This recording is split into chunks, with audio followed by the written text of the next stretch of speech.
My name is Chen, and I have awakened a system for observing living creatures. From this moment forth, the sea will yield its bounty, and fish will find their way to my mouth. Additionally, the system bestowed upon me a stroke of luck, albeit with occasional whims. Chapter 1. A Tragic Family.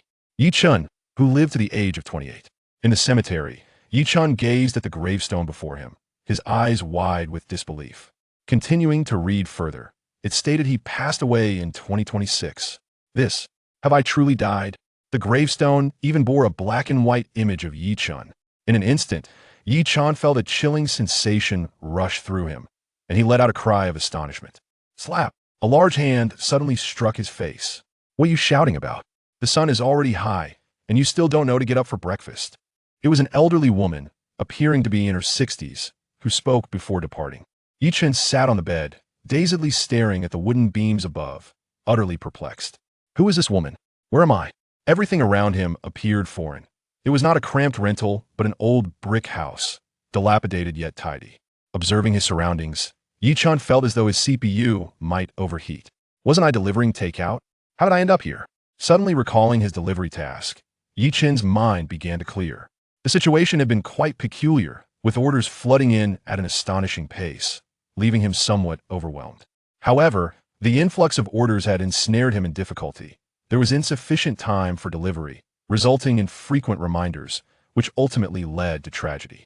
As he approached an intersection, the green light flickered to life, and he dashed across with lightning speed. Bang! A chasm between worlds. It seems I have indeed experienced death once. But what is the current situation?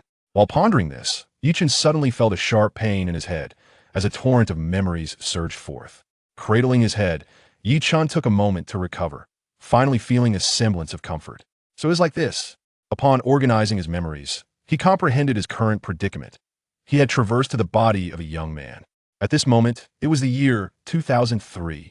The original owner of this body was also named Chen, and apart from him, there were three others in the household: a grandmother, an aunt, and a cousin. The grandmother, a white-haired matriarch, had lost her son at a young age while working on a construction site. The remaining daughter was also in dire straits. Her eldest son had perished in infancy, and her second son had succumbed to illness after evading fines, resulting in brain damage. Consequently, she had divorced her husband due to these tribulations. The original owner was adopted by his grandmother after her son's demise, while his biological parents had divorced and established new families, bearing new children of their own. Thus, the original owner naturally became a child neglected by both father and mother. Reflecting on this, the family's plight was truly heartbreaking. Had another person faced such circumstances as the grandmother, they might have crumbled under the weight of despair. Yet, it was the grandmother's resilience that allowed her to persevere step by step. Alas, why does life seem to solely target our family for bullying? What are you doing? Get out of bed. Lost in thought, Chen was suddenly jolted to attention as his grandmother approached, wielding a broom. Instantly, he sprang from his cocoon of blankets. After freshening up, Chen made his way to the kitchen and poured himself a bowl of rice porridge. There are eggs on the counter. Take one and eat. He turned to see his grandmother entering the room. Grandma, you eat them. I shall pass. Why don't you like eating eggs, child? Chen, still holding his bowl, stepped out of the kitchen. As people age, they tend to chatter more. If he didn't leave soon, he would be subjected to yet another lengthy lecture. Upon reaching the entrance, he was met with a cacophony from outside. Oh, it seems there is a splendid spectacle to behold. Chen retraced his steps and emerged once more, now with a small stool in hand. Who dares to trespass on our land? You shameless wretch. You bear the brunt of this insult. Who are you cursing? I'm cursing you. What are you going to do about it? You old hag, if you're so bold, then don't run. Let's see if I can teach you a lesson today. Seated on his stool, Chen watched with keen interest as two families, numbering over a dozen, hurled insults at each other at the village crossroads, tensions escalating toward a physical confrontation. These two families were related, sharing a common ancestry. One had a matriarch, the other a patriarch. It must be said, the unfolding drama was far more riveting than any stage combat. Just then, a gentleman in his 50s ambled by, casting a glance at Chen before calling out into the yard. Auntie, have you reconsidered the matter we discussed previously? Get lost. His grandmother barked at the newcomer. The middle-aged man said nothing further, chuckling softly as he departed. Grandma, what did Ermau mean by that? His grandmother shook her head. Don't inquire. It's none of your concern. Stay out of it. Chen nodded. If his grandmother chose not to divulge, he would not press the issue. After finishing breakfast, he stood at the door when he felt a sudden tap on his shoulder. "Brother, this is for you." He turned to find Yu Wang, his cousin, holding a piece of milk candy. "Wang, keep it for yourself." Chen declined to take it. In this day and age, milk candy was still a prize treat, but he had outgrown such childish indulgences. Wang, though merely a year younger, possessed a mind akin to that of a 10-year-old. Not deterred by Chen's refusal, Wang shoved the milk candy into his hands, then rummaged in his pocket. "Brother, I have more." Seeing Wang's cheerful demeanor, Chen couldn't help but smile. "All right, I shall accept it." After a while, Chen noticed his grandmother by the water well, filling a bucket. "Grandma, why are you fetching water now? It hasn't rained for several days, and I noticed the vegetable garden is parched. I thought to water it a bit." "Let me do it. By the way, where's my aunt?" His grandmother looked up. "Your aunt has gone to the town. She mentioned needing to pick up some handiwork." Chen nodded, and as the bucket neared fullness, he grabbed a ladle and headed towards the garden. As he watered the plants, he pondered the nature of this all-encompassing search system. Upon waking, he not only acquired the memories of his predecessor, but also found himself endowed with a system that had just completed its loading phase. Universal Search System loading complete. Recommended direction: ocean. Host: Chen. Physical quality: 7, maximum 15 points. 0, luck value: 5. Universal search: effective on objects with a maximum cross-section exceeding 1 square centimeter. The effective items must exhibit vital characteristics. Upgradable. Store: points can be exchanged for items in the store, with points accrued through item acquisition. Points: usable in the store and for improving physical quality. Luck value: only applicable to system items. Refresh daily. Note: luck value merely represents probability. A high luck value may still yield minimal or even no rewards. Chen, having perused the system introduction, felt somewhat bewildered. Was this luck value a jest? It bore the hallmarks of an online game. After all, he had always been an unfortunate soul. In the lottery system, while others scored premium cars with a few attempts, he had expended all his diamonds without a single reward. Now, even the luck value was similarly dubious. What was the point of playing? They truly had a knack for complicating matters with probability. Lost in contemplation, Chen shook his head, deciding to put it aside for now. "Grandma, I'm going out for a stroll." His grandmother regarded him with concern. "Don't overthink it. If you're not accepted, there will be other opportunities." Chen chuckled in exasperation. "Grandma, I'm merely going for a walk. If I don't become a teacher, I can always find work elsewhere. I'm not so fragile." "That's good. Off you go." Leaving the house, Chen walked along the narrow path. System: how does one search? Just as he posed the question, a line of text appeared before him. The host can activate and deactivate the search system with their thoughts. So that was it. Chen immediately wanted to test it out. Although the system recommended the ocean as a direction, being a landlocked individual, he knew nothing of the sea. Determined to activate the search, he soon discovered a shift in his perspective. On either side of the narrow path were fields of wheat, now shrouded in darkness, interspersed with crimson dots. Other than that, nothing else was visible. Good heavens, was this going to blind me? Adjusting his viewpoint, Chen let out a sigh of relief. Before him appeared a tree, devoid of color, merely a silhouette, surrounded by white, while the tree itself was black. Lowering his gaze, he discerned the dark outline of roots and several red silhouettes of large insects. Chen realized that the wheat had grown tall, and with such a dense cluster of plants, it was no wonder everything appeared as a shadow. As for the red dots, they must be insects. Thus, the black silhouettes represented plants, while the red ones denoted animals. What about fungi? Well, that was of little importance. Chen had no knowledge of mushrooms and had not even contemplated foraging. Without experience, he could easily mistake some for poisonous varieties, leading to dire consequences. As he strolled, Chen found himself by the riverbank, and upon glancing around, he was indeed met with something of interest. Chapter 2. Catching eels. Gazing into the river, Chen found himself lost in thought. The abundance of crayfish was quite impressive. Shifting his gaze, he also spotted several elongated forms, presumably eels, an exquisite local delicacy, albeit a rare one. However, the question lingered: how to procure them? Delving into the memories of the original owner, he recalled that there were some traps at home. "Aunt, why not sell that piece of land you have? You own 3 plots. Surely you can't utilize them all." "Aunt, I'm serious. 1,000 yuan is a considerable sum. Besides, with 3 plots, you cannot even afford to build a house. It would be wiser to sell." His grandmother's face reflected anger. The notion of relinquishing their homestead for merely 1,000 yuan felt akin to robbery. The family name had also changed to Yi Wang, aligning with his mother's surname. Consequently, with 2 children in the household, an additional plot was divided, inciting discontent among some villagers. Initially, there was little unrest, but over the past 2 years, tensions had escalated. They believed that his aunt, being a married woman, should no longer claim land for her children. Contemplating this, Chen strode purposefully inside, seizing the neck of an approaching figure. This man, known as Mao in the village, stood at a modest height of around 5 feet 3 inches. In contrast, Chen towered at 6 feet. Gripping a man over 50 with ease, he dragged him outside. Now you acknowledge your elders, do you? Trying to buy land with a mere 1,000 yuan, dream on. Chen, you still have 2 cousins and 4 nephews. Mao's words dripped with veiled threats. Such was life in the countryside. With numerous relatives, conversations often turned harsh. Yet, Chen was unperturbed. True, he had 4 nephews. But the eldest was only 16 or 17 and hardly formidable. With a swift motion, he delivered a blow to Mao's abdomen, causing the older man to wince in pain. Even his grandmother was taken aback. Chen, be careful not to hurt him. Chen chuckled, assuring her, Grandma. Don't worry, I know my limits. He then delivered another kick, sending Mao sprawling to the ground, his body contorted in discomfort. Chen, you little rascal, just wait.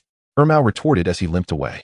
Chen scoffed, reflecting on how both of Mao's sons were absent, and how his grandsons were of little use. You're all talk. With a limp like that, what trouble can you really cause? His grandmother expressed concern. Chen, do you think he'll cause more trouble? Chen shook his head. Rest easy, Grandma. If trouble arises, it will come my way, and it won't be serious. I worry they might trouble you. But what can they gain from me at my age? Chen wished to divert the conversation, asking, by the way, Grandma, do we still have those traps? Where are they? Perhaps in the cattle shed. You should check. All right. The cattle shed had fallen into disrepair, but after rummaging through a pile of clutter, Chen unearthed 2 traps. Additionally, he found a fishing rod made from a bamboo pole. Both the traps and the rod were relics from his childhood, though the traps had seen better days, with several holes. After mending the traps, Chen dug up some earthworms near the water well. Along, take care of Grandma. I'm heading out. With a cheerful wave, he set off. Hey, isn't that the village's top scholar? Why aren't you at home studying? Chen glanced over to see a woman from another family. Such people were best ignored. Chen's family had struggled due to the absence of men, making them easy targets for bullying, particularly from women like her, who thrived on confrontation. In this day and age, high school graduates were no rarity. The original owner had graduated 2 years prior, aspiring to become a teacher in town, but had yet to achieve that goal, leading to much gossip in the village. Chen chose not to engage, hastening to the riverbank. Here, numerous crayfish burrows dotted the area, some concealed by dense aquatic vegetation, making them difficult to spot.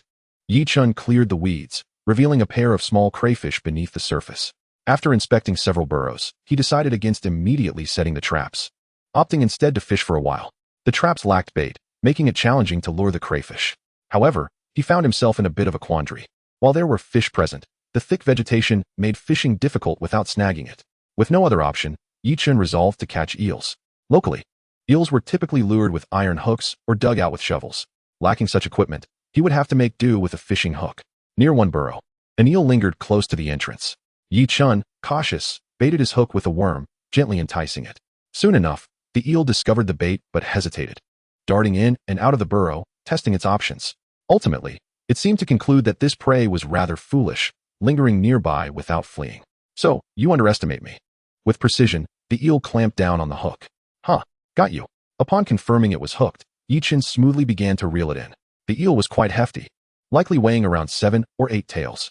Chen tightened his grip, but it was slippery, forcing him to use his foot to pin it down to remove the hook. Employing the same method, Chen diligently tested each burrow, ultimately capturing 8 eels. He could have caught more, but some merely observed the bait without biting. Particularly a sizable one, estimated to weigh over a pound, which stubbornly refused to take the bait. Frustrated, Chen muttered to himself, how can such a large wild eel, which must have lived for years, refuse food offered so readily? You won't last long if you keep this up.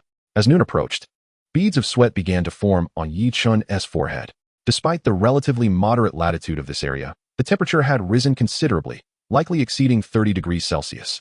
With the traps still uncast, Chen decided to shed his shirt, donning only his shorts as he waded into the water. While there were indeed fish present, most were ensconced within the aquatic foliage. Clearing a patch of weeds, he readied his worm on the hook. As for baiting, It was meant to attract the fish. But Chen could already see them. Was it necessary? Spotting a crucian carp swimming nearby, Chen deftly presented his hook. Under his skilled manipulation, the worm danced enticingly before the carp. Oh, little buddy, are you feeling bold? Showing off your moves, are you? In a sudden leap, the carp realized the peril. Wait, this is a trap. Local crucian carp were not particularly large. In Chen's experience, the biggest he had encountered weighed nearly a pound, measuring about a chopstick's length. After successfully catching 4 crucian carps, each weighing approximately 2 or 3 tails, Chen decided to halt his fishing. Bro, what have you caught? Awang approached, peering into the bucket, and then erupted in excitement. Mom, Grandma, my brother caught eels, really big ones. Chapter 3. The ambition for prosperity. Hearing the commotion, his aunt, who was engaged in handiwork, turned her gaze towards Chen. Ah Chen, what eels? Chen set down his fishing rod and approached with the bucket in hand. Look. Oh wow, they really are eels, and quite sizable. Chen beamed with delight. Aunt, let us cook one for lunch. Perhaps not. They're quite valuable now. We could sell them in town this afternoon. Let us eat one. I can catch more tomorrow. Yacheng still felt a tinge of hesitation. Is it truly that easy to catch? Chen nodded affirmatively. Indeed, otherwise I wouldn't have caught so many. Well then, I just so happened to have bought some tofu from the town. Let us do one. As she spoke, his aunt scooped up a medium-sized eel and began to prepare it with a pair of scissors. She refrained from selecting a larger one, believing that this medium-sized eel would suffice for the family to savor. If they truly craved meat, it would be wiser to sell it and purchase a couple of pounds of pork instead. Chen remained silent, aware that the 2 children had grown, and their primary concern was to save a little money for their children's future endeavors. Before long, the meal was ready. The flavor of the wild eel was quite delightful. Yet Chen did not indulge excessively. Having just traversed here, he had previously savored finer dishes, leaving the majority for them. However, neither his grandmother nor his aunt consumed much either, each taking only a bite while predominantly feasting on the tofu. Consequently, most of the eel found its way into Awang's belly. Brother, this is delicious. Tomorrow, I want to go catch eels with you. Sure, if you love it. I'll catch some more for you tomorrow. After the meal, Chen fetched a burlap sack to store the eels. As they could breathe in the air and wouldn't suffocate, he secured the sack to the back seat of his Phoenix bicycle and set off for the town. The distance was a mere 5 miles, and he arrived shortly. At this hour, the town was sparsely populated, and he approached a fish shop. Boss, do you buy eels? Eels. Yes, we do. The shopkeeper looked a bit puzzled. Catching eels in May already? But recalling the recent warm weather, he understood. In the past, they would have had to wait, but this year, it was indeed quite hot, making it feasible to catch them. Young man, how many do you have? Chen refrained from answering directly and instead asked in return, Boss, what is your price? The shopkeeper scrutinized Chen. 12 per pound. Whatever you have. Chen was momentarily taken aback. That seemed rather low. The goods are at home. I'm just inquiring. With that, Chen pedaled away on his bicycle. The shopkeeper, slightly dumbfounded, noted Chen's youth and realized the price he offered was somewhat low. He hadn't anticipated the young man would leave without negotiation. After a couple of steps, the shopkeeper shouted after him, Young man, 15 per pound. Will you sell? Chen ignored him, continuing to ride while glancing at the shops lining the street. Suddenly, he froze. Ahead of him, a middle-aged woman gasped, Young man, watch where you're riding. Chen quickly regained his composure and apologized, while the woman huffed and walked away. Wait a minute. Chen stared at a sign by the roadside. Bewildered, what on earth is mobile 3G? It's only 2003. How is there already 3G? This world seemed different. Goodness. The technology here appeared to be a decade ahead of his previous life. While the economy wasn't as exaggerated, it was certainly better off. Holy smokes. In retrospect, the previous Tu Mao was indeed not of sound mind. How could he have thought to buy land for a mere 1,000 yuan? And that previous shopkeeper, offering him only 12, was truly a scam. As he wandered, Chen parked his bicycle in front of a restaurant. This establishment was quite impressive. Typically, the restaurants in this area had only a few tables on the first floor, but this one was spacious and even had a second floor. He heard that this place was often used for receptions, but in a small town, such occasions were rare. At the moment, a woman in her 30s was on the phone while handling an eel. Honey, this isn't working. I've only caught 2 eels in 2 days. What are we going to do? She sounded somewhat irate. Honey, say something. Are you even listening? The voice on the other end seemed resigned. Wife, what can I do in a hurry? I'm at the river digging for eels. I've just caught one. The woman was speechless. You've been out since morning and have only caught one? What good is that? Hearing this, Chen approached. Boss, do you buy eels? The shopkeeper's wife perked up. You have eels? How big are they? Hurry, let me see. The price is negotiable. Upon hearing this, Chen took down the burlap sack. Look, my eels are quite substantial. Wow, They're really big. The shopkeeper's wife was ecstatic. For the past 2 days, the town had been pressuring them to procure some eels, which had left the couple distressed. Handsome, I'll buy these eels for 32 per pound. What do you think? 32? Chen was a bit astonished. In this small place, such a high price was uncommon. All right, let us weigh them. The shopkeeper's wife nodded and placed the eels in a basin. 5 pounds and 4 ounces. Chen was quite satisfied. His grandmother had weighed them before they left. And this was indeed the right figure. Totaling 728. I'll give you 180, and if you have more eels next time, I'll buy them at the same price. Chen smiled. Thank you, madam. I'll be sure to sell more to you next time.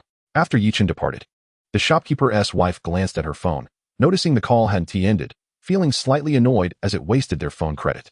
What's wrong, dear? A young man just sold me over 5 pounds of eels. That should be enough.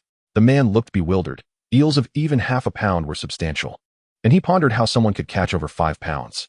Looking at the solitary eel in his own bucket, weighing just over 2 ounces, he felt a wave of despair. How could there be such a disparity between people? On the way back, Chen passed a butcher shop and glanced inside, but refrained from purchasing. In such heat, the afternoon meat would be very fresh. Boss, how much for the chicken? 6 yuan. Life was indeed looking up. Points updated, current points, 180. 180 points? Chen chuckled, recalling the previous information he had reviewed. This amount of points was practically useless. The system hadn't provided any beginner-esque gift package, so he would have to strive for more. Upon returning home, Chen released the chicken. Aunt, we'll slaughter the chicken tonight for a little chicken stew with potatoes. His grandmother looked at the chicken, muttering, what is the point of this? We already have some at home. Why slaughter another? Oh, my dear grandmother. Chen chuckled.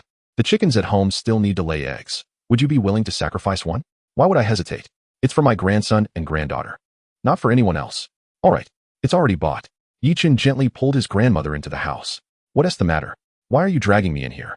Grandmother, I wish to venture out and make my mark. His grandmother furrowed her brow. Venture out? Where to? To the coast. Chen had contemplated this, knowing the nearest coastal city was Lianyu Port, but that area was somewhat too far north. What he truly desired was a place with a decent reputation and reasonable development, yet not overly prominent. Thus, he set his sights on the vicinity of Xiamen and Quanzhou. Fujian province is mountainous, which renders it rather less noticeable compared to the neighboring provinces. After all, to the north and south lie some of the most formidable economic zones in the country, which are also the primary areas many people choose to migrate to. Truthfully, it wouldn't be impossible to go there. But those places are crowded and come with significant pressure. Even renting a house would be more expensive. Chen had little money on him and felt it prudent to proceed with caution for the time being. His grandmother observed him for a while, as if she wanted to say something, but ultimately refrained. After a moment, she finally spoke. What about your uncle in the front yard? Where is he? Your cousin is in Xiamen. Their family moved there 2 years ago, and I heard your uncle has started a small business there. Chen's eyes lit up. This was excellent news. Chapter 4. Big Eels and Little Crawfish. That night, Chen tossed and turned in his bed, unable to sleep. He was too exhilarated. A system. What boy wouldn't want to possess his own system? Getting up, Chen stepped into the yard, instinctively reaching into his pants pocket. Oh no, I forgot to buy cigarettes. During the day, Tai was so exhilarated that he completely forgot about his cigarettes, not having smoked a single one. While this was a positive development, now that he found himself with some leisure time, he was rather inclined to indulge in one. Relying on his memory, Chen opened the door and stepped outside. According to the original owner's recollections, there was a small convenience store at the eastern end of the village, which apparently sold cigarettes. However, upon his arrival, he discovered the store was closed. Just as he was about to leave, he seemed to hear a creaking sound. Huh? Could it be that someone was still awake? Aunt Lon, are you home? Chen knocked on the door, and the previously audible creaking suddenly ceased. It seemed there was indeed someone inside. Aunt Lon, it's me, Chen. Please open the door. There was no response, and an eerie silence enveloped the room. Chen hesitated, wondering if there might be a thief inside. In this era, theft was not uncommon. He recalled that his own home had been burglarized during his childhood. Aunt Lon, are you there? I heard some noise inside. If you're there, please make a sound. If not, I might just wait here. Upon hearing Chen's intention to wait, a voice emerged from within. Chen, I'm here. What do you need? Aunt Lon, I came to buy a pack of cigarettes. Inside, Aunt Lan's heart raced. Chen, I have run out of cigarettes. Please come back tomorrow. As a model youth of the new century, Chen sensed he was beginning to grasp the situation. Aunt Lon, just let me have a look. Otherwise, I won't be leaving. The sound of rustling echoed from within, and after a moment, the door creaked open. Bathed in the moonlight, Chen could see that Aunt Lan's face was slightly flushed. With a look of reproach, Aunt Lan glanced at Chen and said, What do you want with cigarettes? The original owner did not smoke, and Chen was oblivious to what types of cigarettes existed in this world. He strolled in unbidden. Aunt Lon, why don't you turn on the light at this late hour? The light is broken. Oh, Chen nodded, only to see Aunt Lon illuminate the room briefly with her phone. Oh, there's still a Jiang? Chen was surprised to discover such a thing still existed. Hearing the noise, Aunt Lon produced the cigarettes. $2.50. After Chen paid, Aunt Lon promptly pushed him out and shut the door with a decisive thud. Chen rubbed his nose, feeling a bit miffed. What was with her temper? Back in the courtyard, he noticed Awang standing there in a daze, startling Chen quite a bit. Was he sleepwalking? Upon seeing Chen, Awang suddenly shouted, prompting Chen to rush forward and cover his mouth. Keep it down. Grandma and Aunt are still asleep. Once Awang nodded, Chen released him. Brother, I can't sleep. Let's go catch some eels. Now. Yes, eels are active at night. This time we will definitely catch some. After considering, Chen agreed. Eels indeed hunted at night. All right, let us set off. The two gathered some earthworms, armed themselves with a bucket and fishing rod, and headed out. Awang carried an iron hook, which proved quite useful. Upon reaching the riverbank, Chen noticed that some eels were not hiding in their holes. Awang, there's a hole in front of you. Give it a try. All right, brother.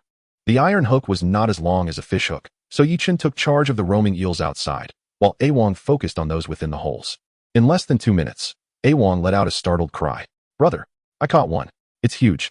Chen sighed, as he too was trying to fish. But Awang's shout scared away the eels nearby. Awang, keep your voice down. You scared all the eels away. Awang sheepishly scratched his head. I know, brother. Chen nodded and resumed his task of fishing for eels. This time, as soon as he cast his line, an eel bit. Chen hoisted it up. It was quite sizable, weighing approximately half a kilogram. Considering he had already cleared out the larger ones during the day, this was indeed a commendable catch. After all, one couldn't expect an entire river to be filled with eels over half a kilogram. The two continued along the riverbank, swiftly filling their bucket to about half full, estimating they had caught around 10 kilograms. Just then, Chen suddenly stopped Awang. Don't move. This is a big eel, truly massive, about the thickness of half an arm, likely over a kilogram. Provoked by Chen's teasing, the eel initially seemed unfazed, but soon, it suddenly bit the hook. Get over here. Chen yanked the fishing rod, pulling the eel onto the bank. Awang, catch the eel. Awang, not understanding what was happening, turned to see a large eel hanging from Chen's rod. So big. Forgetting his neck pain, Awang lunged forward. Awang, what are you doing? Removing the fishhook. Chen shook his head. With such a large eel, removing the hook directly could very well allow it to escape. Get the bucket and remove it in there. Chen chuckled. Be careful. Such a large eel can bite. Got it, brother. After some effort, they finally managed to extract the hook. Chen stared at the sizable eel, momentarily lost in thought. Awang, stop grabbing it. Just watch the bucket. Don't let it escape. Okay, brother. It won't get away. Only Chen could manage this. Awang had always admired him, believing him to be capable of anything. They continued catching along the river until they exhausted their supply of earthworms, at which point Chen shook his head. There aren't many large eels left. The remaining ones are all quite small. All right, brother. Back at home, Chen did not leave the eels in the courtyard, as there were many cats roaming about, and he didn't want any of them to take an interest in his catch. The next morning, Chen rose early, around 6 o'clock, and went to collect the traps from the river. To his astonishment, he was greeted by an abundance of lobsters, so many that one bucket was insufficient to contain them all. This is a veritable infestation, exclaimed an elderly man out for his morning stroll, his eyes wide with disbelief. Chen, did you catch all these? Listen, is this even human speech? Upon returning home, Chen weighed his catch and discovered he had over 30 kilograms of lobsters. However, the real prize was still the 20-odd kilograms of eels from the previous night. At that moment, his grandmother had just risen and saw Chen riding off on his bicycle. Chen, where are you off to? Just going to town for a bit. Chapter 5. The eve of departure. Handsome guy, here to deliver eels again. Let me see how good the goods are. Chen smiled as he opened the sack. They're all big ones. What do you think? Wow. So thick. So long. The shop owner exclaimed in astonishment.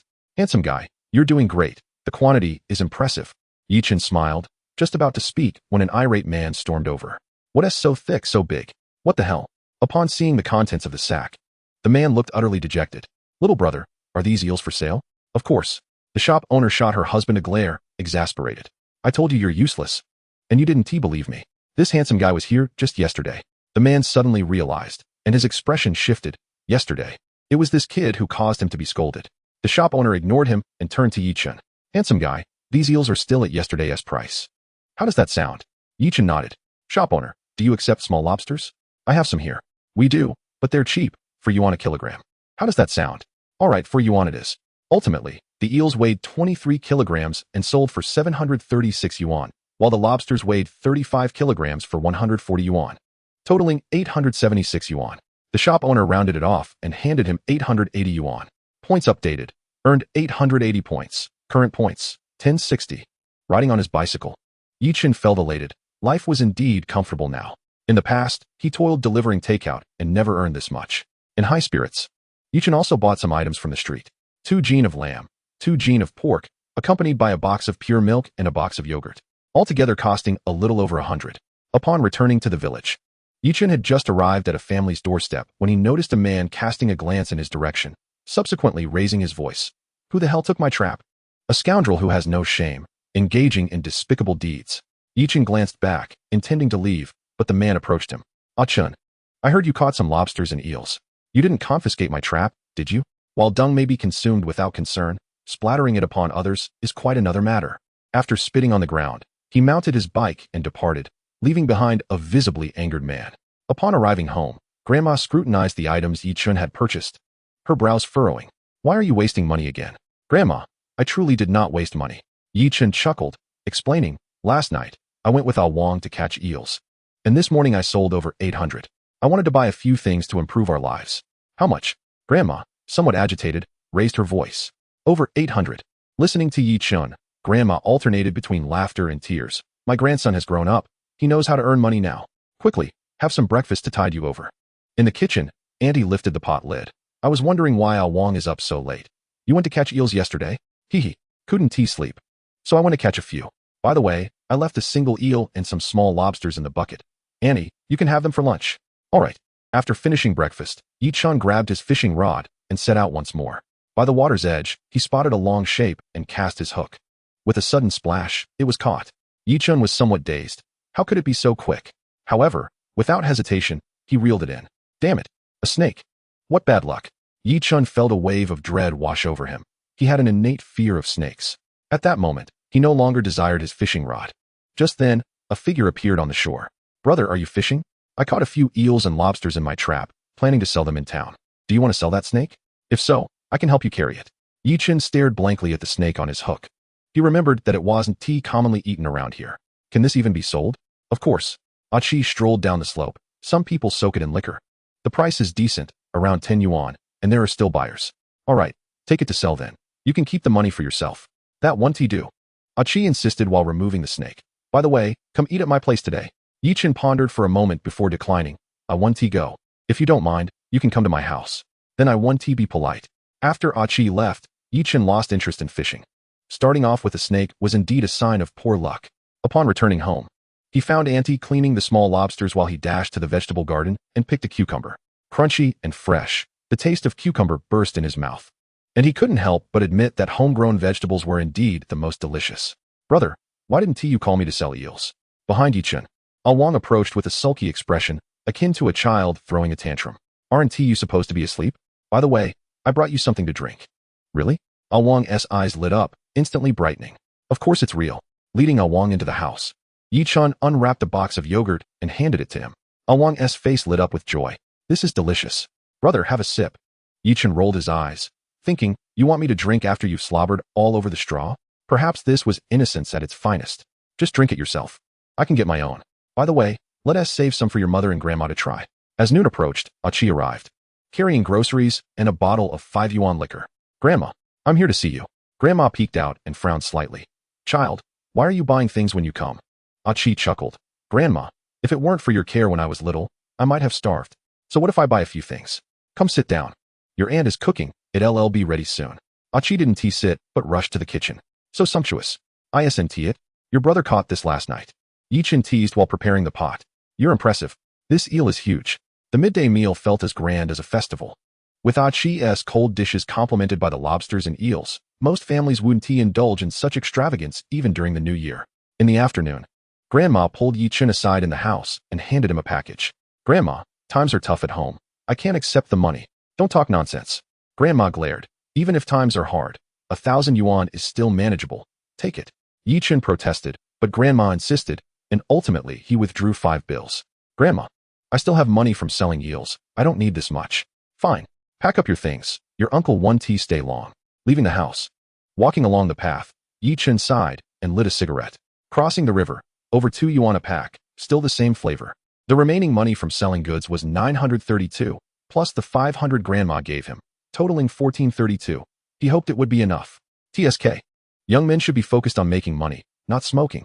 Just then, an ant spat disdainfully. Chen rolled his eyes. What does my smoking have to do with you? Before he could finish, an elder next to him covered his mouth. Hey, Chen, where did you catch those lobsters? They grew in the fields. After saying this, Chen walked away. The elder, frustrated, stomped his feet and glared at his companion. What is the point of poking at him like that? Chapter 6. First time at the sea. Grandma was right. Uncle stayed only 1 day at home before leaving the next. Chen bought 2 packs of Jinwan cigarettes and loaded his luggage onto the bus. Uncle, you bought a car? Chen's uncle, named Yi Fugui, was Grandma's nephew, in his 50s. Over the years, Chen's family had fared well, thanks in part to Uncle's support. Otherwise, it would have been quite difficult for 2 women to manage 2 children in the countryside. What car? Just a second-hand one for a few thousand. That is still impressive. In these times, even a motorcycle was considered a good vehicle. Owning a car earned one a different level of respect. Uncle laughed heartily, starting the car. There's water in the back. If you're thirsty, help yourself. I brought some. Saying this, he opened a pack of cigarettes and offered one to Uncle. Oh, Jinwan, good smoke. Chen helped light it for him. Uncle, since you like it, I'll give you a pack. You're working hard on the road. What is hard about it? It's just a matter of course. Keep it for yourself. By the way, what are you going to do? Going to the sea. Uft. Cough, cough. Yi Fugui was choked by the smoke. Chen, it's not that I want to discourage you. But there is hardly any money to be made at the sea. I'll give it a try. I caught eels and made over 1,000 in the last couple of days. Who knows? I might get lucky. Sigh. Do as you wish. It's a long journey. You can take a nap.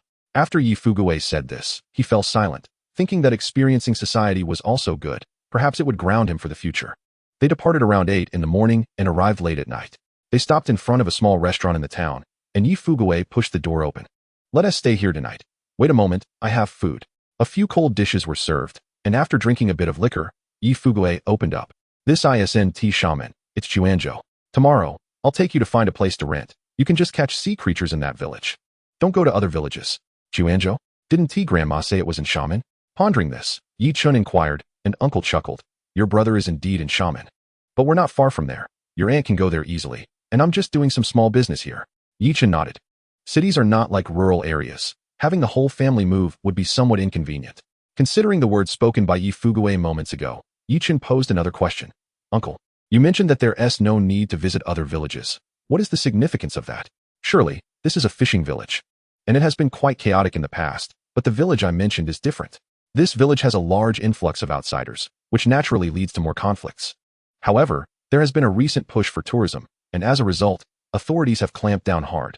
Just recently, over 10 individuals were apprehended. Chen, slightly puzzled, inquired. Did they arrest locals as well? Yi Fugui chuckled. Why wouldn't they? This fishing village used to be quite prosperous, but the wealthy have all fled, leaving behind only those who can hardly make waves. After sharing a meal and some drinks with his uncle, Chen accompanied him into the fishing village the following day. Come with me, I know a shortcut. The car had been taken by the restaurant staff to transport goods, so the two walked. After inquiring at several places, they finally found a house for rent, 200 a month, quite spacious, with a yard and a kitchen. However, the minimum rental period was 6 months, totaling 1,200. And after deducting 50 for cigarettes, Chen realized he had very little money left. Chen, if you can't stay, come work at my shop as a server. You can earn a bit. All right, thank you, uncle. After Yi Fugui left, Chen rummaged through his pockets and let out a wry smile.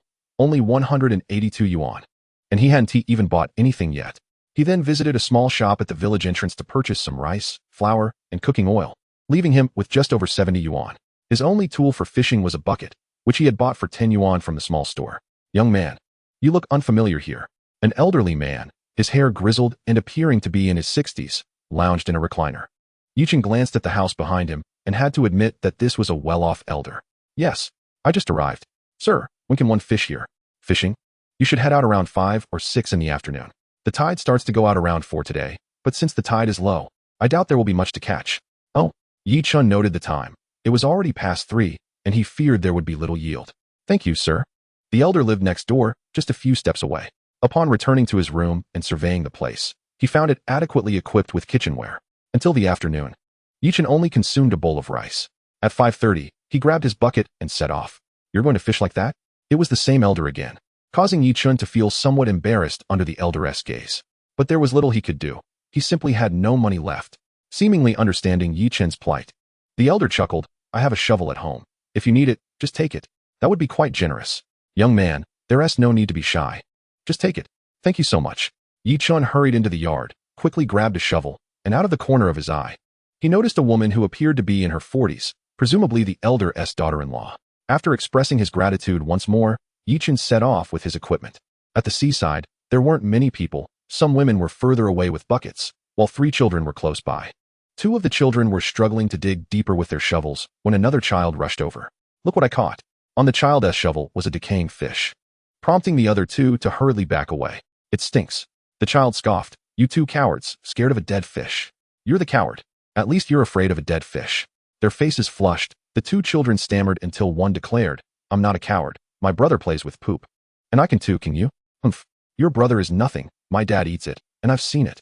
I don't believe you. How did you see it? My dad and my mom. Yi Chen was on the verge of laughter, quickly grabbing his bucket and making a hasty retreat before he could no longer hold it in. The beach was scattered with small items. Is it all this dispersed?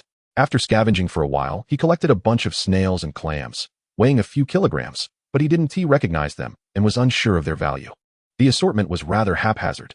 This one do. It's not worth it. I might as well catch some eels. Damn, the internet is full of lies. How can there be so many catches? Suddenly, Yi Chen recalled the rocky area he had visited earlier, which seemed to be more secluded. With that thought, he made his way over. Wow, this is dense. Upon activating his system, the silhouettes before him merged into a vivid red panorama. Yi Chen's eyes widened in excitement.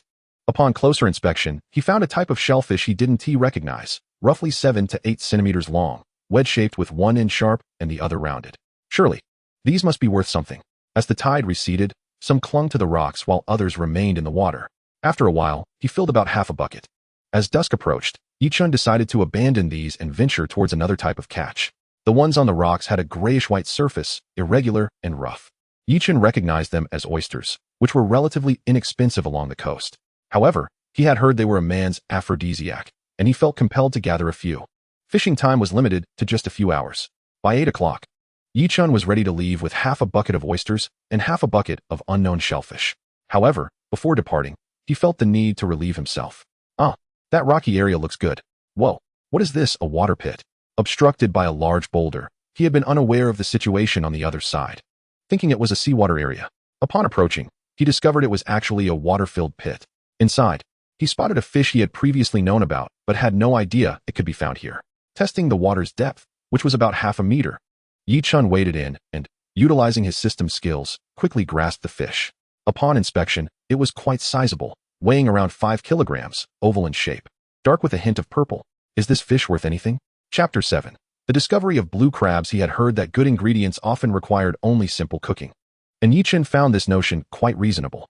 Thus, he boiled the unknown shellfish and steamed the oysters, pairing them with a bowl of rice. The meal turned out to be quite delightful. The next morning, Yi Chen, carrying his bucket and shovel, approached the elder's door. Sir, here is your shovel.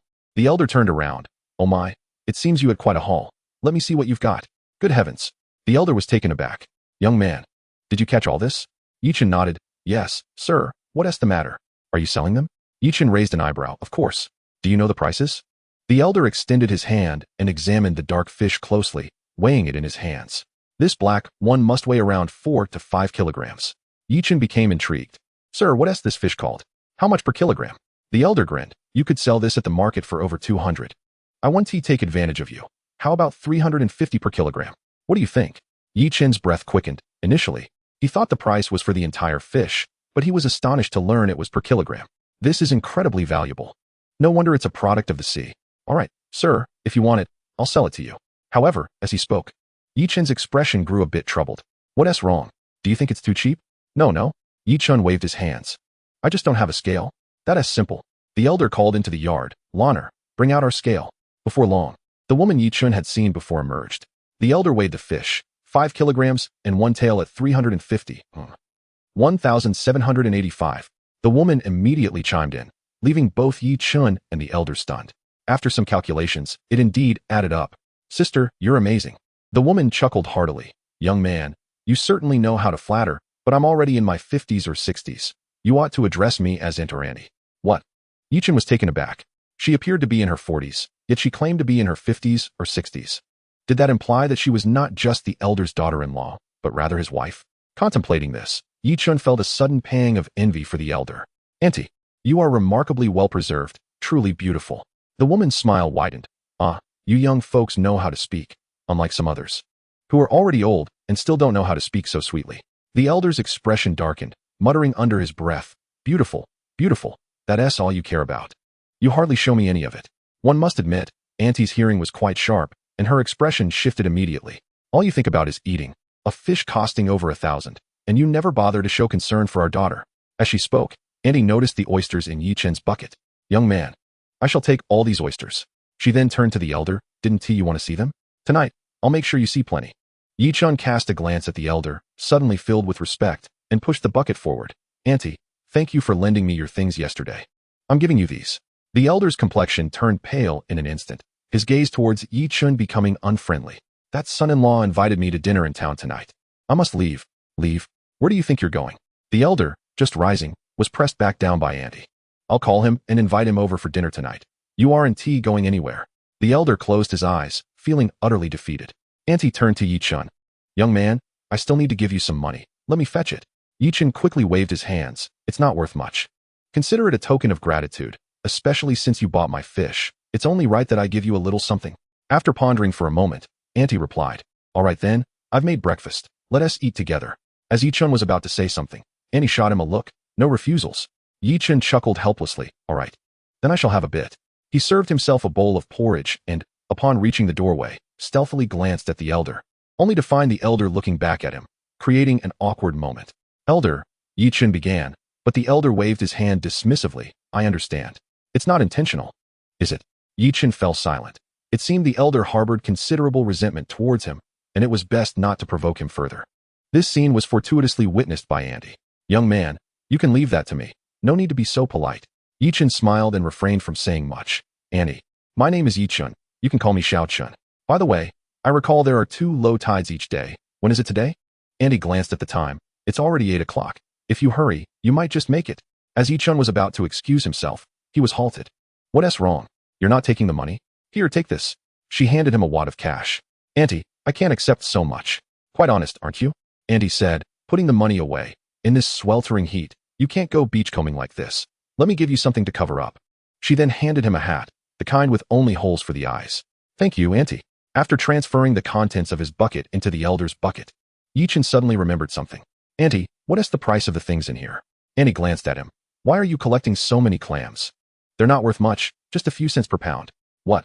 Chen was taken aback, realizing that after all his efforts, they were worth only a few cents per pound. Thank you, Auntie. I'll be on my way. Points updated. Gained 1,700 points. Current points, 2,760. Over 2,000 points. Fishing rod. Sea rod, 100,000 points. Fishing rod. Hand rod, 50,000 points. Fishing rod. Shore rod, 100,000 points. My goodness. These are exorbitant.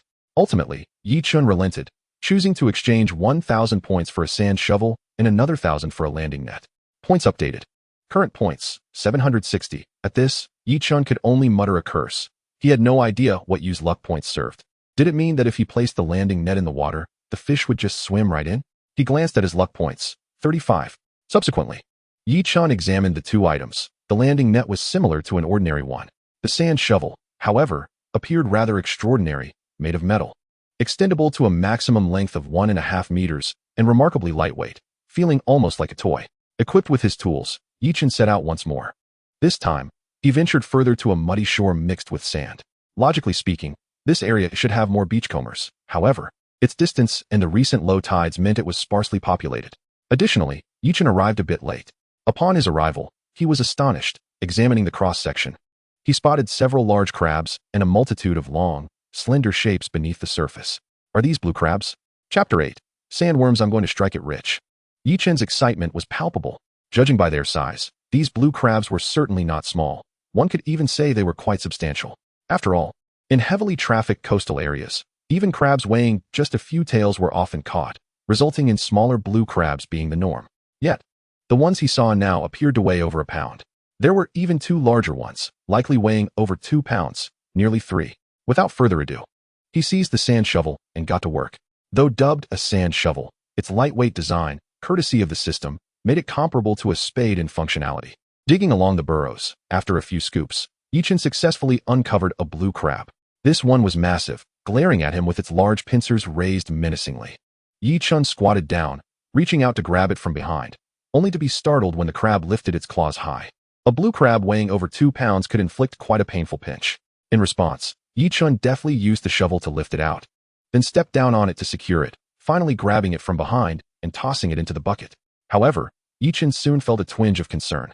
There were more blue crabs in the vicinity, and he had heard that crabs needed to be tied up once caught to prevent them from fighting each other. If one got its leg broken, it would lose value. Unfortunately, he had no rope, and even if he did, he wouldn't know how to tie it. Thankfully, his clothing was not too sturdy. Otherwise, he would have been at a loss. With a sigh, Chen widened his sleeve and directly inserted the blue crab inside. That'll do. As for tying crabs, even if he didn't know how, as long as the material was wide enough, it would be akin to wrapping it with tape, ensuring it would hold. After that, employing the same method, Chen dug up 4 more crabs, 1 large and 3 small. Regrettably, none of these blue crabs were the prized butter crabs, known to fetch hundreds per pound. By this point, he had scoured the area and found no more blue crabs, shifting his attention to the long shapes beneath the mud and sand. With a scoop and a lift, he unearthed a long, pinkish, tubular creature. To some, it might appear somewhat off-putting, resembling intestines, soft and squishy, measuring about 10 centimeters in length, somewhat akin to an earthworm. The sandworm, scientifically known as the square starworm, also called sea intestines, is cylindrical in shape and fetches a high price when dried. Premium dried ones can cost over 1,000 yuan per pound.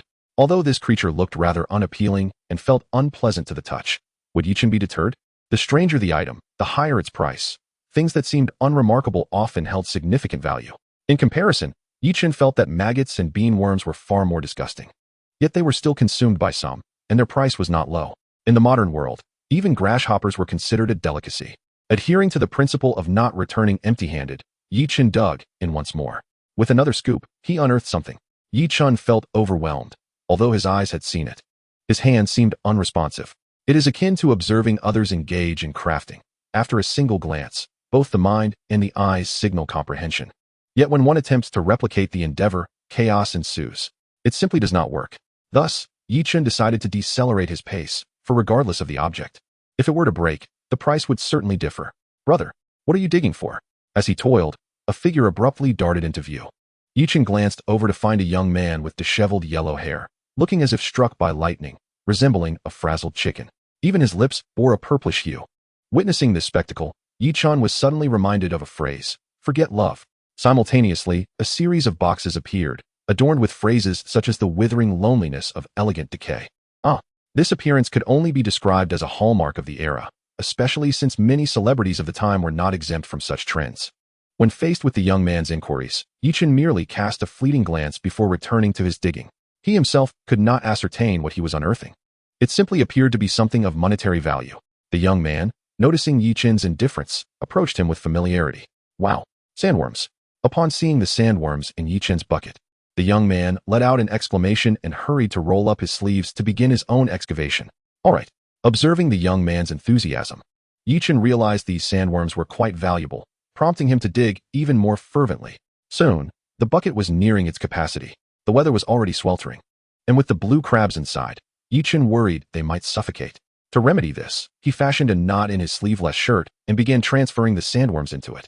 Unbeknownst to him, midday had arrived, the tide had risen, and Chen felt a tinge of regret.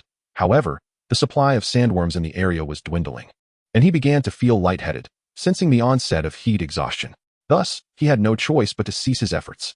At that moment, he was clad in nothing but a pair of baggy shorts, with even his pants tied up to hold the sandworms. "Brother, how did you manage to catch so many? Why do I have so few?" The young man, clutching a handful of sandworms, perhaps a pound's worth, approached Chen, casually lighting a cigarette and offering him a puff. With a satisfying exhale, Chen blew out a smoke ring. The young man quickly chimed in, "Bro, let me carry that for you." Chen shot him a glance, questioning whether this fellow could truly assist him. With his yellow hair and purple lips, he hardly appeared trustworthy. What if he made off with his catch? Ignoring him, Chen continued his path forward. The young man bore no resentment, following closely behind. Upon returning to the village, a group of aunties and young women gathered beneath a large tree, engaged in conversation, when they noticed the two young men approaching. One auntie called out, prompting a chorus of heads to turn towards Chen, with the younger ones feeling a touch of shyness. However, the older crowd showed no such restraint. Oh, the young man is rather fair-skinned. Indeed, I see those bulging bags. He must have quite the haul. What is this? Has Tsuehua taken a liking? As Chen drew closer, he was playfully intercepted by two aunties. Did you go to the beach? What did you collect? Oh, just a little something. The aunties were skeptical and peered into the bucket. Goodness, so many sea intestines. Where did you get these, young man? Chen preferred not to elaborate, wishing to keep the location a secret. Yet, surrounded by the aunties, he found it difficult to escape. And one of them even took the liberty to touch him inappropriately amidst the commotion. Just then, the yellow-haired young man pushed through the crowd of aunties, exclaiming, "What are you all blocking for? The sandworms came from the sea. Can't you dig for yourselves? Make way. Don't hinder my brother's journey. If the sandworms perish, will you pay for them?" The group of aunties exchanged glances, muttering about their misfortune, and then scattered in haste. After all, they had come to the beach. Perhaps they could still scoop up some catches. Chen smiled at the yellow-haired young man. "Thanks. I owe you one. I'll treat you to a meal sometime." "No need for thanks, big brother." The young man grinned, contemplating inwardly. This fellow had some skill. As someone born by the sea, he found himself outmatched in the hunt. Moreover, Chen's haul was substantial, likely around 30 to 40 pounds, a considerable sum indeed. Working alone in a factory was stifling, and he sometimes faced ridicule. Perhaps he could follow Chen. Having settled on this decision, the yellow-haired youth trailed closely behind Chen. Chen paid him little mind. After all, the young man had just assisted him, so why not let him tag along? Chapter 9. The Tiger of the Gu Family. Xiao Chen has arrived. An auntie, noticing Chen in his shorts and carrying his spoils, refrained from commenting further. At the beach, such attire was hardly unusual. "Annie, I caught some things at the beach. I brought you a few." With that, Chen set down the bucket, rummaging through the sandworms to retrieve 2 blue crabs. "Auntie, these are from my own catch. Please have a taste." "Oh, blue crabs. They're quite sizable. Let me get some money." As she called out to the house, "Old me, bring out some cash." Chen quickly interjected, "Auntie, I caught these myself. Besides, you've helped me so much with the fish before, there's no need for money." Having just arrived, Chen was aware that while Uncle Yi Fuguwei had mentioned the favorable conditions here, it was essential to cultivate good relations in the village. Otherwise, one might face subtle ostracism. If people dared not confront him openly, they could still undermine him covertly. "Ah Chen, these blue crabs are no cheap fare. You worked hard to catch them. How can I not pay you?" As the words left her lips, the old man emerged from inside. "Wow, these blue crabs are impressive." The auntie laughed. "Indeed, they're just right. My son-in-law is coming over for dinner tonight." She then turned to Chen. "Ah Chen, how many did you catch? Let me buy them all. They'll be perfect for tonight." Chen produced all 5 blue crabs. "Auntie, let us just say 3 are for you. The other 2 are a gift." The auntie shook her head. "That won't do. Here's the deal. Blue crabs are currently priced at around 9 to 10 per pound. Yours are sizable, so they should fetch a higher price. Let's say 9 per pound. I'll take them all. How does that sound?" Chen nodded and, with a smile, retrieved several pounds of sandworms from the bucket, saying, "Auntie, here are a few more." The auntie's smile broadened, clearly pleased with Chen's generosity. "No need to call me auntie. It feels distant. From now on, just call me Aunt May." With that, Aunt May shot a look at the old man. "Why aren't you weighing the blue crabs for Xiao Chen? And make sure to let him enjoy plenty of sandworms tonight." They even left the clothes attached to the scale undisturbed. After weighing, the 3 smaller crabs totaled 3 pounds and 6 ounces, while the 2 larger ones weighed 5 pounds and 1 ounce. The largest crab alone weighed 2 pounds and 7 ounces, quite a substantial catch by domestic standards. Of course, the specific sizes mattered little. They had already agreed on 9 pounds. The blue crabs totaled 8 pounds and 7 ounces, making the overall price 783. Aunt May handed over 800. Points updated. Current points 1560. After settling the bill, Aunt May detained Chen. "Xiao Chen, I'm cooking lunch. Why not join me?" Chen gestured to his attire. "Aunt May, I still have things to sell, so I can't stay." Aunt May pondered for a moment before nodding. "Take the scale with you. I want to keep you.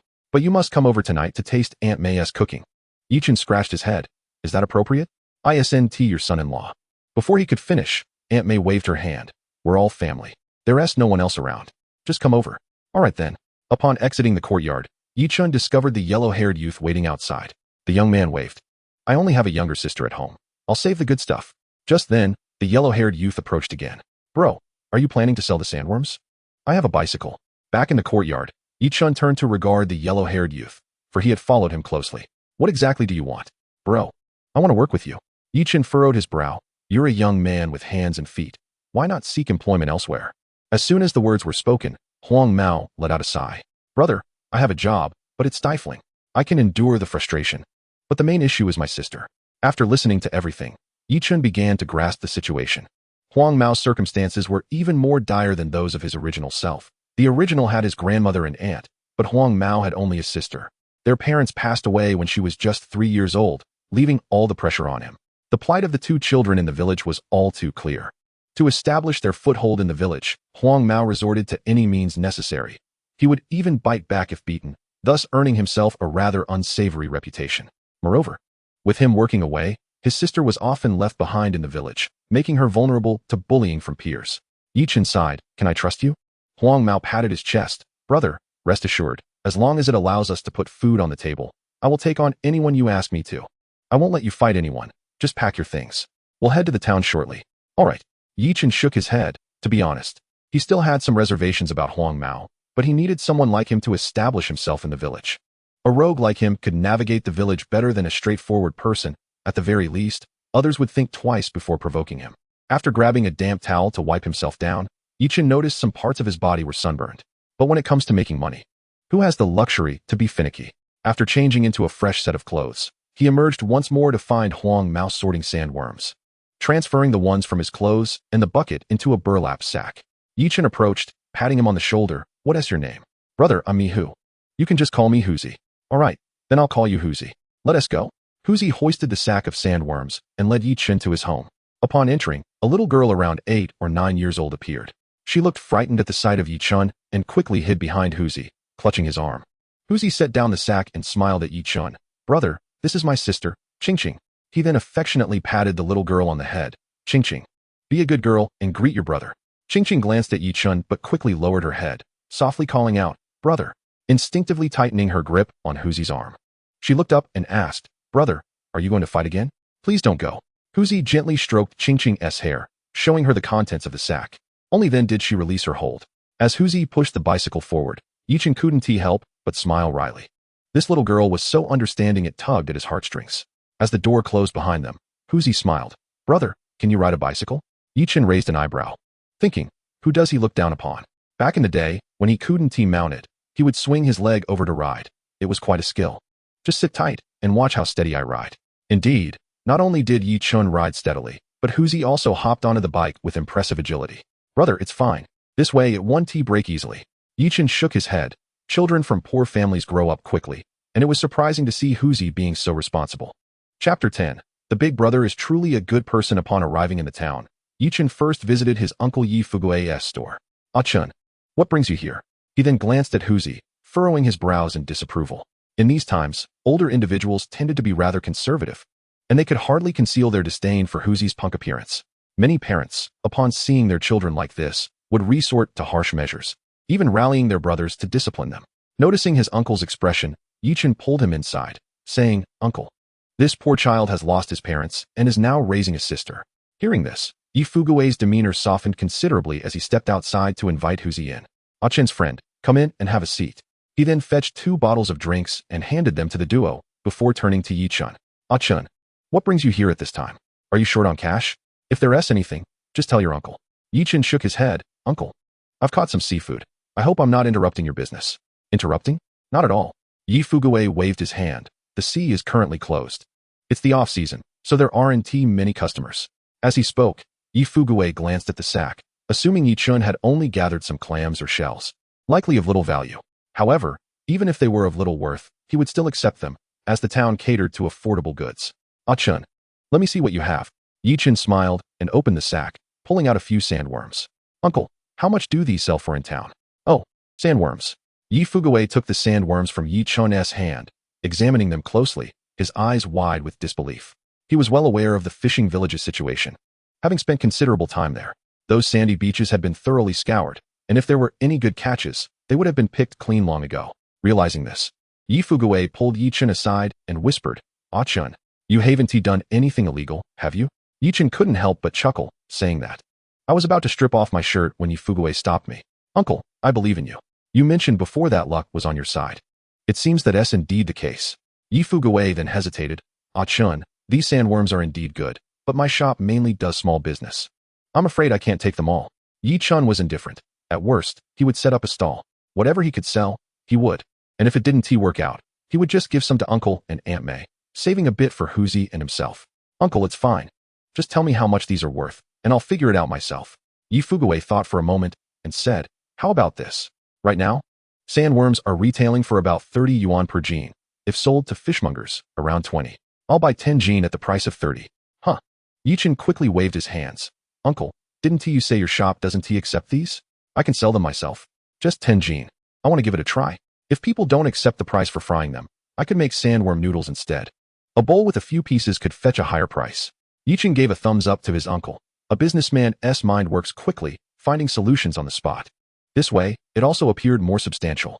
However, since it was his uncle's business, he didn't want to say too much.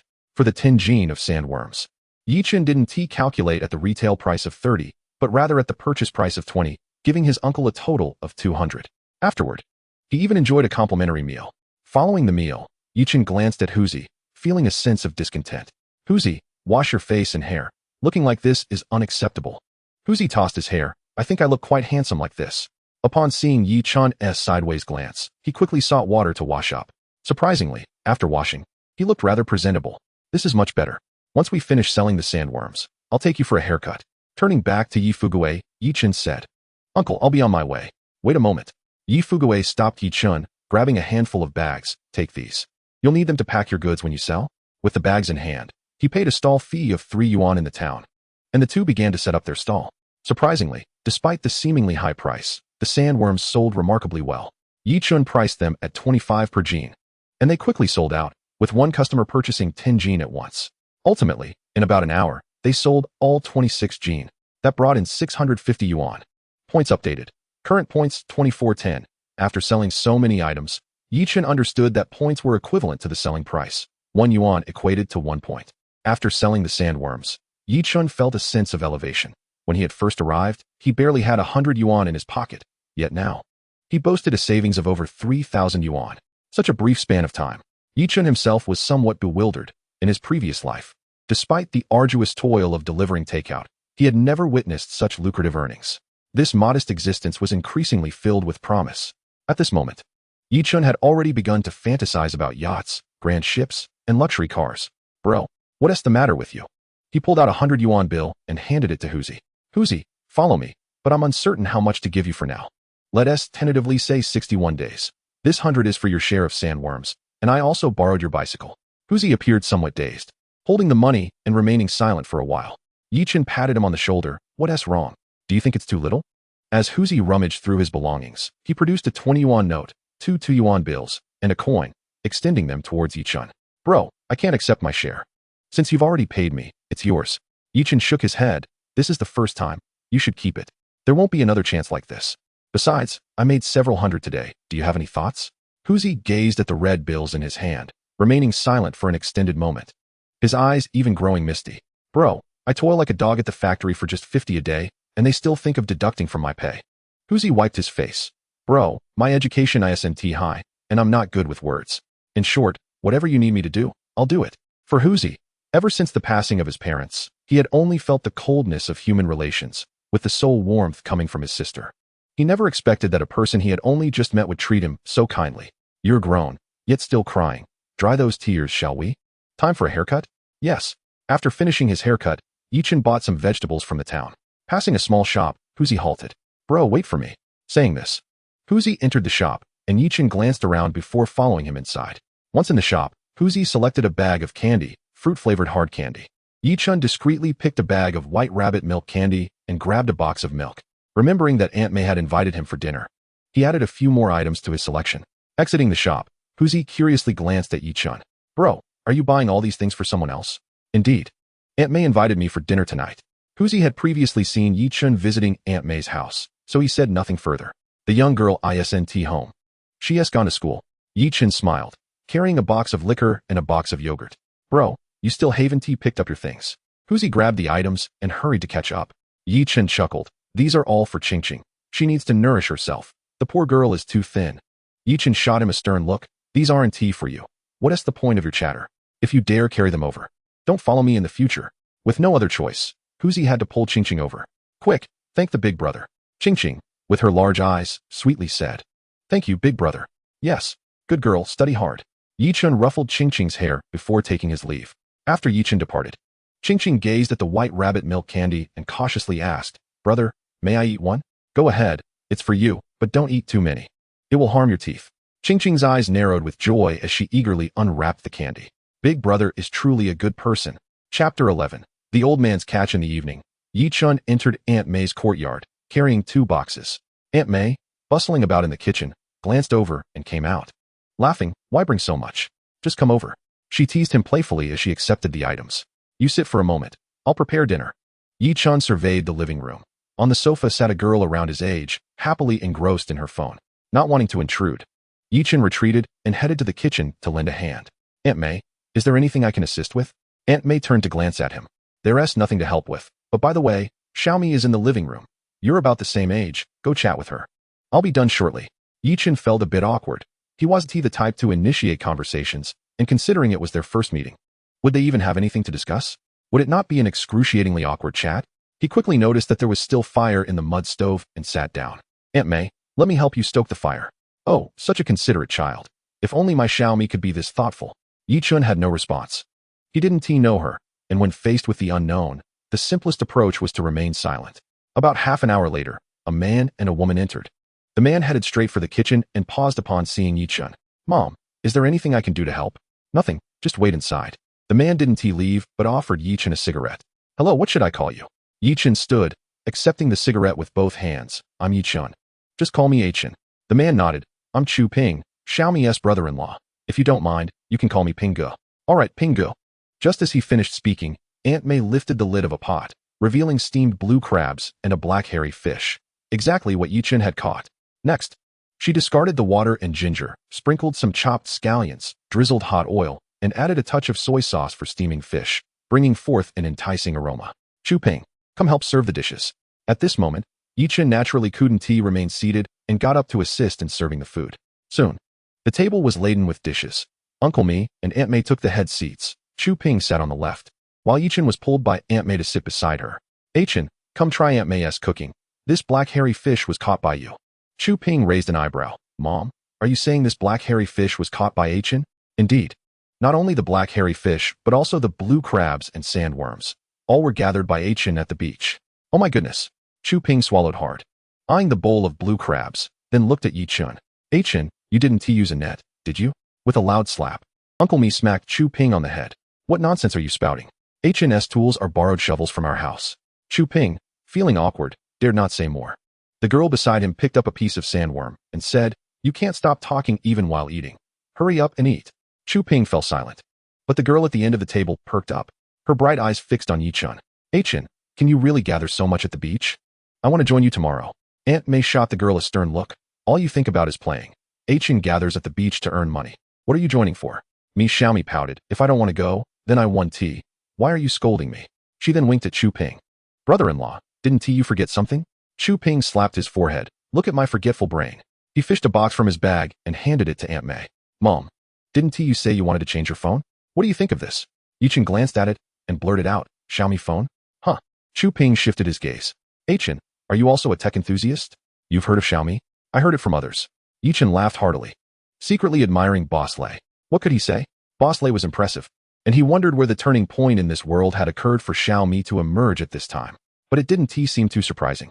Considering that 3G phones were already on sale, Yi Chen pondered whether he should get one too. After all, life without a phone was rather inconvenient. With this thought, he turned to Chu Ping. Pingu, can this phone be purchased? Chu Ping nodded. It's available for purchase, but you'll need to wait.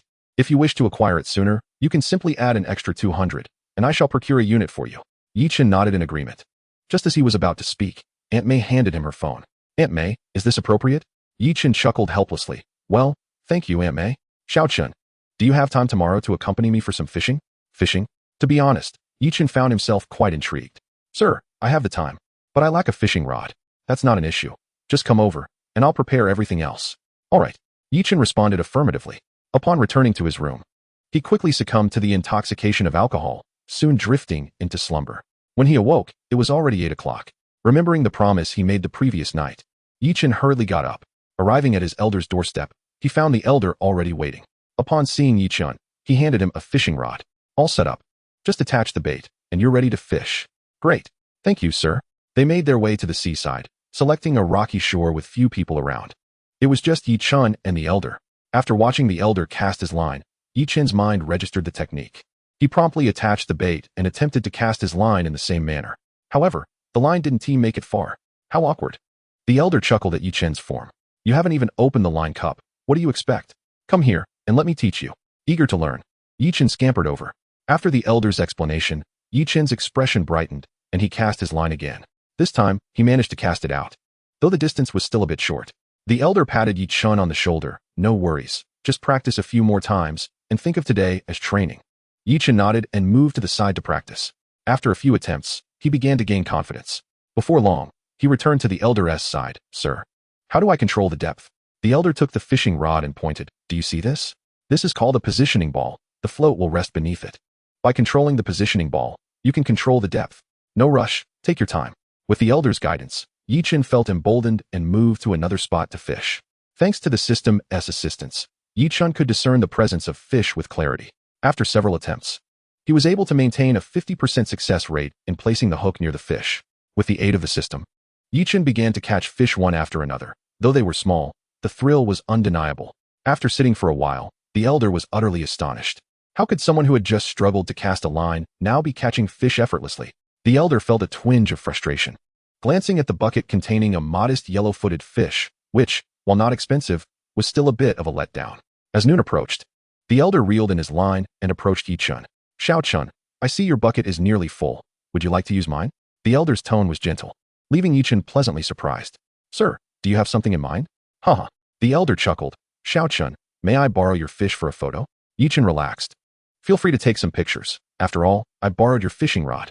The elder was unreserved, snapping several photos and sharing them in a group chat. Captioned, spent a leisurely afternoon fishing. My catch is rather mediocre. Huh. The elder is quite trendy, posting photos in group chats. In the group chat, Chu Ping commented, Dad, did you catch these? Old man me replied, of course. Am I just going to come back empty-handed? Mi Xiaomi joined in. Dad, you've really outdone yourself. Old man me grinned, then quickly typed, it's noon, and not a soul has come to deliver food. Just sending a reminder. Right, bring me 2 portions. Inside the town's supermarket, Chu Ping rolled his eyes. You really are devoted. You've forgotten about everything else. He then called over to the side, sister. The old man has hinted. Aren't you going? Mi Xiaomi pouted. Why don't you go? Chu Ping lit a cigarette and waved dismissively. This month's salary has an extra 500. Mi Xiaomi sprang to her feet. Brother-in-law, I've been thinking I've gained a little weight. It's time to lose some. With that, she walked out of the supermarket on her own. Chu Ping chuckled to himself. You can't manage your sister. But you think you can manage me? While scrolling through his phone, he suddenly felt a chill on his neck and turned to see his wife glaring at him. A grown man sending a girl on errands. Have you no shame? I expect an extra 500 in my salary this month. Chu Ping plopped down onto the ground. Oh no. If I lose another 500, I won't be able to afford a romantic dinner. At the rocky shore, old man me leaned closer to Chen. Chen, I bought these fish. If anyone asks, just say I caught them, alright? Chen grinned. Understanding the unspoken rules of fishing, if one were to come back empty-handed, they would rather buy a fish to save face. Sir, it's settled. From this moment on, that entire bucket is yours. They both laughed, and old man me patted Chen on the shoulder. You're a good lad. Next time you catch something good, let me know. Just as Chen was about to nod in agreement, the float suddenly bobbed vigorously. Sir, I've got a bite. Without hesitation, he reached down and pulled in the line. Whoa, a pufferfish. Old man me grimaced. You can't keep that. It's too aggressive. And it will ruin the fishing spot. Chen shrugged. I didn't bait a spot. I was just watching for fish. He didn't expect to pull in such a creature. Observing the pufferfish, it reminded him of the times others had caught them. And just as he thought to test it, he looked down and realized he was wearing cloth shoes. After reattaching the bait, Chen took a few steps and dropped the line again. In no time, he caught another fish. He changed positions and quickly reeled in another one. Old man me watched in astonishment, questioning Chen's fishing method. What kind of technique is this? You're catching fish at every spot. How do you know where the fish are? Curious. Old man me moved closer. Chen, what is your fishing technique? Can you share it with me? Sir. There's no technique. I'm just guessing. Just guessing? Old man me scratched his head. Even if you're guessing, you wouldn't need to switch spots so often. Chen scratched his head as well. Regarding his ability to see the fish, he hesitated to explain. Even if he could, old man me likely wouldn't believe him. Suddenly, an idea struck him. Sir, when we came to fish, did we bait the area? No. Exactly. Look, Chen lifted the line, revealing a small 2-ounce fish. See how small this fish is? It still puts up a fight. The other fish must be scared off. Old man me nodded, seemingly convinced, but still feeling something was amiss.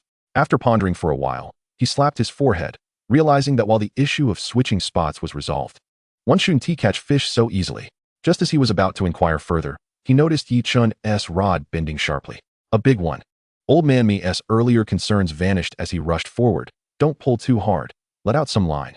This rod isn't strong enough. Upon hearing this, Chen quickly released the reel, watching as the line rapidly unraveled, several meters in an instant. Old man me hurried forward, adjusting the tension to ease the strain on the line. Chen, don't rush. Fishing is all about letting the line run. We've got over 1,000 meters of line. It can't escape that easily. Chen exhaled a sigh of relief. Initially, the fish had been situated 100 meters away, far beyond his fishing range. However, unexpectedly, it darted over in pursuit of a smaller fish. The fish he had originally been angling for also fled, leading to this fish taking a bite of his hook.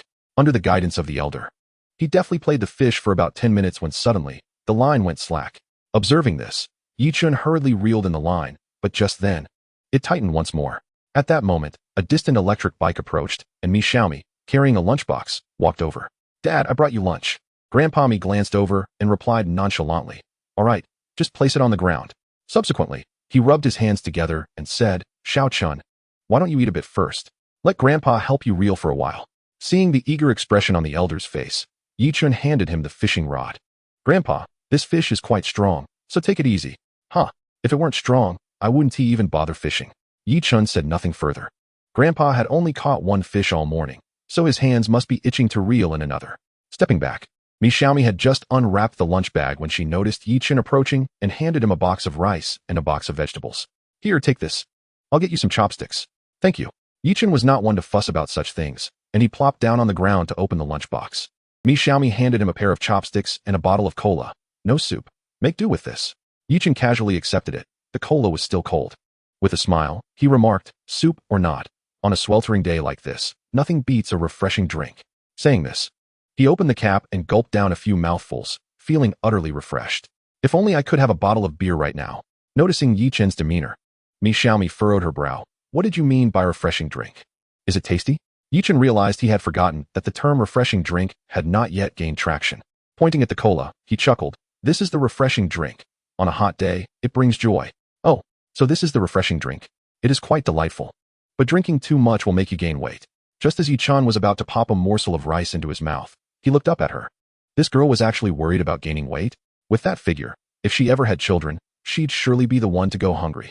However, he kept that thought to himself. After a few bites, feeling somewhat satiated, he heard the elder's voice calling out. Chen, quick, the net. Chen promptly set down his lunch and dashed to the seaside with the net. In his previous life, Chen had not fished much, even when he did. It was merely for small crucian and black fish by the river.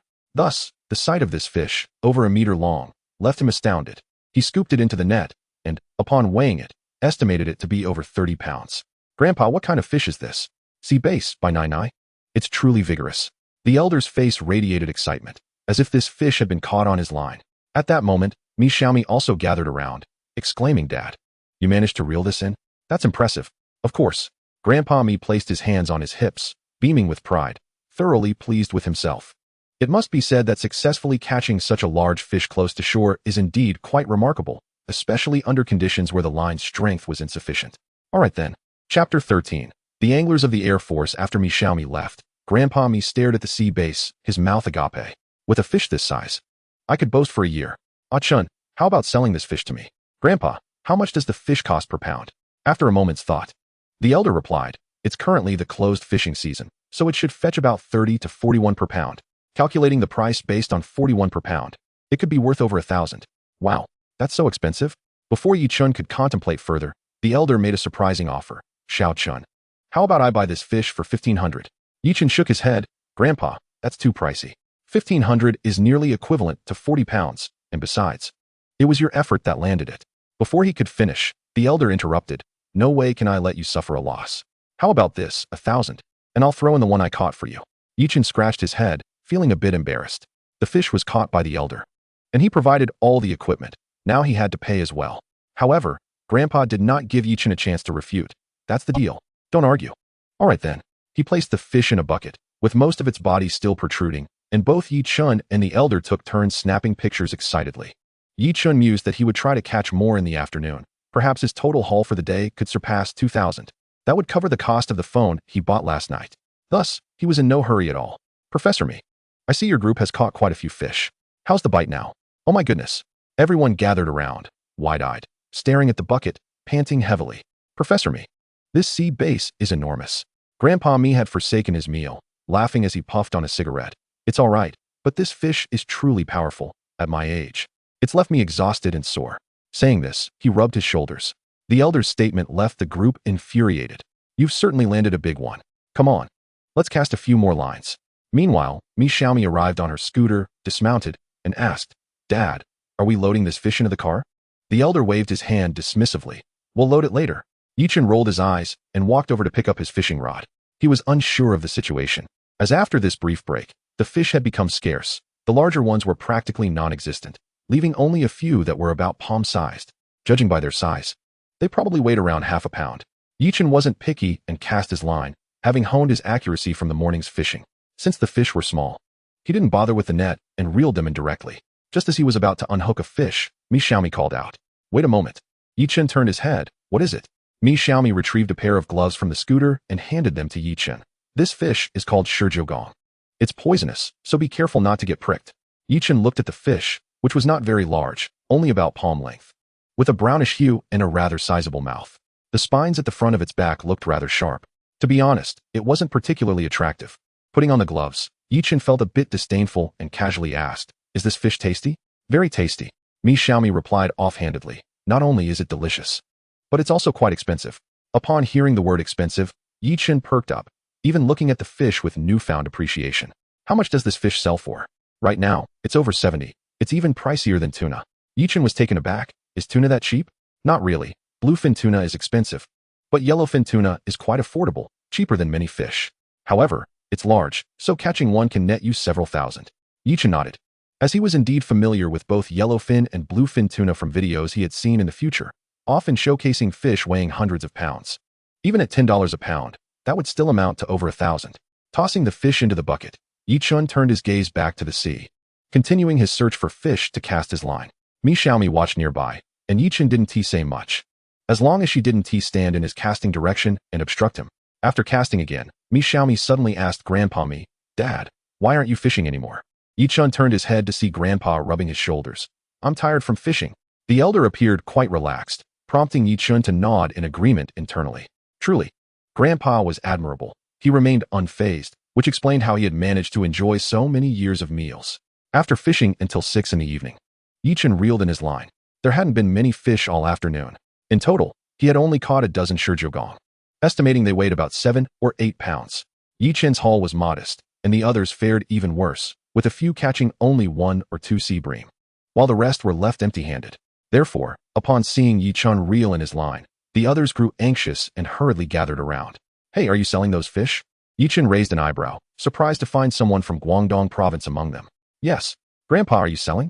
The elderly man cast a glance at Chen and instantly comprehended. Sell? Everything except for that large sea bass. Initially, Chen was troubled about how to sell the fish, but to his surprise, this group of anglers was truly remarkable, even carrying scales with them. Indeed, aside from the Air Force, these fishermen possessed every conceivable tool. Moreover, the price they offered was exceedingly generous. He had anticipated merely 1,000 or so. Yet they purchased it for 2,015, and with a magnanimous spirit, rounded it up to 2,100. In these times, those who have the leisure to fish are indeed affluent. Points updated. Current points, 5510. What a delight. Upon returning home, Chen counted his money repeatedly. After purchasing a mobile phone yesterday, he had a little over 1,000 left, and with today's earnings, he totaled 3,218 yuan. In this era, such income feels akin to a heist.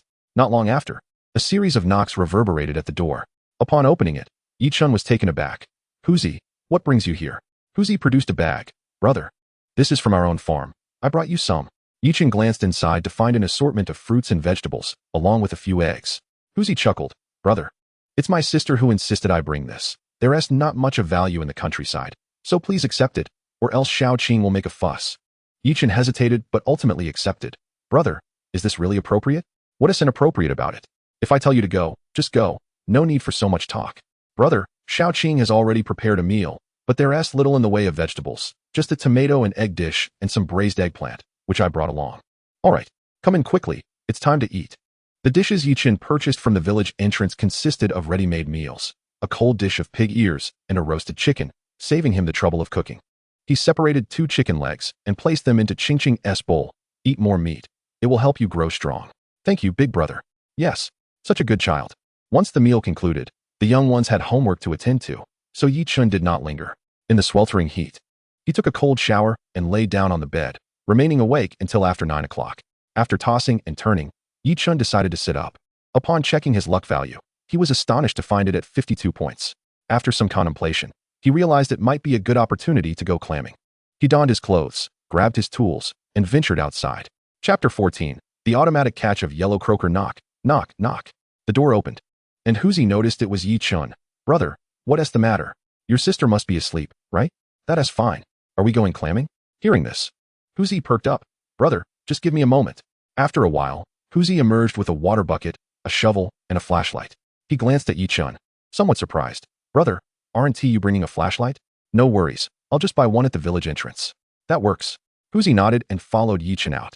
The tide tonight was decent, so even though it was a bit late, there were still people clamming, and the convenience store hadn't closed. They purchased 2 bottles of water and a flashlight before setting off. Brother, where are we headed? How about we stay around here? Chen surveyed the area. It was quite far, a place where he had previously dug for sandworms, but now it was somewhat crowded, and there wasn't much to be found. Let us walk a bit further.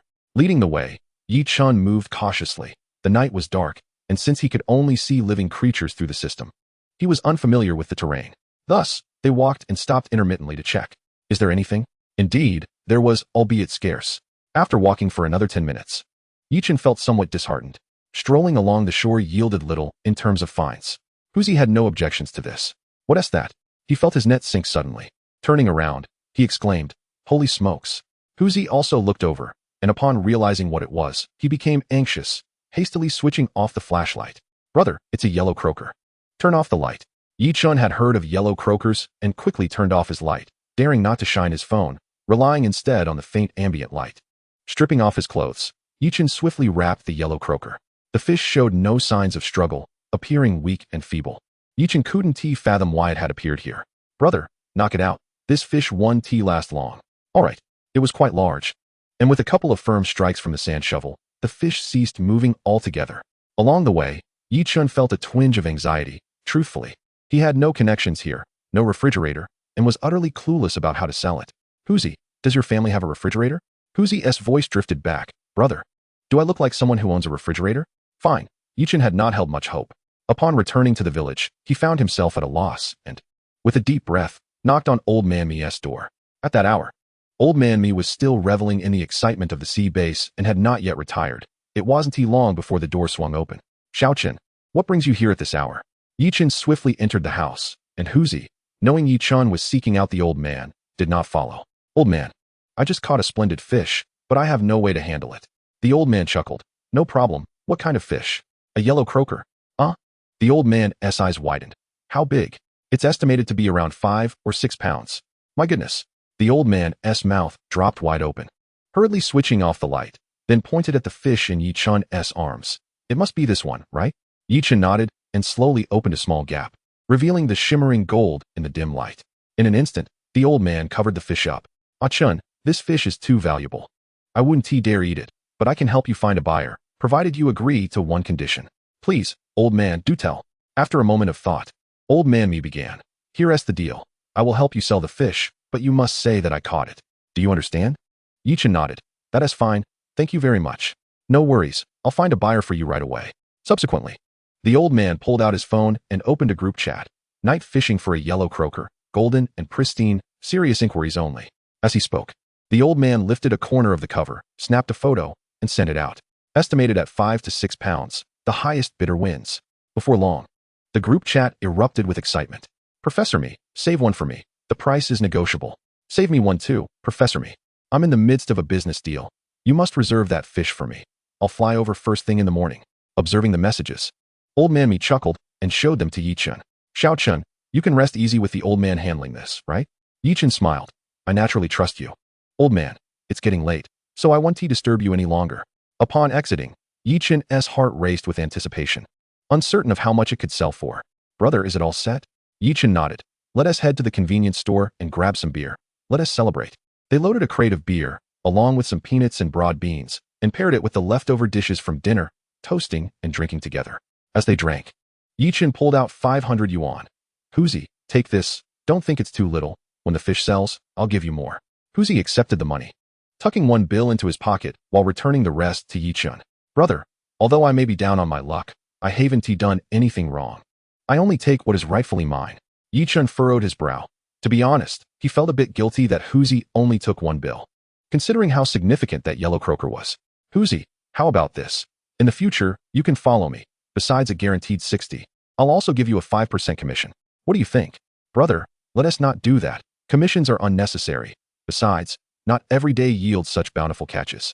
I know the situation in the village. Making 50 or 60 is considered lucky. Chen shook his head. He was different from those in the village. Even without the tide, he could still gather some seafood. Let us stick to my plan. Huzi was taken aback. The boss was considering cutting his pay, yet he was the one insisting on offering more. Setting aside the commission, a guaranteed 60 yuan salary was something anyone in the village would eagerly accept. With a swift motion, Huzi brought the beer bottle to his lips, and with a firm bite, he cracked it open. Brother, let us not beat around the bush. I toast to you. He downed the bottle in one go, the beer gurgling as it vanished. Chen felt a bit intimidated. While he could drink, this concoction was quite filling. Huzi, take your time with it. With that remark, Chen's temper flared. The bottle swirled in his hand, and in mere seconds, he had downed an entire beer. Brother, how do you manage that? This display of prowess left Huzi in awe, as he had never imagined beer could be consumed in such a manner.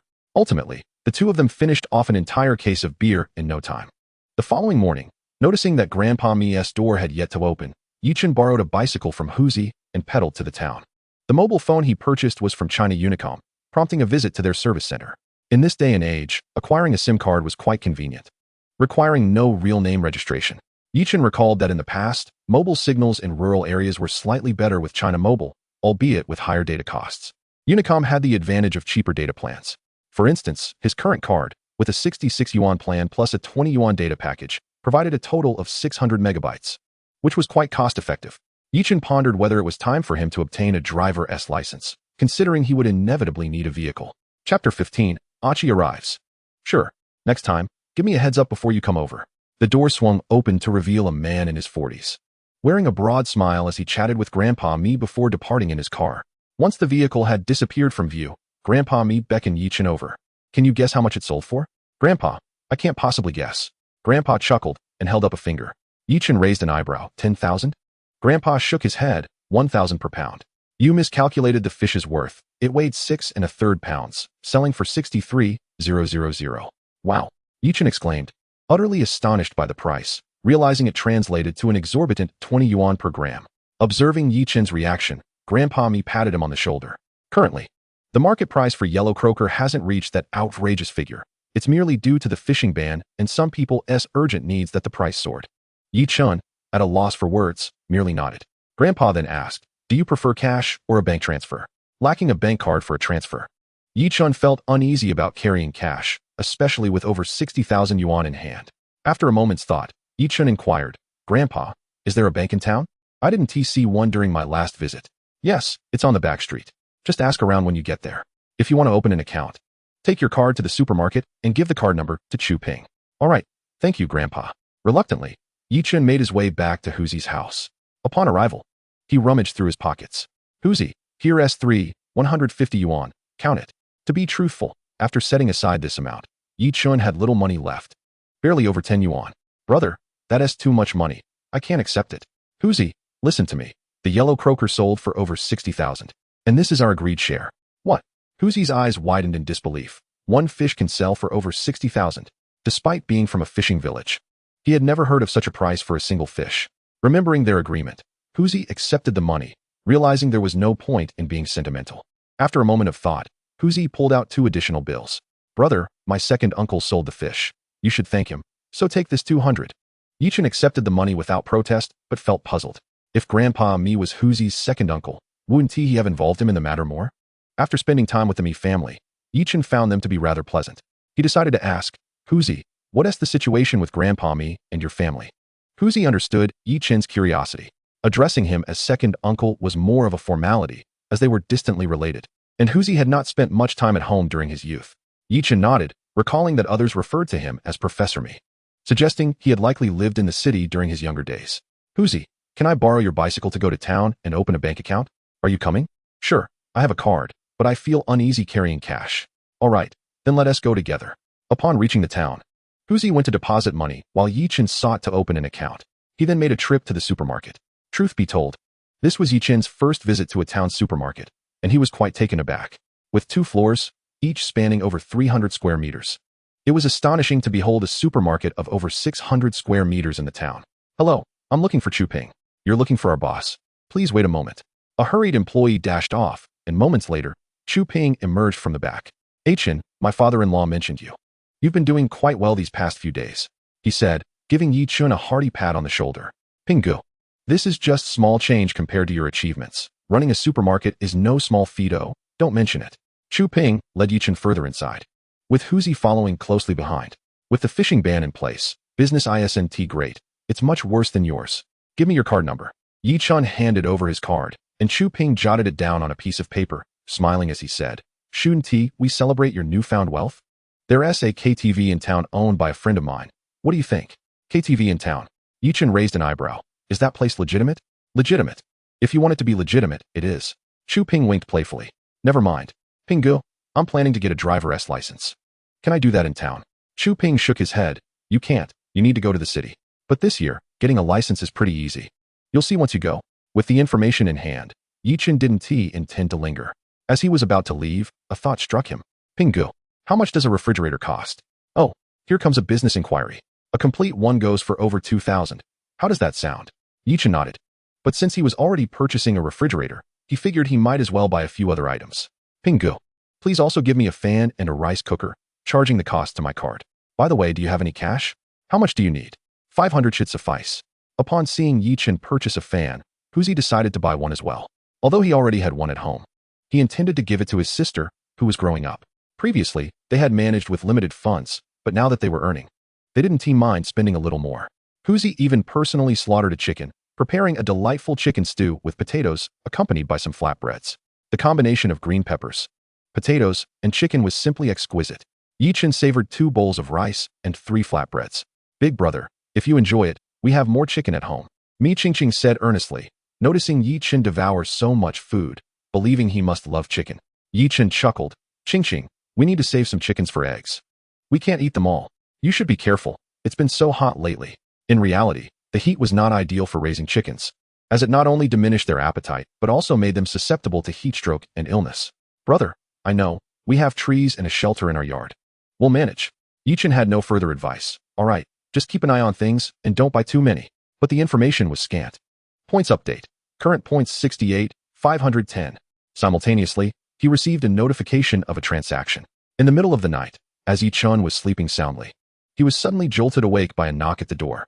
Groggily getting out of bed, he wondered who could be visiting at such an hour. Achi, what brings you here? Upon opening the door, he was surprised to find Achi and his uncle standing outside. That fellow unexpectedly made his way to me at night, claiming he was here to find you. Chen felt somewhat bewildered, yet he welcomed the two. Have you eaten? Come in and take a seat. His uncle, Fugue, waved his hand dismissively. I've already eaten, I'll just be on my way. Make sure to settle him in. After bringing in a multitude of bags, Fugue departed. Aki, what brings you here at this hour? Chapter 16, Driver's License. Buying a car, brother. I went to your house looking for you, and Grandma said you were here. Since I had nothing to do at home, I thought I'd come over. Chen poured a glass of water for Aki, feeling somewhat speechless. You come here now. What about your family's land? Are you abandoning it? What do you do? I'll do too. As long as I can scrape by, it's fine. With my dad like that, I can't expect much from him. After making the bed, Chen patted Aki on the shoulder. Success is earned through effort. Get some rest. We'll talk tomorrow. All right, brother. The following morning, Chen rose early and stepped into the courtyard, only to find Aki already up, tending to the weeds in the yard. After a brief moment of contemplation, Chen withdrew 200 yuan. Here, I might not be in the village these next couple of days. If you're free, why not go beachcombing? Chen chuckled. I have a mobile phone. By the way, where did you get yours? My dad gave it to me. All right, come with me. I'll introduce you to someone. Leading Aki, they made their way to Tiger's house, where Chen introduced the two before heading to town alone. After a simple breakfast, he boarded a bus, arriving in the city. Truth be told, this marked his first visit to the city since his rebirth. Hey, young man, need a ride? Just as he alighted, a middle-aged man approached. Driver, is there a driving school nearby? Yes, indeed. Hop in. Once inside the vehicle, after a 10-minute drive, Chen began to sense something amiss. Driver, are you taking the scenic route? How could that be? Don't worry, we'll be there shortly. With a sudden press of the accelerator, they sped several hundred meters before coming to a halt. Young man, we've arrived. That LLB-20. Chen felt irked as he recognized the area, realizing he had passed by it before. Damn it. If the driver hadn't taken him on a detour, he could have easily navigated this route. With a grim expression, he handed over 20 yuan and turned to leave. Upon entering the driving school, Chen was taken aback. There were a dozen or so people surrounding a single vehicle. Quite bizarre, considering it wasn't peak season. Young man, here to learn driving? Chen nodded, lighting a cigarette. Yes, I'm here to learn. Are you the instructor? Indeed. What type of vehicle do you wish to learn? Rather than responding directly, Chen offered the instructor a lit cigarette. Instructor, is it easy to learn driving nowadays? Extremely easy. Come, let us have a chat. Following the instructor into a room, Chen spoke first. Instructor, is there a quicker way to learn? I have limited time. Upon hearing this, the instructor chuckled heartily. This young man is quite astute. Our small vehicle course is 1200, while the large vehicle course is 1800. If you progress quickly, it typically takes just over a month. However, if you wish to accelerate your learning, there are ways. What vehicle do you wish to learn? Chen contemplated briefly. The large vehicle held little significance for him. Given his current circumstances, a small vehicle sufficed. Even if his future catches were plentiful, he could always hire someone to transport them, as greater catches implied greater toil. He had to consider his own safety. He had just been reborn. He couldn't afford to meet an untimely end. Let us go with the small vehicle. The instructor didn't speak, merely took a puff from his cigarette and stood up, gesturing to Chen with 4 fingers. Understanding immediately, Chen produced a pack of cigarettes, placing it on the table. Instructor, please wait for me. I'll be right back. Exiting the driving school, he found a bank and withdrew 4,000 yuan, later purchasing an envelope from a nearby shop. Instructor, it's a scorching day. Have some water to cool off. After handing the water over, Chen discreetly slipped the envelope into the instructor's hand. As a seasoned instructor, the latter immediately sensed its thickness and became instantly more amiable. Young man, I'm Wang. Just call me Brother Wang. Now, let us fill out the form. Once the form was completed, Instructor Wang cheerfully led Chen to the practice area. Can you drive? Chen nodded. I can. Then let us get started. The car is a domestically made one, and it looked quite worn down, but Chen didn't mind. After all, driving schools often had vehicles that were merely functional. Upon opening the car door, a strong odor assaulted him, and even before starting the engine, he felt a wave of nausea. Frankly, some people feel car sick not solely due to the bumpy ride, but also because of the smell. It was truly overpowering. Fighting the urge to retch, Chen climbed inside, closed the door, and fastened his seatbelt. Starting the engine, he discovered that it even had a gas pedal. One had to commend the audacity of the driving school. To combat the queasiness, Chen decided to belt out a tune, recalling a song from memory. Want to stay but can't, loneliness is at its peak. And the gentle words have turned into parting songs. The louder he sang, the faster he drove, feeling utterly liberated. Slow down. From the passenger seat, the instructor wiped the sweat from his brow. This young man drives rather recklessly. Chen, ever obedient, reduced his speed, leisurely following the instructor's directions for several laps before finally coming to a halt. Instructor, am I the only one practicing in this car? Yes. Most students prefer large vehicles, so there are fewer for small cars. It's clear you already know how to drive. Come back in the afternoon. Chen spent 3 days in the city. And guess what? He obtained his license. Quite absurd. Moreover, he had passed the exam himself, which consisted of just 2 components, the obstacle course and the road test. Upon completion, he received his license. In his hotel room, Chen held the license, feeling somewhat unsettled. This driving school seemed rather unconventional. No wonder they had so many students despite a plethora of nearly obsolete cars. Yet, the manner in which he obtained this license felt a bit dubious. However, having secured it, overthinking wouldn't change anything. He checked out of the hotel. During these 3 days, He had thoroughly explored the vicinity and was well acquainted with what was around. Strolling about, he stumbled upon a second-hand car dealership. The owner, noticing Chen's youth, greeted him warmly and poured him a cup of tea. "Young man, have you spotted any cars of interest? Would you like me to assist you?" Chen pointed at a van. "How much for that one?" "This one. It'll cost 15,000. Chen rolled his eyes, thinking the owner must take him for a fool. At best, it was worth 6,000. "How about a discount to 5,000? The owner grimaced. "Young man, you can't discount it that much. That is practically cutting it down to the bone. How about this? I'll sell it to you for 10,000. Chen shook his head, remaining silent as he turned to inspect other vehicles. "Wait, how about 8,000? That is quite low. Too expensive. This one, I'll take for 8,000. At that moment, Chen was seated in a vehicle that appeared quite new, and upon inspection, everything seemed to function properly. "Absolutely not." The owner's tone was resolute. "That's a joke. I paid nearly 8,000 for it when I acquired it. Selling for 8,000 would be a loss. Young man, I won't haggle over price anymore. If you truly want this one, it's 10,000. And I'll ensure the oil change and everything else is sorted." Chen hesitated. In the future, this car would undoubtedly be worth less than 10,000. But at present, it wasn't yet the time for significant price drops. "Fine, 10,000 it is. Let us go to the bank for the transfer." With a firm resolve, Chen finalized the deal that very day. Back in those days, navigation still relied on software like Kairoot, and he spent over 1,000 on an all-in-one device. "Brother, whose car is this?" Chapter 17. Returning to the village for the tides at the entrance of Tiger's home. Chen noticed Aki was also present, so he halted his steps. "How do you like the new car?" Aki stared in astonishment. "My brother is truly impressive. Brother, you've struck it rich. In our village, it seems only your uncle and the village chief own a vehicle." "The village chief? It's a second-hand car. Let's not discuss it. Have you two eaten? I brought some vegetables from the town. We're just cooking. Come in and sit." Tiger was not at all surprised by Chen's ability to purchase a car. After all, it cost 60,000 yuan. Upon hearing that they were cooking, Chen took the vegetables, closed the car door, and entered the yard, but his expression darkened. "You two grown men chatting while letting a young girl like Ching cook?" In the kitchen, Ching poked her head out upon hearing the commotion. "No, big brother, my brother's cooking isn't good." Chen then turned his gaze to Aki. "Aki, you can cook, right?" Aki shrugged. "Big brother, don't blame them. They still need to go to the beach later. I can handle it." Chen walked into the kitchen and ruffled Ching's hair. "Little Ching is so obedient. Is there anything I can help with?" Ching shook her head. "No, big brother, you just rest. Then I'll help you boil some water. Just this one pot will do.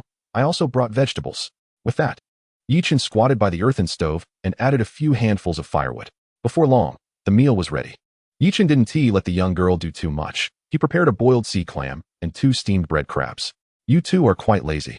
Just boiling and steaming. How hard can that be? Stop scolding, brother. I added too much salt yesterday, and little Ching wouldn't let me cook." Little Ching nodded in agreement. "Big brother, it was too salty." All right. Let's eat." At the dining table, Chen also unveiled the dishes he brought. A cold dish of pig ears and a vegetable platter. "By the way, I just heard Ching mention that you're going to the beach tonight. How has it been these past few days?" "It's been all right. The tides have been decent, but compared to you, it's still far off. On a good day, I earn about 30 yuan. Chen nodded, observing Tiger's expression, which indicated that such a yield could be considered slightly above average. He glanced at his luck value, which was not particularly high, around 20, but it suggested there could still be some gains. After the meal, the young girl ran off to do her homework, and Chen pulled Tiger and Aki outside. "Here's the deal. Aki, if you wish to join me, it will be the same as with Tiger. A base salary of 60 plus 5% of the profits. What do you think?" "Brother, are you joking? The haul from the beach is only around 20 to 30 on a good day, by your terms. Wouldn't I need to come up with at least 120 a day? That's my concern. You manage it as you see fit." Chen pulled out a cigarette and lit it, ignoring Aki's incredulous expression. Aki took a deep breath. "That could work, but if the harvest is poor, you can just give me whatever." Tiger, who had been silent, chuckled. "Aki, you still don't understand, Brother Chen.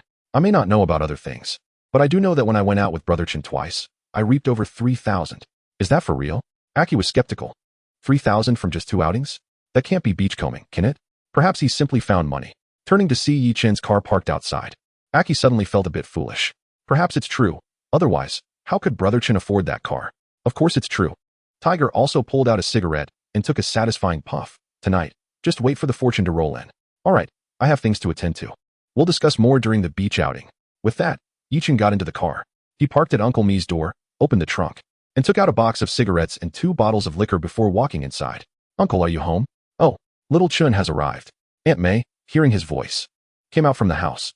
Upon seeing the items Yi Chun was carrying, her brows knitted in disapproval. Little Chun, what do you mean by bringing these things to Annie's house? Yi Chun smiled, just a small token of appreciation. Is Uncle not home? Aunt May's expression darkened. I know about your situation. Why are you still doing this, young man? Who taught you to behave like this? Aunt May, what are you thinking? This is a gift from my mentor.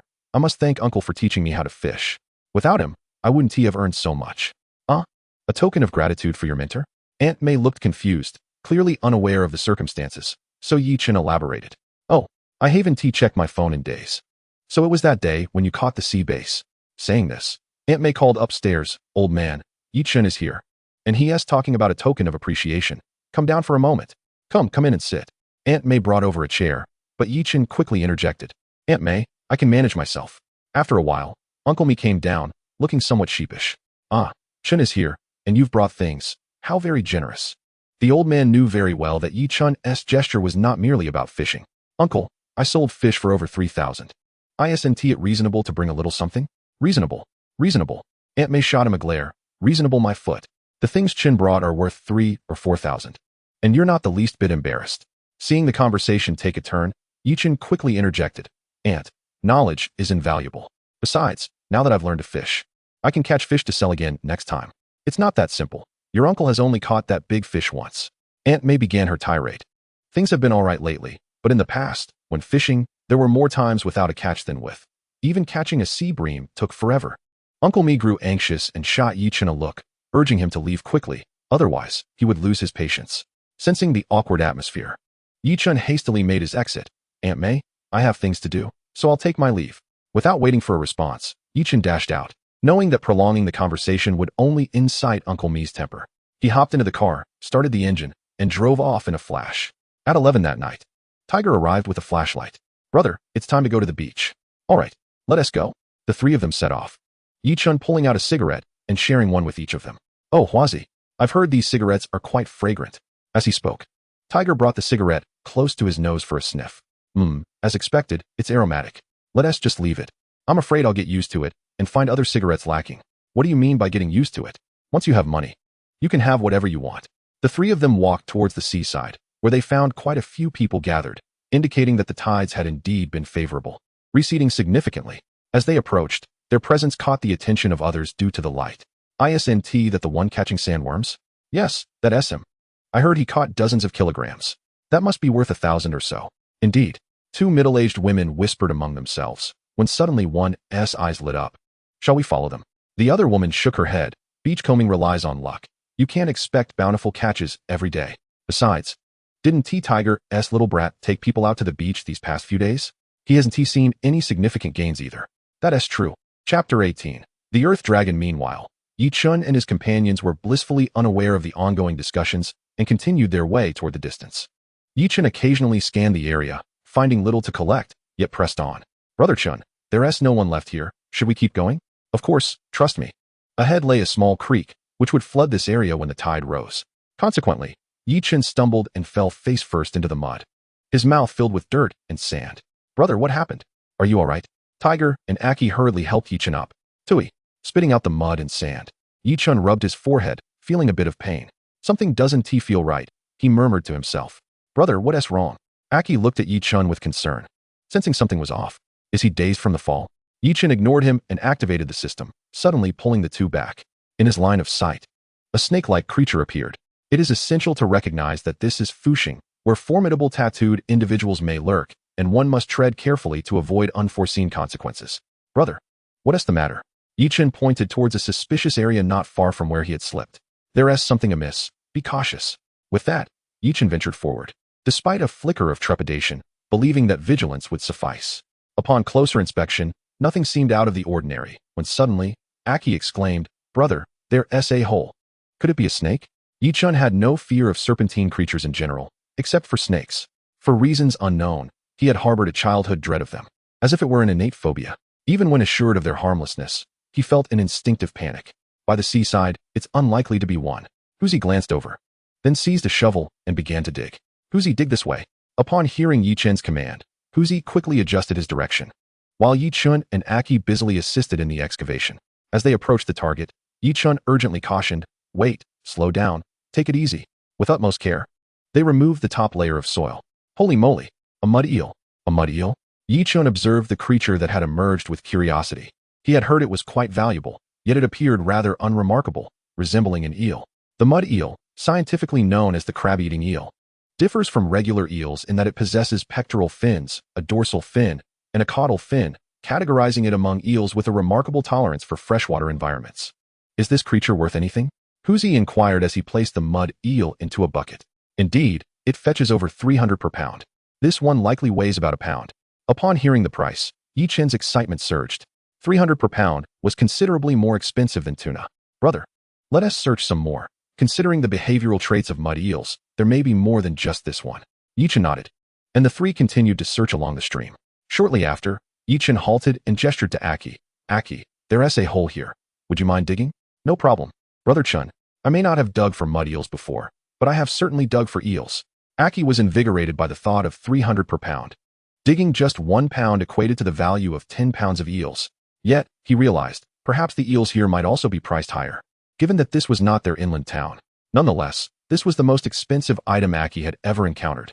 As he began to dig, Yi Chen turned to continue his search. With a splash, at the shoreline, Yi Chen swiftly netted a crab, extracting it to reveal a blue crab. Not bad at all. Weighing about 7 or 8 tails, and it's a female. He retrieved a length of rope from the bucket and laboriously tied it up, though not aesthetically pleasing. It was secure nonetheless. After securing the blue crab, Yi Chen turned around and was immediately taken aback. What on earth is this? Why does it look so peculiar? Upon closer inspection, Yi Chen was startled and quickly called out to Huzi. Huzi, come here for a moment. What is up, brother? Yi Chen pointed ahead. Is this creature venomous? Huzi looked in the direction Yi Chen indicated, initially stunned, then filled with indignation. You silly snake, thinking you can feast on a mud eel. Do you truly believe you can handle that? Huzi stepped forward and grabbed the snake by its tail, dragging it away. The snake had only just begun to feed. Having bitten down on the mud eel's head, disturbed, it immediately released its grip. As the mud eel found its freedom, it swam towards the water, and Yi Chen, quick on his feet, netted it once more. Brother, is it all right? The mud eel hasn't perished, has it? Huzi's concern was warranted. Even Yi Chen feared for its life. This mud eel was quite sizable, likely weighing around 1 pound 7 or 8 tails. It's alive. Bring the bucket over. That's a relief. Once the bucket arrived and the mud eel was safely deposited, Aki's voice sounded from nearby. I've got one too, brother. This one is quite substantial. Hey, that is excellent. Yi Chen glanced over and estimated that this one weighed at least 7 or 8 tails. Whistling a cheerful tune, Yi Chen meandered through the area. The stream twisted and turned, making it impossible for Yi Chen to survey the entirety at once. After exploring this section, he ventured upstream for about 100 meters, still finding little of interest, and decided to call it a day. Let us go, there's likely nothing left. Upon hearing Yi Chen's words, the two were not easily dissuaded. Brother Chen, why don't you take a break while we search a bit more? All right. Although Yi Chen was aware that little remained to be found, he could not show it, for after all, it was a mud eel. Anyone would want to extend the search a little longer. Finding a rock to sit on, Yi Chen lit a cigarette and waited in silence. The two, initially disheartened, soon became animated again. 3 mud eels, and 1 large one over 3 pounds. That could sell for over 1,000. Each of us would get over 100. That's far more profitable than other endeavors. It was only around noon, and they had only been working for a little over an hour, excluding travel time. The actual working time was quite minimal. How delightful. On their way back, Yi Chen remained observant, occasionally glancing around. As they neared the village, Yi Chen shone his light and came to a halt. Huzi immediately perked up. Having observed the past few days, he realized that whenever Yi Chen stopped, it signified a discovery. Brother, where is it? I'll go. Yi Chen was astonished. You can tell there is something just because I stopped? You have such faith in me.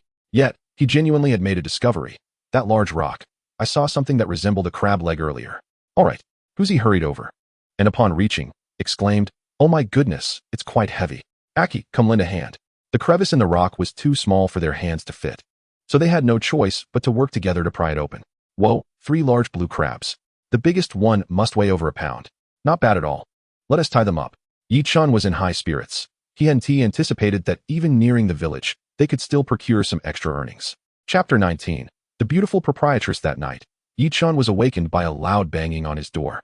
Upon opening it, he was met with the pitch-black night, where a fierce wind howled, accompanied by torrential raindrops pelting against his face. Yi Chen hastily shut the door and proceeded to inspect the house. Fortunately, although the dwelling was an old brick structure, It had no leaks, save for a few corners where water seeped in, which was manageable. Lying back down, he fell asleep again, only to awaken when daylight broke. Outside, the wind had calmed considerably, but the sky remained overcast, with the clouds hanging low. Brother Chen, I've prepared some rice porridge. Would you care for some? After serving a bowl of porridge, Chen took a sip and his eyes brightened. Not bad. Your skills have improved. Oh, it's nothing. Aki replied modestly. I picked up a few tips from Ching these past few days. That is commendable. You've done exceptionally well. The porridge, infused with some shellfish, had a savory flavor. Though Chen was not accustomed to breakfast in his previous life, he found himself satisfied after just one bowl. Aki, let us pack yesterday's haul. We're heading to the town to sell. Sure thing. After picking up Huzi, the trio arrived in town, only to find themselves taken aback. Typically bustling in the mornings, the town was unusually deserted, with only a sparse scattering of people. Huzi, is there a fish buyer in town? There is, but the prices will be lower. Chen understood the prices would dip. Without profit, who would operate a business? They couldn't possibly run on goodwill. It wasn't until they reached the far end of the town that Chen spotted a fish-buying sign outside a small courtyard. The door ajar. Is anyone there? Hello? After calling out 5 or 6 times, a young lad came running over, seemingly startled. Chen was surprised. The boy appeared no older than 15 or 16, looking disheveled and rubbing his eyes as he sprinted. With a clatter, the boy accidentally kicked a metal basin, causing him to stumble towards Chen. Oh no! Chen quickly stepped forward to catch him, and with a loud crash, they both toppled over. That didn't hurt? The boy looked bewildered, merely feeling a bit uncomfortable. Kid, you ought to shed a few pounds. Huh? Upon hearing voices beneath him, the young man scrambled to his feet, hastily apologizing. I'm so sorry. I didn't realize you were underneath. Chen rose, rubbing his backside. Young man. How much do you weigh? That was quite alarming. Not much, really, just a little over 170 pounds. What? That is not light at all. Do you think one must weigh like a ball to be considered heavy? You're barely over 5'7", and you weigh 170? At this, behind Chen, Huzi and Achi could no longer contain their laughter, clutching their stomachs. Chen shot them a glare before addressing the young man again. Is anyone home? We've come to sell fish. What kind of fish? I can take some. Mudskippers. What? Mudskippers? The young man scratched his head and pulled out a sign to scrutinize. Actually, I can't take them. Would you mind waiting a moment while I call and check? Sure. Chen was indifferent. Mudskippers fetched a high price, and he felt uneasy selling them to the young man without verification. The young man dashed inside, retrieved his phone, and after a lengthy conversation, returned with 3 bottles of water. I'm really sorry, my parents are out, and we're not buying mudskippers right now. He handed a bottle to each of them, still feeling a bit embarrassed about having bumped into Chen. How about this? I can call the restaurant in town to see if they want some. That would work. In truth, Chen had little hope, with the fishing ban currently in effect. The restaurant likely had no business. Hello, Wang Jia. It's like this. All right, you want them delivered? Good. After hanging up, the young man smiled. Bro, there's a restaurant in the center of town that will take them. Just deliver them there. Thank you. Upon reaching the town center, Chen was surprised to find a luxury car parked in what had previously been an empty space, right in front of the restaurant. They unloaded their cargo and entered the establishment, only to be intercepted by a server. Are you here with the mudskippers? Yes. Follow me. The server led them to the restaurant's backyard. Upon entering, the trio halted in their tracks, their eyes drawn to the fish pond nearby. Wow, those fish are incredibly white. Wait, that's a Chinese soft-shelled turtle. Boss, the mudskippers have arrived. A tall woman by the pond turned to them. Where are the mudskippers? I'd like to take a look. Chen quickly reacted and opened the box. They're quite large. And there are blue crabs too. The woman's eyes lit up as she bent down to inspect the mudskippers. In that moment, Chen felt a rush of warmth as he noticed the flawless curve of her figure. Unaware of his gaze, the woman stood up, smiling. These mudskippers are excellent. How does 320 per pound sound? To be candid, her smile was enchanting, radiating a pure beauty. However, Chen was not one to overlook matters of finance. Boss, they say the rougher the waters, the more valuable the fish. We caught these 3 yesterday amidst the storm. After a moment of consideration, the woman smiled broadly. All right, given the weather, I'll offer you 340, but that's my final price. That's generous. But do you want the blue crabs? There are 3, weighing 71 pounds. Though one is dead. If a crab is dead, no one will want it. Chen squatted to inspect, and indeed found one deceased crab. All right, then I'll take these 3. Chen did not contest the price of 70 per pound for the blue crabs, although Mr. Mi had previously bought them for a higher price that was based on market rates. Moreover, this batch of blue crabs was smaller than the last. After weighing, the mudskippers totaled 3 pounds 6 ounces, selling for 1, 224, while the 3 crabs weighed 2 pounds 5 ounces, fetching 175, bringing the total to 1,399. And she handed over 1,400. Points updated. Current points 69,910. After settling the bill, the woman smiled, quickly jotting down a number. Here is my number. If you have good stuff in the future, please contact me. I'll take anything as long as the quality is good. With that, she packaged the mud skippers and blue crabs, fished out a fish from the pond, and left. Is your boss leaving just like that? Oh well. As they exited the restaurant, the luxury car had vanished, leaving Huzi and Achi a bit wistful. Yi-chun patted their shoulders. Don't dwell on it. Focus on your work. Next year, I'll help you find wives. Huzi and Achi exchanged glances, speechless. Bro, you're too direct. You've laid bare your thoughts. You saw the haul from yesterday. It totaled 1,400. 5% of that is 70, plus an additional 60, making it 130 for you. The two accepted the money, their faces beaming with joy. Chen-gu, you're incredible. We earn only 20 or 30 a day, even when we're quick. You just made over 1,000 in one go. Yi-chen shook his head. This isn't even as fast as fishing, having earned over 1,000. You're only giving us a little over 100. You won't find that insufficient, will you? Bro, what are you saying? Huzi chuckled. This is all thanks to your efforts. Getting over 100 is already quite generous. If the widows in the village knew, they'd probably follow you around for 24 hours. Yi-chen raised an eyebrow. So, are there many widows in the village? Of course. This is a fishing village. Accidents at sea are inevitable. Not just in our village, but in others as well. The more Huzi spoke, the brighter Achi's eyes became. And even Yi-chen took notice. Achi, be cautious around widows. They bring a lot of trouble. Haha. Achi dismissed the warning. Bro, that's a flawed argument. Widows can remarry. Besides, after all these years, they must be lonely. I just want to provide them with a little warmth. This actually held some merit. Yi-chen couldn't help but feel a surge of respect. Shaking his head, he cast aside such thoughts. I might not be around the village for a while. Chapter 20. The disturbance caused by Air Mao. Yi-chen looked up at the sky. He had checked the weather earlier and noted a typhoon was approaching the coast. Of course, this was not significant. It merely meant they couldn't go fishing. Huzi raised an eyebrow. Bro, take me with you. I've never seen wheat being harvested. No way. Yi-chen shook his head. You still have your sister. She's in school. It's fine. With the typhoon coming. Just take my sister along. Still no. Just the travel time will take 2 or 3 days. By the time the typhoon passes, your sister will still need to go to school. Come on, bro. My sister is doing great in school. She's in 4th grade and has actually finished her lessons. If that is truly the case, then I suppose it's acceptable. Arriving at the house, Yi-chen rented. He grabbed some drinks from the fridge and other items to take along. Achi followed suit. Thankfully, the fields were golden, but still unharvested. As they entered the village, Aunt Lon, sitting in front of the small shop, fixed her gaze on the car. Oh, isn't that a Chen? Did you buy this car? Yeah, I made a bit of money. It wasn't too expensive. Upon hearing that Yi-chen had bought a car, Aunt Lon became quite enthusiastic. Bringing out a bottle of water. Did something happen? Yi-chun's brow furrowed, and he immediately turned the steering wheel toward the village. Behind him, Aunt Lon clicked her tongue. Impressive.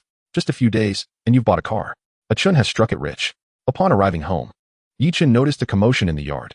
Stepping out of the vehicle, his temper flared upon seeing a Wang grappling with a burly man. While 2 younger individuals occasionally kicked him, his grandmother and aunt were in tears, desperately trying to shield him. Fight! Give it to him. Yi-chen clenched his fists, enraged by Air Mao's brazen taunts. As soon as Air Mao turned at the noise, he received a solid punch, blood gushing from his nose. On the other side, Archie kicked the 2 smaller figures away with a swift motion, then delivered a punch that sent another sprawling aside.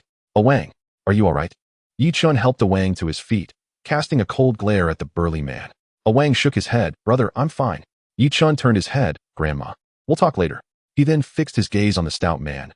Yi-chen gang, if you wish to be polite, I shall address you as cousin. Otherwise, what gives you the right to intrude upon my home? Hey Archin, what are you saying? Wang rushed forward, wrapping his arm around Yi-chen gang's neck. As he spoke, he thrust a punch into Yi-chen gang's abdomen. Ouch! Yi-chen gang winced in pain, collapsing to the ground, while Ermao and the 2 smaller figures stood frozen. Not daring to utter a word, Yi-chen let out a scoff. Get lost. Ermao hesitated, glancing at his son, but upon seeing Yi-chen grab a wooden fork, he hastily pulled his son away. The 2 smaller figures scattered in a panic. Huzi observed the fleeing crowd, his expression growing cold.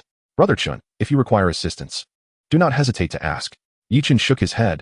This does not concern you. Indeed, Yi-chen spoke the truth. Matters within the village should be resolved in the village.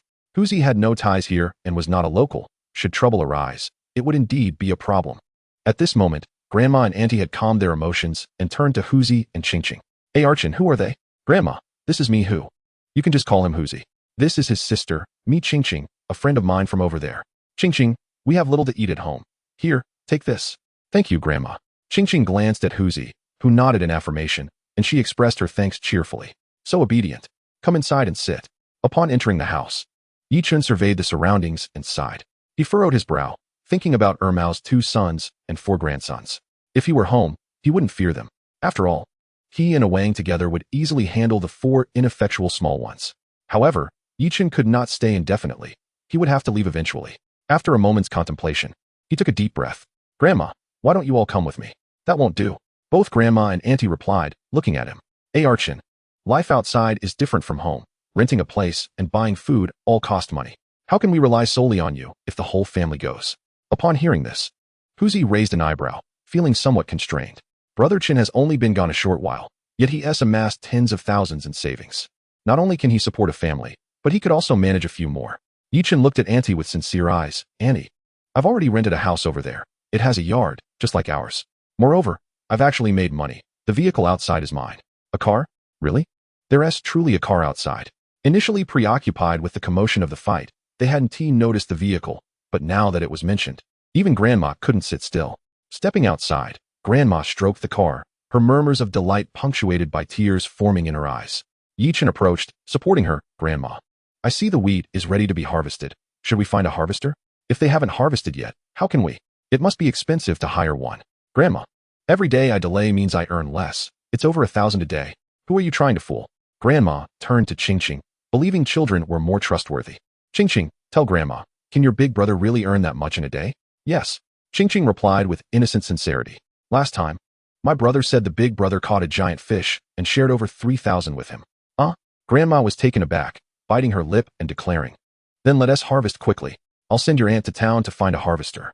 Grandma, let us all go together and buy some supplies too. Chapter 21. Buying clothes with family with 4 people plus Grandma, Annie, and Awang. There were exactly 7 of them, just enough for a van. A sedan wouldn't suffice. Of course, Chen had heard tales of how some vans were crammed with over 20 individuals. As they drove to the intersection, a man intercepted the vehicle. The very one who had scolded about retrieving his family's cage earlier. Hey Archon, since you're all loaded up, why not come by for lunch later? Extending a hand to a smiling face, Chen refrained from uttering any unkind words. The man grinned. No worries, have a smoke. Chen glanced at him, somewhat taken aback. In these times, villagers typically smoked low-quality brands, yet this cousin of his was smoking a premium brand. He had no idea about the price. I don't smoke. I need to head to town. No time for chatting. With that, Chen pressed the accelerator and sped off. Behind them, the man's expression darkened as he watched the departing vehicle, muttering, "Humph. What is he so proud of?" Chen drove away, while it may seem rude. He was well aware of the village's dynamics. People often put on a facade, saying one thing to your face and another behind your back. He didn't care. Nor did he plan to establish himself in the village. Why bother with the trivialities?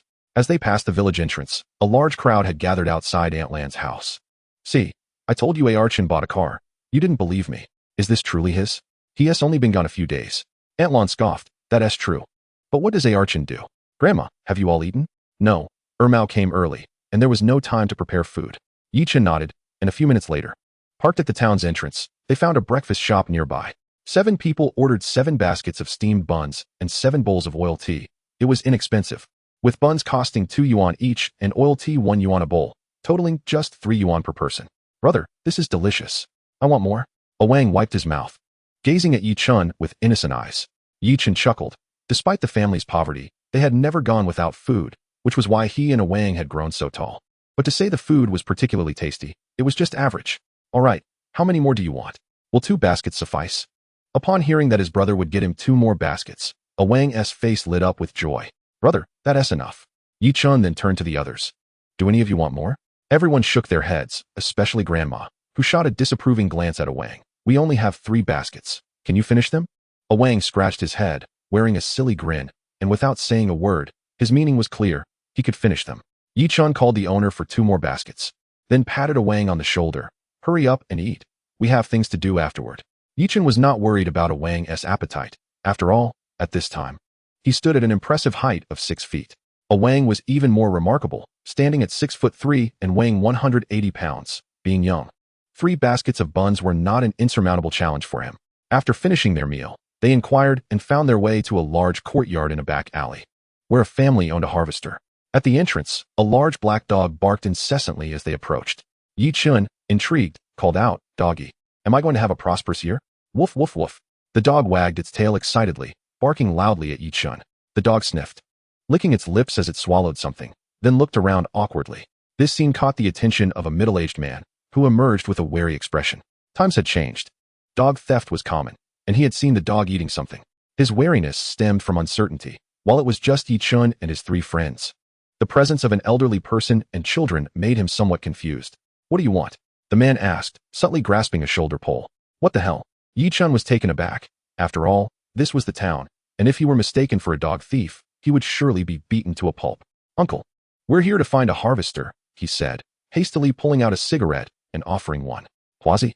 The middle-aged man sighed in relief. In these times, smoking this brand was unlikely to signal a dog thief. Accepting the cigarette, the man frowned slightly. "The weather has been poor lately. Not many people are harvesting. There's really only one family doing it." His meaning was clear. Just one family with only a few acres. It wouldn't be worth the trouble. "Uncle, how about doubling the price? I recall it was 40 per acre before. I'll pay 80. The man was somewhat tempted. The difference between 40 and 80 wasn't merely about the doubled acreage, as substantial savings could be made on fuel and labor. "All right, but I can't operate the harvester myself. It's my son who handles that. He's out at a banquet right now, but I'll give him a call." "Feel free." It was still morning, and the middle-aged man's son had only left for a short while, just arriving at a relative's home. After making the call, he was quite pleased. After all, with just one family, it would be a quick job, resulting in a few hundred yuan in earnings. "All right, since we've taken the job, I want tea drink at noon." After hanging up, he provided the address. And Chen and his companions made another trip to the grain station. The prices were not high, previously around 80 to 90 cents. Now they could only offer 76. But it was still reasonable, as they could sell it right away, making it more profitable than drying it. "Grandma, let us go buy you and Auntie some clothes." "What clothes? At our age, is there any point in trying to look pretty?" Chen chuckled. "Not at all. In my eyes, Grandma and Auntie are absolutely beautiful." Flattering. Unable to resist Chen's insistence, Grandma finally acquiesced. In the town, many items were reasonably priced, fluctuating by 100 or so, and sometimes even less. When Grandma started shopping, she was quite fierce, haggling down a price from 70 or 80 to just 28. Don't ask why I'm so specific. Let us just say the shopkeepers were worn out by the end, as the old lady insisted on negotiating every last penny. If it weren't for the large family buying so much, the shopkeepers might have kicked them out. "Big brother, thank you." Ching tugged at Chen's hand, her eyes bright and a bit red. She was quite understanding, knowing that her brother struggled alone, which was why she only received new clothes during the new year, making do with whatever was available at other times, even mending her own torn clothes with a needle. "Little Ching, soon will live a good life." Ching nodded earnestly, believing in her big brother and in themselves, that they would surely enjoy a better future. Awang also received a new outfit, grinning from ear to ear. Chen pulled him aside. "Brother, what is up? You can take on those 2 cousins from Air Mao's family, right?" Awang nodded. "I can take them." Chen paused, hesitated to speak, then decided against it. Never mind. He had initially thought that since Awang could win, they could catch Air Mao at home and give him a good beating. But considering Awang's actual situation, he held back. Awang listened to him closely. If he said something, it could truly lead to serious consequences. In a village, without any weapons involved, if someone were to be seriously harmed, that would indeed be troublesome. After finishing their shopping, Chen wore a broad smile. Chapter 22. Making dumplings. Upon returning to the village entrance, they were once again stopped. "Hey, Auntie, did Chen buy you new clothes? They're lovely." While Grandma had protested during the shopping, she now looked radiant. "I said not to buy, but Chen insisted on dragging me along. At my age, is this not a waste?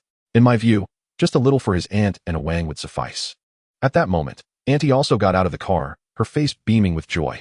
Although Chen was her nephew, they had shared a close bond since childhood, akin to that of a son. "Oh my, Yaching, you look absolutely stunning today. If you were to seek another partner, you'd have your pick." Auntie Yaching, typically a cheerful person, found herself blushing at the compliment. "What nonsense.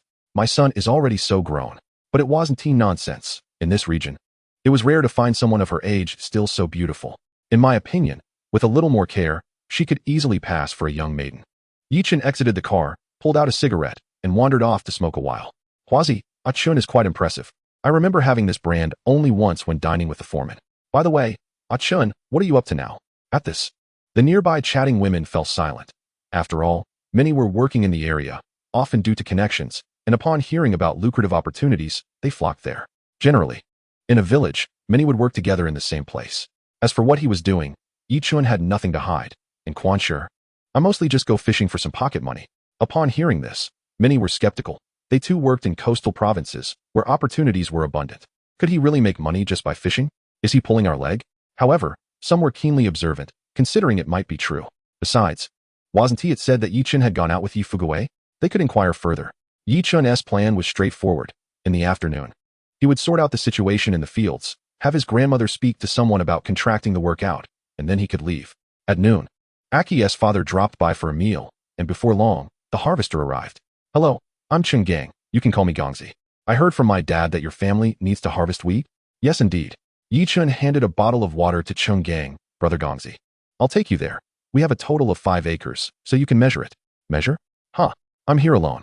Besides, after harvesting for several years, I can estimate the size of the land pretty well. A rough estimate will do. After leading Chen Gang around the fields, he clapped his hands. Looks good. Coincidentally, just as they finished inspecting the land, the grain station's truck also arrived. Isn't this a stroke of luck? Just in time to start working. The subsequent arrangements were handled by Auntie Yaching, while everyone else packed up. After all, there wasn't much to do. Once the harvester completed its job, it would simply back up and proceed to the way station. In the evening, the kitchen was bustling as Yi Chun chopped chives and pork with a cleaver. Auntie was busy kneading dough beside him. I must say, chopping meat filling is quite laborious. One's hands have to keep moving. After about half an hour, he finally finished, adding an egg, some oil, and seasonings, followed by a sprinkle of chopped green onions. The filling was ready. Making dumpling skins was straightforward. In their region, dumplings were essentially large wontons, with the skins being square rather than round. Thus, they simply rolled out the dough and cut it with a knife, which was much quicker than making round skins. Big brother, how do you wrap them? Teach me quickly. Ching Ching, curious about this unfamiliar task, watched intently as Yi Chun swiftly formed one. Eager to learn, she grabbed a piece of dough. Watch closely, Ching Ching. First, place the filling in the center, not too much, as your hands are small and it might be hard to hold. Then fold it over, press the bottom with your finger, pinch the ends, and fold them over. Wow, big brother is amazing. Ching Ching mimicked him and soon managed to wrap one herself, though its appearance was rather lackluster and flat. Not bad, just like that. Yi Chun encouraged her, reminding her that they were at home, not in a restaurant, so as long as the taste was right, that was all that mattered. His words of encouragement filled little Ching Ching with enthusiasm, and as she continued, she even grew impatient. Big brother, don't rap anymore. You're going to finish them all. Everyone in the room laughed. It was rare to see someone so eager to work. Yi Chun spread his hands and stepped outside for a smoke, feeling quite content with their life. Ah Chun, don't smoke too much. Okay, Grandma. Dinner was a delightful affair, and midway through the meal, Archie's father made another appearance. Grandma promptly called out, Chenghua, come and have something to eat. No, Auntie, I need to speak with Aiken about something, Chenghua replied. Aiken, could we have a word in private? Upon hearing his name, Yi Chun stood up and approached. Uncle, what is the matter? This village, named Yiwang Village, exuded grandeur in its title, yet in reality, it was merely a community comprising families with the surnames Yi and Wang. Chenghua hesitated before saying, Aiken, I've heard that you've been fishing at sea. Is it truly profitable? Sensing a misunderstanding, Chenghua quickly added, please don't take this the wrong way. I have no intention of encroaching on anyone's livelihood. However, that rascal Achi, after all, is my son. While I may be unable to support him, I wish to ensure he is not left wanting. Hearing this, Yi Chun understood that the concern was for his son. Uncle, Achi has been following me since he was little. You need not worry. He will certainly not go hungry. Chenghua nodded appreciatively. Very well then, I shan't intrude any longer. Yi Chun quickly intervened. Uncle, Achi is still inside. Wouldn't you like to go in and chat with him? Chenghua glanced back, but shook his head. No, it's fine. Just enjoy your meal. With that, he left, a look of despondency etched on his face. His son had grown up, rendering him somewhat obsolete as a father, and he felt a pang of inadequacy, realizing that he had yet to provide his child with as much as a younger generation could offer. Yi Chun watched his retreating figure, empathizing with Chenghua's sentiments. Having been a delivery worker in his past life, he had witnessed much. He resolved to push such thoughts aside. The next morning, the group had a light breakfast before commencing their return journey. They carried little, just a few articles of clothing. More would be unmanageable. Notably, Achi had brought along a casting net, specifically a hand-thrown net. Chapter 23, After the Typhoon. Fishing at sea before reaching Quanshi, the wind howled outside, accompanied by a relentless downpour. Braving the rain, Yi Chun drove cautiously. Has the typhoon not passed after 3 days? Hearing Yi Chun's query, Huzi checked his phone. That night, Yi Chun, reluctant to take any risks, found a hotel in Quanshur to rest for the night. Let us stay here for the evening.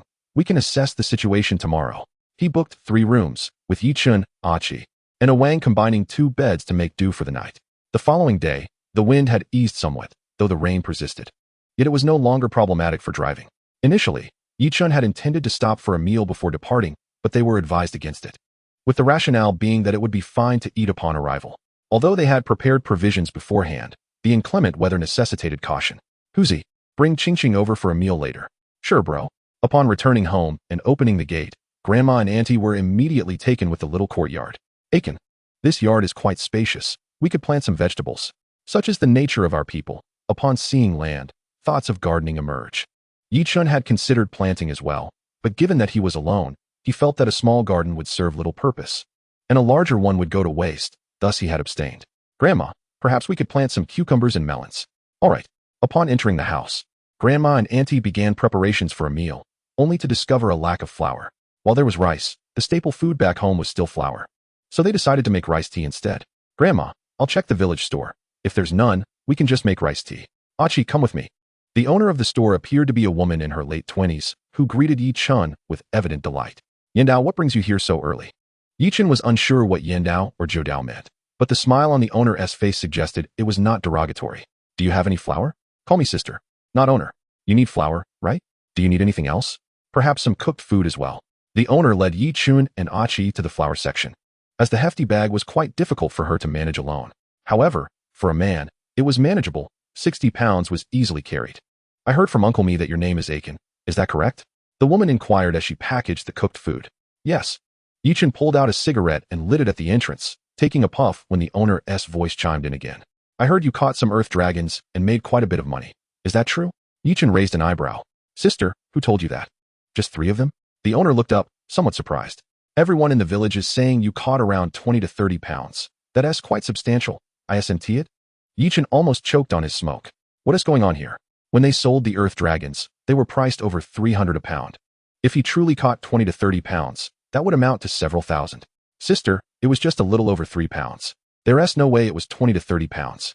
Don't listen to idle gossip. Oh, well, that's still impressive. Over $1,000. Yi Chun chose not to elaborate further. He had indeed made over 1,000 from the sea, which was substantial, especially since many had fished for decades without such a yield. Moreover, he harbored concerns that the previous sighting of the sandworms and now the earth dragons might incite jealousy in others. Here you go. The flour is 130. And I'll charge you 50 for the cooked food.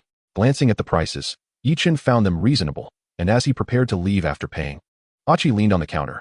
Sister, give me a pack of Huazi. Achi, I don't have any cigarettes left. You can just take from mine. Achi waved his hand dismissively. Bro, I can't keep relying on yours. Yi Chun found this odd, and upon closer inspection, he discerned Achi's true intent. It was clear the boy was more interested in the female shopkeeper than in purchasing cigarettes, his gaze lingering upon her.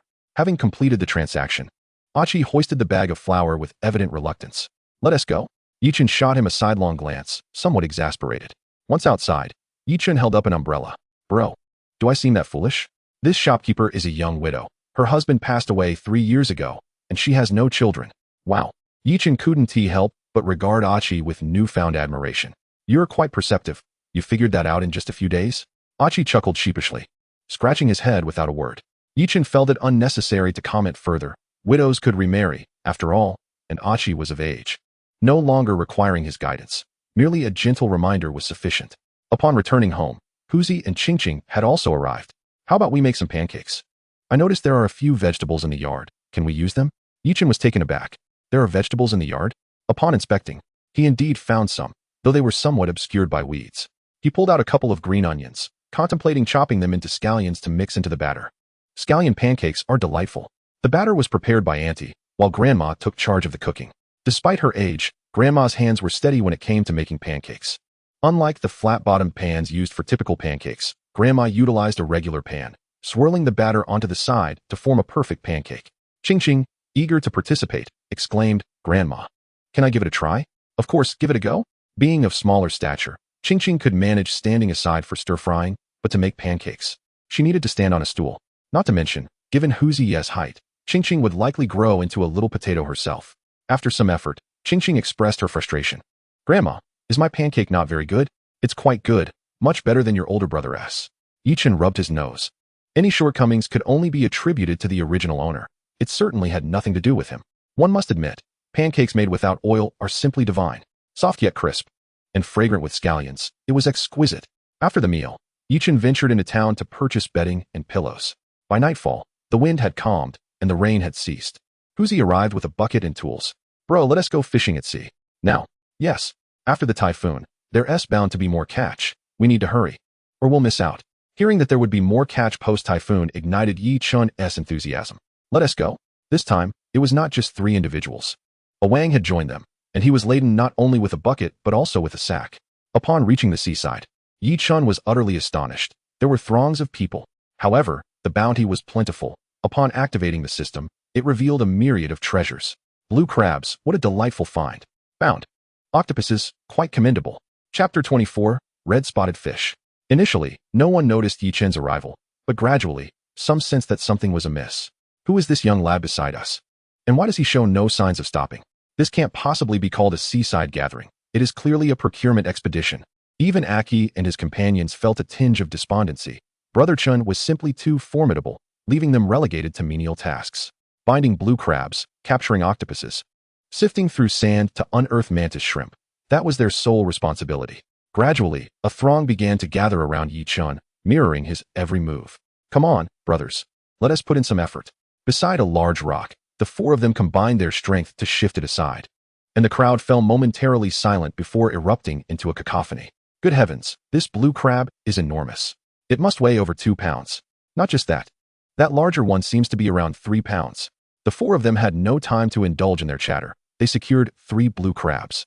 One for each of them aside from a Wang. As the treasures dwindled, others were invigorated and rushed to lift stones. Most came up empty-handed. Yet a few fortunate souls struck gold. Haha, I found one too. Not too big, about a pound. This was a couple of advanced years. But their faces were aglow with joy. This solitary catch was worth dozens of yuan. Collecting snails and clams paled in comparison to the value of this single find. Upon hearing that others had unearthed blue crabs, the remaining onlookers were brimming with determination and began digging even more vigorously. Just then, Chen strolled over to another section. Brother, not collecting anymore? Chen shook his head. Before him lay a small waterhole, about 3 to 4 meters in diameter. Pass me the net. He picked up the net, aimed it in a direction, and with a swift motion, thrust it forward. With a splash, the fish within the waterhole darted away. Undeterred, Chen persevered. After all, catching fish with a net often hinged on luck, and thankfully, the fish couldn't escape this small pool. Once, twice, thrice, after several attempts without success, Chen felt a surge of frustration. Damn it, I refused to be thwarted. Assessing the water's depth at less than a meter, he leapt in, beckoning the others to follow. Come on, block this side, and push them that way. The small pool stirred with commotion as 4 people entered, causing the fish to panic and dart erratically. Brother, this fish is huge, a Wang exclaimed, as one swam against his leg, causing him a sharp sting. Chen paused to glance. Fortunately, the fish remained within their encircled area. Their commotion attracted quite a number of onlookers, some of whom had been cursing in frustration after fruitlessly shifting stones. They halted to watch Chen and his crew catch fish. Advancing a few steps, Chen checked the system and spotted the fish just a few strides away. Stealthily, he approached, only to discover that the fish seemed to have resigned itself to its fate, swimming straight towards him. With both hands, Chen plunged in and firmly grasped the fish's head. Indeed, it put up quite a fight. The fish thrashed its tail against Chen's legs, creating a resounding slap, which was rather painful. Groping around, he managed to grip the gills and hoisted the fish out, finally breathing a sigh of relief. Red-Spotted, honey, give me a slap.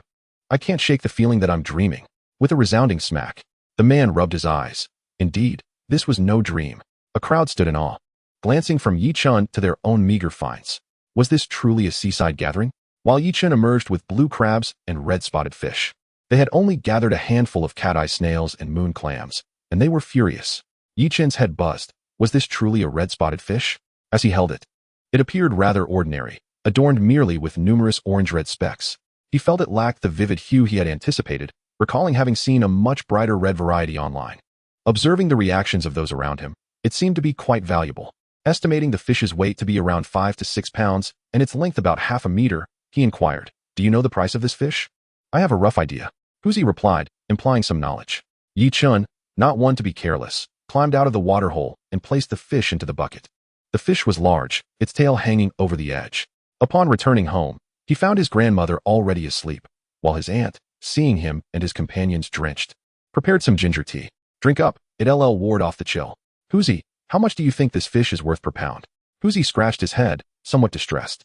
Brother, during the closed fishing season, the normal price is around 1 to 200, but none are this size. This one is exceptional, typically. Red-spotted fish weigh about a pound. Yi Chun immediately checked his phone for pricing, but found no specific figures, only information indicating that these fish were generally smaller. Brother, call that owner. Didn't Tishi mention before that she'd buy good fish from us? Right. Yi Chun slapped his thigh, disregarding the late hour. Usually, fish need to be bled after being caught, but since he had caught it in a water hole, he skipped that step. However, selling it alive would certainly be preferable. Dialing the number, he could still hear the owner chatting on the other end. Boss, I have a wild red-spotted fish. Are you interested? How big? I haven't weighed it, but it's about half a meter long. Once Yi Chun mentioned this, the voice on the other end rose several octaves. The beautiful owner was somewhat taken aback. Come to my shop. We're still open, and if it's truly half a meter long, we can negotiate a good price. Yi Chun raised an eyebrow. While her beauty was undeniable, business must be conducted with clarity. Just tell me the price per pound. I'd like to be prepared. The other side fell silent for a moment, seemingly contemplating the price, before finally stating, 600. That's the highest I can offer. Pleasure doing business. Yi Chun hung up and exclaimed, let us get the fish onto the vehicle, but be careful. It's 600 a pound. Yi Chun's aunt, Yi Yaching, swallowed hard, eyeing the red-spotted fish in disbelief. This fish doesn't even look that special, and it's priced at 600? No, it's 600 per pound. So this fish must cost several thousand. That's more than the price of a 200-pound pig. Arriving in town, the shop was indeed still open, and the staff member they had met previously was waiting at the door. Upon seeing Yi Chun, she rushed over. Sir, here to sell fish, I presume? Yi Chun nodded and signaled for them to lower the fish. Entering the shop, the staff offered drinks and led them to the backyard.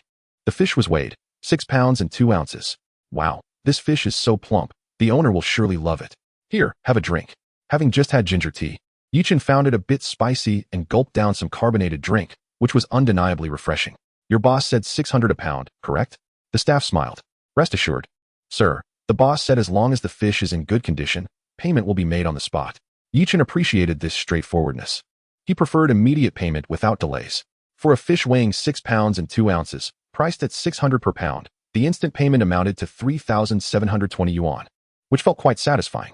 Points updated. Current points 73630. Afterward, they purchased some cold dishes and 2 cases of beer, which were not expensive, totaling just over 100 yuan. The fish was sold for 3,720, and according to the profit sharing, that amounts to 186, plus an additional 60, totaling 246. Shall we give you 250 instead? The money was distributed, and each person received 246. In a display of conscientiousness, a Wang share was given to his aunt. While sipping on a modest drink and savoring the dishes, Huzi looked up and asked, Brother, are we going to the sea tomorrow? Is the tide good? It must be good, came the reply. They say the 1st and 15th days are the best, so the tide must be favorable these days. Yi Chun nodded. All right. We shall continue tomorrow. Chapter 25. Dog claw shells. The following morning dawned bright and clear, the rain having ceased. Upon stepping outside, Yi Chun observed his aunt diligently clearing weeds in the yard while his grandmother was busy cooking in the kitchen. Surprisingly, it was Ching who was preparing the meal. At that moment, she stood on a stool, a stainless steel basin on the stove, struggling to make pancakes with a spoon. After washing up, Yi Chun joined her in the kitchen. Upon noticing his presence, Ching smiled and said, Elder brother, there are pancakes on the cutting board. You can eat first. Thank you. Ching, you should eat too. You'll need to go to school soon. Yi Chun replied, taking a pancake and sitting at the stove to replace his grandmother. Ching happily munched on a pancake. Since Huzi's household consisted only of him and Ching, their grandmother suggested they all eat together, which made things simpler. Naturally, Yi Chun agreed. The previous day's harvest from the sea yielded only one large grouper. The rest remained unclaimed. Thus, after breakfast, the group busied themselves preparing lunch. After several days at the aunt's place, they had only shared one meal with the elderly neighbor and had yet to properly feast. Yi Chun's plan was straightforward: steam the clams, boil the others, and stir-fry the octopus for a delightful flavor. Additionally, there was a sea bass weighing around 2 pounds. Perfect for steaming. The aroma wafting from the kitchen was simply divine. On the cutting board lay a plate of steamed sea bass, a plate of stir-fried octopus, a plate of garlic clams, boiled shrimp, and boiled flower snails. The garlic was purchased from a small shop, and they had also brought along a plate of cold pig ears and a plate of spicy duck heads. 7 dishes in total, aligning with the local saying of 7 in, 8 out. Elder brother, who made all this? Ching asked, swallowing hard, her eyes sparkling like stars. Yi-chun, hands on his hips, proudly declared, of course, it was I who prepared it. What do you think? Wow, elder brother is amazing, Ching exclaimed, giving him a hug and a thumbs up. Let us eat. Let us eat. In that moment, Yi-chun felt a swell of pride, having personally crafted this meal, filling him with immense satisfaction. At the dining table, Ching's eyes squinted with joy as she savored the food. She and her brother had never enjoyed such a feast. Even during the new year, Huzi, meanwhile, was engrossed in devouring a duck head, slurping noisily as he bit into it. Yi-chun found it amusing and asked, Huzi, is it spicy? Not spicy at all. He replied. Haha. Nearby, Aki scoffed, this isn't spicy? Just wait until you taste something hot. For Yi-chun, it was just right, but Huzi was different. Having grown up with his sister, he was accustomed to milder flavors. To him, spicy was indeed spicy, yet undeniably delicious. In his hand was a chilled bottle of cola, which he gulped down after finishing the duck head. Refreshing. At the head of the table, their grandmother watched with moist eyes. The days of hardship had finally come to an end. Her beloved grandson had found success. Just the previous night, she had dreamed of this moment, where everything felt surreal, but upon waking, it was all still real. How wonderful. After the meal, Ching left for school while Yi-chun and the others prepared to head to the sea. Over the past few days, the tides had been high, drawing many people to the shore. However, due to Yi-chun's earlier encouragement, some had stayed out until 2 or 3 in the morning, resulting in a less than ideal situation this morning. Brother Chen, this one's he do. We've been here for over half an hour, and all we've found are 2 valuable blue crabs. Huzi exclaimed. Yi-chun glanced at him, noting his ambition. 2 blue crabs weighing over a pound would fetch more than 100, a bountiful catch for an ordinary family. However, this was not a sustainable approach. The beach was filled with nothing but low-value catch. If it continued like this, they might as well go fishing. Last night, the elder had texted him to ask if he would be fishing, but he had politely declined, citing his plans to gather at the sea. Sitting on a rock, Yi-chun lit a cigarette, and the others found their own spots to sit. Yi-chun felt a twinge of melancholy. The 2 blue crabs were from their initial catch, and since then, they hadn't made any further progress. However, there was a silver lining. The crowd that had initially surrounded them saw their lack of success and gradually dispersed. After finishing his cigarette, Yi-chun stood up. Let us move to a different spot.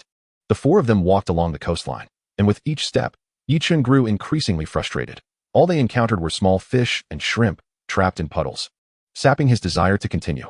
Moreover, leaving the muddy shores, the path became increasingly treacherous, littered with sharp stones that made each step painful. Brother, why don't we call it a day and come back at midnight? We might find more then, suggested Aki, with Huzi nodding in agreement. This area was deserted, with little to offer, just stones, and any luck would only yield a few small crabs from the crevices. Only Ah Wang seemed unfazed, treating the excursion like a game. Noticing Yi-chun's gaze, he grinned and said, Brother, I'm following your lead.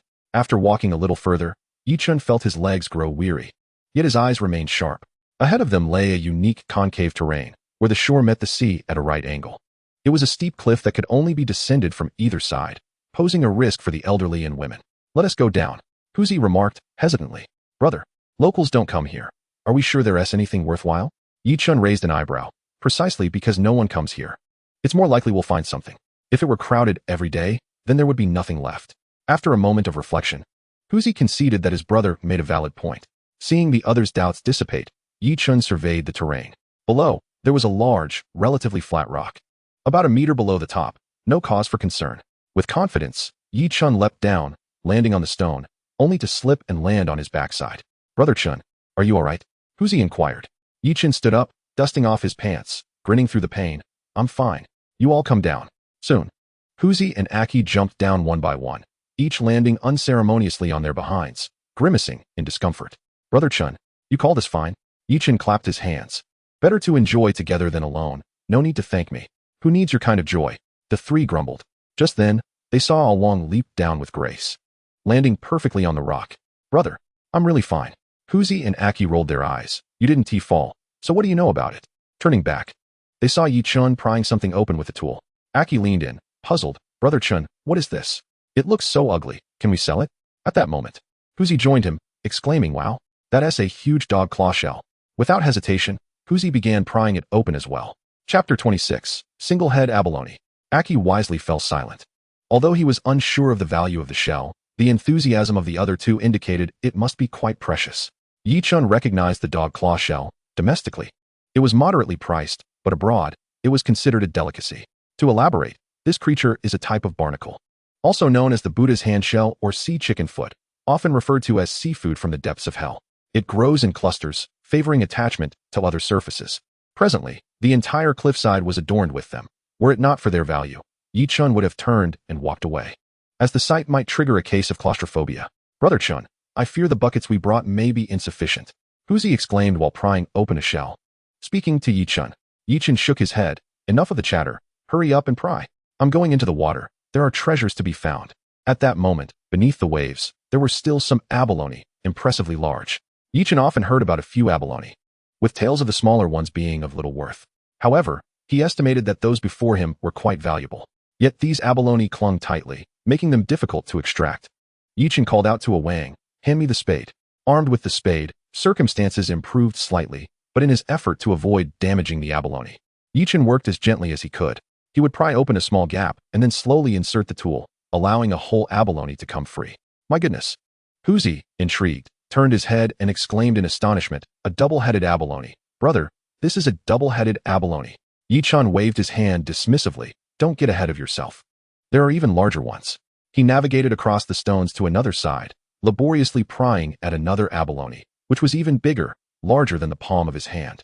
To preserve its integrity, Yi-chun worked up a sweat, striving to be cautious. Is it truly that large? Huzi's breath quickened, while the dog claw snails were good. Double-headed abalone commanded a higher price. Moreover, the one before him was already a single-headed abalone. Brother Chen, be careful not to damage it. Yi-chun shot him a glance. Do you think I'm unaware of the need for caution? Eventually, the abalone surrendered, yielding to Yi-chun's persistent efforts, and he successfully pried it from the reef. Abalone and dog claw snails were no simple task. Unlike the common cat's eye snails found on the beach, they required considerable effort. After half an hour, the group was left with sore hands and aching arms.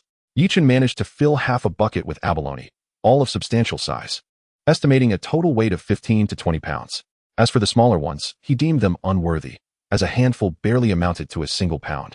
Seated upon the rocks, the group indulged in clouds of smoke, their faces radiant with joy.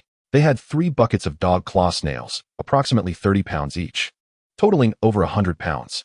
As the tide rose, water lapped at their thighs, yet the 3 remained steadfast in the water. Once they transferred their spoils to the vehicle, the 4 of them collectively exhaled in relief. Come, let us hydrate. I'll make a call. The heat and humidity in the water had them gulping down water eagerly. The call was directed to the restaurant owner in town, who, surprisingly, was on site to collect red-spotted fish, instructing him to come directly. Within minutes, they arrived at the town's restaurant. It was afternoon, and the establishment was devoid of patrons.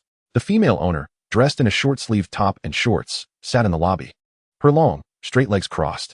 Well, quite fair. Yi-chun got straight to the point. Boss, we've got some incredible finds. We've been through quite a tussle for these. The owner smiled warmly, handing him a business card. Old business partners, if you don't mind, just call me sister. Yi-chun glanced at the card. The owner named Lin Wanban. Then I shall call you Sister Lin. I am Yi-chun, and you may call me Xiao Chun. All right. Little brother Xiao Chun, where's the goods? Let me take a look. Upon hearing goods, Yi-chun opened the trunk, and each of the 4 carried a bucket into the lobby. Sister Lin, these abalones are sizable, and the dog claw snails are fresh, just harvested. Lin Wanban's eyes sparkled as she recognized the wild nature of the abalone at first glance. Such size meant there would be no shortage of buyers. Once placed in the market, they would be a hot commodity. Little brother Xiao Chun, I'll take them all. Double-headed abalone at 350 per pound, triple-headed at 200, and quadruple-headed at 120. How does that sound? She refrained from mentioning the 5-headed abalone, as it was evident that none were present. Yi-chun nodded in agreement, secretly keeping the single-headed one hidden away. All right, sister, what about these dog claw snails? Lin Wanban considered the 3 buckets of dog claw snails before responding.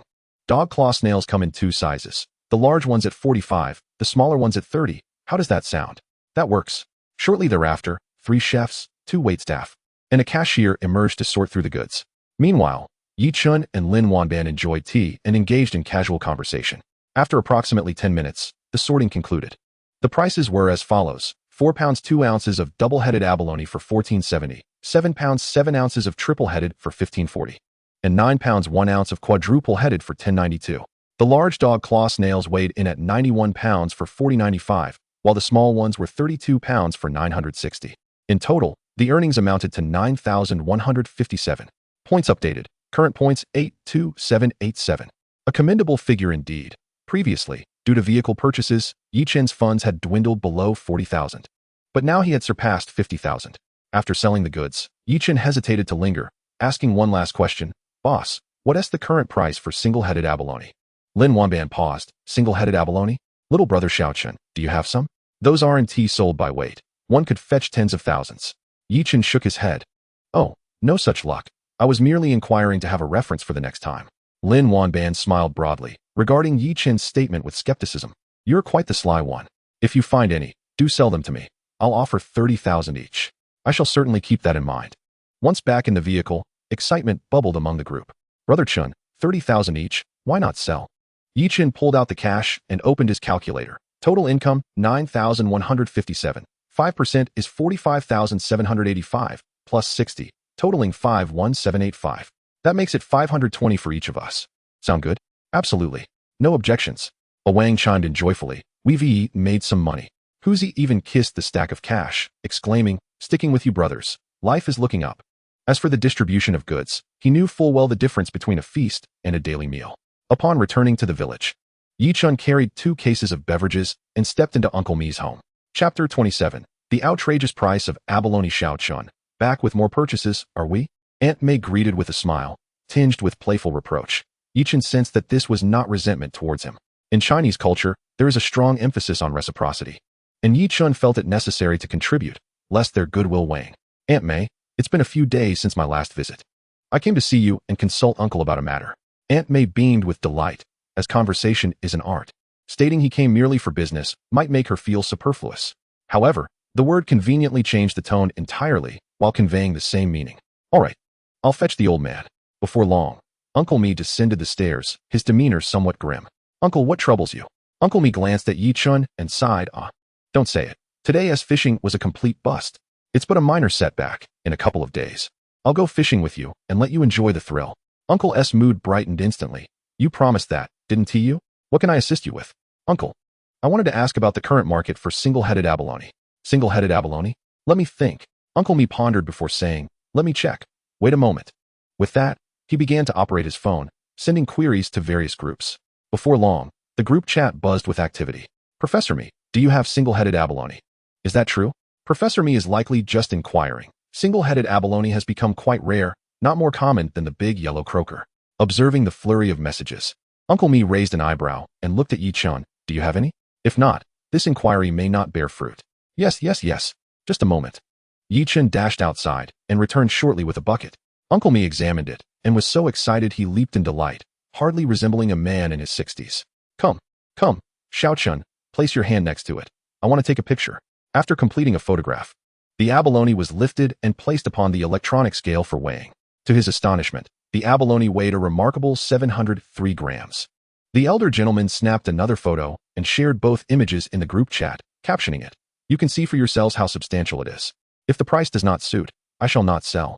One must admit, as a professor, his acquaintances were indeed extraordinary, igniting a fervor in the chat. 703 grams. That's larger than the typical single-head abalone. Professor Mi, is this abalone wild? Upon noticing someone questioning his credibility, Professor Mi was indignant. He was well aware that Chen, a lad from humble beginnings, lacked the means for aquaculture. This is unequivocally genuine, gathered during a beach expedition. Name your price. 30,000. Professor Mi, I will take it for 30,000. 30,000? What nonsense. I offer 40,000. The individuals in the group were quite formidable, eager to compete for a rare find. After all, wild abalone of this size was indeed a rarity. Over 700 grams, and of a local variety, such specimens were seldom seen in a year.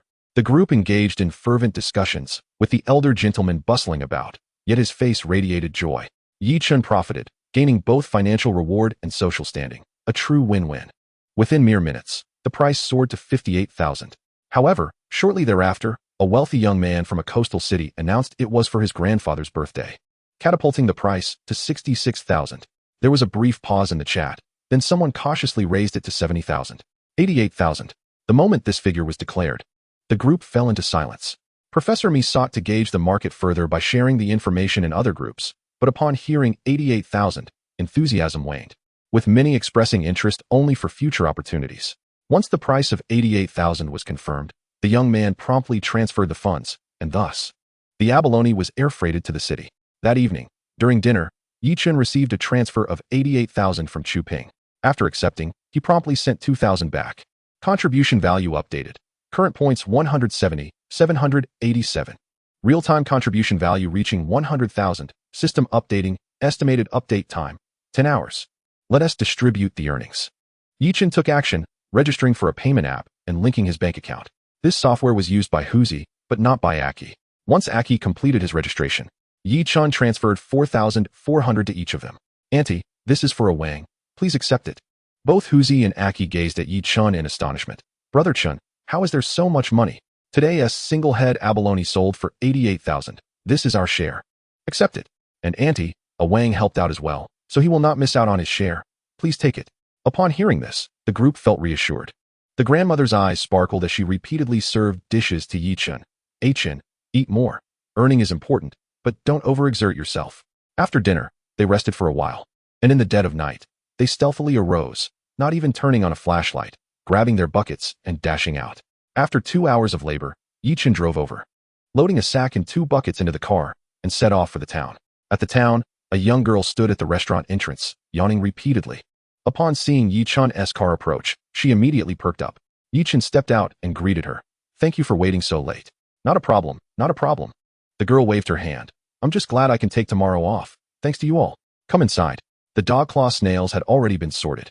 The larger ones filled 1 bucket, weighing 23 pounds, while the smaller ones filled a sack weighing 105 pounds. The price remained the same. The large ones sold for 1,035, and the small ones for 3,150, totaling 4,185. This meant Huzi and the others would each receive 260 yuan.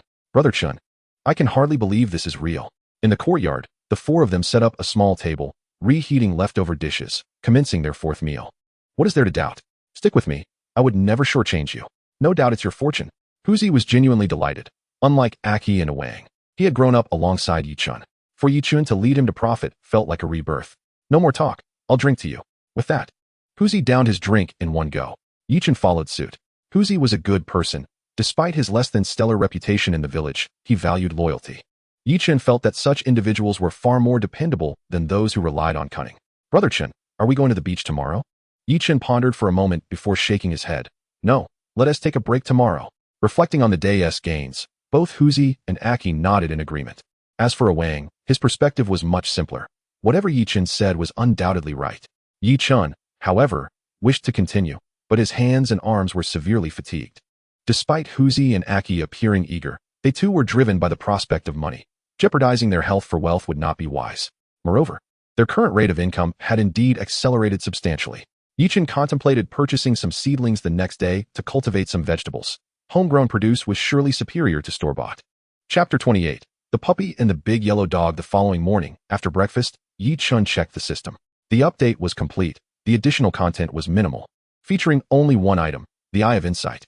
Eye of Insight. Within a 30-meter range, one can see through the flesh, with living beings no longer appearing as silhouettes. This ability can be upgraded. The next level extends to 40 meters and requires 20,000 points. Chen found it easily comprehensible.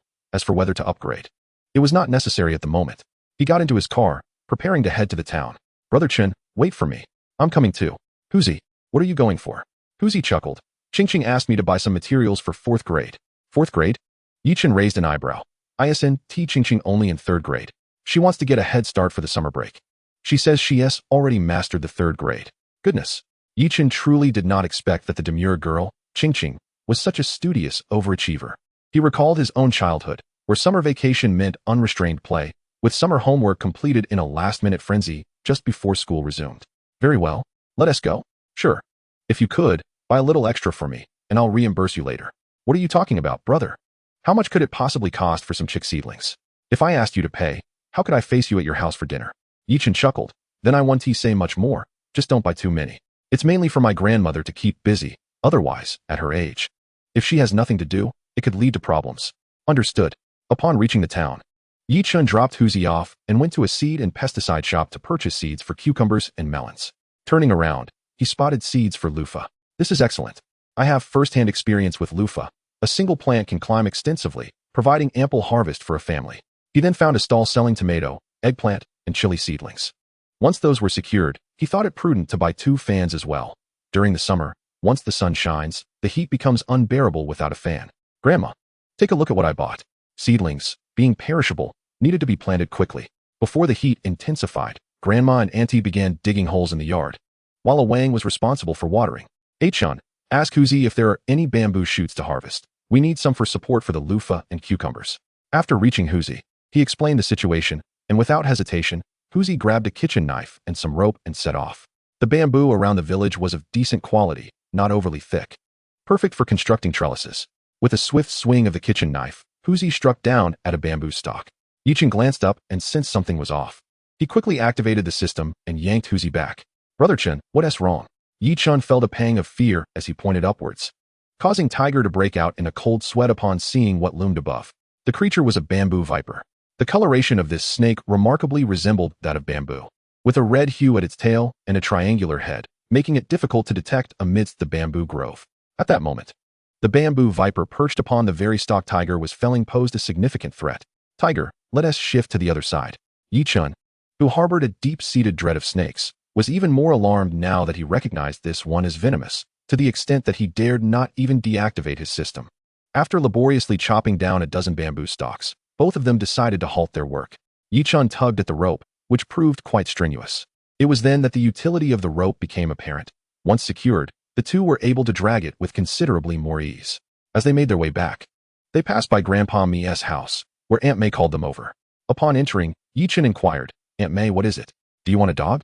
She replied, my eldest daughter's dog just had 7 puppies. The rest have been given away, but 2 remain, and she brought one here. Chun glanced towards the door, where a small puppy was tethered with a rather thick leash, thicker than the puppy's leg. Is this against the rules? He asked. Aunt May, this dog is quite adorable. Why don't you keep it? Aunt May smiled and replied, if it were a small breed, I would. But this one is too large for me and my husband to manage. My daughter suggested naming it Kun something, right? Kunming dog? He ventured. Yes, that's it. What do you think? Would you like to take it? To be honest, Chun felt a tug at his heart. He had learned about dogs in his previous life, and this breed was indigenous to the country. With proper training, it could serve as a working dog. The Kunming dog, also known as the Kunming wolf dog, was of considerable size, which could indeed pose a risk for the elderly couple. It wasn't merely a matter of whether it would bite, even in play. A large dog could inadvertently cause harm. Aunt May, I really like this dog. Is there anything I should be cautious about when feeding it? Not much to worry about. It can eat what we eat, just avoid giving it fish and small bones. Those can get stuck in its throat. Understood. Chun stepped forward, untying the leash.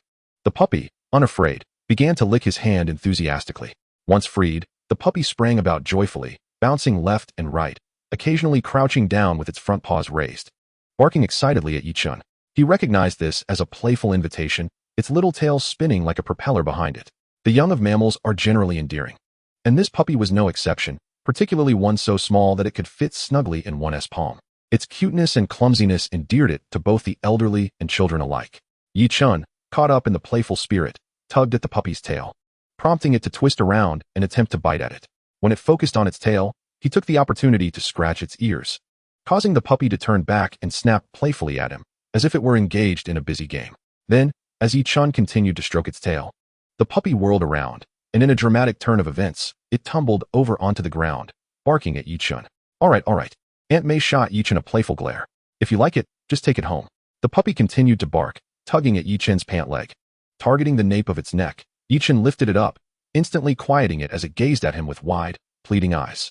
Upon returning home, he set the puppy down, which immediately erupted into a flurry of activity, darting towards the cardboard box where the chicks were kept, barking incessantly.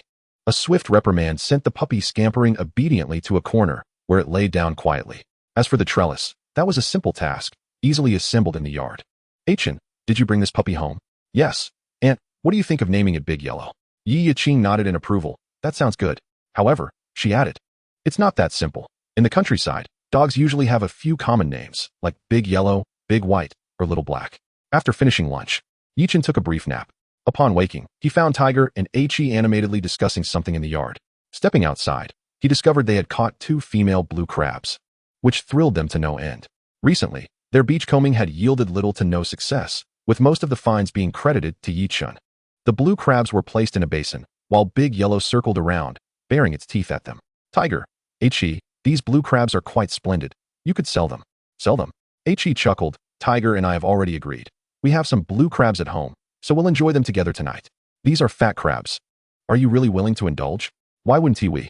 Earning money is just for living. Chen cast a sidelong glance at Tiger, who seemed to have inflated his ego. Just days ago, he was elated over a mere 60 yuan, and now he was ready to feast without hesitation over a few dozen. All right then, since you caught them, they're yours. However, since they were having blue crabs, Chen decided to gather some additional provisions.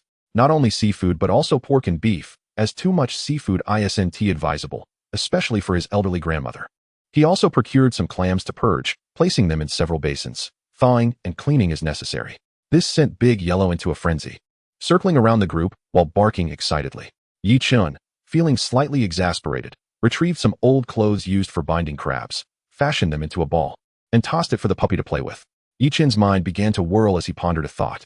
A few buns for a day's wage. It's quite a bargain. Without hesitation, the next afternoon around 3 o'clock, during low tide, Chen took Big Yellow to the beach. Along the way, he stopped at a small shop to buy some sausages. The beach, recovering from the recent typhoon, was still bustling with people. Chen activated his system, casually picking up a cat-eye snail and letting Big Yellow sniff it. The puppy was ecstatic, its tail wagging fervently as if it were about to take flight. Chen smiled. This was precisely the reaction he sought. With a flick of his wrist, he tossed the snail away. Upon seeing this, Big Yellow dashed after it. But due to its small size, it quickly found itself rolling in the sand. Yet, the puppy's determination shone through as it scrambled back up on its short legs. Upon reaching Chen's side, Chen wasted no time prying the snail from its mouth and placing it on the ground. Big Yellow, eager for another go, was restrained by Chen, who then stuffed a sausage into its mouth. Initially disgruntled, the puppy couldn't help but wag its tail once the sausage was in its grasp, looking up at Chen with adoration. Chen chuckled, pointing at the snail. Big Yellow, did you understand? The puppy blinked its big, innocent eyes, wearing a puzzled expression. Chen was undeterred by whether the dog comprehended. After all, this was a gradual process. Grabbing another snail, he tossed it again, and Big Yellow sprang into action, quickly catching it and producing the familiar sound of munching.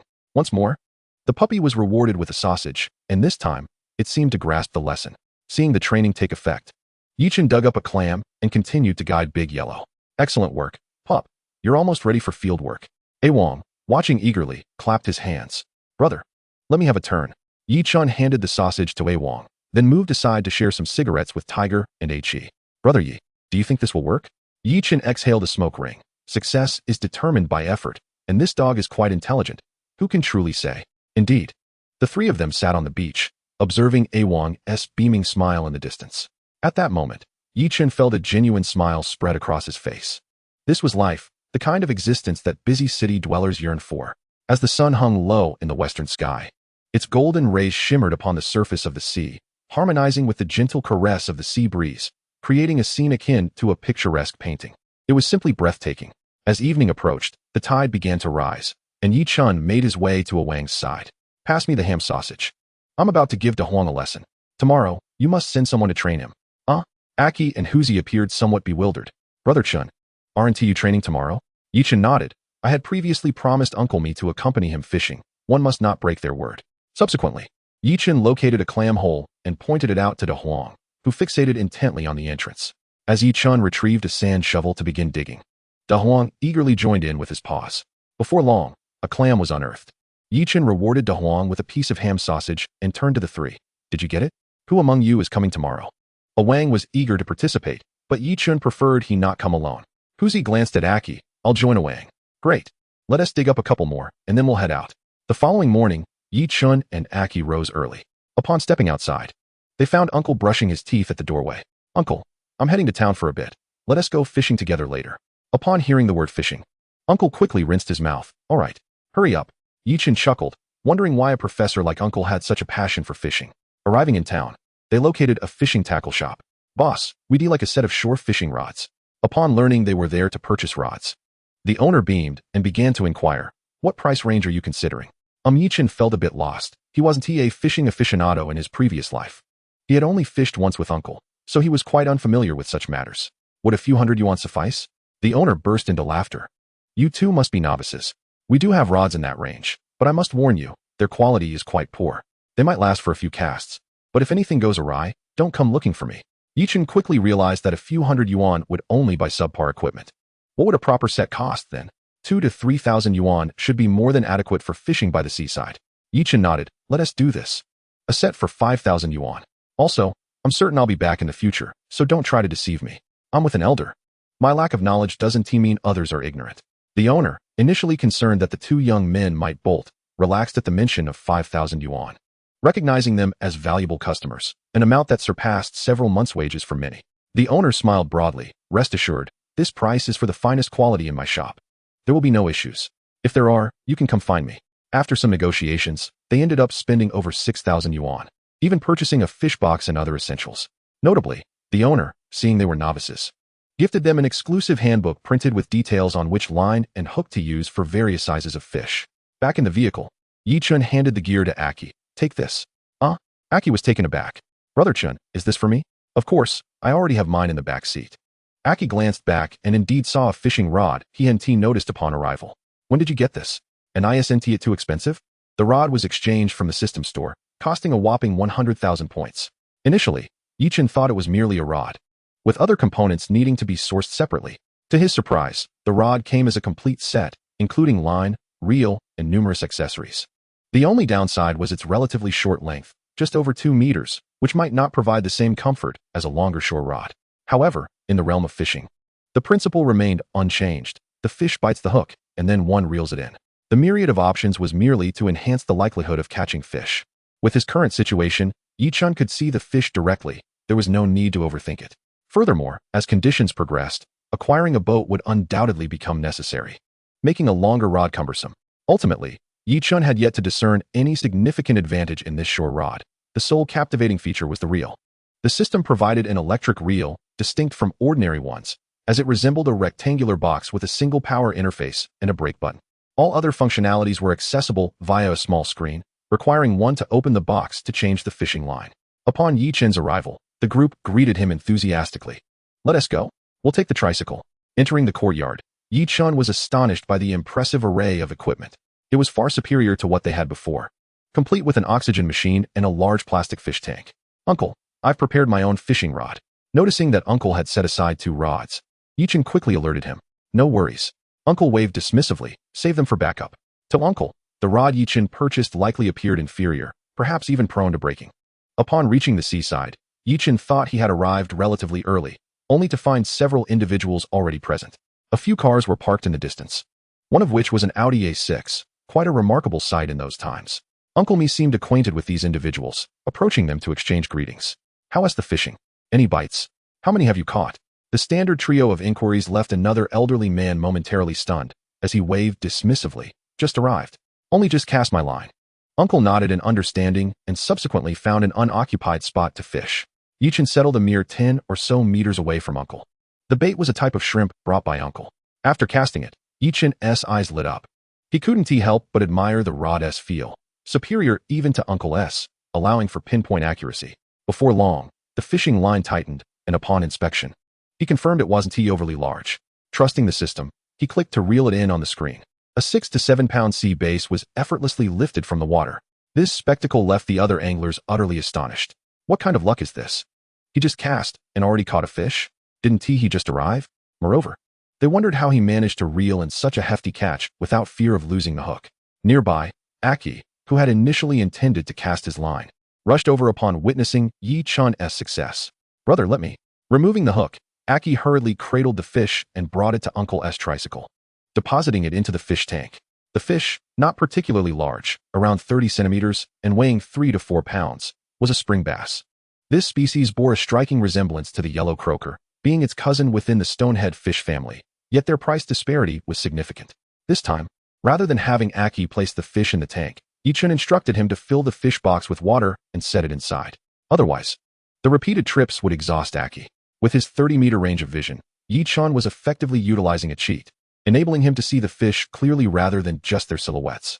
This ability surpassed even high-tech fishing rods. Through observation, he noted the presence of another small species, The stone 9. Previously mentioned by Xiaomi, this fish weighed around 71 pounds, signifying a high market value, far exceeding the worth of sea bass, Persian carp, or ribbon fish. However, due to their smaller size, Chen worried about using bait that was too large. Thus, instead of attaching a whole shrimp, he opted for a piece of shrimp tail on the hook. In Chen's view, as soon as the hook fell near the fish's mouth, it was immediately bitten. A swift reel-in brought the fish flying out of the water. Aki, witnessing this, rushed to assist in unhooking the fish. Aki wait, but alas, it was too late. Aki was pricked by the fish's fin, yelping in pain and tossing the fish away, hopping around like a monkey, grimacing from the sting. Old man me glanced this way, furrowing his brow. Young man, hurry over to the side and relieve yourself. It will alleviate much of the discomfort. Achi, heeding the advice, turned his head, unfastened his trousers, and began to relieve himself. Surprisingly, it proved quite effective. Still in pain? Not at all. Chen Gu, continue fishing. Chen, somewhat concerned, inquired of old man me and, upon hearing that it was merely discomfort, felt reassured. Resuming his fishing, within the next 10 minutes, Chen managed to reel in over a dozen stone 9 fish, having adeptly handled them himself. Otherwise, he would have been even faster. However, after his efforts, the nearby stone 9 fish had vanished, although there were still plenty further afield. At that moment, Chen witnessed old man me retracting his fishing rod. Xiao Chen, allow me to take a couple of casts. The catch is yours. I want to take a single one. Of course. Chen approached the old man, noting that while there were indeed fish nearby, they were not at a distance, but rather within 20 meters. Yet, old man me's skills were truly remarkable. He cast his line 60 to 70 meters with ease. Had he been fishing with lures, he might have indeed caught something, but alas, he was bottom fishing and no fish had ventured that way. In this scenario, Chen could only conclude that old man me was simply unlucky. Handing over his fishing rod, Chen chuckled. Old man, don't cast too far. 20 or 30 meters will suffice. Old man me took the advice to heart and cast out to a distance of 20 to 30 meters. Xiao Chen, this fishing rod of yours is quite impressive. Where did you acquire it? I encountered someone in town yesterday who mentioned it was custom-made. Since he no longer wished to fish, I purchased it. This was the narrative Chen had concocted, claiming ignorance of the rod's origins. You certainly have good fortune. Fish on, old man me exclaimed, excitement radiating from him. But upon inspecting the rod, he appeared perplexed. Chen, quickly, how do I reel this in? Chen tapped the screen, and the reel began to wind in. Old man, there are instructions on the screen, just tap it. Oh, got it. Chen gazed at the water surface, somewhat puzzled, as he had initially failed to notice the fish. It resembled a stone, and he was uncertain what type of fish it was. All he could think was that it was unsightly. As the fish was drawn to the surface, old man me hurriedly tapped the screen to stop, bouncing with excitement. A tiger fish, it's a tiger fish. Haha. Chapter 31. What kind of fishing method is this? A tiger fish? How does that resemble a tiger? Old man me's voice attracted the attention of other anglers nearby. Upon hearing it was a tiger fish, they abandoned their lines and gathered around. Since no one else had fish on their hooks, it mattered little whether they observed or not. Old me, impressive. You actually managed to catch this fish? I've never seen anyone catch such a specimen. Pull it up quickly. I want to take a picture. Old man me chuckled heartily, waving his hands dismissively. Oh, it's nothing special, haha. Those surrounding him felt a twinge of envy. After all, a young fellow catching fish was one thing. Youth has its advantages. However, old man me was of a similar age, and while it was acceptable for everyone to enjoy their time without catching, the sudden success of old man me created an imbalance. To make matters worse, he wore an air of smugness, which was somewhat irksome. Old me, don't let your joy lead to despair. If that fish escapes, it could be quite the embarrassment. Old man me nodded, recognizing the wisdom in the words. Initially inclined to play with the fish a bit longer, he decided to reel it in, as everyone present had witnessed his catch. The fish, once brought ashore, was not large, about 20 to 30 centimeters long, weighing perhaps a little over 2 kilograms. Chen maintained his original impression of the fish. It was indeed ugly, and he could not comprehend why the old men were so excited. Once placed on the ground, as Chen was about to unhook the fish, he was suddenly pulled back by another old man. Young man, what are you doing? This fish is poisonous. Old man me turned his gaze toward Chen. He's right. Don't handle it. This fish is even more toxic than the previous stone 9 fish. There are tongs on the tricycle, one large and one small. Please fetch them for me. Hearing this, Chen's mouth went dry. Goodness, more toxic than the stone 9 fish? That could be quite painful. After all, Achi had just been hopping in pain. If he were to step on his left foot with his right, he might as well spiral into the air. Without delay, Chen jogged to the tricycle. This electric 3-wheeled vehicle had a front seat that could be opened, revealing a tool compartment that was quite spacious. Inside were numerous fishing tools, floats, weights, fishing lines, hooks, and the like, everything one could need. Chen quickly spotted the large tongs, a standard beach-going pair, and after rummaging a bit, found a smaller pair. Chen, fishing by the sea has its risks. The stone 9 fish are toxic, and this fish is too. In the future, if you encounter unfamiliar species, be cautious. Old Man Me offered this sage advice while unhooking the fish. Chen took note of the points he was being taught. This fish was called a tiger fish, also known as a stone fish or rose poison fish, favoring to hide among rocky reefs on the sea floor, disliking movement, and often employing ambush tactics for hunting. Due to its resemblance to a stone, it was exceptionally adept at camouflage, rivaling the green pit viper found in bamboo groves. Moreover, this fish was highly venomous. A sting could result in excruciating pain lasting several days, and in severe cases, could even be life-threatening. However, in nature, items that are toxic are generally not inexpensive. Though this fish was unattractive, it was quite palatable, and many people enjoyed it. As for the specific price, Old Man Me did not disclose, merely stating that such fish were rare and one would need to inquire further. Using a landing net, he transferred the fish into the fish box and cast his line again, appearing quite composed and reveling in the admiration of onlookers. The crowd remained, as the fishing had slowed, and waiting a while longer was inconsequential. However, after 7 or 8 minutes with no bites, the crowd began to lose patience. One old man approached Old Man Me, patting his shoulder. "Old Me, this isn't working out for you." As he spoke, he prepared to leave, prompting Old Man Me to lament. "Don't go just yet. I have some cigarettes. Have one." The group knew all too well Old Man Me's intent. Watching him fish was quite the spectacle. Many rolled their eyes, as though no one among them had cigarettes to spare. The crowd dispersed, leaving behind a man of about 50 who lingered nearby. This man had been fishing nearly 10 meters from Old Man Me and had witnessed Chen guiding him. With a glint in his eye, he pulled out a pack of cigarettes and beckoned Chen aside. "Young man, care for a smoke?" Chen, somewhat puzzled, accepted the cigarette. "Sir, what is this about?" "No need for sir. That feels too formal. My surname is Chen. Just call me Uncle Chen." Chen blinked, thinking to himself that he had never met this person before. "All right then, Uncle Chen, you can call me Chen. Is there something you need?" "Haha." The man chuckled softly before speaking in a hushed tone. "I saw you directing Old Me on where to fish. Could you lend me a hand?" "Don't worry. There will be a reward. All the catch will be yours. I just want to get a feel for it." Chen's interest piqued at this. It was a perfect opportunity for an aspiring worker. A smile spread across his face as he replied cheerfully. "All right, Uncle Chen. I'll show you what I can do today." Uncle Chen was fishing with lures, and when Chen approached his spot, he was astonished to find the fishing prospects rather bleak. The fish seemed to be about 15 or 16 meters to his right, still a fair distance away, likely 50 or 60 meters from the shore.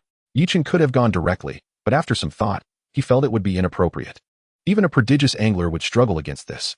Glancing around, he approached the rocks, examining them closely, then crouched down, placing his ear against the rocks to listen for a while. This scene left Uncle Chen bewildered. What kind of fishing method was this? "All right, Uncle Chen, follow me." This scene was not lost on others. The group of fishermen, having failed to catch anything themselves, glanced around to assess the situation of their peers. When they witnessed Chen's playful antics, they couldn't help but chuckle, remarking on the youthful exuberance lacking in patience, resorting instead to trickery. "Uncle, do you think you can cast about 50 meters ahead?" Chen Daoming inquired, glancing at the direction Chen indicated. With a slight nod, he replied, "Rest assured. Watch as your Uncle Chen demonstrates." The cast was impressive, reaching over 60 meters. Chen, however, remained silent. After all, fishing with lures does not require a bottom sink. Merely an accurate direction suffices. As Chen Daoming reeled in the line, disappointment loomed when, after retrieving around 20 meters, no fish had taken the bait. Suddenly, the fishing line surged sharply to the left, moving rapidly. "Fish on." "Haha," Chen Daoming exclaimed, excitement illuminating his face as he immediately began to reel in. However, as he did so, an unsettling realization struck him. The resistance felt substantial, and beads of sweat began to trickle down his forehead. "Please, don't snap the line." In that moment, he was torn between joy and apprehension. The prospect of landing a sizable catch was exhilarating, yet the thought of losing it would haunt him for days. "Steady now. No need to rush." Chen encouraged, equally anxious as the fish remained beyond 30 meters, its identity unknown, though its length suggested it might be around a meter. If he managed to reel it in, it would be quite the triumph. Losing it, however, would also leave him restless for nights to come. "Patience, I'm composed," Chen Daoming reassured himself. Just then, Chen observed Chen Daoming's hand tremble violently, startling him. "Damn it!"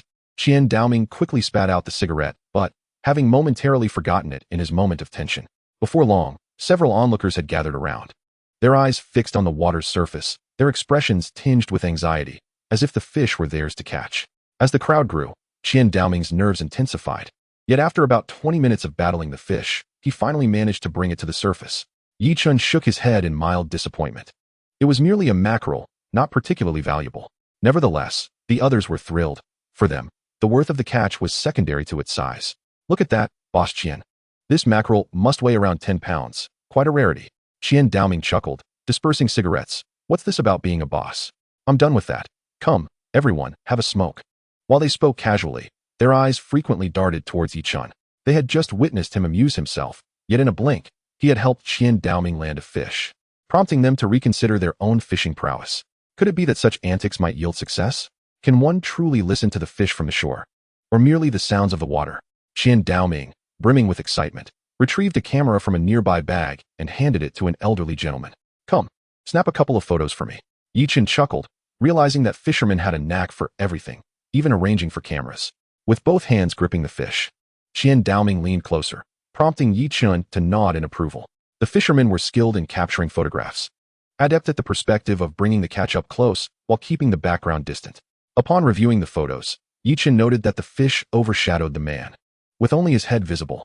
After the photographs were taken, Chen Daoming wished to share a few more jovial remarks, but the crowd appeared preoccupied, their minds elsewhere. Uncle Chen, feel free to cast wherever you like. Throw out a few lines, and surely, you'll have some luck. Haha, may your words bring me fortune. Yi Chun glanced around, deciding to move on to see what Mr. Mi had caught. Just as he took a few steps, several individuals hurried to catch up. Young man, care for a smoke? A flurry of hands reached out, leaving Yi Chun momentarily flustered. Which one should he accept? Would declining seem rude? Before he could ponder further, the group jostled around him.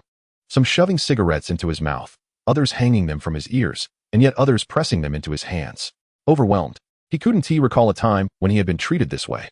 Not all the elderly men were empty-handed. Some had caught fish too, albeit small ones weighing a pound or two, with the best catch being a small grouper weighing about a pound. Under normal circumstances, this would be unremarkable, but amidst the excitement of the day, it felt somewhat inadequate. Chen Daoming had landed a large fish. Mr. Mi had caught a tiger fish, and just moments ago, someone had reeled in a sea bass weighing about 3 to 4 pounds. Their envy was palpable. Young man, they echoed, reiterating their earlier sentiments. Initially, Yi Chun had intended to check on Mr. Mi's haul, but with so many eager to learn from him, he felt it unnecessary to linger. This time, they remained clustered together, their fishing rods put aside as they sought to glean knowledge from his expertise. Yi Chun ventured further, stopping about 30 to 40 meters away. Who wants to go first? I will, an elder declared. It was a bottom fishing technique, and he directly handed the rod to Yi Chun, eager to observe his method. The rod was equipped with a large float, and after a moment's thought, Yi Chun adjusted the positioning beam far back. Young man, isn't that deeper than the water? Indeed. I find it cumbersome. With a precise cast, he hit the mark, nearly embedding the hook into the fish's mouth. Initially startled, the fish circled the bait, scrutinizing it with curiosity. This shrimp seems off. Why does it have 3 antennae? Strange, truly strange. Eating it might impair my intelligence, so I shall refrain. Yi Chun felt a surge of urgency. This was his first encounter with such a scenario, a live shrimp, and he could distinctly perceive the shrimp and fish's positions. What to do? Suddenly, an idea sparked in Yi Chun's mind. He had just caught a lure. Live bait could also serve as bait. Why not give it a little movement? With that thought, Yi Chun began to slowly reel in, his hand trembling uncontrollably, akin to someone afflicted with Parkinson's or epilepsy on the street. While the group of fishermen found it perplexing, they were equally intrigued by his technique. What is this method? Bottom lure? Is he employing a technique akin to iron plate lure? They had never seen such a thing, making it difficult to evaluate. Quiet, one elder admonished, focusing intently on the rod. This rod is mine, so keep quiet. If the fish escapes, you'll be responsible. His authoritative tone silenced the crowd, all eyes now fixed on Yi Chun's actions. Beneath the surface, as Yi Chun manipulated the line, the fish circled closer, inspecting the shrimp bait. Initially, the shrimp had lost its vitality, but with Yi Chun's erratic movements, the shrimp instinctively thrashed about, inflicting pain. The fish, unable to contain itself, thought, "You little creature, while I would have fled, how dare you dance above my head?" With a swift motion, it gulped the shrimp down. If it affects my intelligence, so be it. I simply want to eat. However, the fish soon realized something was amiss. The shrimp's spines pricked its mouth painfully, inciting a frenzy. On the shore, the line dipped sharply, and Yi Chun began to reel in. The fish was not large, perhaps weighing 5 to 6 pounds, insufficient to snap the line. Could it be I've actually hooked a fish? The elderly men stood in awe, feeling somewhat out of touch with the rapid advancements in fishing techniques. As the fish breached the water's surface, excitement erupted among the elders. A grouper. It's a grouper. One of those is worth several hundred. Yi Chun recognized the fish, aware of its current market value of around 100 yuan per pound. Sir, you take this fishing spot. Just fish normally, and you should have a good catch. Absolutely. As Yi Chun began to depart, surrounded by the other elders, one elder hurriedly stopped him, producing a pack of cigarettes. The fish is yours, but take this, he insisted, stuffing the pack into Yi Chun's pocket. Yi Chun attempted to decline, feeling it somewhat inappropriate to accept cigarettes from someone when the fish was already his. Before he could utter a word, he was hastily pushed away by a group of elderly gentlemen. For them, it was merely a pack of cigarettes, just another day in their lives. This diversion lasted until noon, and the line stretched long. The elderly gentlemen could hardly engage in conversation, as the distance was considerable, several dozen meters along the seaside, making it nearly impossible to hear one another clearly. Elder, how was the catch? Haha, quite good. I even snagged a sizable tiger grouper, weighing over 10 pounds. Oh, that's splendid. The catch was entirely his own, and Yi Chun felt a surge of joy at landing such a magnificent tiger grouper. Haha, I'll fish a bit longer. You should go have your meal. Upon reaching the car, Mi Xiaomi was seated inside and handed Yi Chun a takeout box as he approached. Here, this is for you. Thank you. Yi Chun accepted it graciously, having dined at her home before. Turning down a humble meal would only invite accusations of being pretentious. Upon opening the box, he discovered a bountiful spread, braised pork, shredded potatoes, and 2 large, vibrant red prawns that whetted his appetite. Is it delicious? My sister made it. I brought it along. It's exquisite. These prawns are delightful. Really? Mi Xiaomi beamed, for while her sister prepared the other dishes, she had personally cooked the prawns, merely seasoning them with a touch of salt, which made her feel slightly bashful. Of course it is. Hee. Then you should eat up. As Yi Chun savored the meal, he had to admit it was truly delectable. Before long, another figure approached, a Wang, arriving with food. This was fortuitous. Yi Chun had intended to leave some for Aki, but now the matter was resolved. Brother, the line snapped. Yi Chun was momentarily puzzled, wondering what had gone wrong until he noticed Aki's hands. No worries. It's normal for beginners to have such mishaps. Just focus on eating.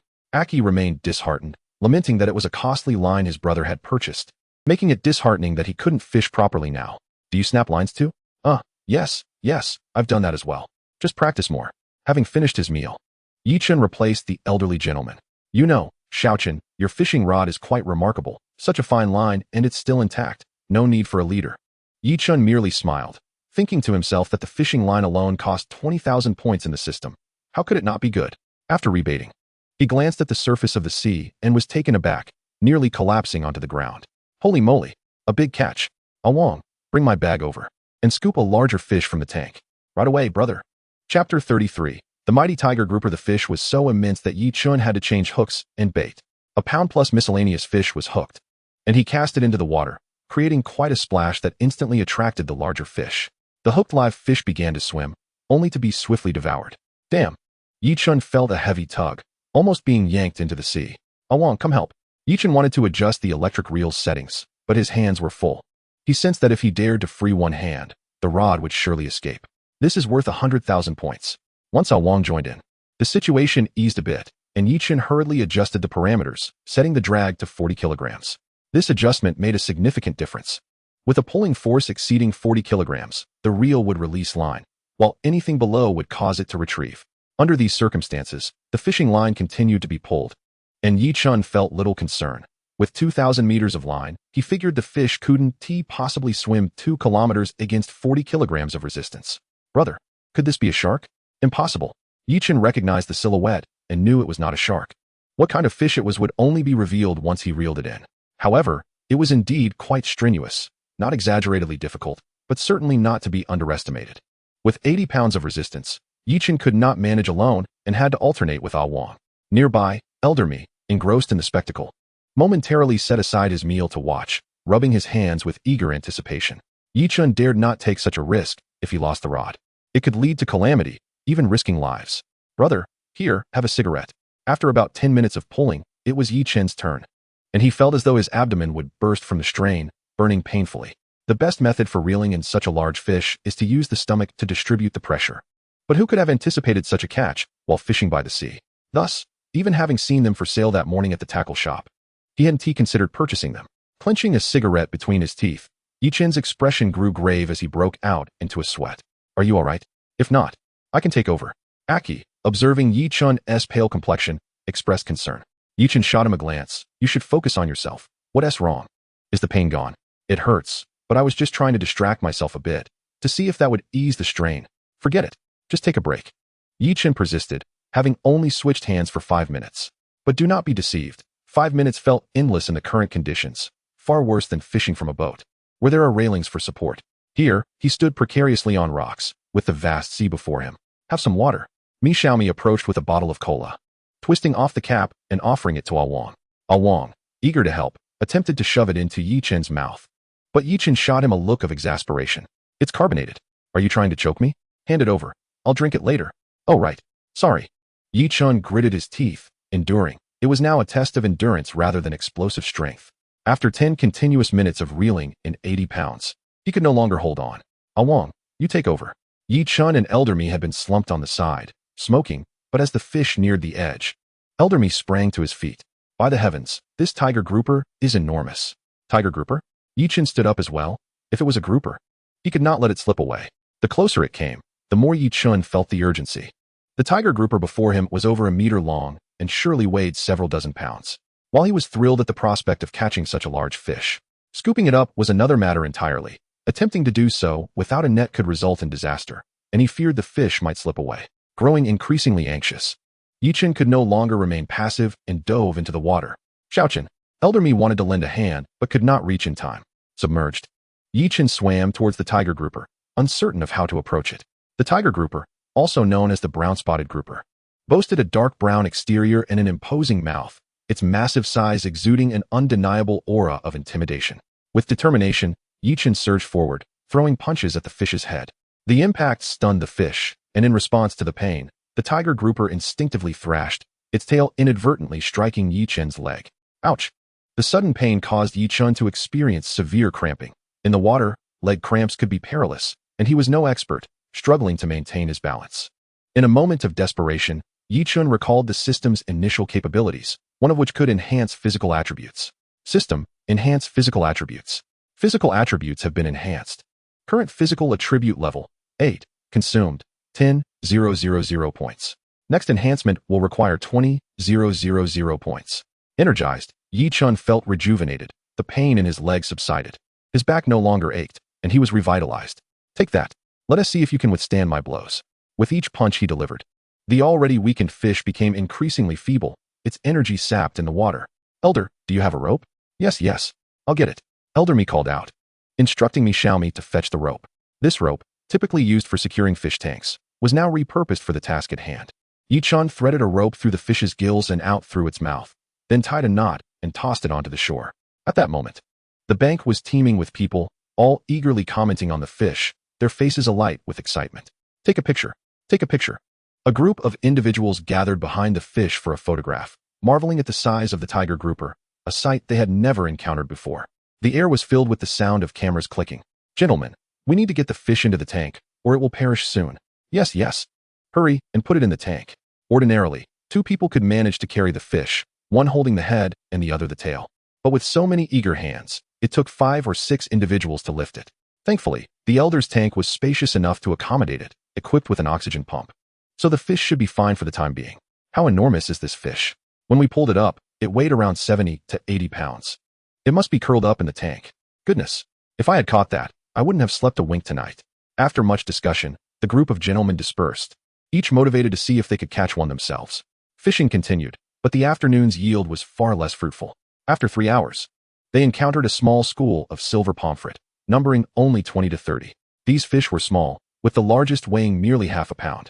Chen managed to catch about 10, totaling roughly 5 or 6 pounds before the school vanished. As dusk fell, Chen checked his luck, finding it at a mere 2 points. He promptly decided to reel in his line. Just as he intended to leave with Uncle Mi, Chen Daoming approached him. Chen blinked in surprise. Uncle, that's not right. I haven't processed my fish yet. Wait for me to finish, and I promise to come next time. Chen Daoming chuckled, clearly intent on the fish. This young man was quite the angler, and he thought it might be a good idea to introduce him to his daughter. Xiaochen, My daughter runs a restaurant and can help you process these fish. I assure you the price will be satisfactory. That seemed quite appealing. Chapter 34. Conflict arises. Yi Chen loses his temper? Achi, what are you doing? Let's go? Chen go. The line. Yi Chen was exasperated. Realizing Achi was still fiddling with the fishing line, which was in a chaotic state, resembling a bird's nest. All right, worst case, I'll just replace the line. Achi felt a pang of regret. He hadn't caught a single fish today, and now the line was ruined. What a waste of money. As they approached the tidal flats, A Wang and Hu Zi were training De Huang, who bounded over to Yi Chen, tail wagging furiously. Woof woof.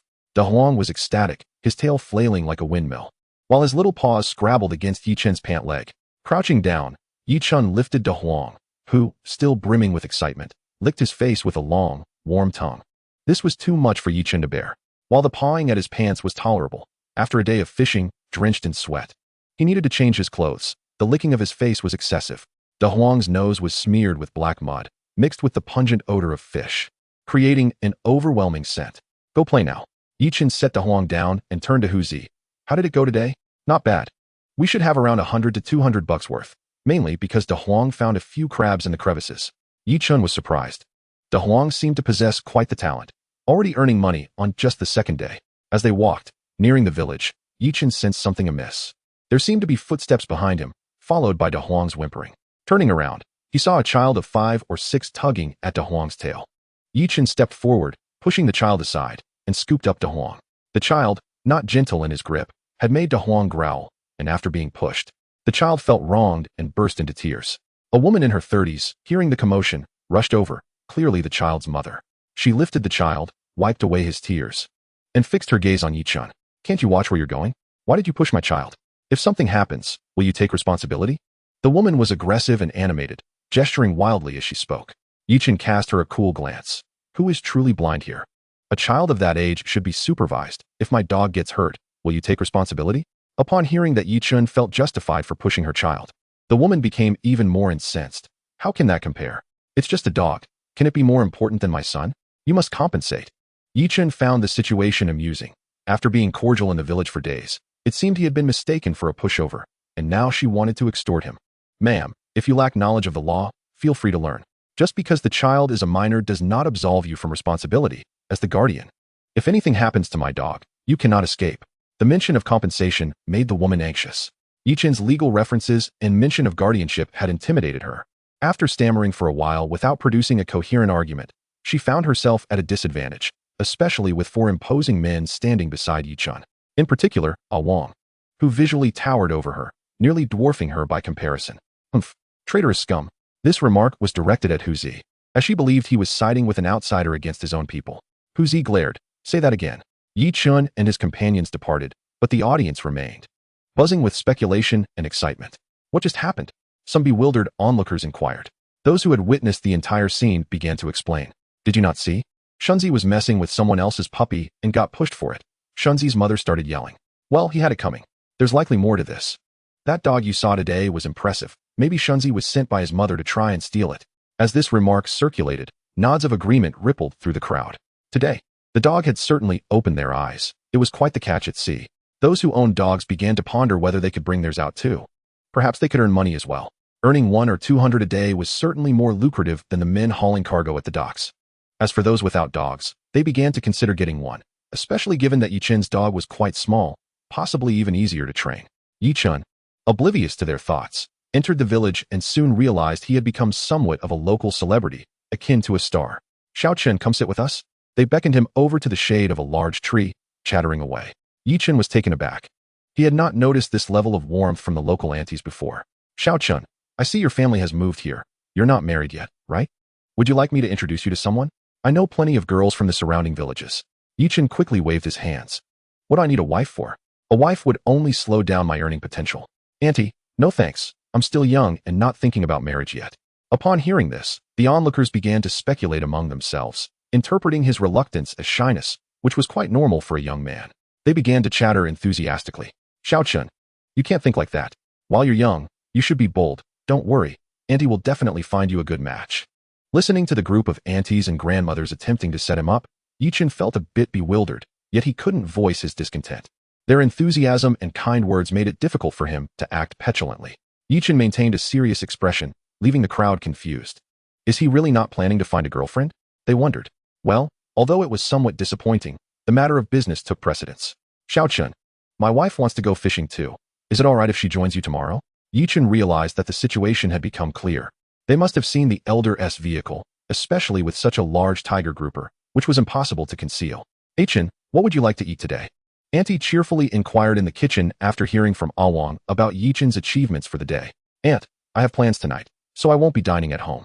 Just prepare whatever you all wish. He interjected, explaining the situation, and Auntie, with a face of regret, acknowledged it with a simple I see. Chapter 35. Visiting friends in the household, for men were present, while Auntie and Grandma assumed the roles of elders. As for Ching, she remained at home, engrossed in her homework, and did not join them. Chen decided to don a pair of shorts and took a basin of water to rinse off in the courtyard.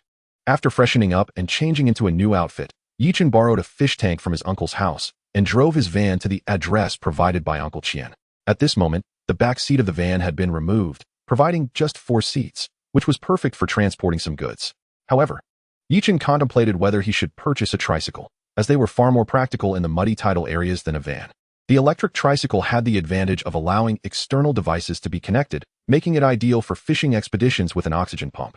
Moreover, in the tidal zones, it offered better maneuverability. Even if it got stuck, it could be easily pushed out, far more effortlessly than a van. As he pondered, he arrived at the address given by Uncle Chen, which was still on the outskirts of town. Chen parked beside a large courtyard, made a phone call, and soon saw Uncle Chen emerge from within. Uncle Chen, what an impressive house you have! Chen exclaimed. Uncle Chen chuckled heartily. Oh, it's just for fun. With your capabilities, it won't be long before you can build something similar yourself. Come on in. Following Uncle Chen into the courtyard, Chen spotted a black Cadillac. In this era, a Cadillac was a genuine luxury vehicle, and owning one was a mark of status. Uncle Chen, do you often visit the bathhouse? Chen inquired. Surprised, Uncle Chen responded. Little Chen, have you studied fortune-telling? You're quite accurate. Chen shook his head and gestured toward the car, if I'm not mistaken. There are quite a few who drive this kind of car to the bathhouse, right? Uncle Chen immediately gave Chen a thumbs up. You're quite knowledgeable.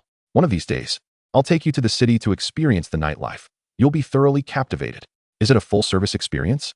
Chen teased. Uncle Chen paused, pondering who full service referred to, and then quickly realized, haha, you little rascal, you seem to know a lot. Inside, upon hearing the commotion, a woman rolled her eyes and stepped out, glaring at Uncle Chen, and then froze upon seeing Chen. It's you? They both exclaimed in unison, momentarily taken aback. Chen was puzzled. Wasn't she the owner of the restaurant he had delivered to several times? He recalled her surname was Lin. Could she be Uncle Chen's daughter? But how could that be, given that Uncle Chen's surname was Chen? Uncle Chen, feeling a bit uneasy, glanced between Lin Wanwan and Chen, his expression wary. Daughter, do you know little Chen?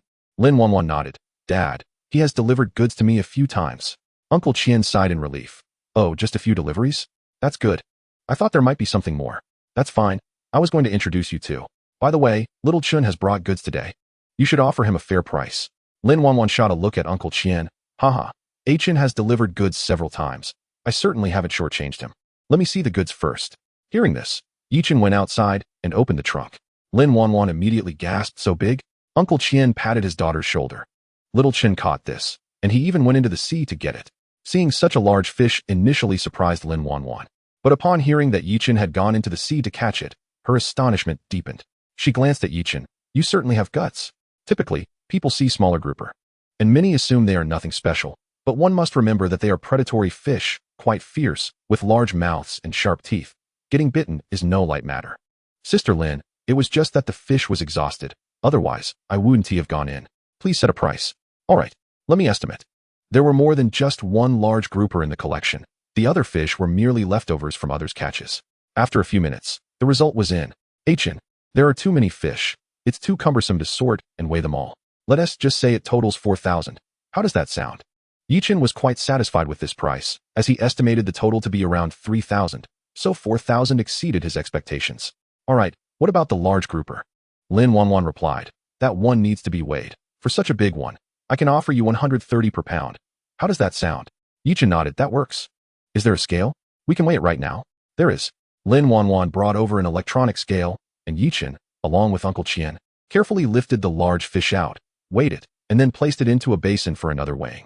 7,293 pounds, so that is 73 pounds. Wow, that is truly massive. Uncle Chen exclaimed with genuine admiration. Daughter, go get the money. I'll help little Chun bring the fish to the storage. Together, Yi-Chen and Uncle Chen carried the fish into a side room. As soon as the door opened, Yi-Chen felt a rush of cold air. Uncle, you have a cold storage here? Yes. The fish at the town's dock are a bit cheaper than those in the city, so we do receive some here. But not much. Not much.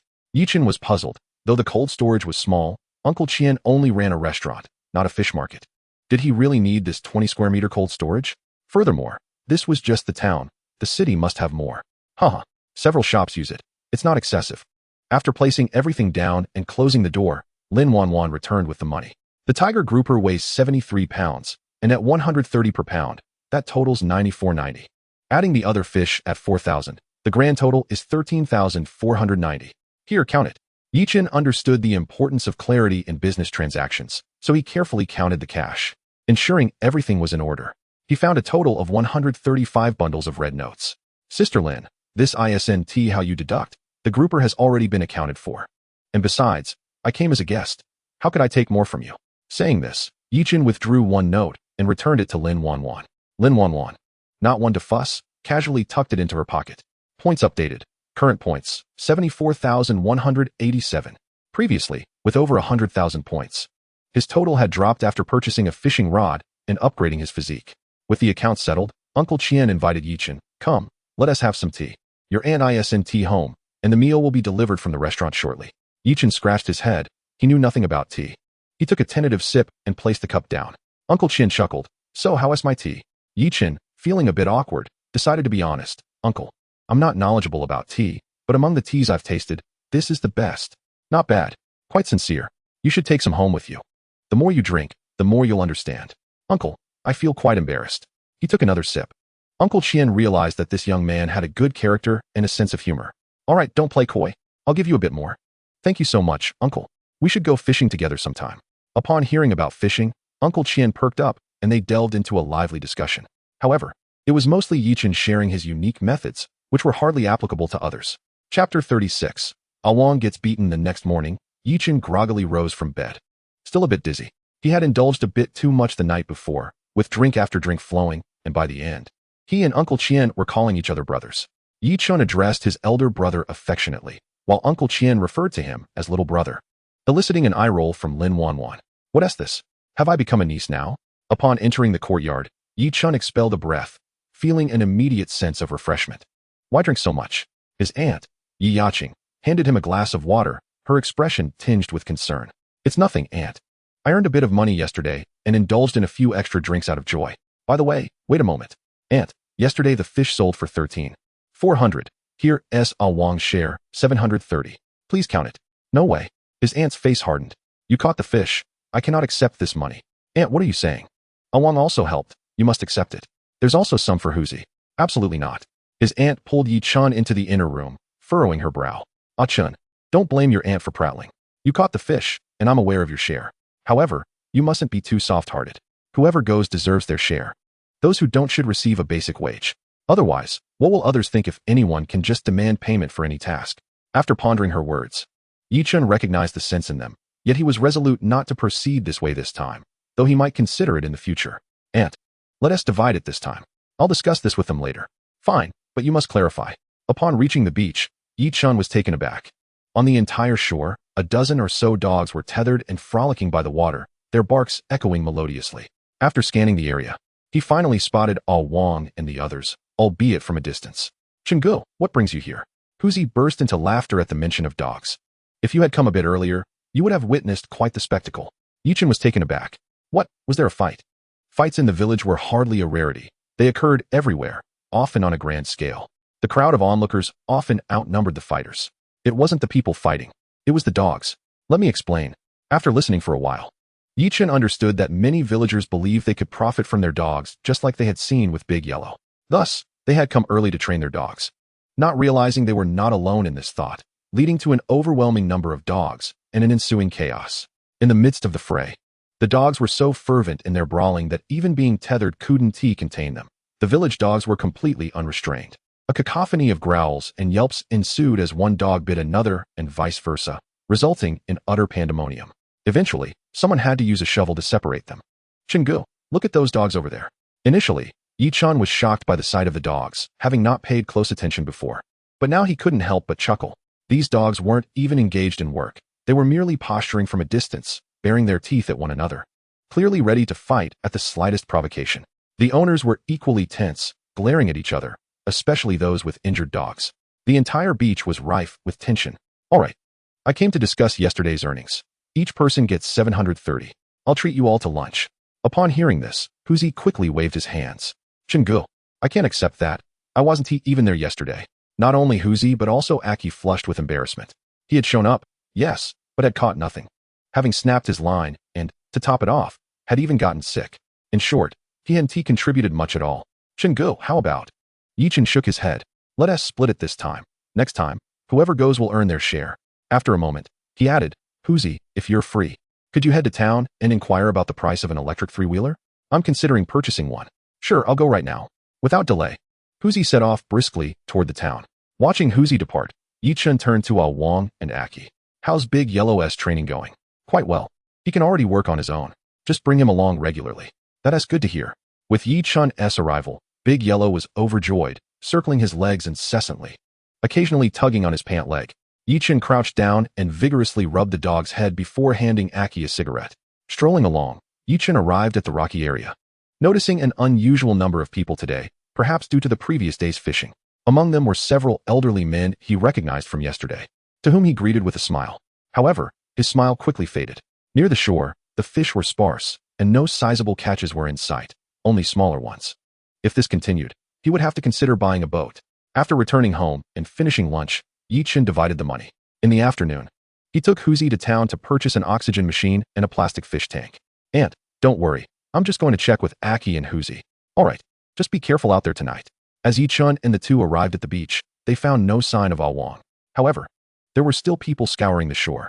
After inquiring with others, they confirmed that Wang had long ago walked along the beach in the opposite direction. Could Yi-chan not worry? He had brought his whole family here. If something happened, how would he explain it to everyone else? Lighting a cigarette, he took a deep breath. Let us go.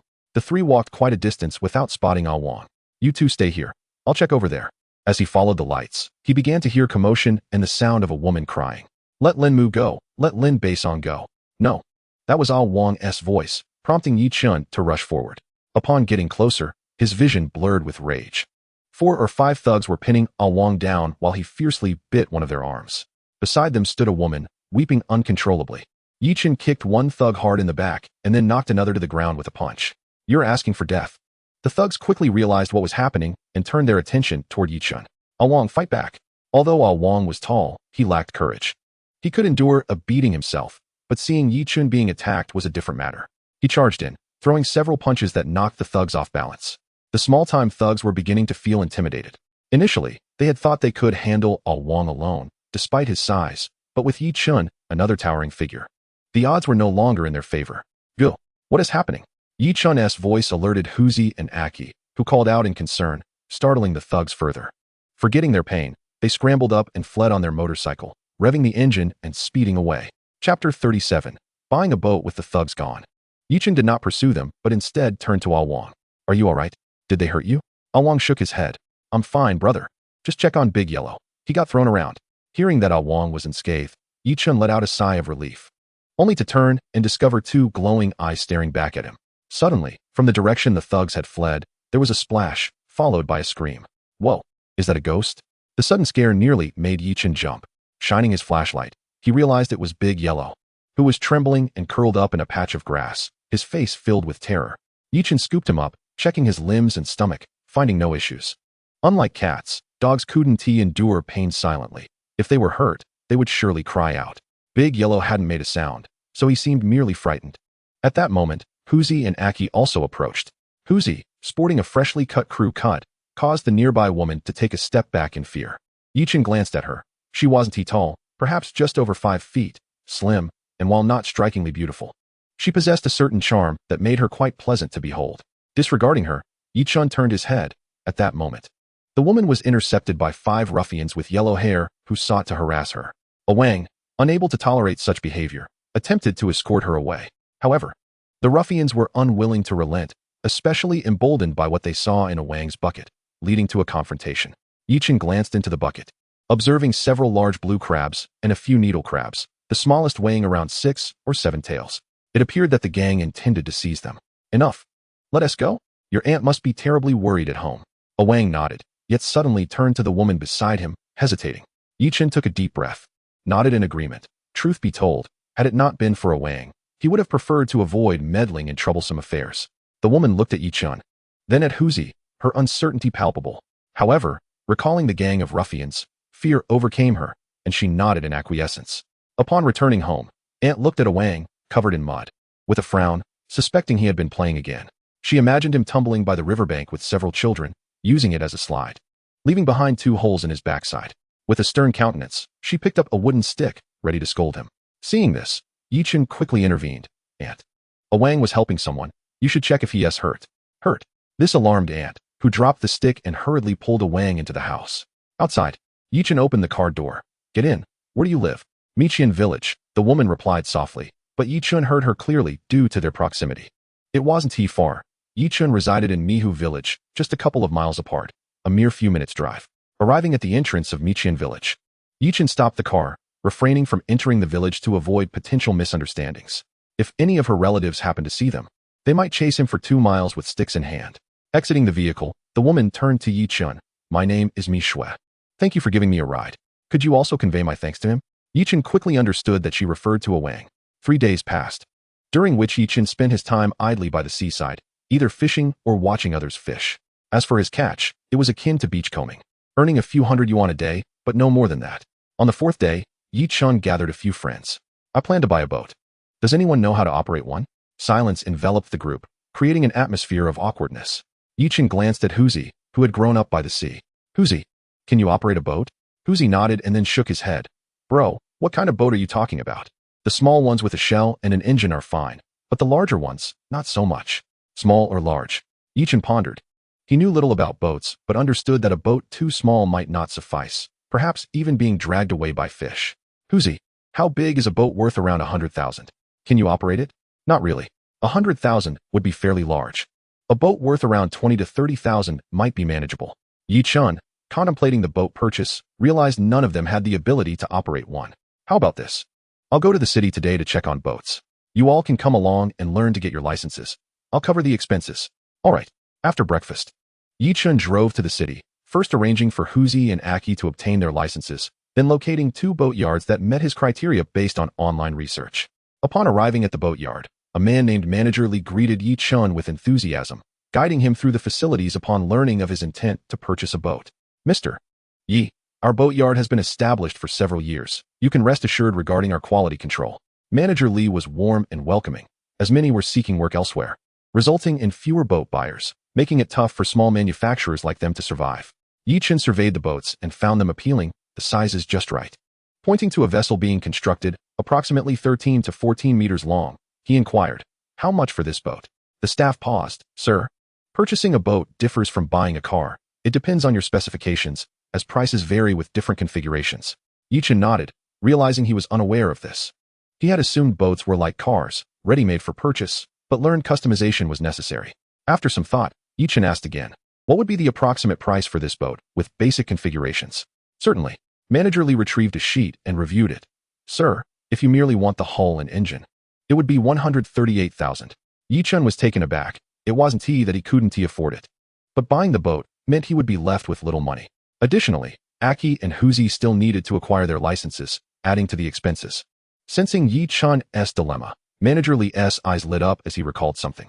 If you're not keen on this boat, we have another option, slightly smaller but more comfortable, and due to special arrangements, the price is more favorable. Yi Chen was intrigued. Take me to see it. Following the staff to an open area, Yi Chen was momentarily stunned to see boats simply left there. Mr. Yi, this is a fishing boat, over 9 meters long.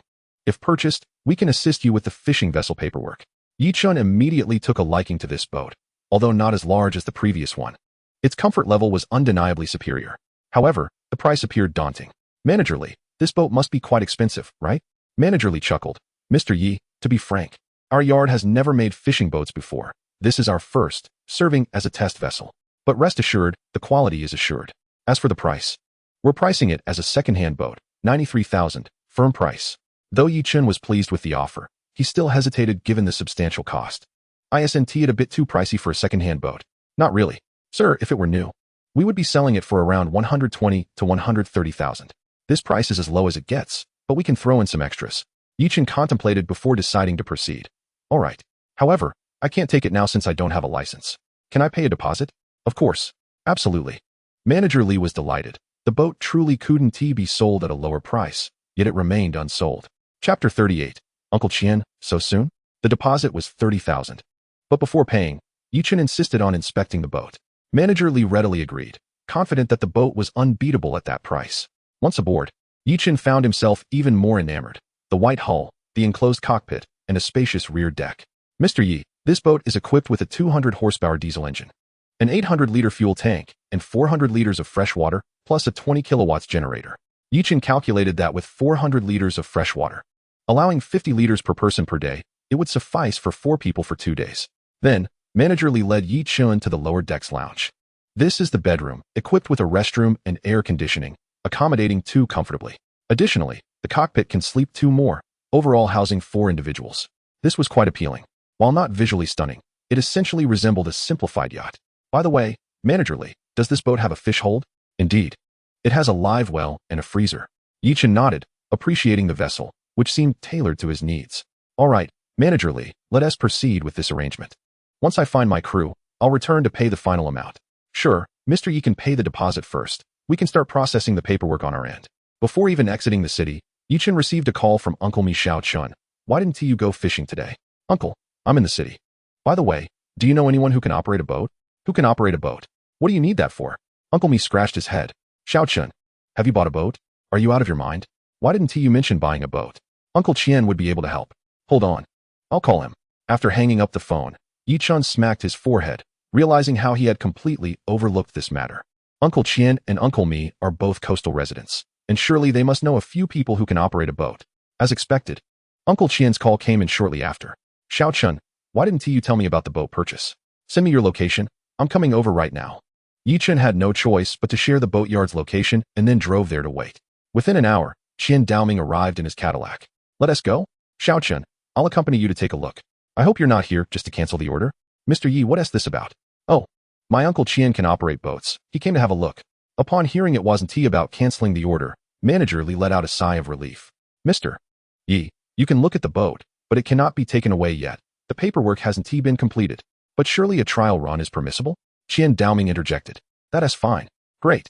Soon, the boat was hoisted into the water, and Uncle Chen touched the helm with a sense of nostalgia. Come on, let us enjoy this.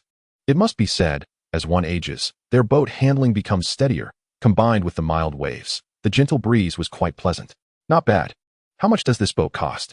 Over 90,000. Uncle Chen nodded. Quite good. The trial run didn't cover much distance. Just a loop around the dock of the boatyard, and both Chen and Uncle Chen were quite satisfied with the vessel. Back at the boatyard, Chen addressed Manager Lee. Manager Lee, once the paperwork is completed, give me a call, and I will settle the final payment. Sure. It should take just 2 or 3 days. Leaving the boatyard once again, Uncle Chen looked at Chen with a smile. It's already noon. How about we go enjoy ourselves? Enjoy ourselves at noon? Shouldn't that be reserved for the evening? Chen was puzzled by Uncle Chen's intentions. Uncle Chen, let us save the revelry. You've come all this way. I should treat you. Let us have a meal first. A meal sounds good. Uncle Chen smirked. My family runs a restaurant. Do I need you to treat me? Come on, let us go take a shower. Without waiting for a response, Uncle Chen dragged Chen along, leaving his little van behind at the boatyard. After a short drive, Uncle Chen brought Chen to a bathhouse, and the receptionist's eyes lit up upon seeing Uncle Chen. Brother Chen, bringing someone to have fun. Chen was taken aback, glancing at the receptionist again. She appeared to be around his age, yet addressed Uncle Chen as Brother Chen. Was that appropriate? Chen hadn't expected Uncle Chen to be so popular, behaving like a young man. As he accepted the hand card handed over by the receptionist, Chen effortlessly put on the provided sandals and walked inside. This scene left Uncle Chen somewhat stunned. So skilled? Chen, a young man with thick brows and big eyes, turned out to be quite experienced, impressive indeed. Entering the bathhouse, there were both communal and private rooms, and both Chen and Uncle Chen opted for private rooms. Initially, Chen considered washing together, but upon thinking of his own bulk, he decided against it. Sharing with others would only highlight his physique. That wouldn't do. It might undermine others' confidence. Once inside the room, Chen wasted no time. It was sweltering in the summer, and he quickly shed his clothes to wash. However, being a man, the shower was quick. After soaking for a few minutes, he rinsed off and was done in no time. Wrapped in a bathrobe, he made his way to the third floor, only to find Uncle Chen already waiting. Upon seeing Yi Chen, Uncle Chen spoke to the staff and then draped an arm around Yi Chen's shoulder. Come on, little brother, didn't you want a full-service experience last time?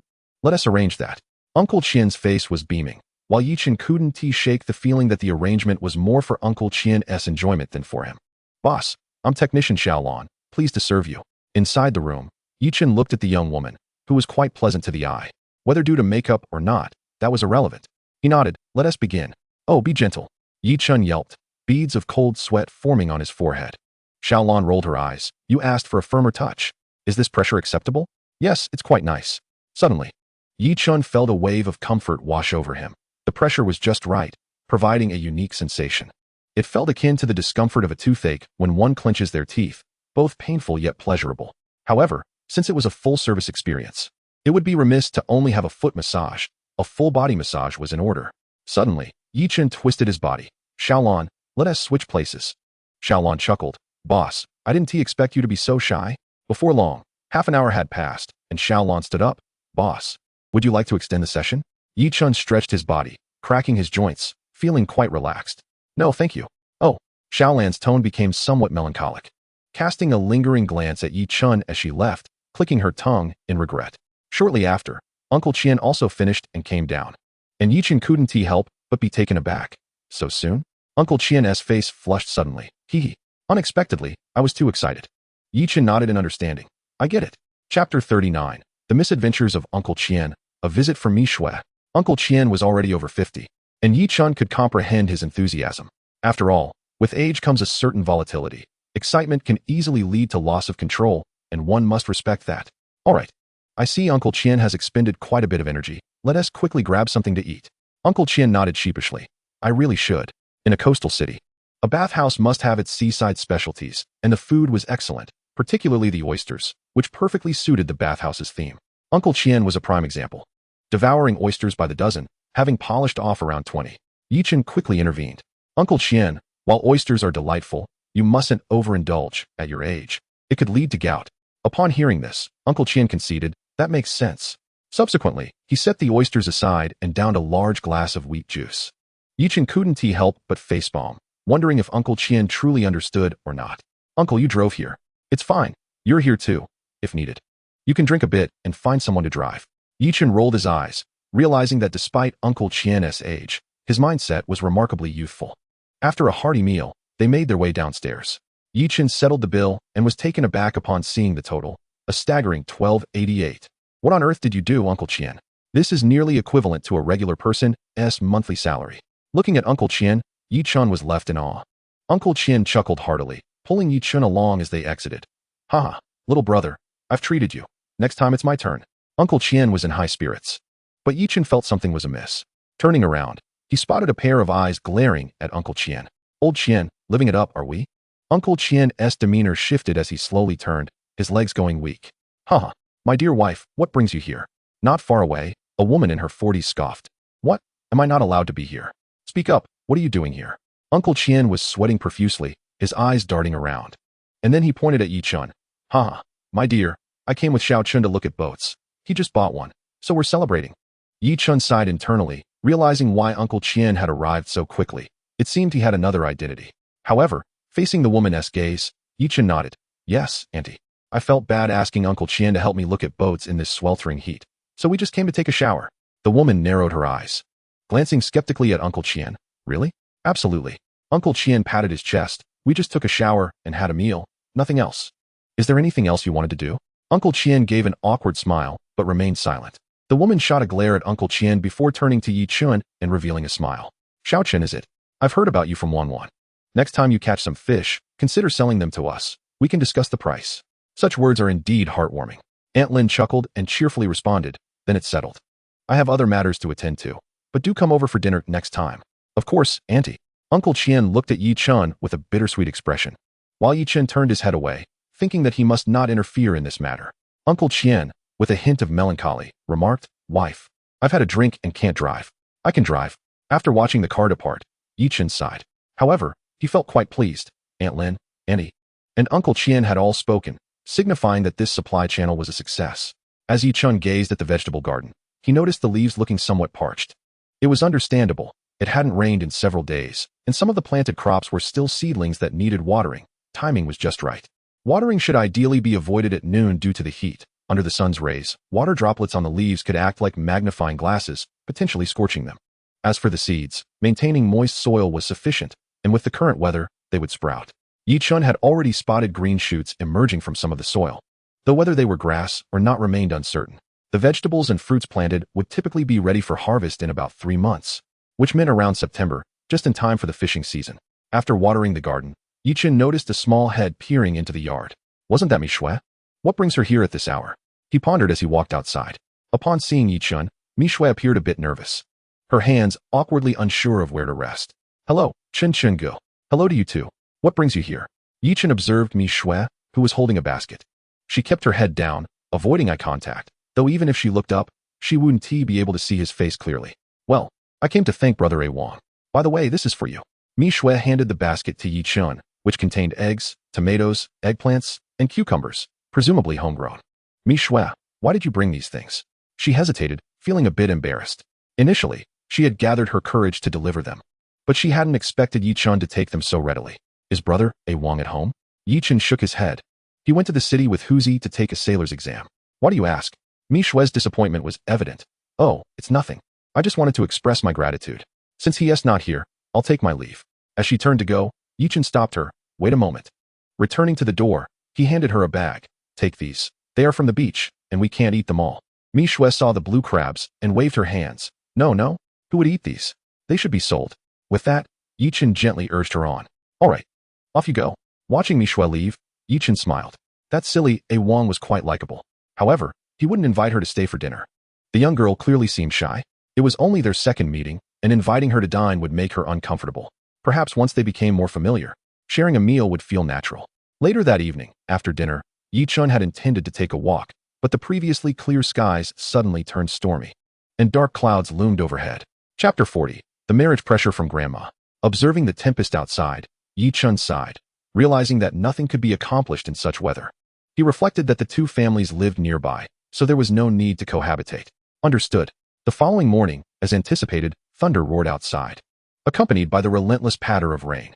After breakfast, Yi Chun lit a cigarette and sat at the entrance, quietly watching the torrential downpour, lost in thought. Strangely, he found solace in such weather.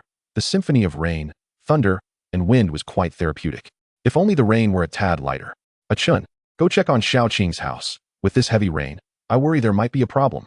His grandmother expressed her concern, knowing that Xiao Qing's home was in a similar condition to Yi Chun's rented place. If an issue arose, it would be troublesome, especially with Huzi away and a young girl alone. Yi Chun donned a raincoat. Using an umbrella in such weather would be futile.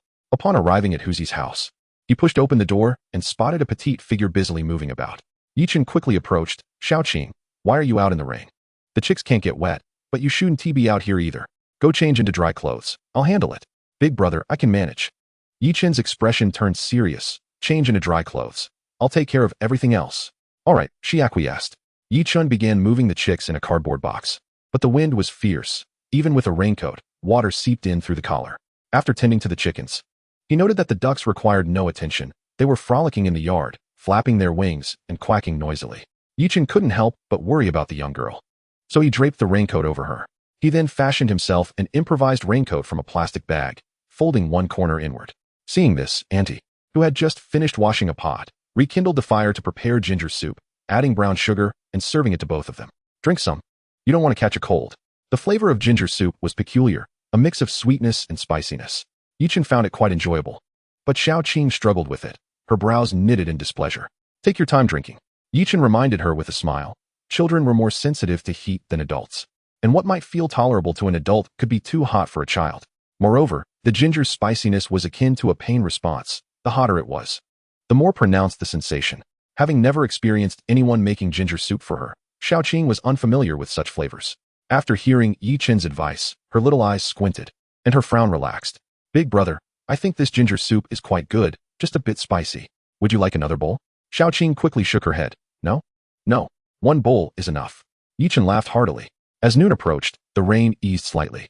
At the dining table, his grandmother glanced at Chen, hesitating to speak. "Grandma, what is the matter?"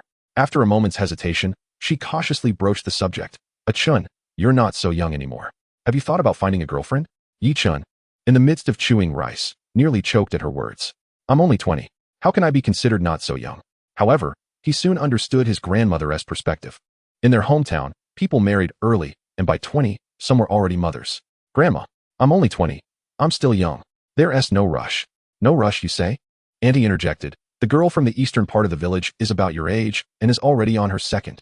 Chen scratched his head, momentarily at a loss for words. Such is the nature of older generations. Once children reach a certain age, they are eager for them to marry. Noticing Chen's silence, his grandmother spoke again. "Chen, I think the family next door is quite nice." "What was the girl's name?" "Ah, right, Xiaomi." Chen was left speechless. Was his grandmother conversing with Aunt May next door? "Grandma, let us not discuss that. We shouldn't concern ourselves with their family." "That is true." His grandmother nodded. And the topic was dropped. Chen was now earning money, and he heard that people in the village were busy arranging matches, so there was no immediate need for concern. Seeing the conversation come to an end, Chen hurriedly shoveled rice into his mouth, eager to escape. Just as he stepped outside, he received a call from Uncle Mi Chen. "Come to town. We're one player short for mahjong. They say rainy days are perfect for mahjong." And with Uncle Mi playing, Chen felt no hesitation, driving to town. Upon arrival, it became evident that not only Uncle Mi was present, but also Uncle Qian, alongside a certain Chu Ping. "Brother Ping, is it true that when the supermarket closes, you resort to playing mahjong?" "Enough of that. With such torrential rain, who would venture out to shop? There's no need for so many of us. Come inside." Everyone's waiting. Upon entering, I beheld Uncle Mi and Uncle Qian engrossed in a game of mahjong, skillfully played by hand, though electric versions exist. At another table sat 4 women, including Aunt May and Aunt Lin, whom Chen recognized, alongside Uncle Mi's eldest daughter and a woman in her late 20s. As for Mi Xiaomi, she could only watch from the sidelines. With a grand gesture, Chu Ping commanded, "Sister, brew some tea." Mi Xiaomi rolled her eyes, unperturbed. Both Uncle Qian and Dad brought their own cups. "What makes you think you can order me around?" Chu Ping, sensing the challenge, promptly retrieved his wallet and produced 5 red bills. A smile instantly brightened Mi Xiaomi's face. "Brother-in-law, what would you like to drink?" "Anything." The game commenced with a rather unorthodox set of rules. Only characters from the numbered suits were allowed, with the option to meld but not to chow. And point scoring was permissible. "Meld." 9 of wands. Uncle Qian exclaimed. "Xiao Chun, when will your boat be ready? Have you called yet?" "Not yet.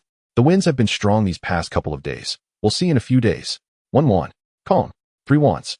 3 wands. Self-draw. Chen pushed his tiles forward, declaring victory.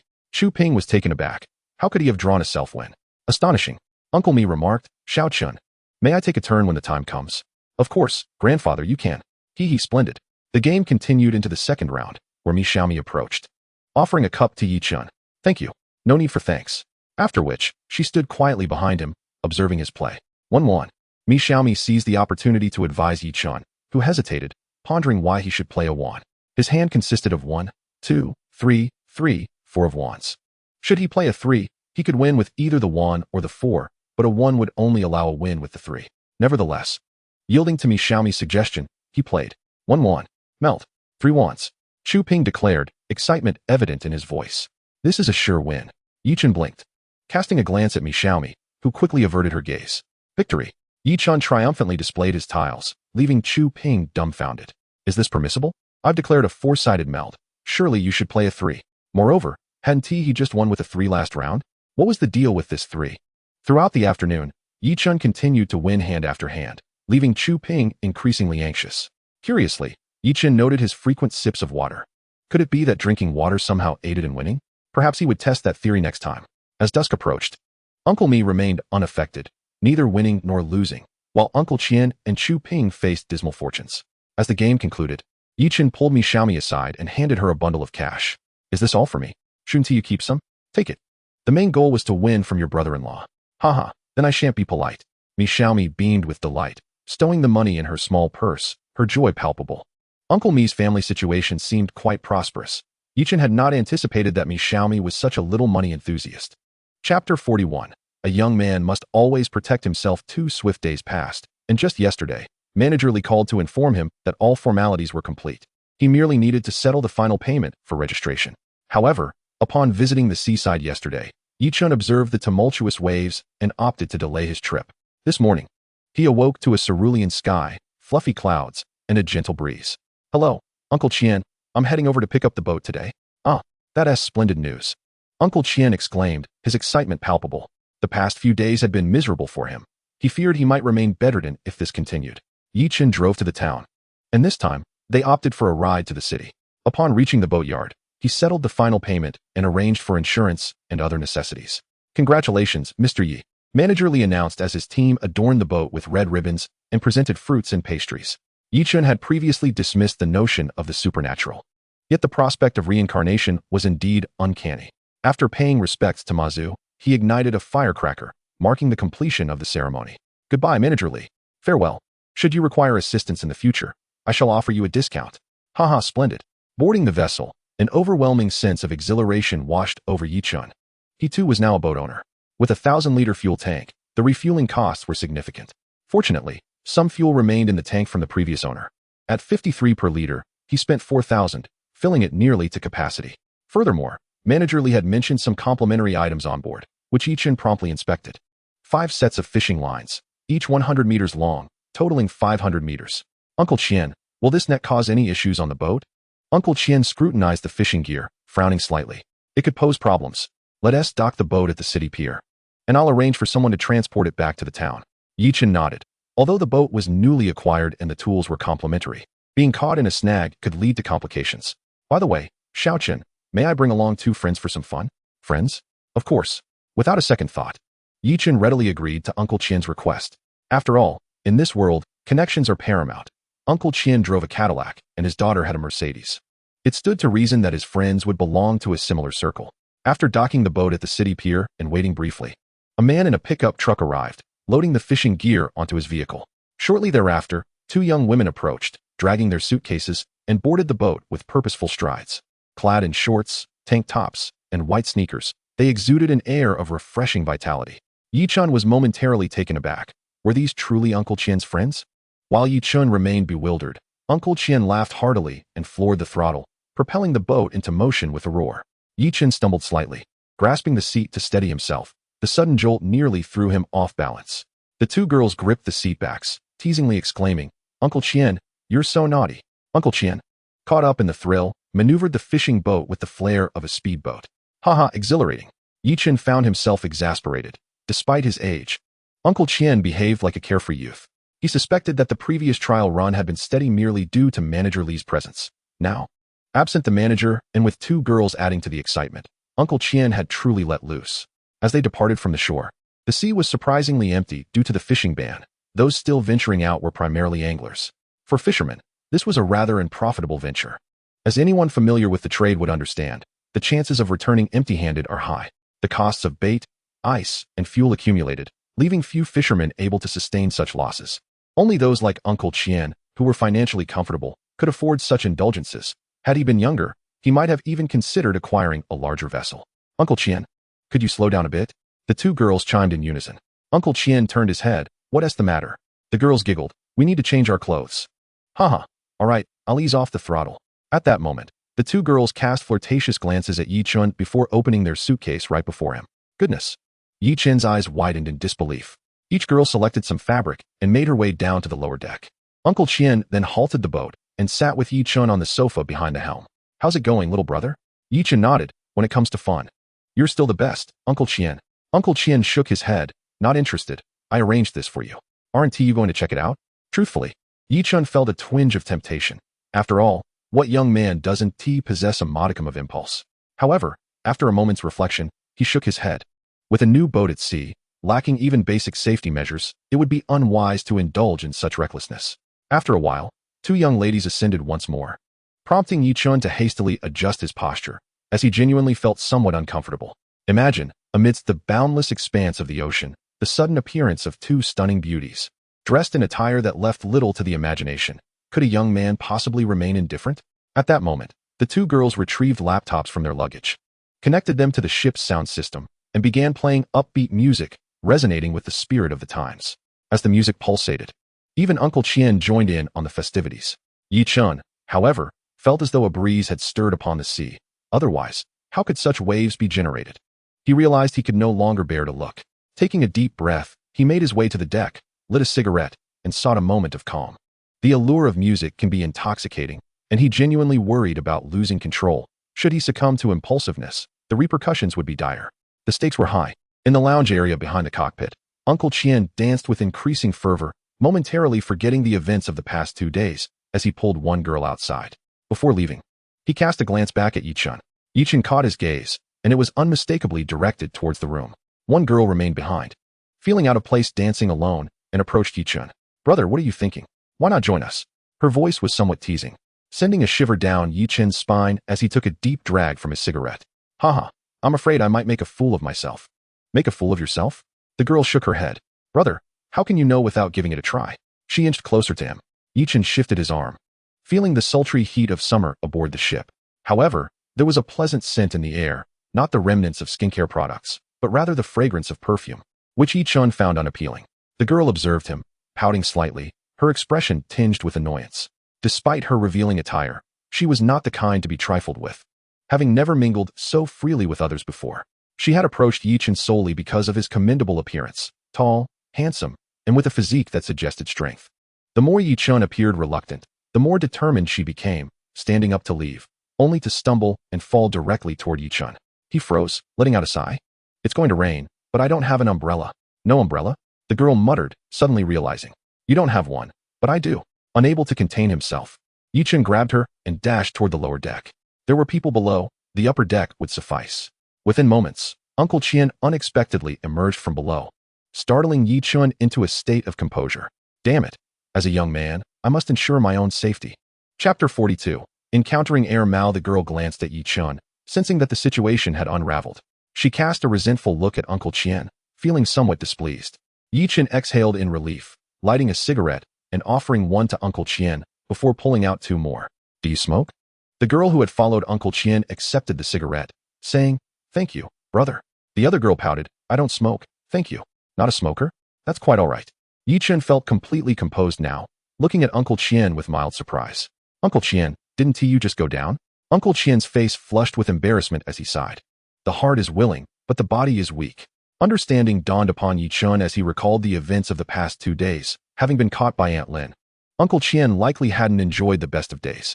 As noon approached, the 4 of them shared a simple meal on the ship. Nothing substantial, just snacks and fruits. Yi-Chen pondered that such a situation was unsustainable. With a boat at their disposal, they would inevitably need to address lunch while at sea. It wouldn't do to rely solely on instant noodles and snacks. Over time, it would become unbearable. Perhaps I should invest in some cooking utensils. The ship had electricity, enabling the use of an induction stove, and he could even get a barbecue grill. On calmer days, grilling would be delightful. Moreover, fresh catch would be available. Nothing could be fresher than seafood caught straight from the ocean. In the afternoon, Uncle Chen leisurely navigated the boat, not venturing far, as Yi-Chen had supplied the fuel, and he couldn't afford to waste it. The 2 girls occupied themselves singing and drinking aboard, occasionally inviting Yi-Chen to join, creating an atmosphere that felt quite idyllic. Yi-Chen, not one to remain idle, accepted the invitations, performing a song. He sang a clear rendition of Su Deji's Blue Lotus, expressing his aspirations for life. Nothing can obstruct your yearning for freedom, a life unrestrained and wild, the world of freedom within your heart, so clear and elevated, blooming eternally. The Blue Lotus. On the sea, a small boat floated amidst the infinite water, the ambience perfectly set. The 2 girls gazed at him with starry eyes. "What song is this?" Yi-Chen chuckled, "Just something I made up. Don't take it too seriously." "Wow, that's amazing, big brother. You truly have talent." As evening fell, the boat returned to shore, and Yi-Chen disembarked at the town dock, where his vehicle awaited. After coordinating a time with Uncle Chen, Yi-Chen drove off in his van, exuding a carefree demeanor. The 2 girls watched him leave, astonished. "Brother Chen, why is he driving a van?" Uncle Chen shot a sidelong glance at the girls. "What concern is it of yours what car he drives?" Sensing Uncle Chen's displeasure, the girls quickly clarified. "Oh, Brother Chen, we were just curious, nothing more." Grandma and Auntie had both endured hardships. Now that Da Huang could go to the sea, they were naturally restless, hoping to earn a little extra, or at the very least, provide for themselves. Upon reaching the coastline, they found Da Huang diligently working for some sausages, panting heavily, his front paws never resting. "Grandma, don't come to the beach anymore. The wind is strong and the moisture is high. It could lead to rheumatism." Grandma dismissed his concern. "What is the big deal? I've lived my whole life like this. If I don't do some work, I feel uneasy and can't sleep. That's not acceptable. You can come occasionally, but not too often. Yi Chen admonished, his tone serious, primarily out of concern for her age and health. Just then, Yi Chen turned and spotted a familiar face. Isn't that Air Mao? At the same time, Air Mao noticed Yi Chen and his companions, squinting at the bucket, a grin spreading across his face. Oh, Auntie is here to gather seafood too. It seems the haul isn't great. With that, Air Mao showcased his bucket, revealing a sizable eel, weighing over a pound. Haha, Auntie, I heard that eels are quite valuable. You came early. Let us see how much this fish is worth. While this statement appeared innocuous at first glance, coupled with Air Mao's mocking grin, it was enough to put anyone on edge. Yi Chen glanced at the contents of Auntie's bucket, seeing only some seaweed, with nothing else distinguishable. Is one eel all you've caught? I wonder if it's enough to feed the family. Yi Chen remarked, the sarcasm evident in his tone as he shook his head, clearly amused. This jab wounded Air Mao's pride. He indeed had no other catches, having just arrived and unable to discern the market prices. Furthermore, with the strong winds from 2 days prior, the villagers had flocked to the beach, indiscriminately collecting whatever they could find. Given that Air Mao had arrived late, securing even a single eel was quite a stroke of luck. I may have caught just one eel, but who knows who has caught nothing at all. At that moment, a voice came from behind. Yi Chen turned to find Aunt May. It's me. I called Grandma here. No worries. No worries. Aunt May was familiar with Yi Chen and paid little mind to the comment. After all, purchasing a boat for sea excursions was a significant matter. Before venturing out the next day, it would be prudent to buy some offerings and pay respects, ideally visiting the Mazu temple. Alright, immersing oneself in local customs, paying homage to Mazu, and preparing offerings are all within the means of Yi Chen. Meanwhile, on the other side, Air Mao's complexion fluctuated between shades of green and white. After all, they belonged to the same village. It was quite disheartening to see Yi Chen engaged in conversation with outsiders, leaving his fellow villagers behind. Did he not understand the importance of mutual support among neighbors? Regardless of Air Mao's thoughts, Yi Chen and the others remained indifferent. Aunt May grasped Grandma's hand, exclaiming, Sister, today you truly struck gold with over a pound of butter crab, worth at least a few hundred. Thank goodness for De Huang. After all, it was a gift from you. Here, take the crab. That won't do. Just as they were speaking, a group of people moved away, leaving Air Mao alone, spitting in contempt. Bah, butter crab? Nonsense. However, turning away, Air Mao fell into deep contemplation. Did Chen actually buy a boat? Could the village's underachiever really afford one? Chapter 43. First sea fishing the following morning. Yi Chen awoke around 5, unable to return to slumber. The sensation was akin to a young driver who had just acquired a new car, eager to spend every waking moment within it. By 7, after having breakfast, Yi Chen purchased some offerings and made a trip to the Mazu temple. Upon returning, it was already 8 o'clock, and he tidied up before loading his tools into the vehicle. Uncle, are we going? Uncle quickly finished his porridge, saying, Wait a moment. I'll be right there. No rush, take your time. After a brief pause, he placed his bowl down, shouldered his bag, and headed to the car. Let us go. Upon arriving in town, Yi Chen didn't rush to the dock. After all, it was a new boat, and many things still needed to be arranged. Naturally, they had to stop by the supermarket to gather supplies. Inside, Mi Xiaomi was ecstatic upon learning that Yi Chen and her father were going fishing, insisting she wanted to join. Young lady, girls shouldn't be on boats. What about your responsibilities? Mi Xiaomi, sensing her grandfather's sternness, began to plead, Dad, please let me go. I've never been sea fishing before, just this once. As she spoke, she gave Yi Chen significant glances, prompting him to smile. Uncle, let her join. We're fishing, not trawling. Yes, yes. Let me go? Hearing Yi Chen's support, Mi Dage shot his granddaughter an admonishing look. Just this once, mind you. Mi Xiaomi blinked excitedly. Wonderful. Let us go. Though it was termed as a one-time event, much like women-esque clothing, once a girl goes, it paves the way for countless future outings. Who could tell? As they loaded their gear into the car, Yi Chen waved his hand. Let us go. At the dock, Uncle Chen was already waiting, bringing a substantial amount of supplies, a steamed grouper, a large chunk of beef shank, and various fruits and pastries. Nearby, a large platter of fireworks was prepared, as it was their first official outing at sea. A celebratory gesture was in order. Yi Chen, you go first. Stepping forward, Yi Chen was uncertain of the local customs, so he adhered to his own practices. Unsure if Mazu drank alcohol, he figured it prudent to be prepared. For one could never know her preferences. If he failed to provide, it might come off as presumptuous. Of course, it wasn't just liquor. He included beer and red wine as well, especially red wine, renowned for its beautifying properties. Who knows if Mazu enjoyed it? Perhaps she would bless them with a bountiful catch. After pouring a cup of both red and white wine, Yi Chen recited, Mazu, I apologize for my inadequacies in preparation today. Should you favor other beverages, please let me know through my dreams, whether it be rice wine, yellow wine, or mulberry wine. I shall present them all to you. He then lit 3 incense sticks. Dear Mazu, I beseech you to grant us a smooth journey at sea, with abundant catches. Especially for my uncle, who is yet to reel in any significant fish, may we fulfill that dream. As Yi Chun rambled on, the others could hardly contain themselves. Uncle Mi halted him. Xiao Chun, enough. Don't anger Mazu. Reflecting, Yi Chun realized the parallel, much like a venerable elder listening to the incessant chatter of grandchildren. It was indeed inappropriate. Subsequently, others stepped forward to offer their blessings and good wishes, completing the ritual. Let us set sail. The group busied themselves, loading various electrical appliances and food onto the boat. Uncle Chen, why did you bring a freezer, and a dual temperature one at that? Absolutely necessary. Hosting requires preparation. Uncle Chen replied. Not only did he wish to impress, but he had procured appliances from the supermarket, owned by Uncle Mi's son-in-law, at a fraction of the cost. Moreover, with a new boat, it was delightful for everyone to share in the experience. As they boarded the boat, Mi Xiaomi gazed in awe at the pristine vessel, exploring every nook and cranny with wide eyes filled with wonder. Although she lived by the sea, she had never been out on the water. Her parents were both teachers, raising her in the city, while her father had ventured out for research but could not take her along. Thus, she eagerly tugged at Yi Chun, requesting him to show her around. Upon entering the lower deck, her eyes sparkled with delight. The bed in this cabin is quite spacious. While it was only a modest size, after all, it was merely a 9-meter boat, it was sufficient for 2. After inspecting the bathroom, equipped with a shower and a toilet, she was quite satisfied. However, her initial excitement was short-lived. Before long, the thrill faded as Uncle Chen steered the boat with vigor. The rocking motion soon made Mi Xiaomi feel queasy, and she leaned over the railing, feeling ill. Uncle Chen, slow down. Xiaomi is feeling seasick. Uncle Chen observed the situation, realizing it was more than just mild discomfort. She was in the throes of a severe bout of nausea, rendering her breakfast a mere memory. Should we stop the boat? Stop. Yi Chun checked the system and nodded in agreement. They had been sailing for an hour and were quite far out. Moreover, it was still the closed fishing season, with ample fish in the area. As the boat anchored, Yi Chun rummaged through the medical kit, retrieving seasickness medication. Take this and drink some water.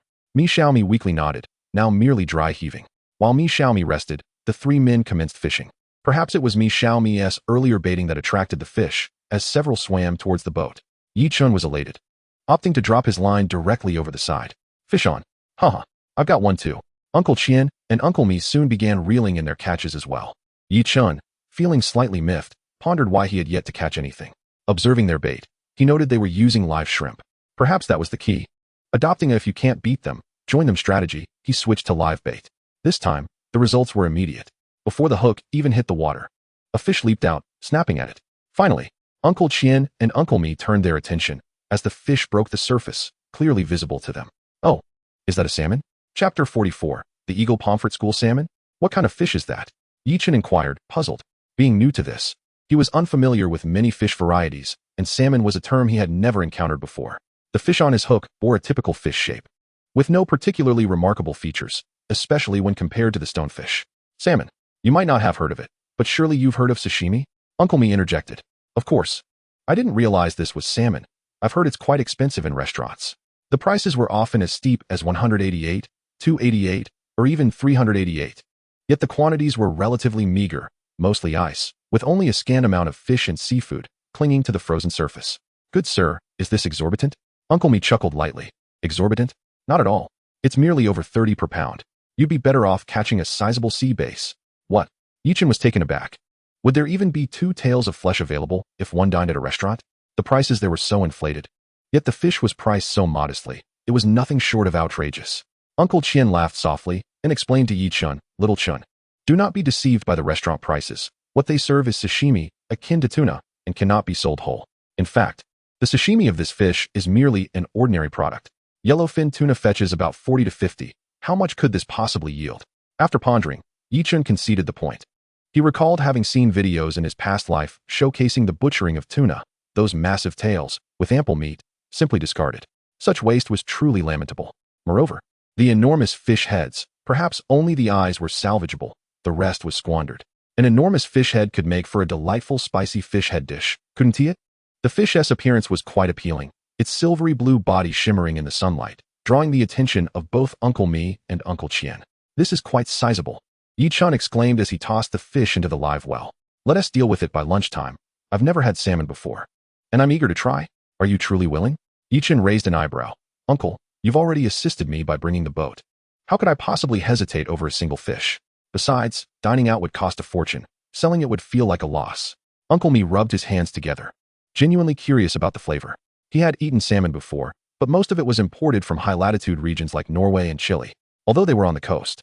The latitude was low, making locally sourced salmon a rarity. Well, consider it a stroke of luck for you. I too wish to savor something fresh, he said, just as a sudden commotion erupted, prompting Uncle Me to dash to his fishing spot and grab his rod. Saltwater fish exhibit a different vigor than freshwater ones. At that moment, the line had already been pulled out over 20 meters, and Uncle Me hurriedly adjusted the drag. No, this fish is substantial. Upon closer inspection, the fish was indeed impressive, its large head tapering down to a slender body, measuring over 1.5 meters and weighing 30 to 40 pounds. As Uncle Me tightened the reel, the fish sensed the prick of the hook and began to thrash vehemently, quickly darting in the opposite direction. The sudden jolt caused Uncle Me to sway, but thankfully, the boat's railing prevented him from tumbling overboard. A tug-of-war ensued between man and fish, a scenario that could be quite exhausting and fraught with the risk of losing the hook if one were to exert excessive force while the line lacked adequate tension. A breakage was inevitable. Additionally, a poorly secured hook could tear through the fish's lip, resulting in the same outcome. Fortunately, given the circumstances of deep-sea fishing, Uncle Me had sufficient line strength to avoid a break. Little Chen, help me with the belly hook. Yi-chan found the belly hook and affixed it for Uncle Me, who then felt invigorated and resumed his struggle with the fish. After about 10 minutes of battling, a yellow-bottomed, green-topped fish was finally brought alongside the boat. Uncle Chen shook his head. A knife fish, hardly worth much. As he spoke, he grabbed a rope and fashioned a live knot around the fish's tail, hoisting it aboard. Is this creature truly called a knife fish? Yi-chan inquired. Uncle Chen nodded. Did you notice the large lump on its head? It resembles a big goose lump, hence the name knife fish. While this specimen is sizable, its value is low, only about 21 per pound. The fish head was indeed large, but overall, Yi-chan found it rather aesthetically pleasing. Uncle Me was quite pleased as well. His primary joy in fishing was the thrill of the catch. And as long as the fish were sizable, he had no aspirations of profiting from it. With the fish secured, Yi-chan resumed casting his line.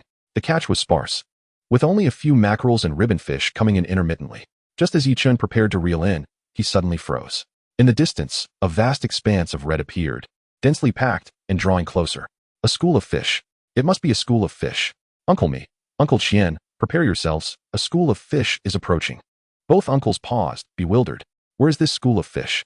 The bites have been scarce. Surely you jest. Yet, trusting Yi-chan, they glanced around. Upon spotting seabirds circling in the sky, they were taken aback. There truly is a school of fish. But we're running low on bait. After a moment of astonishment, Uncle Chen began to fret. Encountering a school of fish meant a bountiful catch, but they hadn't anticipated this scenario, and thus had insufficient bait. Uncle Me, reflecting for a moment, suddenly slapped his forehead. Old Chen, quickly, chop up that knife fish. Right, we still have the knife fish. We can also chop up the other bycatch. With the school still a distance away, Yi-chan busied himself, wielding a large knife. Fortunately, there were smaller knives on board for easier cutting. Once they had finished, some scattered fish had already approached the boat, and Yi-chan cast a piece of meat overboard. With so many fish around, he had no worries about them not biting. He could clearly see that these fish were substantial, larger than a dinner plate. As the first fish was hooked, Uncle Me, a seasoned angler, felt a surge of excitement. It's a pompano, a pompano. Hurry and fish it in. From that point onward, every cast seemed to yield a catch without pause. Thankfully, these fish were small, weighing only 3 to 5 pounds at most, with the larger ones around 6 or 7 pounds, allowing the three of them to reel them in effortlessly. The thrill of fishing was exhilarating, with Uncle Me displaying an energy reminiscent of youth as he eagerly cast his line again and again. The only drawback was having to deal with the fish. Yi-chan recalled watching a video about tuna fishing where the fish were so small they could be flown in without the need for gutting, which seemed much more enjoyable. However, even though gutting the fish was a chore, Yi-chan dared not delay. The price of fish was uncertain, but more catches meant more money. Before him, he envisioned two symbols, the scent of wealth. After 2 hours of fishing, the school began to disperse, and the three men lay exhausted on the deck. Uncle Chen, how much do these fish cost per pound? Though weary, Uncle Chen wore a broad smile, satisfied with the day's indulgence. Pompano. The smaller ones are priced around 70 to 80, while the larger ones exceed 100. Quite expensive. Goodness. Yi-chan felt as if struck by a thunderbolt. jolting upright in disbelief. That's exceedingly pricey. In just those 2 short hours, they had amassed at least several £100. What could that amount to in total? Uncle Chen. Uncle me, how many pounds do you think we've caught? Uncle Chen pondered for a moment, realizing that Yi Chun's haul was not significantly greater than theirs. It was mainly due to encountering the school that they had managed to catch so many. For instance, he himself, factoring in the gutting and handling, averaged a catch of 1 fish every 2 minutes. In an hour, that amounted to 30 fish. After 2 hours, that would total 60 fish. Uncle Chen smacked his lips in astonishment. This fishing endeavor rivals that of a trawler operation. If we each account for 60 fish, averaging 5 pounds each, that totals 300 pounds. For 3 men, that's 900 pounds. Calculating the total, we should be nearing 1,000 pounds. Good gracious. Yi Chen rubbed his eyes, feeling as though he was in a dream. 1,000 pounds of fish, and according to Uncle Chen's estimates, the smaller ones at 70 to 80 and the larger ones over 100, averaging around 90, would yield a staggering 90,000 yuan. I can't take it anymore. I feel a bit dizzy. Yi Chen had never earned so much money in his life. 90,000. How many deliveries would that equate to? Considering the average earnings per delivery, excluding complaints, with an average of 3 yuan per order, that amounted to a staggering 30,000 orders. Uncle Chen, Uncle me, lend me a hand to store the fish in the ice house. Absolutely. The 3 of them, invigorated yet fatigued, worked together. For Uncle me had never caught so many fish in his life. Uncle Chen, who runs his own restaurant, has been quite thrilled with the plentiful catch of eagle rays during this favorable fishing season. He managed to procure an impressive number of these magnificent fish, all of substantial size and beauty. After stowing the fish in the ice house, the space was filled to capacity. Yi Chen glanced at the time. It was already past 1 o'clock. Uncle Chen, Mr. Me, you two take a break. I'll prepare the meal. Yi Chen busied himself in the kitchen, first filleting the freshly caught salmon, placing the fish meat on ice to chill. He then retrieved some vegetables and beef. At that moment, Mi Xiaomi sauntered in from the lounge, yawning. Yi Chen, good morning. Xiaomi, are you still half asleep? It's already afternoon. Mi Xiaomi suddenly awakened. It's noon? No wonder I'm so hungry. Are you cooking? Yi Chen nodded. There are vegetables in the fridge. Take a look and see what you'd like. I'll whip something up. Just let me know. I'll assist you. With that, Mi Xiaomi began washing vegetables and peeling potatoes, showing she was no stranger to such tasks. Feeling a bit tired himself, Yi Chen didn't overcomplicate things. He made a potato beef stew, scrambled eggs with tomatoes, and stir-fried meat with peppers. He sliced the fish meat, which may not have been aesthetically pleasing, but it was for their own consumption, so it didn't matter much. Once everything was prepared, lacking wasabi or any sophisticated condiments, he settled for some soy sauce to accompany the meal. Dinner is served. At the dining table, Mi Xiaomi seemed to have either been affected by the seasickness medication or had simply acclimatized, as her appetite was insatiable. Focus on your meal. How can you put your guests to work in the kitchen? Mr. Mi cast a glance at Mi Xiaomi, who seemed to be more of a nuisance aboard, either seasick or asleep, and when she awoke, she had numerous demands, without ever lending a hand. Old man, it's unnecessary. Next time, just come to my place for a meal. My aunt cooks better than I do. Haha. For a first voyage on a new boat, you really should treat us to a feast. From what I see, just preparing a few dishes at home would suffice. Mi Xiaomi shot a look at the old man. Double standards. What did you say? Mind your manners. Yi Chen quickly intervened. No, uncle, please don't be upset. Come, try the salmon. I haven't tasted it yet. Sure, I haven't tried it either. Uncle Mi, Uncle Chen, and Mi Xiaomi each took a piece of fish and savored it. Not bad, they agreed. The freshness is better, but the texture leaves something to be desired. Overall, it's about even. This statement was quite fair. Wild salmon, being a cold water fish, is predominantly imported in the domestic market. While some northern provinces do produce it, the yield is rather limited. Yi Chen took a bite himself. How should he put it? Acceptable, but not particularly to his liking.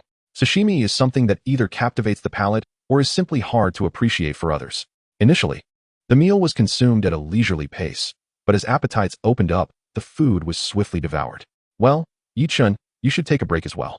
I didn't feel it while fishing, but now that we've stopped, I'm quite exhausted. He allowed Uncle Chen and Mr. Mi to take over the lower lounge, while he reclined on the sofa for a brief rest. Over an hour later, Yi Chen awoke to find Mi Xiaomi standing alone on the deck, gazing out at the sea. He picked up his fishing rod and joined her on the deck, casting a glance at the water. There were still fish around, primarily eagle rays, albeit scattered and sparse. Mi Xiaomi turned her gaze toward Yi Chen with curiosity.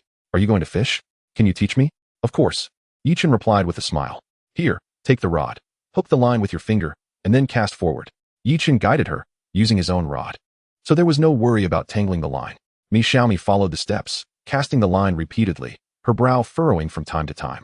She threw it too close. Her farthest cast barely reached 30 meters, the others only 20 or so. Yi-chun, am I too clumsy? Not at all. It's different from the shore. There's water all around. Just give it a go. All right. Mi Xiaomi sighed and continued practicing her cast. A rite of passage for every novice angler.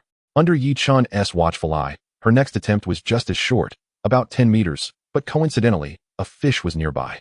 Mi Xiaomi felt a tinge of disappointment. I cast wrong again. Wait, there's a fish on the line.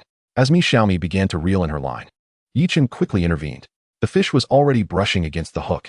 Any sudden movement could scare it away. At that moment, the line tightened. Clearly, a fish had bitten. Reel it in. Haha, I caught a fish. Wow, an eagle ray. Mi Xiaomi exclaimed joyfully. This was her first catch, and it was a substantial one. Weighing over 3 kilograms, far larger than the small carp found in rivers. This must be the new fisher's luck. Yi-chun sighed, recognizing that Mi Xiaomi had indeed hooked the only fish nearby and brought it in successfully. Encouraged by her first catch, Mi Xiaomi's enthusiasm surged, and she proceeded to reel in 3 more fish, one of which weighed a hefty 7 kilograms. However, after that catch, the fish seemed to vanish. You keep fishing. I can't catch any more. Yi-chun nodded as he took over the rod, and soon Mi Xiaomi witnessed the power of a seasoned angler. 1 fish every 3 minutes. Swift and efficient. How's the haul? Uncle Mi and Uncle Chen approached with their fishing rods, grinning. Pretty good, the fish are biting. With the addition of the 2 men, the remaining fish in the vicinity quickly disappeared.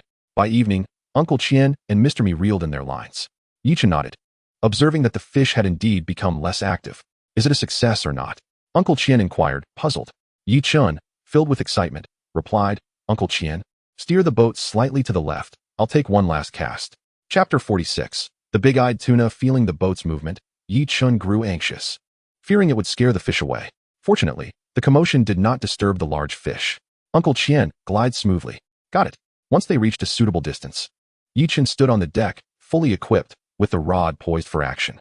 Beside him, Uncle Mi and Mi Xiaomi watched the surface of the sea with keen interest, unaware of any anomalies. It was peculiar. Did Yi-chun notice something they did not? Completely absorbed in his focus on the large fish, he failed to notice their puzzled expressions. As the opportunity presented itself, he swiftly cast his line. The hook, along with the line, soared through the air, descending into the depths under the weight of the sinker. Yi-chun observed the large fish circling the hook, yet it remained cautious and did not bite. This is unexpected, he thought, scratching his head.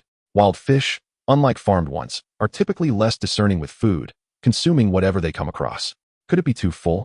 Unwilling to concede defeat, Yi-chun suddenly recalled the technique of lure fishing, which exploits the predatory instincts of fish to entice them. Acting on inspiration, he adjusted the reel, alternating between quick and slow retrieves to attract the large fish.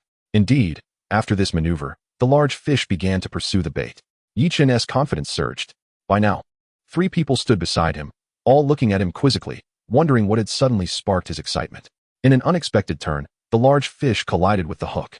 If this were on land, it would be akin to a staged encounter. But the fish was not like a human.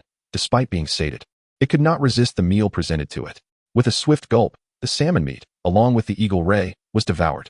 Here it comes. Yi-chun felt a sudden heaviness in his hand. The rod bent deeply as the reel whirred, releasing line. There really is a fish. Uncle Mi and Uncle Chen exchanged glances, astonished. What kind of ability is this? A human fish finder? Or perhaps a descendant of Mazu? Not only were they in awe, but they also felt a surge of excitement, eager to see just how massive the fish was. Especially Mr. Mi, who, having wielded Yi-chun's rod, was acutely aware of its extraordinary qualities. Seizing the moment while Yi-chun battled with the fish, he cast a sidelong glance. My goodness, an astonishing 80 kilograms of drag, and it was still pulling line, truly remarkable. Uncle Chen and Mr. Mi watched eagerly, yet it was not the right time for them to take over. The fish had just been hooked and was thrashing vigorously, leaving Yi-chun to bear the brunt. Yi-chun was also feeling the strain, weighing 160 pounds. He leaned against the railing for support, managing to hold his ground, but the continuous effort was making his arms ache, and sweat streamed down his body. Keep it up, keep it up. Uncle Chen cheered from the sidelines, simultaneously massaging Yi-chun's arms to alleviate the tension in his muscles. Observing this, Mi Xiaomi hurried into the cabin to fetch several bottles of water for emergencies. Oh my, Mr. Mi, please help me adjust the drag to 70. After grappling for about 10 minutes, Yi-chun's body was trembling, his back drenched in sweat, and his lips slightly pale. Mr. Mi quickly approached to assist with the adjustments. Though it seemed a mere 10 kilograms, for a person Even a single pound could create a stark difference in pressure. Once adjusted, Chen felt some relief. Xiaomi unscrewed a bottle cap and promptly offered him a few sips of water. After quenching his thirst, Chen felt a bit rejuvenated. Uncle Chen, could I have a cigarette? As he lit one, he held his head high, not that he needed to explain why. Just the smoke was enough to sting his eyes. Fortunately, as he finished the cigarette, the line slackened slightly, and noticing this, Uncle Chen swiftly took the rod from Chen's hands. With a sigh of relief, Chen plopped down on the deck, grabbing a bottle of water and drinking it down in one go. Xiaomi handed him a towel. Wipe your sweat. Thank you. After a brief 2-minute respite, Chen felt somewhat revitalized and stood by to watch Uncle Chen handle the fish. It must be said, Uncle Chen exhibited commendable experience, often yielding to the fish's force, maintaining the line taut with a patient and steady hand. However, age had its toll, and after 10 minutes, he too had to relinquish the rod to Mr. Me. Being even older than Uncle Chen prompted Chen to adjust the drag down to 30, as a higher setting could lead to complications.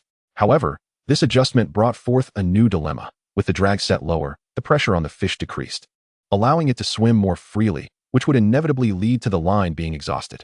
Uncle Chen, you should take the helm. This isn't a viable strategy. All right, but do be careful. With that, Uncle Chen took control of the boat, leaving Chen and Mr. Me to continue the battle with the fish. In truth, Mr. Me could only assist marginally. The majority of the effort still rested on Chen's shoulders. After about 40 minutes, Mr. Me had to step in twice before he could no longer cope, leaving Chen to tackle the challenge alone. As night fell, a light rain began to fall, accompanied by a gentle wind. It wasn't heavy, but combined with the boat's movement, waves occasionally splashed onto the deck. Chen, do you need help with the fishing? No. Chen shook his head. The fish was substantial, and Xiaomi, being slight of build, would undoubtedly struggle and risk injury. Very well. Henceforth, Xiaomi periodically offered Chen water while he pressed his back against the railing, determined to persevere. At long last, after another half hour, the fish seemed to tire, its struggles less vigorous. This was now a test of endurance. Chen would pull for a while, then the fish would pull, alternating back and forth. When the rain ceased, Chen lit another cigarette, and just then, Uncle Chen approached. Let me take over. You should rest for a bit.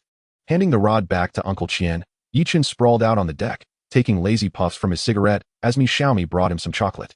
Here, replenish your energy. In just a moment, I'll go prepare some ginger soup to ward off a cold. After 3 arduous hours of struggle, they finally managed to bring the fish alongside the boat. All right. Hearing that the fish was close, Chen found a surge of energy and rushed into the cabin to search frantically, yet ultimately found nothing. But if it's not on the boat, the system must have it. After rummaging, Chen spent 20,000 points to acquire a harpoon, perfectly weighted for the task. Uncle Chen, where should I strike? Aim for the eye. The meat around it is quite valuable. With the harpoon in hand, Chen took aim and thrust it forcefully, striking true to the fish's eye. Good. Pull tight. The fish, in pain, thrashed violently, almost causing Chen to lose his footing. Once assured of their grip, Uncle Chen tied a knot with the rope around the fish's tail, and together, the 4 of them heaved the creature aboard. Mr. Me shook his head in awe. Wow. A big eye tuna. It's massive, must weigh over 200 pounds. Let's bleed it out quickly. Chapter 47, reported. As for the bleeding, Chen could only watch helplessly. Uncle Chen made several incisions near the fish's fins, and then removed its gills. They rinsed it down to lower its temperature, as high heat could ruin the meat. Oh, all right. Chen took the hose and continuously sprayed water on the fish's body, using the water to cool it down. That's enough. That's enough. After a while, no more blood oozed from the fish, and Uncle Chen called out to lift the tuna into the ice storage. They removed the surplus amberjack, laid it on the deck with ice, and covered it with a cloth. At this moment, Chen's legs were shaking, and he hesitated before speaking up. Uncle Chen, why don't you take a rest too? We're all quite exhausted, and I think the fish on deck will be fine until tomorrow. No worries. Uncle Chen chuckled. I had a long nap this afternoon. I'm wide awake now. You should go get some sleep. All right then. When he next awoke, it was to the sounds of commotion. Checking the time, he realized it was already past 5 in the morning. Uncle Chen, why didn't you wake me when we reached the dock? On the deck, Uncle Chen and Mr. Me were puffing away at cigarettes, smiling at Chen's arrival. You looked so peaceful while sleeping, we didn't want to disturb you. Why not sleep a bit longer? I can't sleep anymore. Chen lit a cigarette, took a few puffs, and felt more alert. Uncle Chen, what about the fish? I've called for someone. They should be here soon. You just relax. The ban on fishing did not mean the dock was deserted. Some cargo ships were still operational, albeit fewer in number. Additionally, some locals would bring in their modest catches to sell, ensuring that the dock remained busy. After a short while, Xiaomi arrived on her electric bike. a bag of items hanging from the basket. Come, come, have some breakfast. At this point, Chen was ravenous, feeling as though his stomach was touching his back, though his appetite seemed lacking. After devouring a steamer basket of buns and drinking some water, he found himself unable to eat more. Coincidentally, the people Uncle Chen had called arrived just then. From a truck emerged 3 burly men, each looking quite robust. Boss Chen, where's the stuff? It's all in the ice storage and on deck. You figure it out, we can't lift it anymore. No problem. The 3 workers boarded the boat, only to frown upon seeing the disarray. You ought to have at least packed it into crates.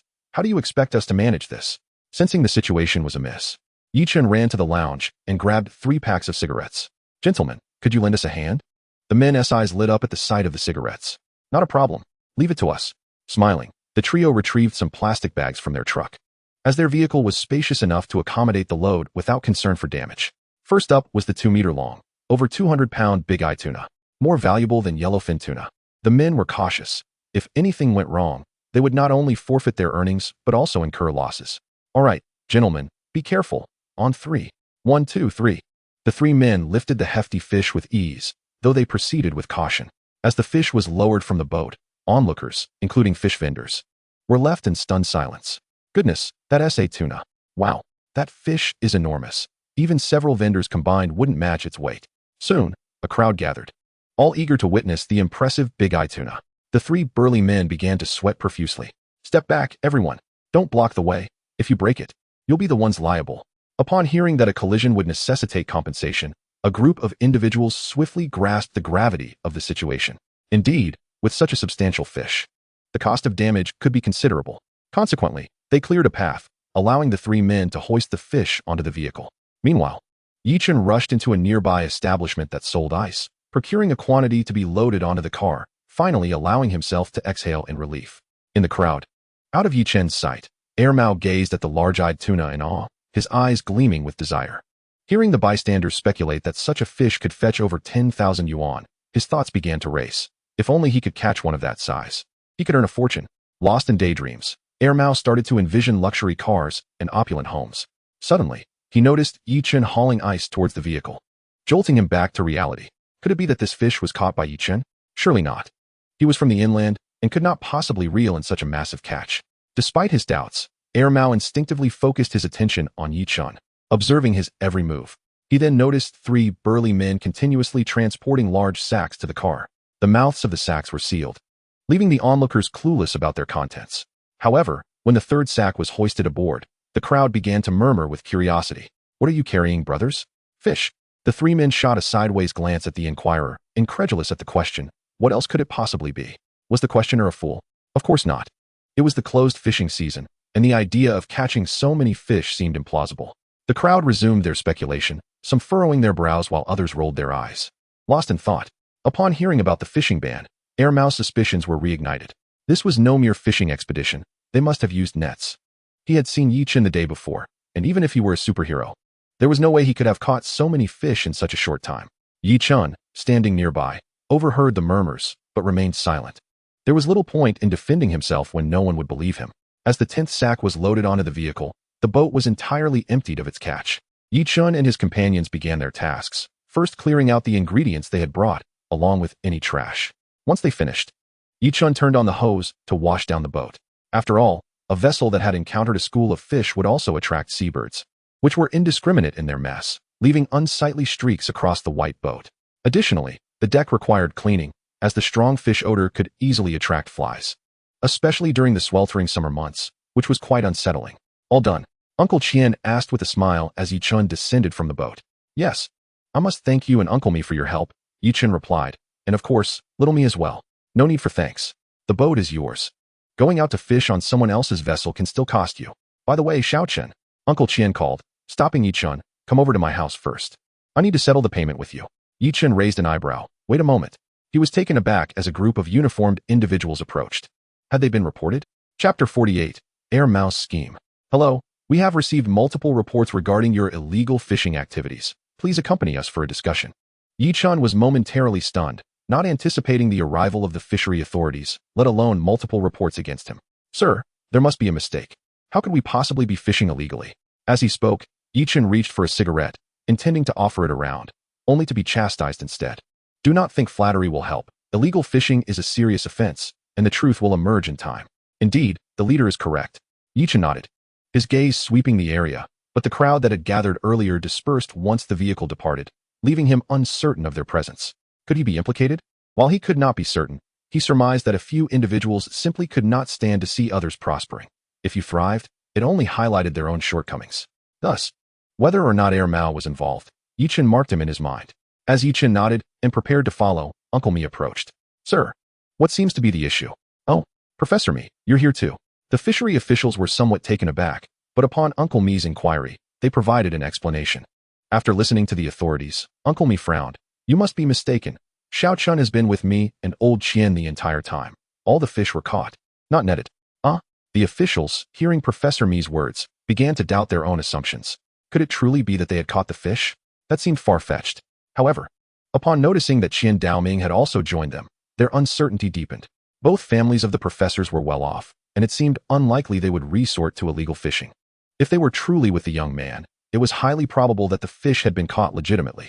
Professor Mi, while I understand your situation, we have received a report and must conduct an investigation. Uncle Mi nodded, acknowledging the procedure as reasonable. Very well, the fish have just been transported to old Qian's place. You are welcome to verify. With your experience dealing with these matters daily, you should be able to ascertain whether they were caught with nets. All right, please accompany us. Chen drove his car to Uncle Qian's house, where the three burly men were unloading fish. Observing the neatly packed fish entering storage, the fishery officials felt a twinge of embarrassment. The fish were uniformly sized and in excellent condition, clearly not the product of net fishing. Net fishing has its drawbacks. Fish tend to be mixed, and unless one encounters a school, it is not uncommon to haul in a net full of refuse. Furthermore, the integrity of the catch is compromised, with both drag and gill nets often resulting in damaged specimens.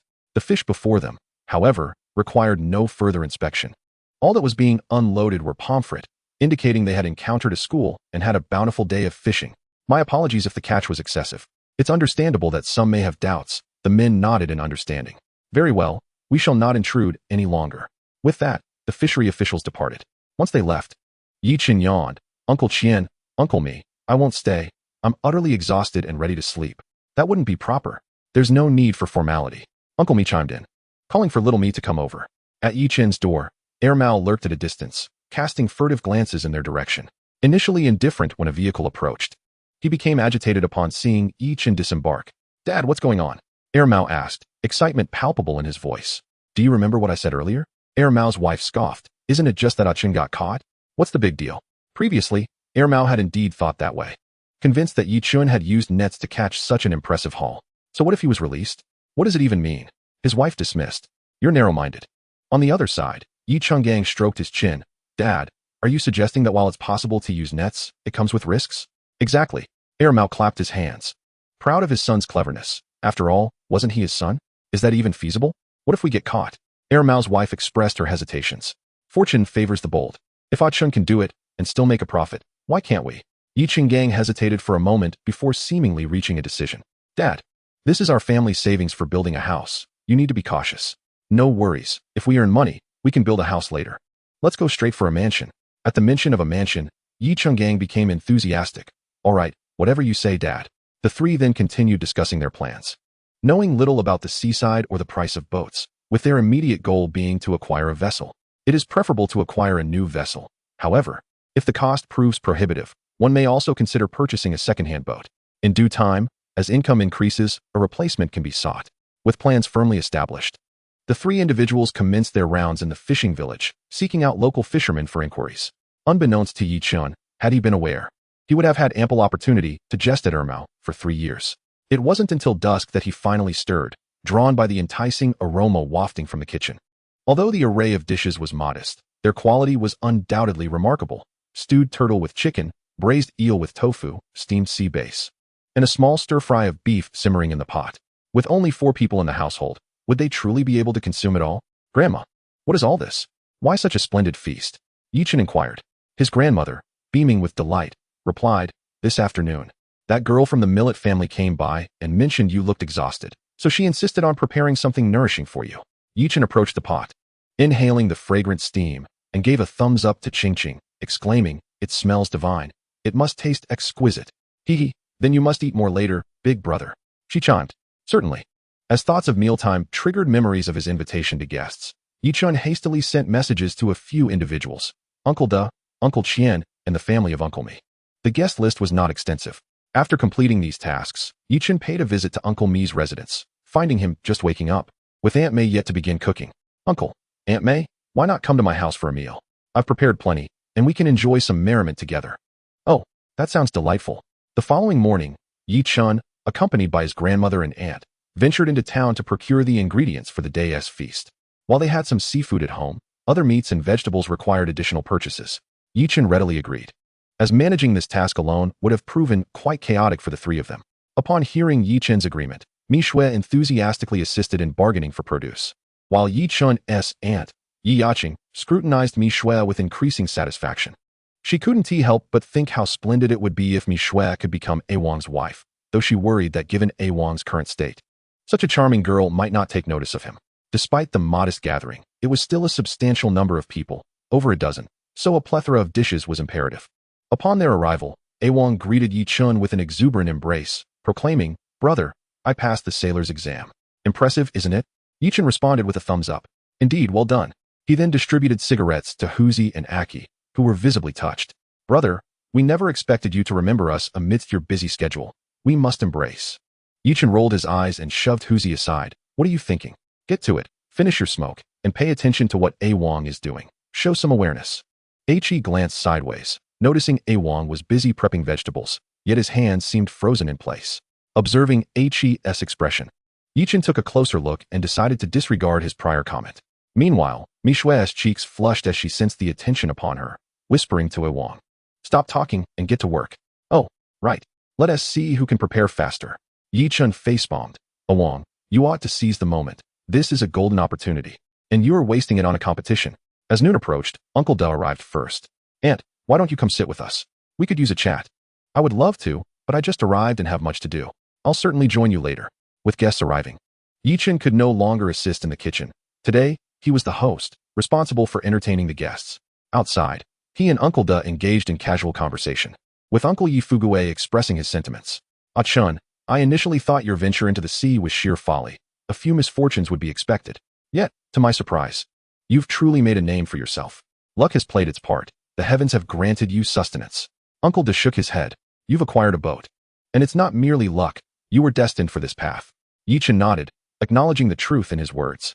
With the system at his disposal, he was indeed meant for this endeavor. While opportunities on land existed, they were fraught with complications. Most valuable resources had already been depleted, leaving only protected species, making the sea the more lucrative option. At that moment, Uncle Mi emerged from the courtyard, pausing upon seeing Yi Fugue. "Ah, Boss Yi, you and Ah-chun are related?" Uncle Da stepped forward, offering a cigarette. "Old man, you jest. I hardly qualify as a boss, merely scraping by. Ah-chun is my nephew. He mentioned buying a boat, so I came by for a visit." Uncle Mi accepted the cigarette, taking a deep drag. "It matters not the size of the establishment. A boss is a boss. And your food is commendable." Yi-chun glanced between Uncle Mi and Uncle Da. "Uncle, do you know my Uncle Da?" He hadn't anticipated that someone from a well-off background like Uncle Mi would have connections with Uncle Da, whose restaurant primarily served laborers. Uncle Da elucidated. "His daughter often visits my place for meals, and over time, we've come to know each other." Yi-chun nodded, pleased that they were familiar faces. Dining with strangers often felt awkward, but with acquaintances, such concerns faded. "Come in, everyone. We cannot stand outside chatting. It would lead one to believe we lack seating."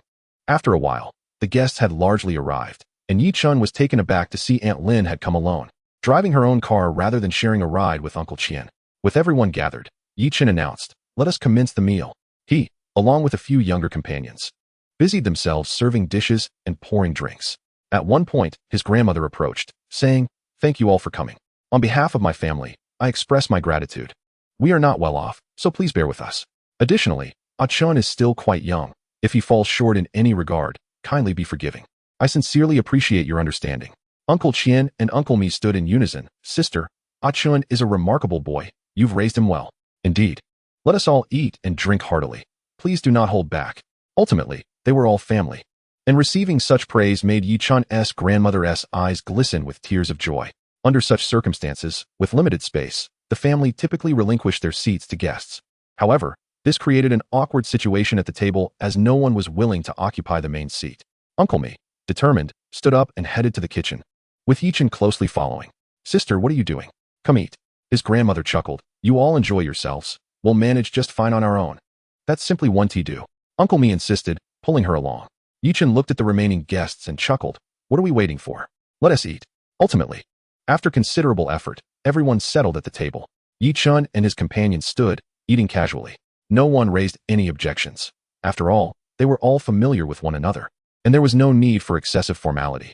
The meal was a resounding success, though Chen felt a twinge of discontent. A larger table was necessary, and a bigger house would be ideal as well. As they dined indoors, curious onlookers frequently passed by outside. The sight of Uncle Chen and Aunt Lin's vehicles parked nearby commanded attention, exuding an air of prestige and value. "It seems our newcomer Chen has struck it rich. Word has it he even bought a boat." "Indeed. Are you aware of what transpired at the dock yesterday?" "I must tell you." "What? Dozens of sacks of fish. That must weigh several thousand pounds." "Isn't that the case? I heard even the fisheries officials showed up, but ultimately, they declared it was all caught by angling." After the meal, Chen felt overwhelmed by the crowd outside. Once the guests had departed, a throng of people encircled him, some inquiring if he needed a wife, while others asked about hiring crew for his boat. With several thousand pounds of fish to manage, could he truly handle it alone? He certainly needed help. Unable to endure the attention, Chen gathered Huzi and the others and swiftly left the scene. The individuals behind clicked their tongues, lamenting, "What a pity. Huh, aren't you all just frightened? It's evident you're rendered speechless. I saw it clearly. Just now, you were the most spirited among us." Grandmother peeked out from the courtyard, hastily closing the door, fearful of an impending altercation. Chapter 50. Is Shun Zi's father home? Upon arriving in town, Chen reserved a private room at the KTV and sang until dusk. At that moment, Uncle Chen's call came through, informing Chen that the accounts had been settled and he could come to reconcile. With an exhilarated heart and trembling hands, Chen hopped into his car and sped towards Uncle Chen's residence. Upon arrival, Uncle Chen greeted him warmly, producing a ledger. "Here are the unit prices and weights. Please verify if they are accurate." Chen took the ledger and began to peruse its contents. The eagle pomfret was categorized into two specifications, those under 5 pounds at 732 pounds and those over 5 pounds at 311 pounds, totaling 1,043 pounds, a figure that aligned closely with their estimates. Regarding the prices, the smaller ones were sold at 71 per pound, yielding 51,972, while the larger ones went for 113 per pound, amounting to 35,143, culminating in a grand total of 87,115. Additionally, there was a large eye tuna priced at 82 per pound, weighing 235 pounds, which sold for 19,270. Thus, the total value of the fish was 106,385, rounded up to 106,400. While Chen had no qualms about this price, he was perplexed by his share. According to the ledger, he should receive 1/3, which would amount to over 30,000. However, the actual figure was a staggering 63,840, nearly double. "Uncle Chen, this sum seems incorrect." Uncle Chen chuckled heartily. "What SMS? The boat is yours, the fuel costs are yours, and you caught the tuna as well. Neither I nor your Uncle Me would take advantage of you. Accept it, and I'll transfer the funds to you tomorrow." "Uncle Chen, you contributed as well. How can I take so much?" Uncle Chen waved his hand dismissively. "Why so formal? If you feel uncomfortable, just treat us to a meal. It's no big deal." With that, Uncle Chen urged Chen out. "Come on. Today your Aunt Lin isn't home, and there's no food for you." Chen, caught between amusement and exasperation, was ultimately ushered into his car. Before leaving, he noticed Uncle Chen rubbing his hands together, wearing an expression of palpable excitement. "Uncle Chen, you're not thinking of indulging again, are you?" Uncle Chen shot him a stern look. "Don't speak nonsense. And are you leaving or not? If you don't hurry, I'll have to hit you with a stick." With an eye roll, Chen pressed the accelerator and departed. Upon returning home, he discovered that grandmother and his aunt appeared quite anxious, frantically searching the courtyard. "Grandma, what's wrong?" "Ah Chen, Da Huang is missing." "What? Da Huang is gone?" Grandmother nodded, visibly distressed. "After you left, seeing so many people outside, I shut the door. It wasn't he until just now that I opened it, intending to give Da Huang the leftover food, but I couldn't find him anywhere." "Don't worry, Grandma, let us search again." From the original 3, they had now become 7, thoroughly scouring the courtyard and house, yet to no avail. Chen furrowed his brow. Da Huang would usually come bounding over at the slightest call, but now, "Grandma, Aunt, why don't you prepare dinner? We'll go take a look outside." It was unlikely they would find him at home, as he probably slipped out at noon when guests were present, unnoticed. The 4 of them wandered around the village. It was mealtime, so the streets were sparsely populated, and many were oblivious to their purpose, merely exchanging greetings. Some had their doors shut tight, leaving no glimpse of the happenings inside. Brother, I suspect De Huang was likely taken by someone. Otherwise, he is too small to wander far enough to be lost. Yi Chun concurred, acknowledging that children were often fond of dogs, increasing the likelihood of abduction. Moreover, De Huang's allure extended beyond just children, to adults. A dog that could generate profit was exceedingly valuable. Wang expressed his discontent. Brother, are we not going to search anymore? Of course we will. But how do we search at night? Should we just barge into someone else's home? Upon returning, dinner was prepared, but everyone felt lackluster and their appetites diminished. Yi Chen's mood was similarly subdued, yet he prioritized his grandmother's well-being. At her age, maintaining a positive mindset was crucial to avoid illness. Grandma, don't fret. Let me share some good news. What is it? Yi Chen beamed. Remember my trip at sea? I earned over 60,000. The money should arrive tomorrow. Grandmother's spirits lifted slightly. Is that true? Absolutely. If you don't believe me, you can ask Uncle Chen. I believe you. But it's too late to disturb him. A cheerful heart restored their appetites. Their bowls, typically half full, were now emptied completely. Later that night, after everyone had fallen asleep, Yi Chen remained awake. At 2 a.m, he called Huzi. Brother, what is up? Do you know where Shunzi lives? Upon hearing this, Huzi sprang up. Brother, wait for me. I'll be right there. After hanging up, Yi Chen stepped outside for a smoke. Before long, Huzi arrived and led Yi Chen to Shunzi's house. Brother, it's right here. Yi Chen nodded. Surprisingly, lights were still on inside, further fueling his suspicions. The matter of De Huang could involve any villager, but Yi Chen's first suspicion was Shunzi, especially since he had previously tugged on De Huang's tail, leading to a confrontation between them, thus heightening his guilt. Of course, without evidence, Yi Chen could not accuse him outright, given their prior conflicts. If Shunzi refused entry, he could not force his way in. Yet, if De Huang was truly inside, it would be another story. Brother, are you suspecting Shunzi? Indeed, but not just him. I also harbor suspicions about Shunzi's mother. Huzi chuckled mischievously. Brother, I know the ins and outs of our village. Follow me. I know a good spot. Intrigued by Huzi's playful demeanor, Yi Chen followed him to the back of the house. Behind the house was merely a wall separating them from the rooms inside. Huzi pointed to a tree. Brother, can you climb trees? Yi Chen nodded. He could scale even the smooth-barked trees, let alone this one with its rough texture. Perfect. You go up first and wait for me on that branch. Following Huzi's directions, Yi Chen climbed to the designated branch. Soon after, Huzi joined him, gesturing towards a tile. Brother, take a look under that. Yi Chen, skeptical, cautiously lifted the tile, and light from inside streamed out. Wow, Yi Chen gasped, astonished to discover not one, but 2 individuals inside, one of whom was Shunzi's mother. Huzi, is Shunzi's father home? Yi Chen shifted position atop the tree, allowing Huzi to pass. Huzi carefully lifted the tile and quickly replaced it, excitement coursing through them. Chapter 51, The Secret of Deping. Brother, what should we do now? Yi Chen pondered for a moment. Let us record this and clarify the situation. If they did steal the dog, we need hold back. They conferred briefly before both took their positions on the tree branch, interlocking their bodies for support. Huzi stabilized himself on the roof, while with one hand he lifted the tile. Yi Chen produced his phone and began recording. Simultaneously, they listened intently to the sounds emanating from within. Deping, could you turn off the light? Shunzi is next door, and I'm worried. To their surprise, Deping exhibited some skill, initiating a martial arts performance within the room, showcasing techniques such as the 18 dragon subduing palms and Iron Mountain relying, among others, with remarkable proficiency. With such talent, it was no wonder he was able to successfully steal from others. On the rooftop, 2 young men were filled with fervor as they watched. Huzi nudged Yeching. Bro, I never noticed before, but she has quite a good figure. What about Daping, Yeching's dog? Is everything all right? What's the problem? The place I live is quite secluded. Hardly anyone passes by. It's just a dog. Once it grows up, we can let it out. Can Yeching claim it as his? Indeed, it was you too. Yeching's gaze sharpened as he fixed his eyes on Daping.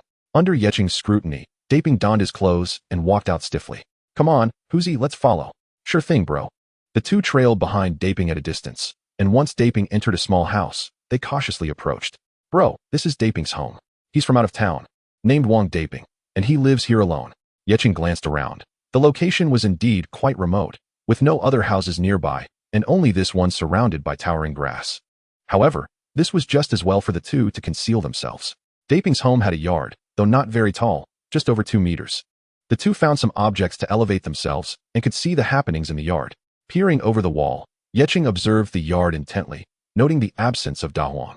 Yet, it wasn't without its rewards. Under their watchful eyes, Daping organized a ground trap, subsequently placing it in a bag and securing it to his bicycle. Bro, what's he up to? Keep quiet and watch. Yecheng activated his camera, capturing Daping as he pushed the bike outside and locked the door. Exchanging a knowing glance with Huzi, they stealthily followed.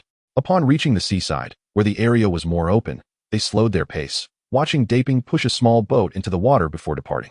The two exchanged excited glances. They hadn't anticipated that this outing would not only reveal information about Da Huang, but also yield unexpected gains. Incredible. What should we do next, bro? Yecheng offered Huzi a cigarette, taking a puff himself, a smile gracing his face as he exhaled the smoke slowly. Wait. All right. Huzi, energized from the spectacle, felt no fatigue. Yecheng patted Huzi on the shoulder, signaling him to leave promptly. Bro, how do we report this? After a late night, Yecheng awoke the next day to find it was already noon. Yecheng has woken up. Hurry and wash your face. Lunch is ready. Yecheng responded and began brushing his teeth and washing his face, feeling slightly more alert afterward. The lunch was quite ordinary, featuring steamed buns made by his grandmother. Alongside rice, he could eat whatever he wished. Yecheng preferred the steamed buns. The homemade ones were distinct, possessing a chewy texture and delightful flavor, unlike the store-bought ones that turned soggy upon reheating. After finishing lunch, Yecheng bid his grandmother farewell. Be careful on the road. Accompanied by Aki and Huzi, he ventured into the city, dropping them off before heading to a computer store. Hello, are you here to assemble a computer? Yecheng nodded. How long will it take? Realizing he was indeed there for computer assembly, the young clerk was quite enthusiastic and even offered Yecheng a glass of water. This will be quick. It'll be ready shortly. Let us check the specifications. Soon, the clerk emerged with a list, and upon seeing it, Yecheng's expression darkened as he pointed at the quote. Change this motherboard, and also replace this octa-core 16-thread processor with a Core i7. Additionally, add a CD burner. The clerk was taken aback. Have you worked in a computer store before? With a smile, Yecheng replied, I haven't, but I know your tricks. I've worked for 2 years. What of it? The clerk shook his head. This is my first order today. I didn't expect to encounter a peer. Here's the deal. 10,000 for a complete set. Fine. Let us get started. An hour later, the clerk finished assembling the computer and, after testing it, sighed. Dude, if everyone were like you, we wouldn't make a profit. Yecheng scoffed. Not making a profit?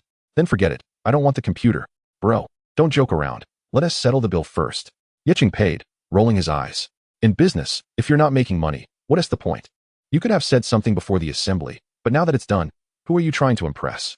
Points updated. Current points 138,027.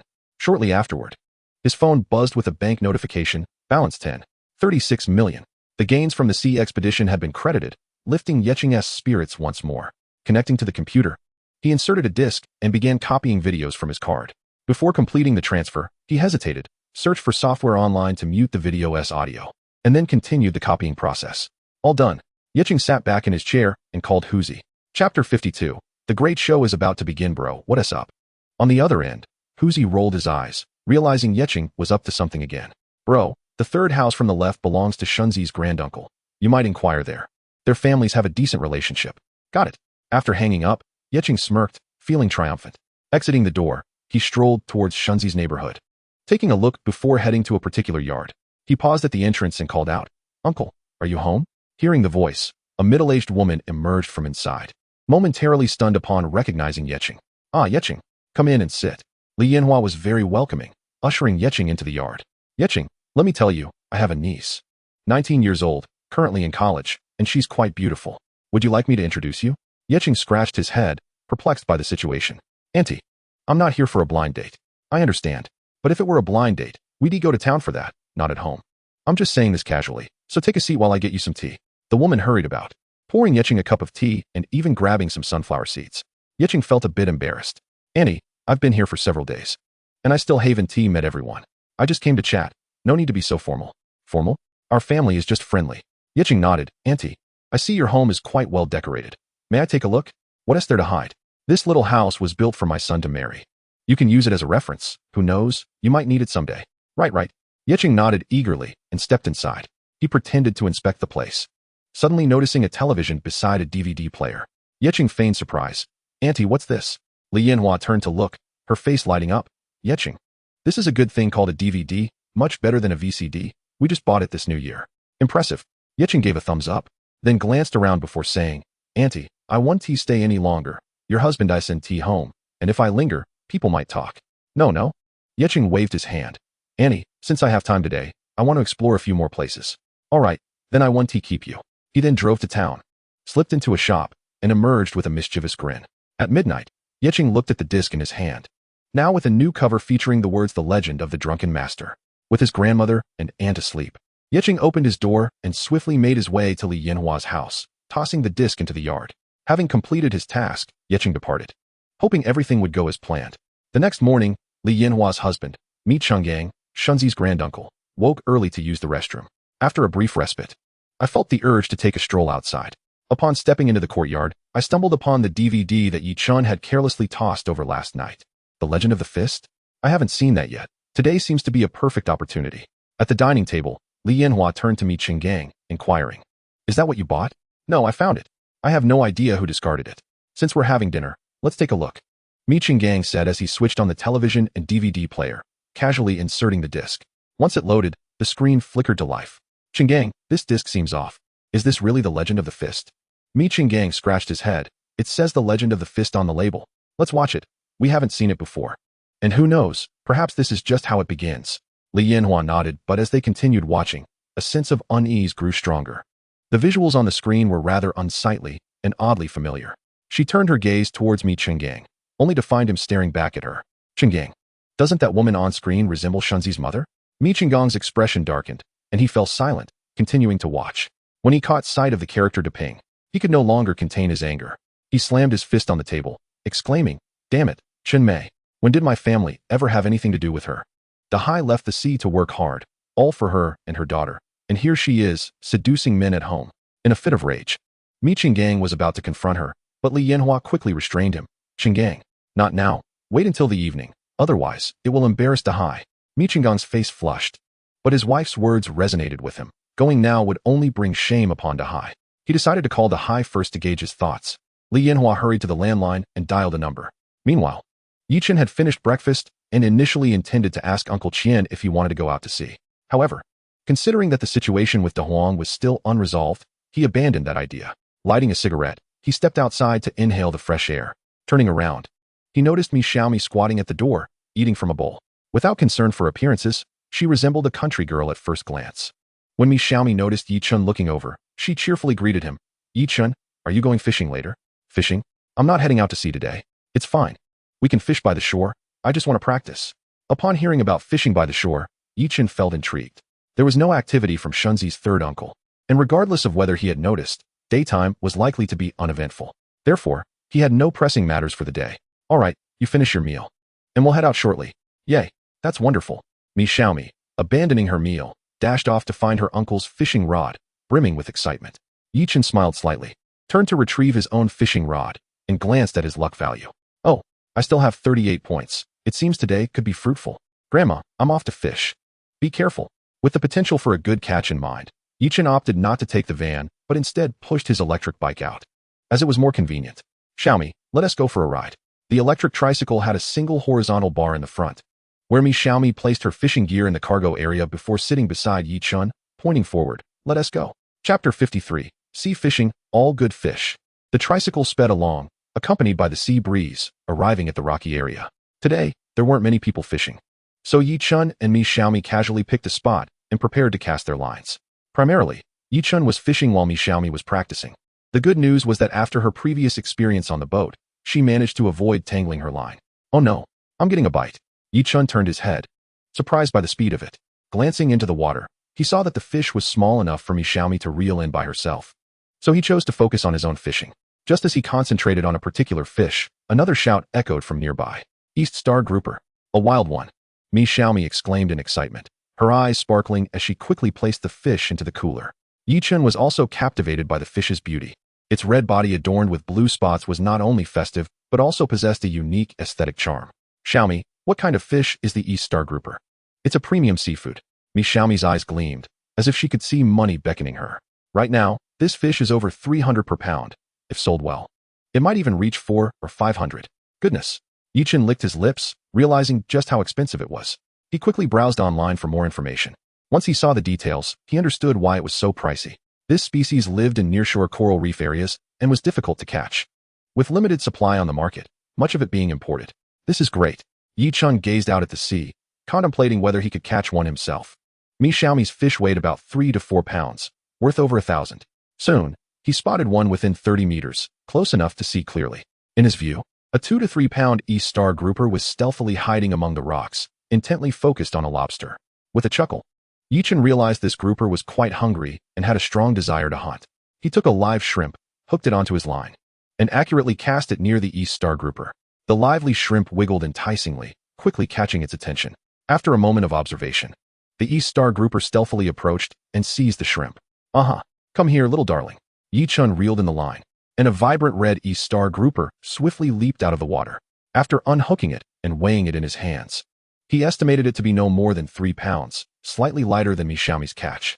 Mi Xiaomi looked at Chen's fish with envy. Chen, your fish is so beautiful. Chen, in good spirits, chuckled. It is indeed beautiful, but it's too small compared to yours. Never mind, let's keep fishing. He resumed searching in the sea, but found nothing unusual. Xiaomi, you practice here while I check out other spots. All right, go ahead. Following the coastline, Chen moved forward. But catching an East Star grouper was no easy feat, though these fish were said to inhabit nearshore rocky areas. That area was vast. Most who fished for them set out on boats, specifically targeting coral reef spots. The fish was over half a meter long, entirely white with black spots, and had a rather unique shape, with the back of its head slightly concave. Having just caught a spotted East Star grouper, Chen felt this fish should also fetch a decent price. Even if the price wasn't high, it would be enough for a family meal. With that thought, he began casting his line. This time, the hook landed slightly off target, requiring him to adjust the line. Before he could properly reposition the hook, the fish detected it, swiftly darting towards him. Chen felt a tug on his line and knew he had a catch. He quickly reeled it in. The fish, only about half a meter long, weighed around 5 to 6 pounds, and was easily pulled from the water. When he brought it up, Chen was momentarily taken aback. The fish, which had appeared white in the water, now looked darker. Fishing, he thought, was never a worry. He had become accustomed to the occasional empty-handed outing. Approaching Mi Xiaomi, he was about to greet her when he suddenly noticed her body stiffen, and then she frantically tightened the fishing reel. In doing so, she leaned forward, nearly losing her balance. Chen quickly reached out to steady her, grasping the fishing rod and pulling back to help stabilize her form. Thank you, Mi Xiaomi exclaimed. Chen shook his head. Don't mention it. Let's get the fish up first. Oh, right. Let's catch the fish. Chen gazed at the surface of the sea, a slight frown adorning his brow. The fish was substantial, exceeding a meter in length and weighing approximately 30 G. Xiaomi, what number line are you using? He inquired. Mi Xiaomi furrowed her brow in response. I'm not sure. Accepting this lack of knowledge from a novice angler, Chen decided not to press further. With one hand gripping the fishing rod and the other adjusting the drag, he endeavored to let out as much line as possible, ensuring that both the fishing line and hook could withstand the strain. Fortunately, after a preliminary 10 minutes of testing, Chen discerned that as long as he did not engage in a vigorous struggle, there was a high probability that he could reel in the fish. He relayed this information to Mi Xiaomi, who displayed great excitement. It was beyond her wildest dreams to catch such a large fish on her second fishing expedition. Thus, they stood by the shoreline. Chen angled his body, one hand supporting the fishing rod, while Mi Xiaomi took on the main task, tirelessly reeling in and letting out line. As the fish gradually approached the shore, they caught sight of its form. What a magnificent parrotfish! Exclaimed Mi Xiaomi, elated. As it seemed the fish would fetch a good price, Chen glanced at her and released the rod, cautioning, I will go retrieve the fish, so please be careful. All right. Mi Xiaomi promptly sat down, lowering her center of gravity. Once Chen assured himself that everything was in order, he leaned over the rocks, his eyes fixed intently on the large fish. When the moment was right, he swiftly reached out with both hands, securely grasping the fish's head. With one hand, he delved into the gills, disregarding the fish's resistance, and hoisted it from the water. Given the fish's considerable size, it was clear that it would not fit in the fish box. Chen cradled it and directly placed it into the tank of the tricycle. Mi Xiaomi followed closely behind. Oh, Chen, you've caught a mouse grouper, she exclaimed. Mouse grouper? Chen pointed at the previous white fish. Is it this one? Yes. It's the foremost among the 4 kings of fish in Gangxing. Quite expensive. Chapter 54. Fishing harvest. The foremost among the 4 kings of fish in Gangxing? Chen felt an inexplicable joy. The affluent individuals of Gangxing, though discerning in taste, were willing to pay handsomely for fine cuisine. As Chen placed the large fish that Mi Xiaomi had caught into the tank, she continued to stare at it intently. What's wrong? Chen asked, puzzled by her fixation. Something amiss. Mi Xiaomi leaned closer, her excitement bubbling over.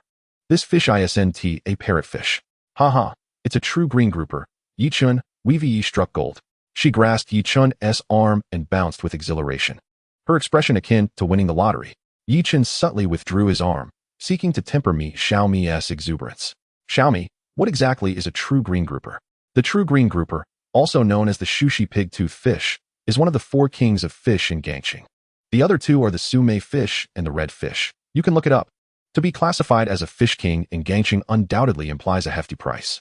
Upon investigation, it became clear that the mouse grouper, regarded as the king of fish, was not only a culinary delight, but also a prized ornamental fish. In the water, its body appeared white, but once removed, it would turn black. Judging by the one Yi Chen had caught, it was indeed a mouse grouper. As for the red fish, it was essentially the red-spotted grouper that Yi Chen had previously caught, also fetching a considerable price. Naturally, Yi Chen discovered that there were numerous fish kings in Gangxing. Aside from the aforementioned, there were also the stone clam and the three-knife fish, both highly esteemed and costly. Yi Chen scrutinized the fish that Mi Xiaomi had caught. According to descriptions, a true green grouper would possess a black spot on its back and teeth that resembled separated pig teeth. Some merchants might use eagle beaks as a substitute, but eagle beaks had distinctively large incisors. After thorough observation, the fish before him perfectly matched the description of a true green grouper, which was rather alarming. Weighing over 30 gene, it could command a substantial price, and this type of fish was not comparable to the yellowfin tuna, which was valued based on its location and had a modest overall market price. The only advantage of the tuna was its size. However, the green grouper could be sold for a premium across its entirety. Yi Chun's voice trembled slightly as he asked, Xiaomi, how much is this fish per gene? Mi Xiaomi's expression turned somewhat regretful. What a pity. Given this fish's size, if it were in Gangxing, it could be auctioned. Here, it's probably around 1 or 200 per gene. 1 or 200 per gene. That is still quite expensive. This single fish could be worth several thousand. A yellowfin tuna weighing 100 gene would only fetch a similar price, and catching one was quite the ordeal. Can you believe we caught a tuna so close to the shore? Yi Chen approached and patted the fish's head gently. Brother, do stay alive. Mi Xiaomi watched. Bursting into laughter, Yi Chen, you're too amusing, thinking you can communicate with it. What can I say? If the fish dies, its price will be halved. It must stay alive for us to sell it at a good price. Yi Chen glanced around. Xiaomi, shall we continue fishing? I believe we should sell the fish first. Mi Xiaomi hesitated, genuinely wishing to catch a bit more. Yi Chen, how about we fish for a while longer? If we don't have anything in an hour, we can sell the fish. All right. Truth be told, Yi Chen also hoped to gather a bit more. Who knows what they might catch next? Alas, fate did not favor them. After nearly an hour of fishing, they had little to show for their efforts. However, while the larger catches eluded them, they did manage to reel in some smaller fish. Yi Chen checked the system once more. 8 o'clock. This score might yield some results, albeit minor. Continuing any further seems futile. Let us go, Xiaomi. We're off to Uncle Chen's. Let us go, let us go. After an hour of scant success, Mi Xiaomi was becoming impatient. After all, money in hand is money earned. They hopped onto the tricycle and made their way to the town. Yi Chen called Uncle Chen to confirm he was home before heading over. Upon arriving at the doorstep, they were greeted by the delightful sight of Uncle Chen, Aunt Lin, and Lin Wanwan all gathered there. Uncle Chen stepped forward, offering a cigarette. Xiao Chen, have you brought in a harvest? Yi Chen smiled slightly. Uncle Chen, this time it's Xiaomi who has made a catch. Take a look. Uncle Chen glanced at Mi Xiaomi with a puzzled expression, wondering how she could possibly be fishing. Mi Xiaomi jumped down from the vehicle. Hello, Uncle Chen. Hello, Aunt Lin. Hello, Sister Wanwan. Lin Wanwan approached with a smile. Xiaomi, what have you caught? You look positively radiant. Just look for yourself, she replied, gesturing to the back. No sooner had she spoken than Uncle Chen exclaimed in astonishment. A green grouper? This large? Green grouper? Lin Wanwan inquired curiously, stepping closer. As she peered in, her eyes widened upon seeing the meter-long true green grouper, and she quickly covered her mouth in surprise. Their reactions drew Aunt Lin's attention as well, and the three gathered around, discussing animatedly. Dear, weren't we lamenting the lack of quality items for the new hotel? I think this green grouper could serve as excellent publicity. Indeed, the mouse grouper is splendid too. The East Star grouper is also exquisite, but alas, both the mouse grouper and East Star grouper are quite rare. After deliberation, they soon noticed that Yi Chen and Mi Xiaomi were still standing nearby, leading to a somewhat awkward moment. Come, bring the vehicle into the yard, come inside, and sit. Aunt Lin welcomed the two into the house, busily pouring tea for them. Yi Chen, taken aback by the hospitality, said, Aunt Lin, I can manage on my own. I feel bad troubling you. Nonsense. You are a guest. Let me do it. She insisted. Once she had poured the tea, she turned to them. Xiao Chen, Xiaomi, are you planning to sell your fish? Mi Xiaomi nodded vigorously. Of course. We came here to sell. However, she added playfully, But Uncle Chen and Aunt Lin, please don't try to swindle me. Uncle Chen chuckled, shaking his head. I wouldn't dream of swindling you, my dear. You name your price. Lin Wanwan paused for a moment before slowly stating, for the two East Star groupers, the larger one is priced at 320 per gene, the smaller at 380 per gene. The mouse grouper is 500 per gene, and as for the green grouper, it's 170 per gene. How does that sound? Mi Xiaomi and Yi Chen naturally had no objections. The price set by Lin Wanwan was already quite comparable to the market rate. Noticing their agreement, Lin Wanwan smiled and brought out the electronic scale to weigh the catch right then and there. For the East Star grouper, Mi Xiaomi's fish weighed 1 gene, fetching 1312, while the smaller one weighed 2 gene, earning 1216. The rat grouper weighed 8 gene, priced at 2900, and the largest green garment weighed 32 gene, bringing in 5440. With all the calculations, the total came to over 10,000, which was more than 10 times better than what they would have earned from beachcombing. Yi Chen felt fortunate that Mi Xiaomi had invited him to go fishing. Otherwise, these gains would have vanished into thin air. Once everything was settled, Mi Xiaomi stood up and said, Uncle and Auntie and Sister Wanwan, you can transfer the money directly to my card. We need to head out now. We haven't eaten yet. Upon hearing this, Aunt Lin quickly stopped them. Stay for a bit and have something to eat. I'll go prepare a meal. Yi Chen glanced at the time. It was getting late, and Aunt Lin and the others should have already had their meal. Aunt Lin, there's no need to trouble yourself. It's just a few steps to town. We can grab a bite there. They settled for 2 bowls of beef soup and 2 pancakes. Just enough to satisfy their hunger. Burp. Mi Xiaomi let out a satisfied belch, rubbing her belly. Awang, has anything happened in the village? Chapter 55. A grand performance in the village? Awang scratched his head. Brother, our vegetable garden has sprouted. Does that count? Yi Chen shook his head. That's our business. I'm asking if anything has happened with the other villagers. He smacked his forehead, realizing he shouldn't have asked Awang. The boy was utterly unreliable.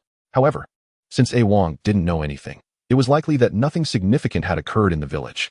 Yi Chen glanced thoughtfully in the direction of Shunzi's home. Surprised that old man Shunzi could remain so composed, he wondered when he might strike. Perhaps he hadn't seen the evidence yet? Forget it. Let the situation unfold a bit longer. If needed, I can always burn another disc. Back at home, after a quick wash, Yi Chen lay on his bed, enjoying the breeze from the fan, and soon drifted off to sleep. He slept until evening and, upon waking and checking his phone, discovered a transfer notification from Chu Ping. Yi Chen was momentarily taken aback. Why was Chu Ping transferring money to him? Upon opening the message, he found it was a substantial amount, 5,500 yuan. Just as he contemplated asking about it, he turned and saw a message from Mi Xiaomi. The money has been transferred. A pleasure to collaborate. Oh. Yi Chen finally understood where the money came from. It was the earnings from their morning fishing trip. However, calculating the catch, he realized he had not earned that much himself. The money should be split evenly. Without you, I wouldn't have been able to reel any in. Hee, thank you. Let's fish together next time. Yi Chen shook his head with a smile and checked his points, which had also increased by 5,500, bringing his total to 143,707. He tucked his phone away with a smile and stepped outside to find his grandmother and aunt already in the kitchen, while Qingqing was outside doing her homework. Grandma, do you need any help? Chen has woken up. His grandmother replied with a smile. There's nothing to help with. It will be ready soon. Yi Chen nodded and had just reached the doorway when Uncle Qian's call came through. Xiao Chen, are you going fishing tomorrow? No, Uncle Qian. I have some matters to attend to tomorrow, so I won't be going. If you want to go, you know where the boat is. Feel free to take it. On the other end, Uncle Qian shook his head, realizing the boy was quite shrewd. If you take it out, won't you have to refuel it? Boats aren't like motorcycles. Fuel costs a fortune. Then I won't go either. Just let me know when you plan to go. Rest assured, Uncle Qian, I will definitely inform you. After a brief chat, they hung up just as dinner was nearly ready. After finishing the meal, Yi Chen checked his pockets and realized he was out of cigarettes. He headed to the village store, and as soon as he appeared, the owner greeted him enthusiastically. Chen, why are you coming by so late? Having visited a few times, Yi Chen had become familiar with the owner, a woman named Li Yan, who he casually referred to as Sister Yan. Sister Yan, I'm out of cigarettes. I'll take 2 packs. Sister Yan, chuckling, brought out 2 packs of Huazi. Is this what you want? After paying, Yi Chen turned to leave, but Li Yan rolled her eyes and quickly stopped him. Hold on a moment, Chen. Yi Chen paused. Sister Yan, is there something else? Yi Chen couldn't help but scrutinize Li Yan closely, his gaze filled with suspicion. Are those two really a match? Chen, don't misunderstand. I'm just asking. Yi Chen chuckled. Do you even believe that yourself? Li Yan playfully pushed him out the door, her words as good as meaningless. Around 8 o'clock, the streets suddenly filled with people, each passing by Yi Chen's door with light steps and excited expressions. Among the crowd, Yi Chen spotted Li Yan and quickly pulled her over. Sister, why are there so many people? Are they going to strike it rich? Can I tag along? Strike it rich? Old man Shunzi and Shunzi's mom are fighting. Don't drag me into this. I need to see the show. Watching Lian head off, a smile crept onto Yi Chen's face. The anticipated event was finally unfolding. Following the throng, Yi Chen made his way toward Shunzi's home. From a distance, he could hear the sound of women arguing. The accusations ranged from don't speak without evidence to have some respect for your elders. And how can you joke around with your nephews? The insults were harsh. As he drew closer, he realized that Shunzi's mother was throwing a tantrum, with red handprints on her cheeks, likely from a confrontation with Mi Qinggang. Not far from Shunzi's mother stood Mi Qinggang and his wife, their faces a stormy shade of anger. They hadn't intended for things to escalate, especially considering their nephew's reputation. But unexpectedly, Chen Mei showed no signs of remorse, shouting that it was all a joke. As an elder, I wouldn't stoop so low as to joke with my juniors.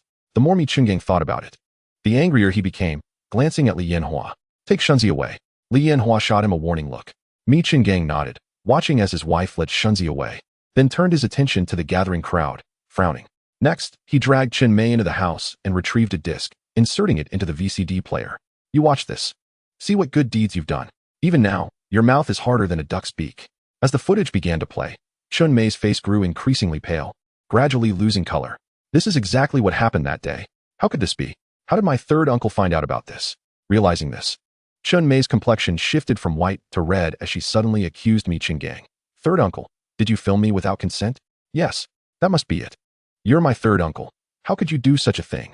Mi Qinggang, exasperated, chuckled in disbelief. You think so highly of yourself? The ocean has worked tirelessly for your sake, running boats and working hard. Just take a look at the good you've done. With that, Mi Qinggang turned off the television and yanked Chen Mei up. Let us go find Deping. I want to see what he has to say. Faced with Mi Qinggang's insistence, Chen Mei was reluctant to comply, but Mi Qinggang, still in his 40s and in his prime, was not someone she could easily resist. Outside the courtyard, the onlookers watched as Mi Qinggang dragged Chen Mei away, none daring to intervene, all eagerly awaiting the spectacle. Mi Qinggang pulled Chen Mei into the yard and closed the door behind them.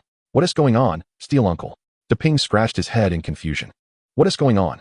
Mi Qinggang roared in fury. What did you two do that you need me to explain? Deping was momentarily at a loss for words. But upon seeing Chen Mei's expression, he suddenly understood, losing all politeness as he stared at Mi Qinggang. So what do you want to do? Chapter 56. Lending a hand to brother with a sudden turn, he forcefully shoved Mi Qinggang to the ground. Old fool. You think you can have your cake and eat it too?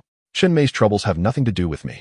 Mi Qinggang, pinned to the earth, bit down on Daping's arm, a trickle of blood seeping from his lips. Huh, don't pretend she wasn't with you.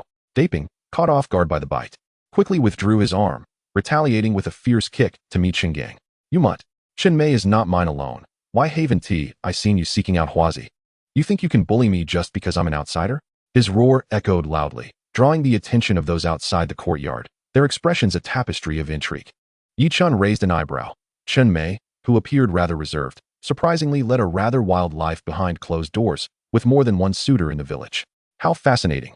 Outside the courtyard, a crowd had gathered at the door, some craning their necks to peek through the cracks, their faces alight with curiosity. Others pressed their ears against the door, straining to catch the sounds within, while a few brazenly perched atop the wall, showing no signs of modesty. Suddenly, the door swung open, causing the front few to nearly stumble forward, while the rest hastily retreated.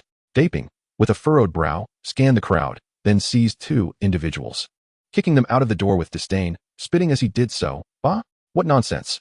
With a thunderous bang, the door slammed shut. Mi Qinggang's face paled. Alone, he found himself powerless against Daping. Tomorrow would be another day, with the crowd's eyes upon them. Mi Qinggang felt the weight of humiliation and cast a cold glance at Chen Mei before hastily departing. Chen Mei hadn't anticipated the situation escalating to such heights.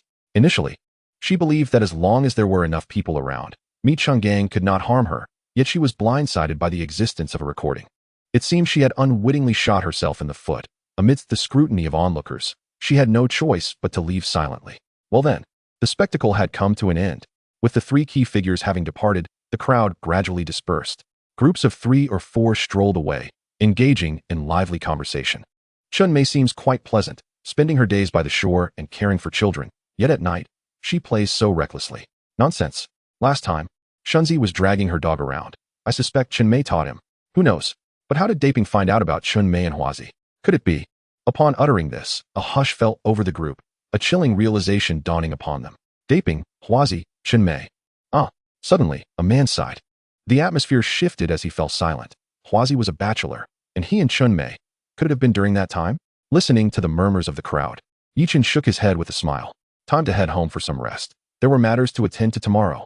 Upon returning home, in the sweltering heat, Yi Chen donned a pair of shorts, turned on the fan, and covered his stomach with a blanket, drifting into a deep slumber until dawn. Awakening, he stretched his limbs, washed up, and skipped breakfast, exchanging greetings with his grandmother before heading to town. Today, Yi Chen dressed inconspicuously, the kind of attire that would allow him to blend seamlessly into any crowd. He wore a cap, its brim pulled low, obscuring his features from view. Sauntering along, he soon found himself near the police station in town. From a distance, he halted and began to wait. Lighting a cigarette, he scanned for suitable candidates. And as he finished his smoke, his eyes brightened.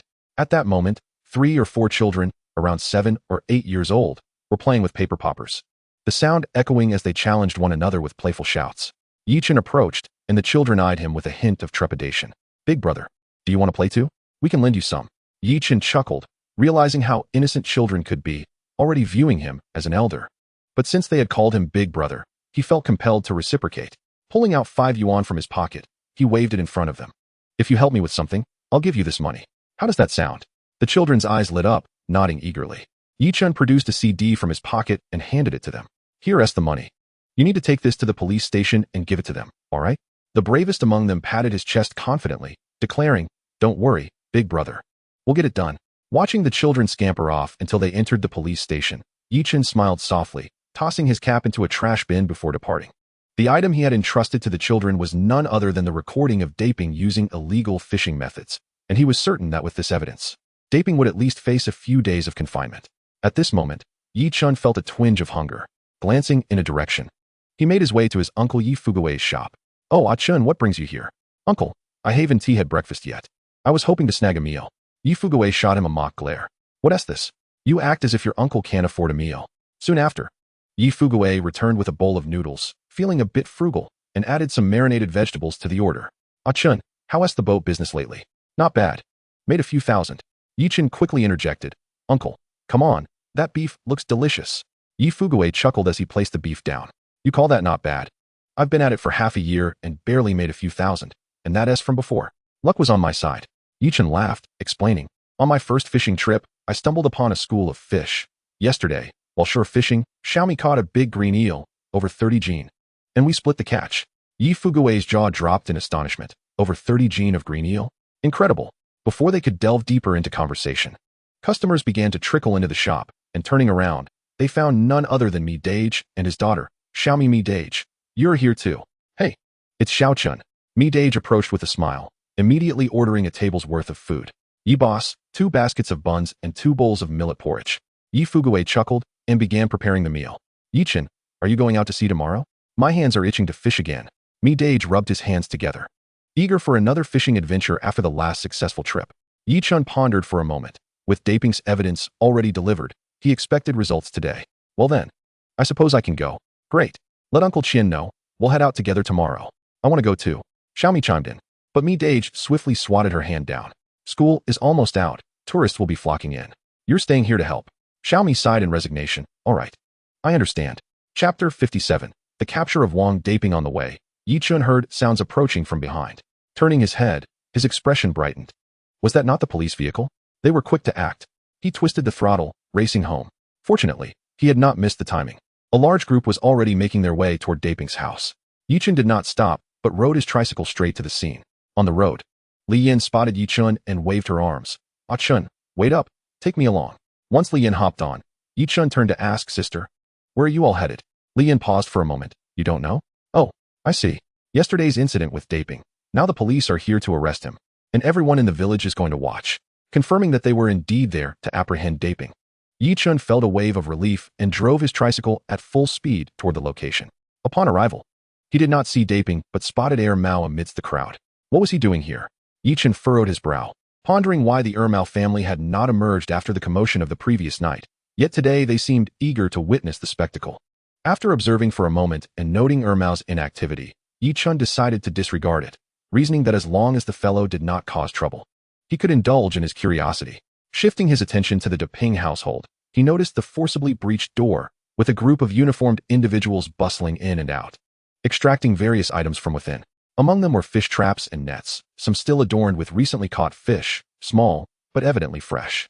Arranging these items at the entrance, one of the uniformed men seized a megaphone and proclaimed, "Villagers, we have uncovered that resident Wang Daping has illegally utilized fishing nets during the closed fishing season, an act that severely contravenes the operational regulations of the closure.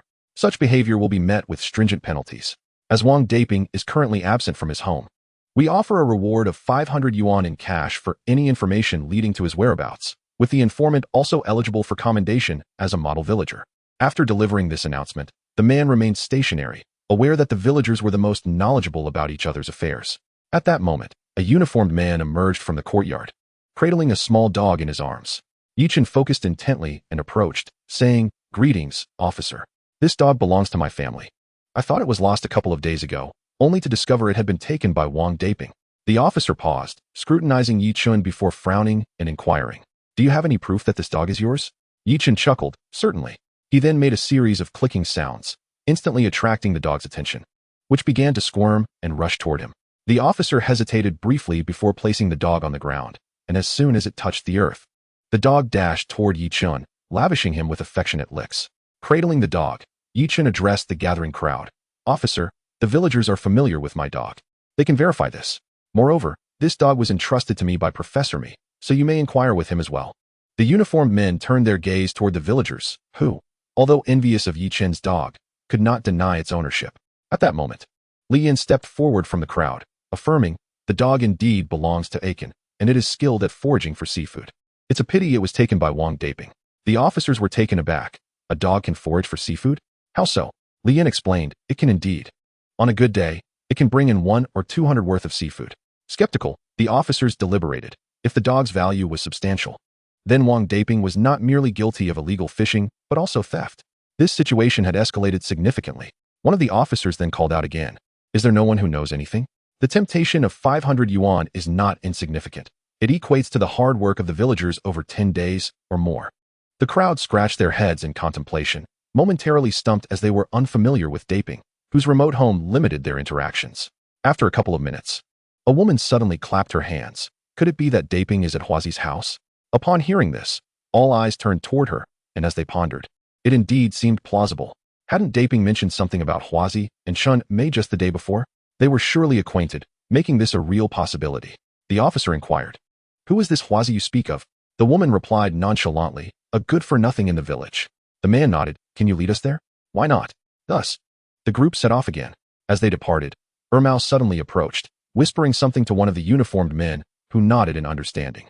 Upon arriving at Huazi's doorstep, Huazi initially presented himself with an air of nonchalance, exuding an attitude of superiority. However, it was not long before his bravado diminished.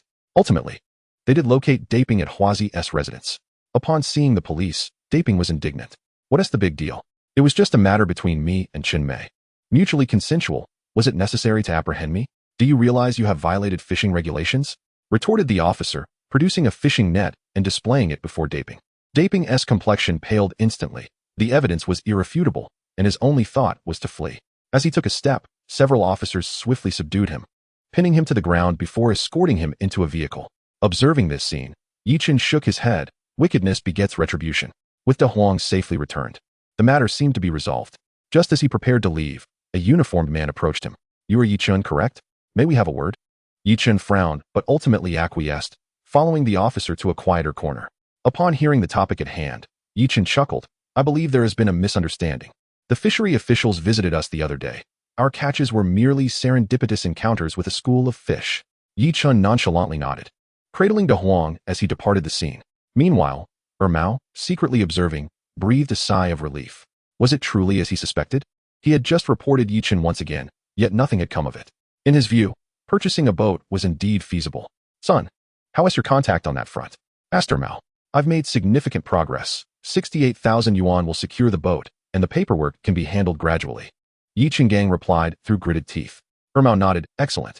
Let us proceed with the purchase immediately. We shall set sail tomorrow." Once the excitement subsided, Grandma sought a rope to tether De Huang, ensuring there would be no further incidents. After dinner, as Chen prepared to wash up, Uncle Qian's call came through. "Xiao Chen, what time tomorrow?" Uncle Chen, no need to rush. 8 o'clock will suffice. Let everyone have a good night's rest. After ending the call, Yi Chen sought out Awang. Awang, come along with me tomorrow at 8 to go fishing. Chapter 58. Uncle Chen, hurry. I've spotted a large fish. Yi Chen slumbered fitfully, suddenly feeling something crawling on his face. Startled, he jolted awake, fearing it might be a snake. Upon opening his eyes, he discovered it was merely Awang, playfully teasing him with a piece of dogtail grass. Fortuitously, he had not succumbed to a fit of morning irritability. Otherwise, Awang would have learned a lesson about the affection of an elder brother. Seeing Yi Chun's startled expression, Awang giggled. Bro, it's 7 o'clock. Grandma sent me to call you for breakfast. Understood. The last time they set off, Yi Chun had promised that should they encounter a school of fish, he would pay homage to Mazu again, but due to unforeseen circumstances, he had been delayed. Thus, before their departure, he felt compelled to visit once more. Arriving at the Mazu temple, Yi Chun arranged offerings of fruits and other items, then lit 3 incense sticks, bowing respectfully thrice. Meanwhile, Awang, bewildered by the ritual, having no knowledge of Mazu, mimicked Yi Chun's gestures.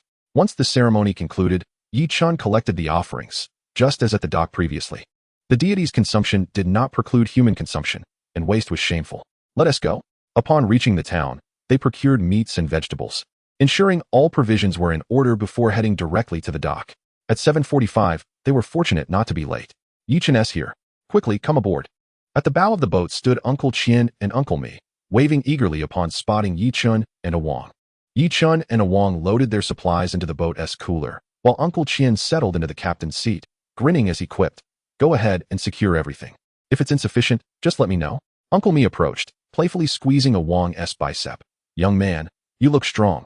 If we hook a big fish this time, you won't have to rely solely on a Chen to pull it in. Uncle Mi nodded in amusement. Nowadays, especially in the village, there were not many who were merely overweight. The agricultural labor required strength, and given the living conditions, the young men were generally robust. As Yi Chun conversed and shared laughter with the elder, he remained vigilant, observing the conditions of the sea. Suddenly, he was taken aback, not by the sight of fish, but by the silhouette of 2 human figures in the distance. It was important to note that they were out for fishing, not traversing a freight route. Given the small size and low tonnage of their vessel, they were capable of navigating virtually any area of the ocean. To his surprise, he encountered another fishing boat in such a locale. Yi Chun squinted into the distance. It was too far to discern clearly, but by proportion, the vessel appeared to be around 10 meters in length, slightly larger than his own. He did not even contemplate whether it was a cargo ship, as it was too diminutive and the crew too sparse. Uncle Mi, do fishing boats still venture out to sea? He inquired. Uncle Mi shook his head, very rarely. Nowadays, going out to sea without the ability to deploy nets not only yields no profit, but also incurs fuel expenses. Indeed, Yi Chun nodded, dismissing further thoughts. Perhaps the other party was merely there to fish, just like him. If they weren't fishing themselves, they could simply have chartered the boat. As long as it didn't interfere with his own endeavors, he resolved not to concern himself further. This time, with no one succumbing to seasickness. They sailed for over 2 hours until noon before finally halting. The reason they hadn't ventured further was primarily due to the small size of the boat, which rendered it unsafe to stray too far. Uncle Chen, let us stay here. I have a feeling there are fish in this vicinity. Let us eat something first and then start fishing. Uncle Chen stood, stretching his back. At my age, I'm feeling it now. My back is sore. It's no good. Yi Chen rolled his eyes. Uncle Chen, have you considered that this isn't about age, but rather as he spoke? Uncle Chen retrieved a handful of goji berries from his bag, placing them into a thermos before heading to boil water. Yi Chen chuckled, then busied himself preparing the meal. At Uncle Chen's age, he still managed to accompany them on the boat, which was truly admirable. Indeed, a man remains youthful at heart until his last breath. Approaching the refrigerator, Yi Chen deliberately handed a bunch of chives to Awang, instructing him to prepare them for a stir-fry with eggs. He had also purchased pigeon meat in town that morning, which he planned to cook with yam in a soup, rumored to be quite nourishing. With that thought, Yi Chen approached Uncle Chen. Uncle Chen, could you spare me some goji berries? Uncle Chen was taken aback, then stared at Yi Chen with wide eyes. Xiao Chun, these are typically consumed starting in 40s or 50s. You don't need them, do you? Yi Chen twitched his mouth in exasperation. What is this nonsense? Uncle Chen, I'm just making soup and would like to add a few goji berries for you to enjoy. Oh, is that so? Uncle Chen chuckled sheepishly and handed Yi Chen a generous handful of goji berries. Yi Chen was bemused. Did one really need this much for soup? Although it was for him, such a quantity seemed excessive. Next, he chopped the pigeon into small pieces, blanching them to clean, then simmered them with yam and seasonings. After completing this, he stir-fried some vegetables. Once the pigeon soup was nearly done, he sprinkled in the goji berries and let it simmer for a little longer before deeming it ready. This meal delighted Uncle Chen, who savored the soup heartily, not even spitting out the goji berries, relishing every mouthful. "Ah, I'm full." He rubbed his belly. "Xiao Chun, you all go ahead and fish. I'll rest with your uncle. At my age, I can't match your youthful vigor." "All right then, Awang and I will head out," Yi Chen announced as he grabbed the fishing gear and made his way to the deck. A quick glance around filled him with a sense of nostalgia. The sea truly was incomparable to the shore. Even for someone like him, landing a big fish on the coast relied heavily on luck. Yet here, catching large fish felt as effortless as reaching into a claw machine to grab prizes. "Awang, just help me with the fish once I catch them. Put on some gloves. Some of the fish can be poisonous."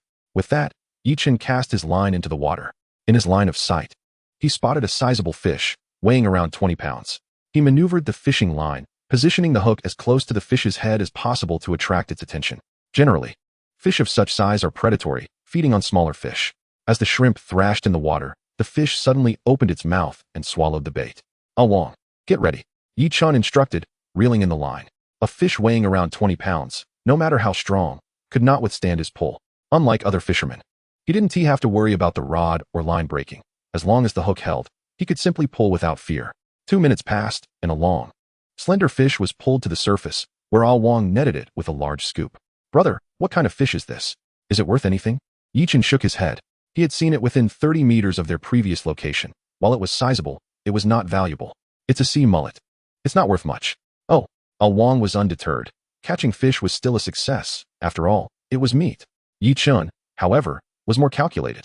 Uncle Chen and the others were out primarily for enjoyment, but Yi Chen had to consider expenses, including fuel. He couldn't afford to waste resources. If they didn't catch good fish, it would be a loss. There was no choice but to focus further afield, but the water was teeming with overlapping fish, making it difficult to discern which were large and which were valuable. Just then, the distant silhouette suddenly erupted like boiling water, revealing a large mass beneath.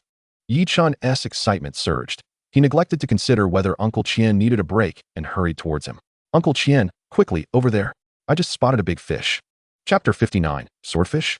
Marlin. Collision. Uncle Chen, lounging on the sofa in a daze, shot up at Yi Chen's announcement of a big fish. "Where?" he asked, somewhat perplexed as he followed Yi Chen's pointed finger. Generally, aside from whales and dolphins, large marine creatures seldom surfaced unless pursuing prey. But the direction Yi Chen indicated appeared unremarkable. For large fish to surface, there should normally be a school of fish present, yet now, aside from the waves, there were no dark masses of fish nor any seabirds. How could there be a large fish? Seeing Uncle Chen still in a daze, Yi Chen urged urgently, "Uncle Chen, stop pondering. Start the boat." "Oh, all right. Realizing the urgency in Yi Chen's expression, Uncle Chen rushed to the helm and started the boat. Yi Chen didn't idle either. He was already on the deck, closely monitoring the movements of the large fish. It mustn't escape. Simultaneously, he patted Awang on the shoulder. "If you're thirsty, grab some water now, and use the restroom quickly. We might be in for a fierce battle soon." Awang raised his head confidently. "Brother, don't worry, I've got your back." Yi Chen said nothing. It wasn't fear he felt, but exhilaration. Though it looked close, the boat took a good 10 minutes to reach the spot. Yi Chen held the radio to communicate with Uncle Chen, and upon confirming they had arrived, Uncle Chen slowed the boat to a glide. Shortly after, Uncle Mi and Uncle Chen emerged, each wielding a fishing rod, eager to begin. Yi Chen frowned. "Elder, Uncle Chen, the fish I saw is quite large. You might not be able to reel it in, and it could be dangerous." Uncle Chen waved dismissively. "I'm not worried. I've been on boats since my youth. I've faced all sorts of storms and waves."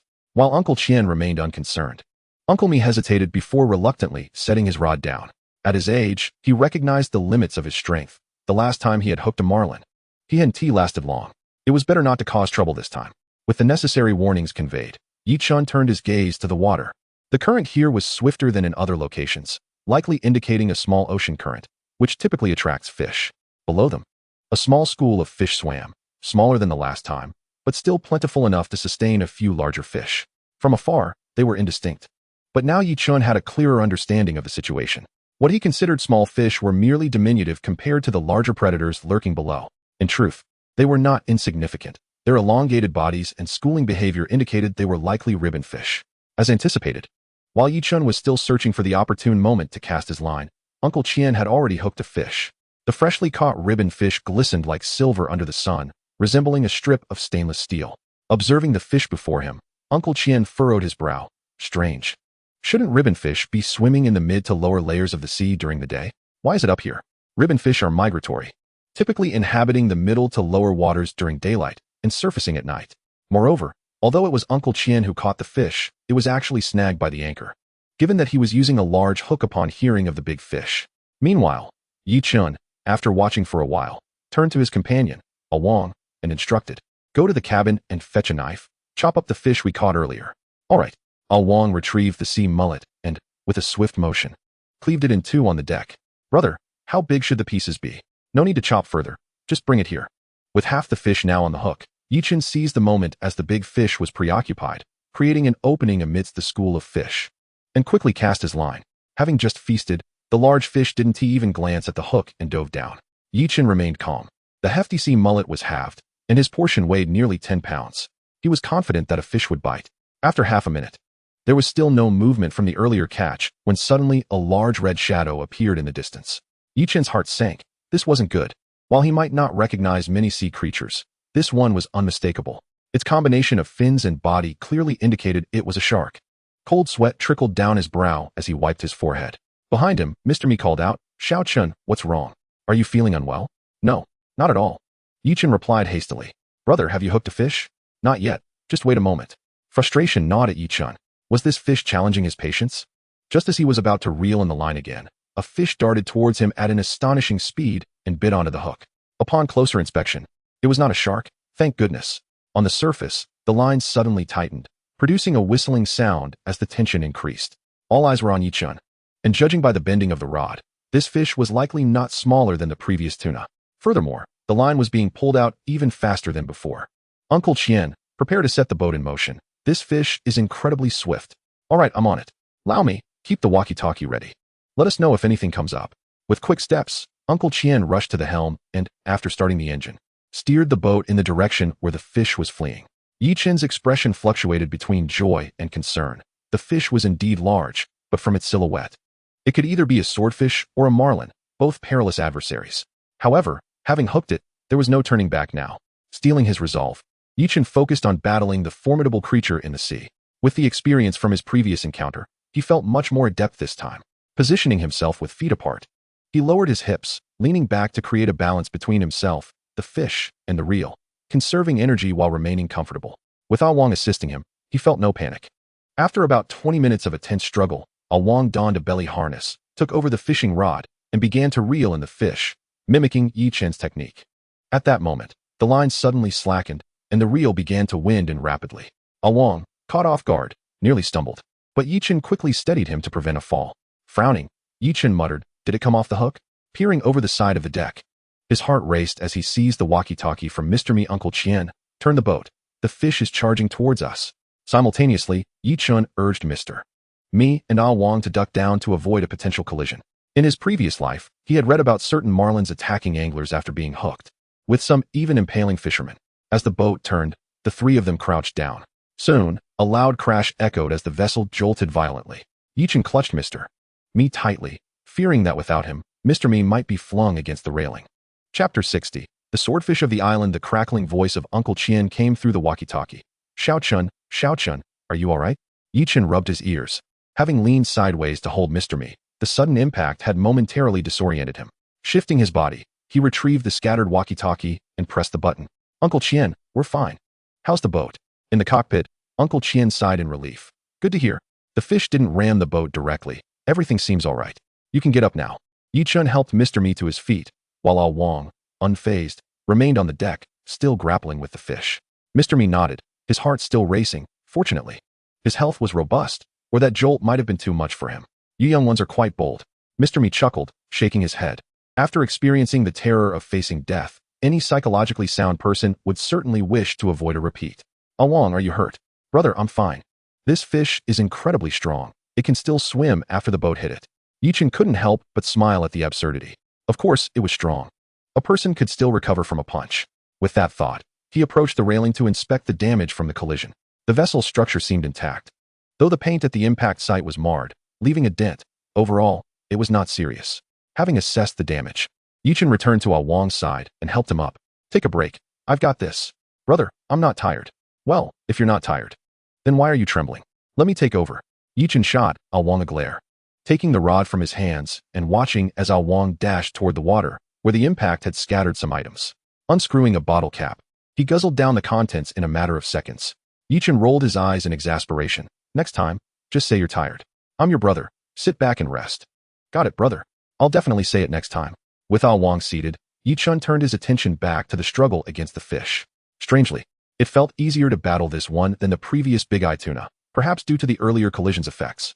However, that was based on a dangerous assumption. One should never underestimate the sea. Watching the line's retrieval speed, Yi Chen realized the fish was beginning to tire.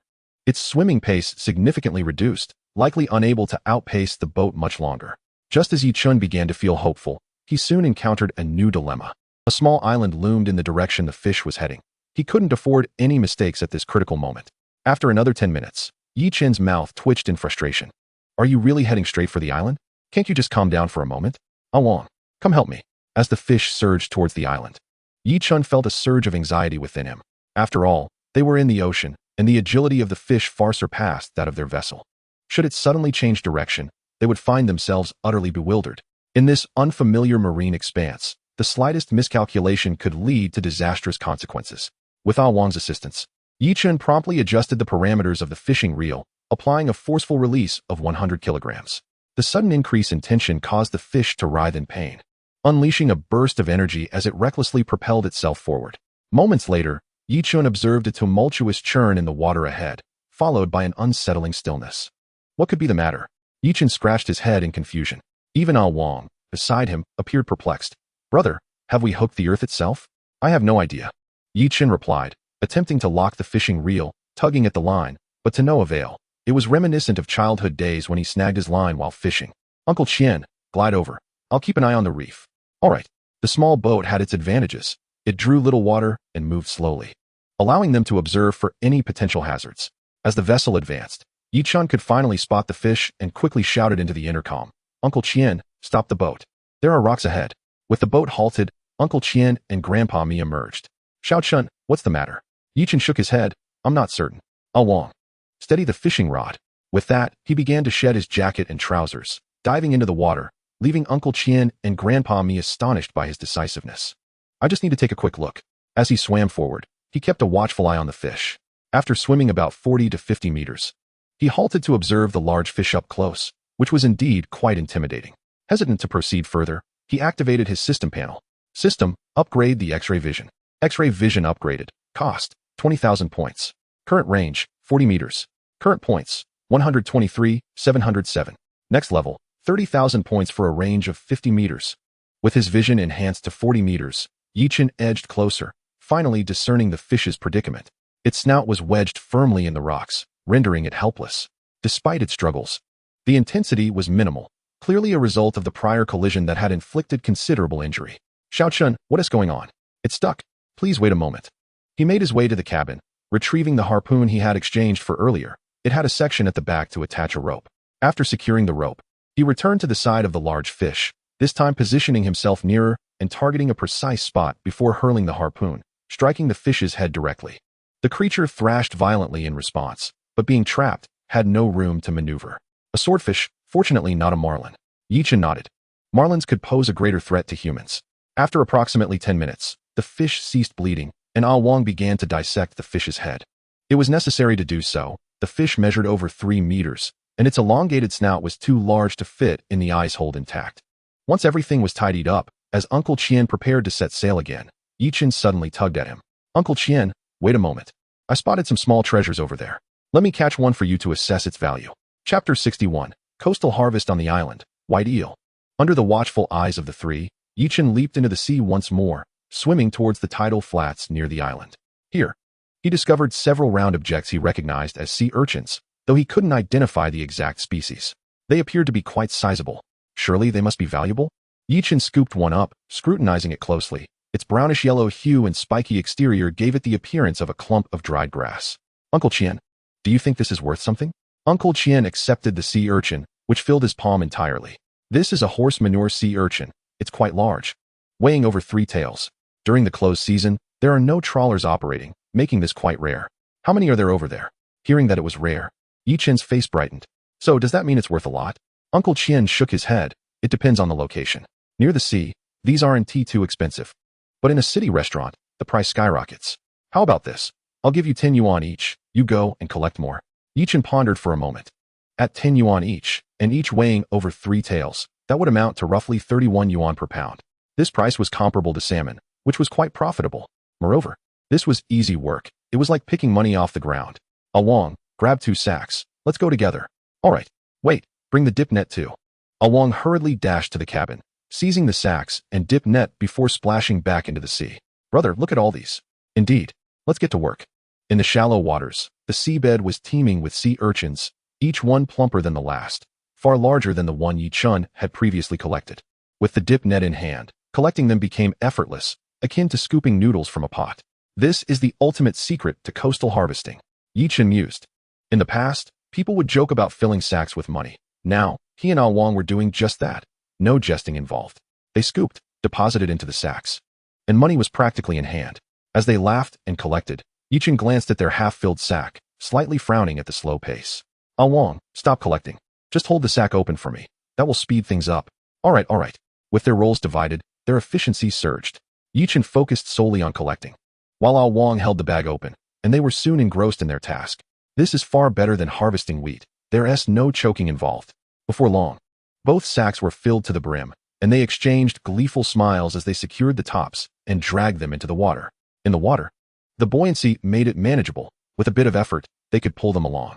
Brother, shall we take a break? Chen nodded. Yes, we ought to rest. Just then, he heard a sound. Unlike the crashing of waves, it resembled a gentle stream. Upon closer inspection, Chen followed the sound. Brother, where are you going? Just exploring nearby. Wait for me. After a short walk, Chen finally located the source of the sound, a small stream on the island, alongside which slithered elongated creatures. Are those snakes? Chen felt a twinge of apprehension. Encountering such creatures invoked an instinctual fear, as it was difficult for someone unfamiliar with snakes to ascertain their venomous nature. Of course, there was also the possibility they were eels. The mud eels they had previously caught, while coastal harvesting were one such example. Approaching cautiously, as he came within 40 meters, he was taken aback. This creature resembled the mud eels he had caught before, rather than a snake. It should be quite valuable, too, Chen mused, stroking his chin as he made his way towards the shore. Awang, grab the dip net and follow me. Brother, what about our sea urchins? Chen waved his hand dismissively. Leave them here. It's not like we're on land where someone could steal them. Awang nodded in agreement. That makes sense. The two of them, armed with dip nets, proceeded towards the stream.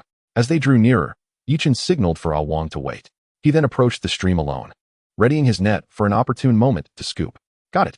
Awang, come here. Brother, what is this? Not sure yet. Let us bring it back and ask Uncle Chen and the others. The pair continued onward, capturing only those as large as their thumb and the thickness of a toe, disregarding any smaller ones as they wouldn't weigh enough. They pressed on until they reached the central area of the island, where they encountered a large pond. The water from the stream flowed out from here. Brother, should we keep catching? Chen's lips twitched slightly. What was he even trying to catch? The pond spanned a radius of 20 to 30 meters, and he was barely able to draw water from it. However, he couldn't help but feel a pang of envy. Within its depths lay several sizable creatures, the largest being as thick as an arm. Chen wanted to leave, yet his feet seemed to betray him, refusing to move an inch. Taking a deep breath, he turned to Awang and said, Wait for me here. We will remain for half an hour, and if there's no success, we shall withdraw. With that, Chen advanced and halted at a dip in the pond. His gaze fixed intently on a spot 2 meters ahead, where a large fish lingered. Patience was key. He would remain motionless while the enemy did not stir. He continually encouraged himself, not certain if it was his steadfast resolve that had compelled the fish to slowly swim towards the shore. The anticipation made his breath quicken. As the fish approached the bank, it seemed to contemplate turning back. Chen's blood pressure surged, and he deftly maneuvered his net. Come on. A splash echoed as the fish floundered, and Chen quickly checked his net. Nothing. He glanced back at the water, where the large fish was now swaying in place. Seemingly dazed. Is this really happening? Chen was momentarily stunned before hastily scooping the fish up. It was thick and weighed at least 6 or 7 pounds. Brother, did we succeed? On the bow of the boat, Uncle Chen and Grandpa Mi observed 2 dark shapes materializing on the sea, and they both exhaled in relief. We've made some progress. We'll discuss it later. Let's head back up. The two climbed aboard in succession, and Chen retrieved the net. Uncle Chen, look what we have here. White eel. My goodness, you two have truly extraordinary luck. Is this really a white eel? It resembles a loach quite a bit. And it seems rather valuable. Uncle Chen chuckled. You're right. This creature is indeed quite expensive. Wild ones and farmed ones are like night and day. Wow. Chen raised his eyebrows, a smile involuntarily gracing his face as he took out his phone to check. He had downloaded an ebook for over 50 yuan, which contained information about various fish species. After browsing for a bit, he indeed found what he was looking for. The white eel, also known as the eel or river eel, inhabits both the sea and rivers. It is a migratory fish that demands high water quality for survival, hence its steep price. As he read on, Chen recalled having seen related information online before. However, he was uncertain about the exact price, as the internet had various claims. Grandpa me, holding a teacup, took a delicate sip. Old Chen, stop teasing and just tell us the price. Uncle Chen chuckled. This thing has become scarce recently. I'm not sure of the exact price. We'll have to ask Wan, but it should be around 200 to 300. That is fantastic. Chen was quite pleased. With the white eel weighing around 20 to 30 pounds, that would amount to several thousand yuan, enough to refuel the boat at least once.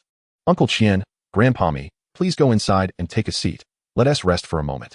Wang and I need to rinse off. We're drenched in seawater, and it's quite uncomfortable. Go ahead.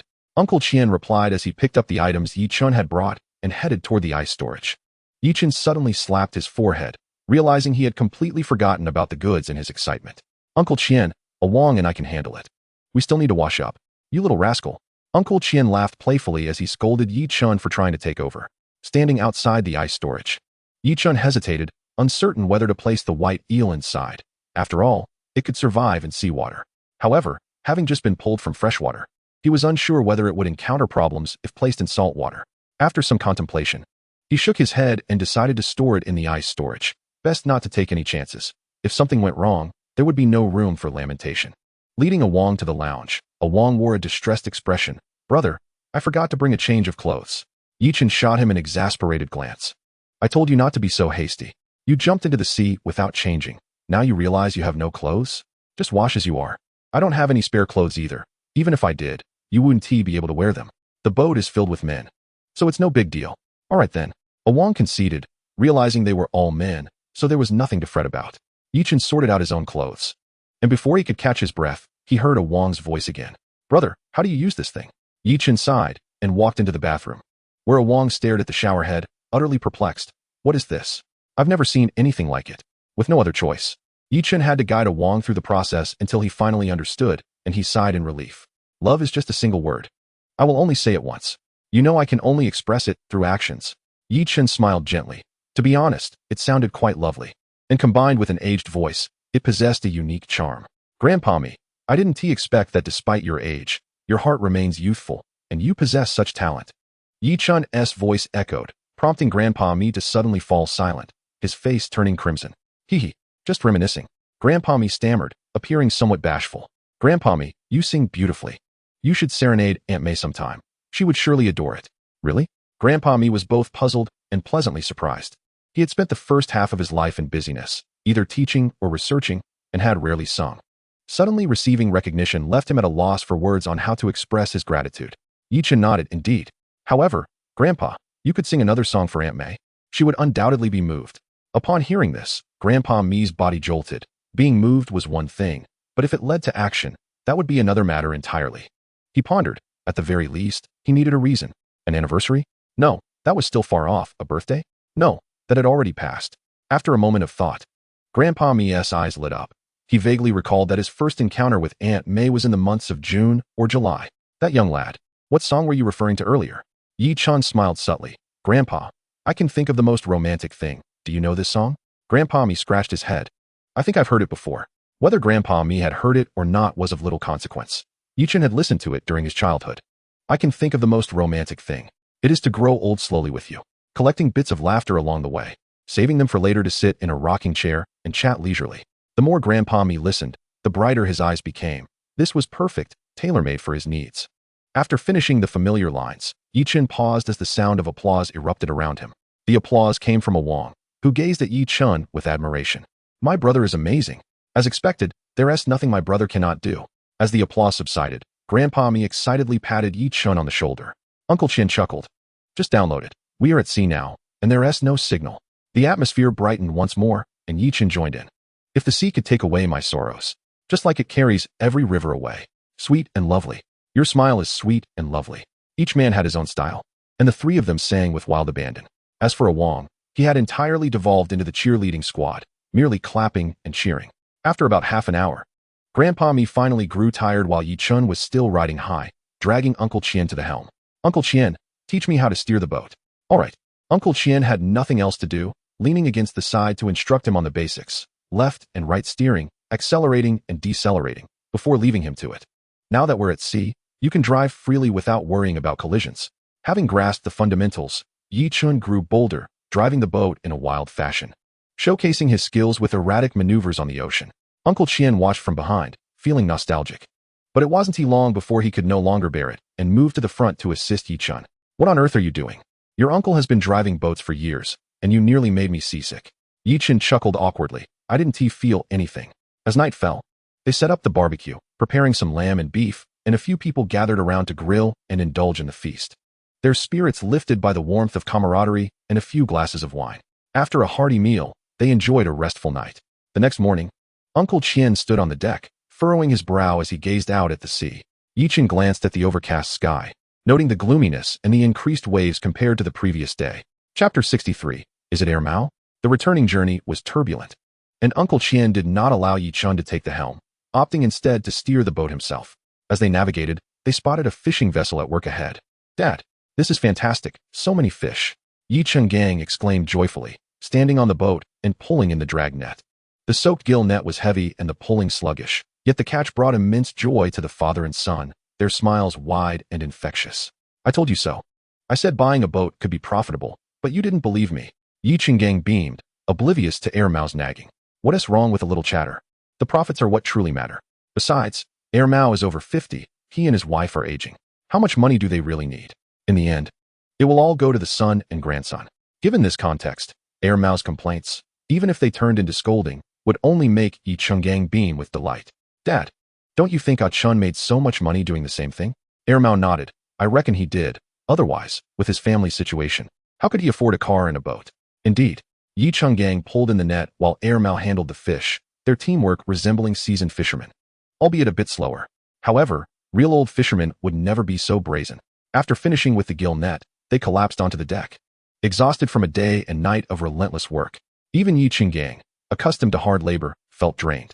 Yet, the sight of hundreds of pounds of fish brought them joy. After gulping down some water, Yi Chun Gang recovered slightly. Dad, I heard others from our village are coming too. Should we tell them?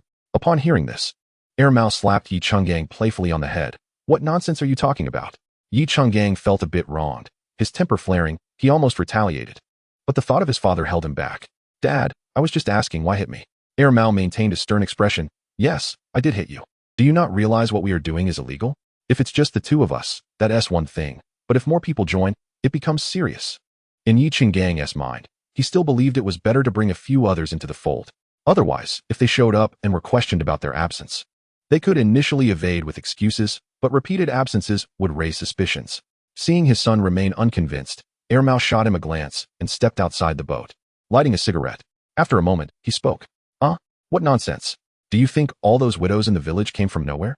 Don't end up with money, but no life to spend it. Fine. There are indeed quite a few widows in the village. Yet, as the boat set sail, something felt amiss. It was perfectly fine on the way there, yet now it seemed different. As they moved forward, the waves battered the vessel, causing it to veer off course. One wave crashed against the stern, causing a shift in the boat's alignment. This is just weird. Yi Chun Gang refused to believe in bad luck and attempted to intervene, pushing the throttle harder.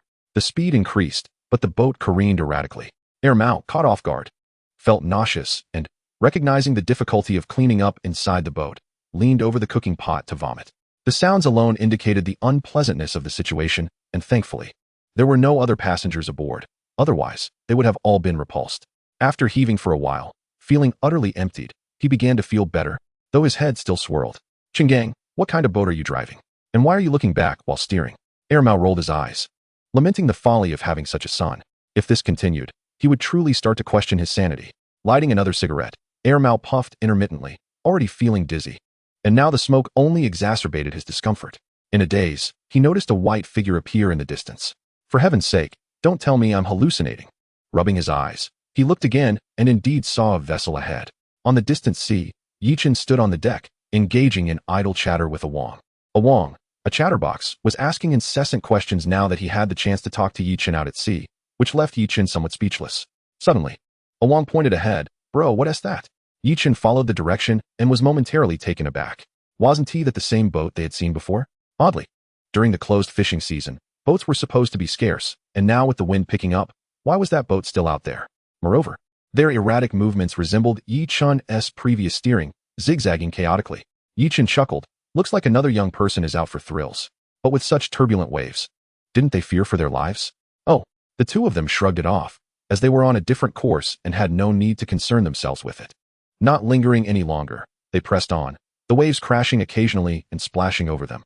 The sea was not freshwater, and the wind made it quite uncomfortable. Upon returning to the cabin, a moment later, Uncle Chen's voice came through. What is that boat up to? Why is it heading straight for us? Chen was taken aback and went to take a look. Indeed, the boat that had been moving forward was now altering its course, veering directly towards them. At their respective speeds, a collision was imminent. Uncle Chen, let us slow down. Uncle Chen nodded, having noticed the boat's erratic behavior long before. Are they looking for trouble, or trying to showcase their sailing skills? As someone who had piloted large vessels in the past, Uncle Chen found such antics utterly distasteful. Fortunately, they managed to avoid a collision as they slowed down, allowing the other boat to pass about 50 meters ahead of them. Watching that boat, Chen furrowed his brow. The person on board bore a striking resemblance to Air Mao. Was it just a trick of the mind? Chen couldn't be sure, but his instincts suggested it was quite possible. Never mind, he thought, dismissing the notion. They proceeded smoothly into the town dock. Upon disembarking, they were intercepted by the Fisheries Administration personnel. Chen raised an eyebrow. I've seen a boat sailing erratically about 10 nautical miles from the dock. You should check it out to prevent any mishaps. Thank you for the information. Chapter 64, Finding That Boat. Air Mao, is that you? As Chen watched the fisheries personnel head out on their boat, he pondered deeply. If it truly was Air Mao, what could he possibly be doing out there? Chen, I had someone drive over. We just need to wait for a while. Boss, it's you again. What good stuff do you have this time? The same man from before, now familiar from their previous dealings. After handing out 3 packs of cigarettes, one for each, Chen said, I'll need your help again. There's a large shipment, so let us get to work. The 3 men smiled broadly. No trouble at all. We're just working to support our families. Boss, if you have more work in the future, feel free to reach out. I can offer discounts. That sounds great. Now let us unload the goods. Chen led the 3 men back onto the boat. The catch this time was modest, primarily consisting of swordfish, sea urchins, and white eels. While the quantity was not vast, the price per unit was promising. The 3 men gasped in amazement upon seeing the bounty in the ice hold. Boss, you're making a fortune again. This swordfish must weigh 200 to 300 pounds, right? And look at the white eels. Even though there aren't many, their price is high. Chen chuckled, shaking his head. It doesn't compare to last time. Not necessarily. The 3 individuals clicked their tongues, primarily in response to the formidable nature of the swordfish and marlin, which commanded a correspondingly high price, rendering the situation rather ambiguous. All right, let's get to work. You 2 lift the fish head while I carry this sack. I will take the fish body later. The trio commenced unloading their catch from the boat, the menacing swordfish head eliciting a rather impressive reaction. However, due to the strong winds today, the dock was not bustling with people as it had been previously, and they were not surrounded by a throng. Only a handful of onlookers offered their comments from the sidelines.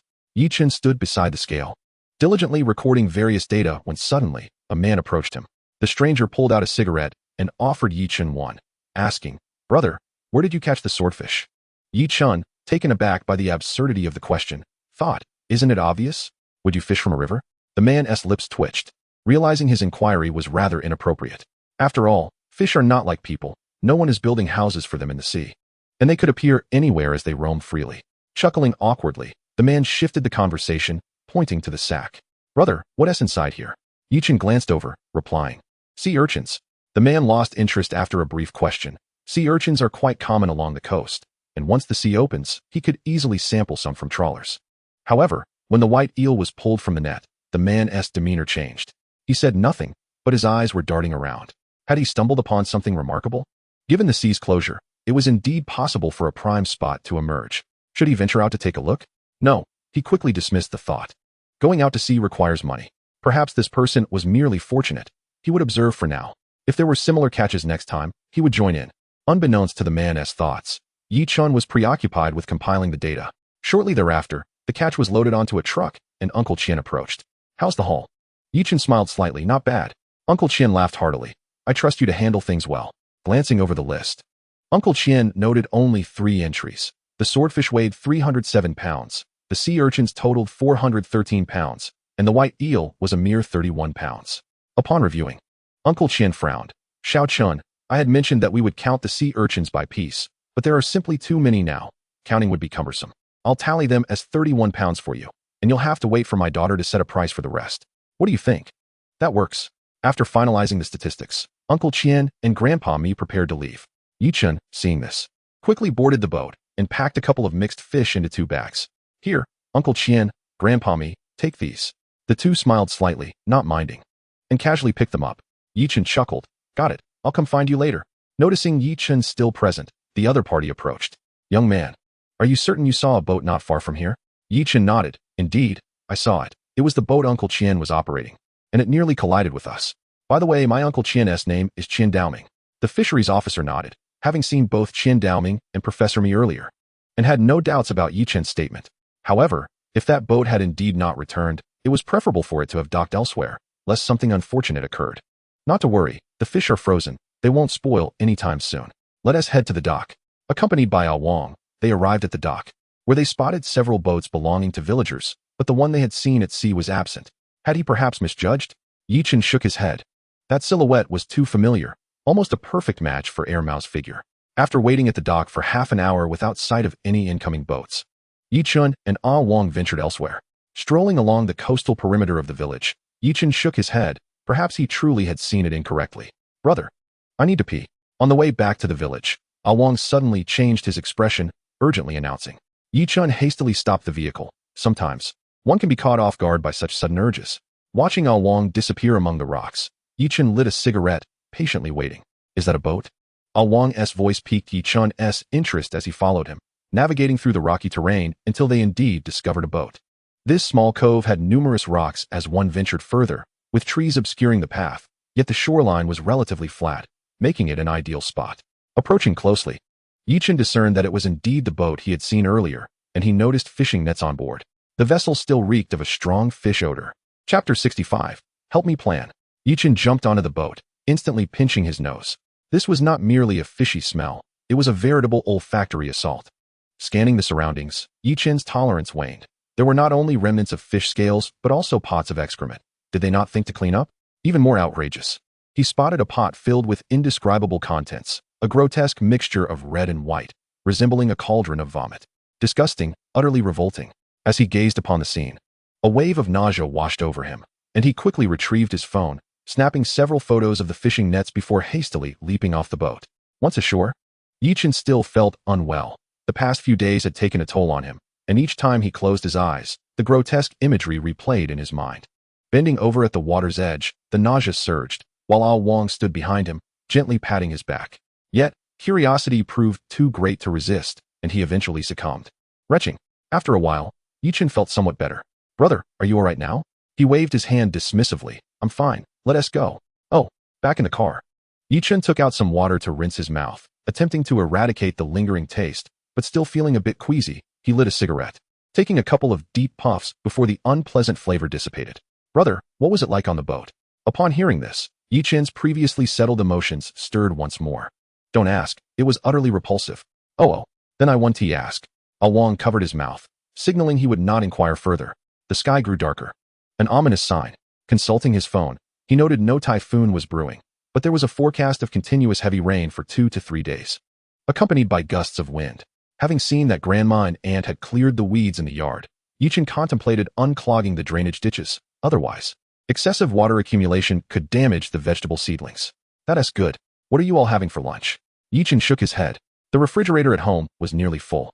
Stocked with seafood as well as lamb and beef, they had no shortage of food. Aunt, just whip up something. I'm not picky. Aunt Yaching chuckled and then busied herself in the kitchen. Chen smiled and nodded. What is making you so happy? Hee hee. Ching laughed as she placed her backpack on the outdoor table, bouncing over to Chen. Big brother, tomorrow is Saturday, and since it's going to rain heavily, the teacher said we don't have to go this afternoon. Coughing slightly, Chen was taken aback. You're this excited about not going to school? Of course I am. Ching replied, her expression one of certainty. The teacher just teaches the same things every day, and lately, He has been saying that summer vacation is nearly here, and we need to review. What is there to review? It's all so simple.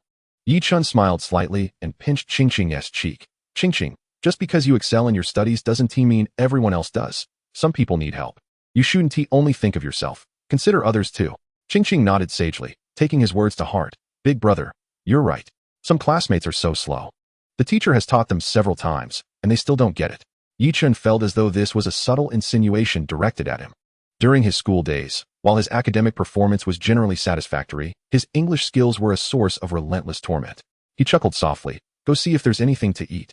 And tell Annie to prepare something for you. All right. With that, Ching Ching once again skipped away, her joy evident in her carefree demeanor as she embraced the break from classes. As long as her grades remained satisfactory, balancing work and leisure would serve her well. She was a disciplined young lady, fully aware of when it was time to study. After a while, Yi Chun completed the task of clearing dried grass and leaves from the drainage ditch and unclogging the drainage outlet on the wall, before taking a leisurely stroll around the village. Passing by the small shop, Sister Yin called him over. Ah Chun, where's your hometown? Yi Chun was taken aback. Why this question now? Could it be that she was truly trying to gather information about his background, possibly to make plans? However, it wasn't long before he realized he had misjudged the situation. Sister Yin, I hail from an inland province. Why do you ask? Li Yin scratched her head. Shouldn't I? Yi Chun was even more puzzled. Sister Yin, can we skip the riddles? What is going on? Li Yin clicked her tongue, a look of concern etched on her face. Recently, the village has been buzzing about your good fortune, claiming you caught thousands of fish. Hold on. Yi Chun quickly interjected. Sister, it's not that exaggerated. It was only around 1,000 or 800 pounds. That is a good use of the word. Li Yin rolled her eyes and continued. You can brush that off. But everyone in the village knows of your prowess. However, that heir Mao, who supposedly comes from your village, just claimed to have caught hundreds of pounds of fish from a puddle. Who do we consult about that? Yi Chun's eyes narrowed. It was indeed him. Just moments ago, someone had been fishing with a boat and net, and now heir Mao was boasting about his catch from a puddle. Was that even reasonable? Absolutely not. Yi Chun was convinced that the boat outside the village belonged to heir Mao, and this was an easy matter to resolve. Suddenly, he turned to Li Yin. What are you planning to do? She asked, her body tensing. Nothing of that sort. Yi Chun almost lost his train of thought and rephrased, Sister Yin. You are quite well informed around the village. Could you help me look into whether heir Mao has purchased a boat? Women are often regarded as perceptive, and upon hearing this, Li Yin caught on. You mean, heir Mao's words were unfinished? She nodded. All right, I'll find out. Yi Chun smiled. Conversing with an astute person was indeed a relief. Sister, please prepare 4 braised pig's trotters, sliced. Sure thing, just wait a moment. It must be said, Sister Yan's culinary skills were commendable. The braised trotters she prepared were flavorful and quite appetizing. As evening approached, Yi Chun sat at the door when suddenly, Old Man Mi poked his head out from his home and winked at Yi Chun. Understanding the signal, Yi Chun waved him over.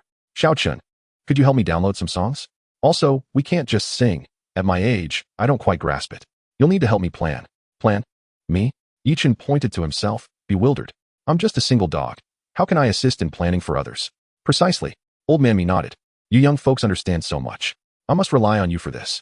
Yi Chun, feeling helpless, finally acquiesced. I'll give it a try, but if anything goes awry, don't blame me. Old Man Mi waved his hand dismissively. No worries. If anything goes wrong, I'll tell your Aunt May that it was your idea. She won't hold it against you. Trust me. With that, Old Man Mi swaggered away. Yi Chun stared blankly at the old man's retreating figure, lost in thought. What was this all about? That last reassurance seemed more for his sake. What a strange situation, Yi Chun murmured to himself, pulling out a cigarette and taking slow drags.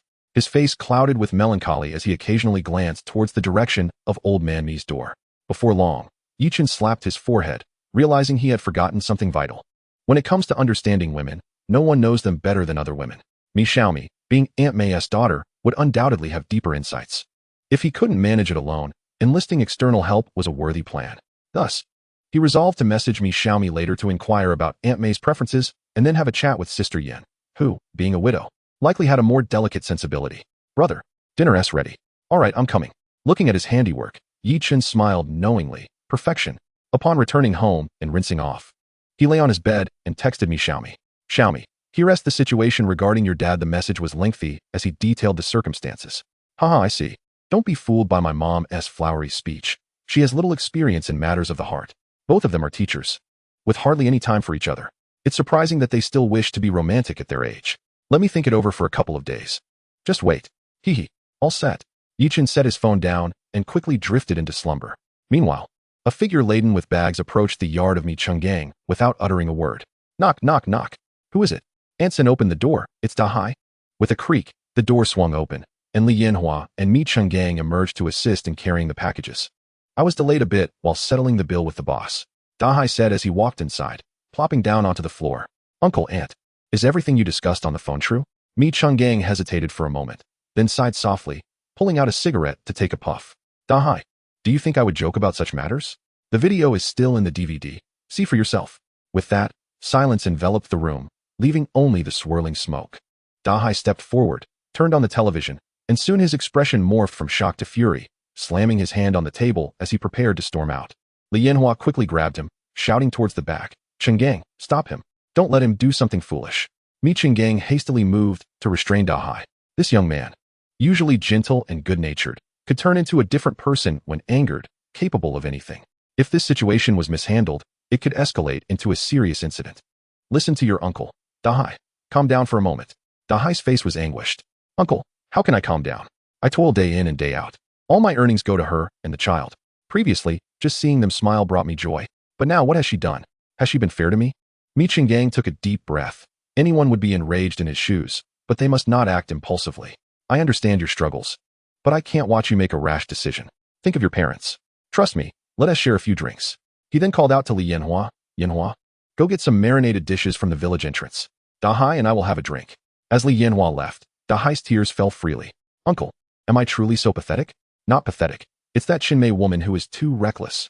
Dahai recounted his experiences over the years, tears mingling with the alcohol he consumed, and after expressing his grievances, he felt less urgency about the matter. Seeing this, Mi Chungang guided him to a recliner and covered him with a blanket. Ah, poor child. The next morning, as dawn broke, Yi Chun remained lost in delightful dreams, the corners of his mouth curving upward, unaware of what he was dreaming about. At this moment, Yi Chun felt as though he had been suddenly transported to the vast ocean, afloat upon a small boat, swaying gently with the rising wind. Brother, it's time to get up. Brother? What brother? Yi Chun shook his head groggily, slowly opening his eyes, only to find Awang standing beside him, his face alight with excitement. Rubbing his eyes, he asked, What is it, Awang? Brother, hurry up. There's a spectacle outside. There are so many people. With that, Awang, relying on his larger stature, forcefully yanked Yi Chun out of bed. Yi Chun, wearing a wry smile as he dressed, replied, Awang, don't be so hasty. Let me wash my face first. No time for that. We'll miss it. As he spoke, Awang pulled Yi Chun along.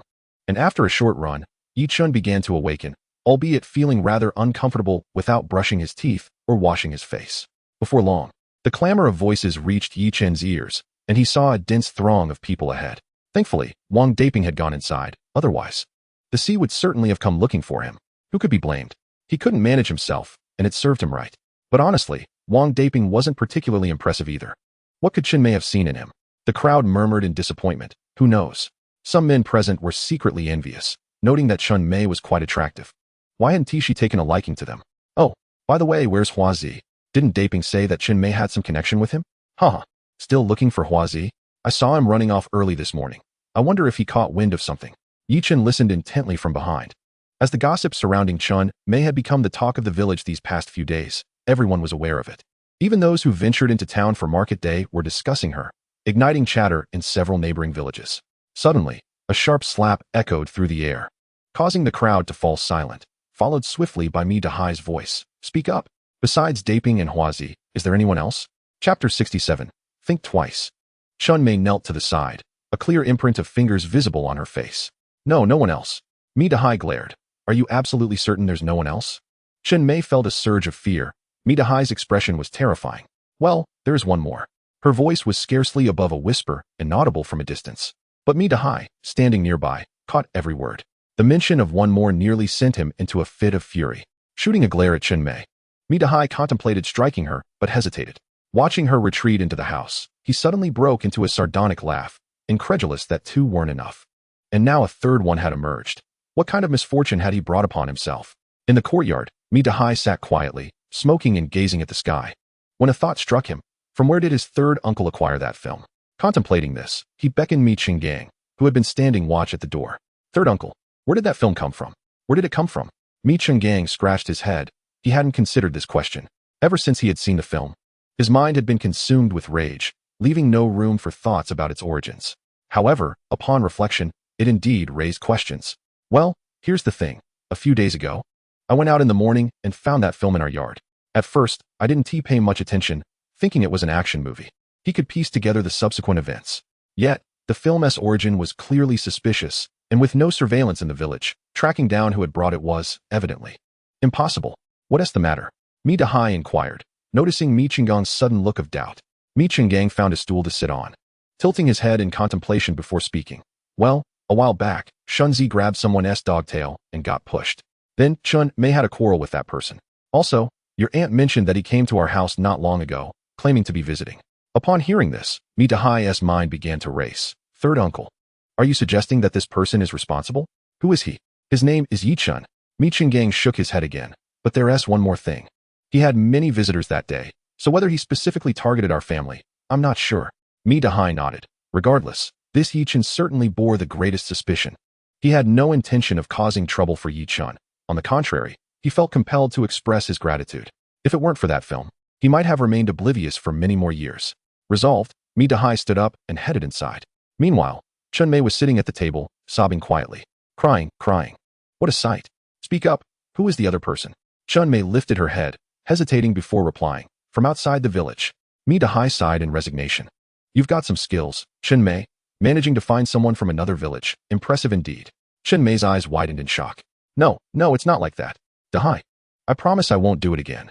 Just give me one more chance, just once, please. With that, she opened the door and stepped outside. Watching Mi Dahai leave, Chen Mei collapsed to the ground, her eyes vacant. A few minutes later, she slowly rose, numbly gathering her belongings. Memories flooded her mind, and she let out a bitter laugh, realizing that everything was in the past.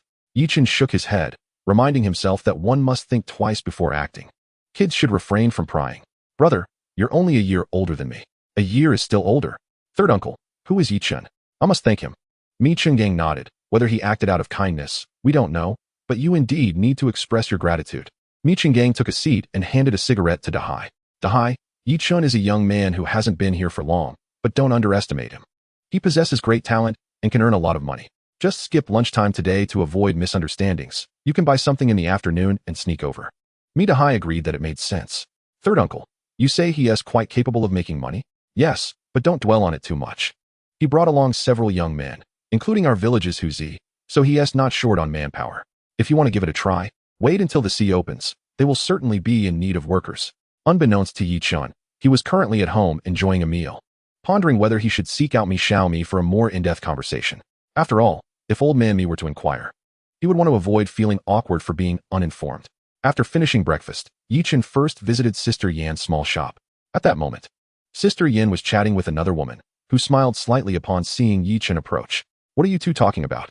Yi Chen greeted cheerfully. Oh, just the matter with Dahai. What about you? Yi Chen shook his head with a smile. Sister Yan's words were easily misconstrued. Actually, I do have something to ask. Sister Yan, as someone with experience, how would you suggest setting up a romantic scene? Sister Yan's eyes lit up, a vivid image flashing through her mind, only to be interrupted by an unexpected thought, leaving her with a lovesick expression. Sister Yan? Sister Yan? Yi Chen waved his hand, and she finally snapped back to reality. Sorry, I got lost in thought. You mentioned romance. I understand that well.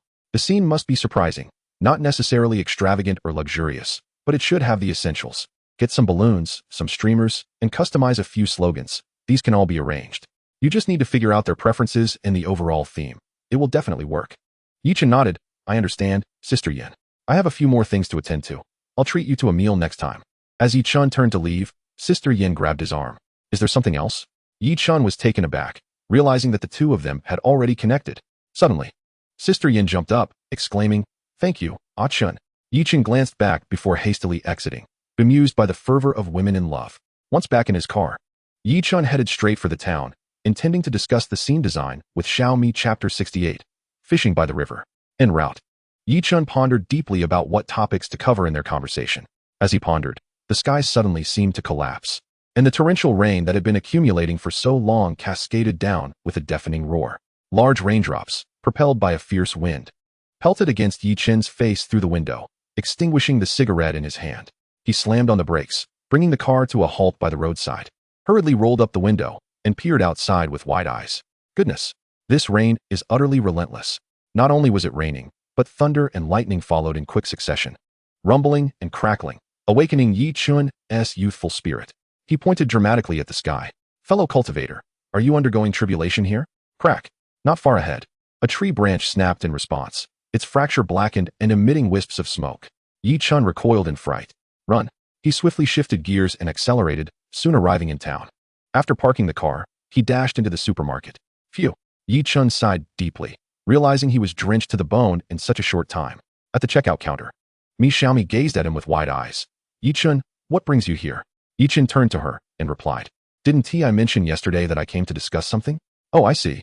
Please have a seat. I'll go find my brother-in-law. Looking for Chu Ping? What for? Yi Chun paused, realizing he had come to discuss matters concerning his uncle, wondering how Chu Ping fit into this.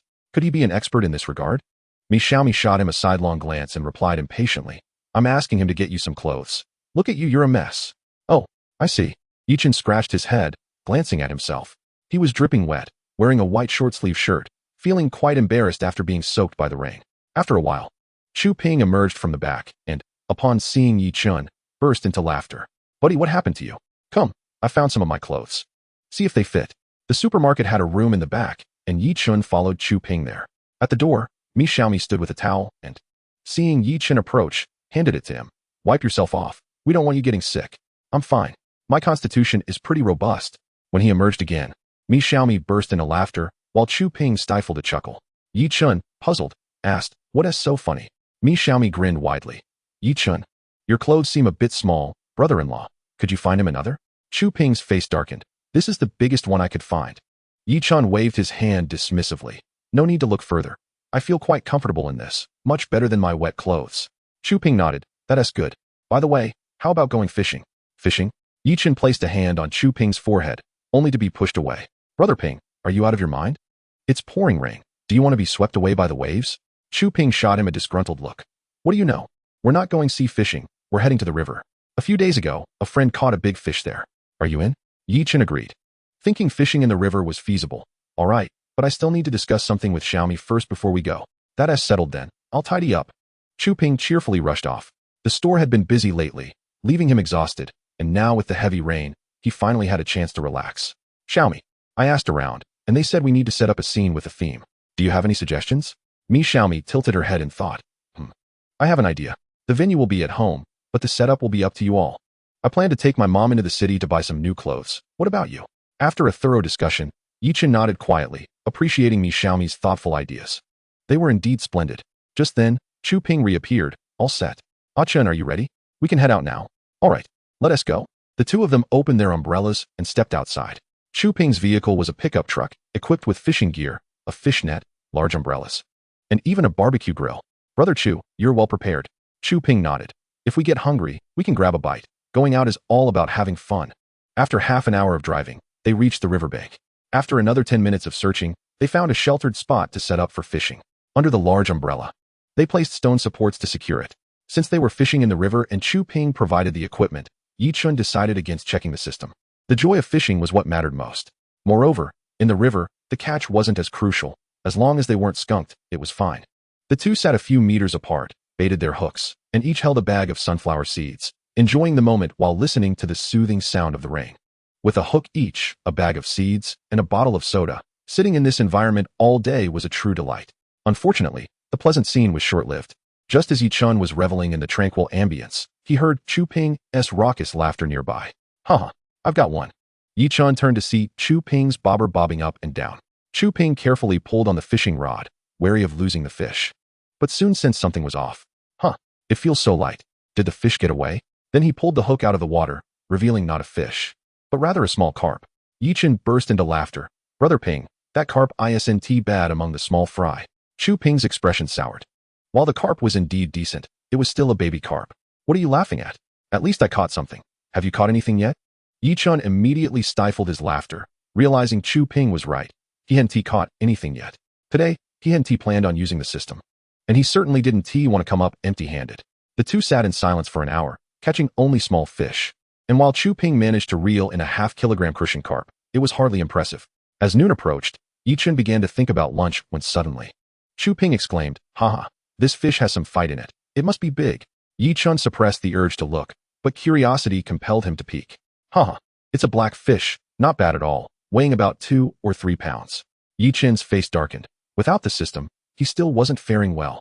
Up until now, the only catch had been Ping's half-kilogram crucian carp, and now this black fish. What was going on? After all this time, he had only managed to hook a few insignificant ones. Surely, it must be the fishing rod's fault. Chen mused that if he had his own rod, he would have surely landed a great haul. Meanwhile, Ping, pleased with himself, walked over with an umbrella. Ah Chen, enough of that. It's noon already. Let us get something to eat. He clapped Chen on the shoulder and departed. Chen pouted. What was there to be proud of? He refused to believe he couldn't catch anything. Ping carried a bag filled with cooking utensils, and more importantly, Chen spotted some pickled vegetables inside. Pickled vegetables might not be gourmet, but when hungry, they were incredibly appetizing. As Chen approached, passing a basin of water, a sudden splash startled him. Turning around, he realized it was the black fish he had seen earlier, now flopping about in the basin. Chen crouched down to get a better look. But the fish leaped unexpectedly, snapping its mouth towards him, causing him to jump back in shock. What on earth? Chen never expected that a 2 or 3 pound black fish would attempt to bite him. How could he tolerate such audacity? Chen deftly pulled the fish from the water, promptly delivering a hefty blow to his opponent. Turning to Ping, he inquired, Brother Ping, what shall we feast upon later? Ping chuckled, Patience, let me show you a trick. We shall prepare some sauerkraut fish and grill some skewers. Head to the car. There's a barbecue grill and charcoal in the back seat. All right. Chen set the black fish down, feeling his stomach rumble at Ping's words. With brisk steps, he hurried under the umbrella to the vehicle, retrieving the charcoal and placing it on the grill, while also searching for a blowtorch to tuck into his pocket. With his arms laden, he found it cumbersome to move, resorting to wedging the umbrella under his armpit and tilting his head to secure it. Thus, he wobbled his way to the riverbank, nearly slipping at one point, but the grill's legs provided a timely support, preventing a comical fall. Brother Ping, catch this. The umbrella is slipping. Ping quickly stepped forward, grabbing the umbrella from him, casting a disapproving glance. Why not carry it all at once? You're just asking for trouble. Chen said nothing more, placing the grill beneath the large umbrella and searching for something to level it on the uneven ground. Fortunately, the riverbank was relatively flat, making this task effortless. Turning around, he noticed Ping skillfully preparing the black fish, which was ideal for the sauerkraut fish dish. Unlike the bony crucian carp, as the black fish had significantly fewer bones. As the fish fillets were sliced and placed into a basin, Chen shifted his focus to the beef and lamb he had brought along. Having been marinated beforehand, it was simple to cut into small pieces and skewer, yielding substantial meat skewers that were far more economical than those from a street vendor. In his previous life, Chen had encountered skewers that were minuscule, truly tiny in comparison to what he considered small. He recalled how corn was typically grilled whole in his childhood, yet curiously, there were those sold as individual kernels strung together. How many skewers would it take to equal a single ear of corn? Shaking his head to dispel the thoughts, he continued skewering the meat. Once this was accomplished, Chen ignited the charcoal with the blowtorch.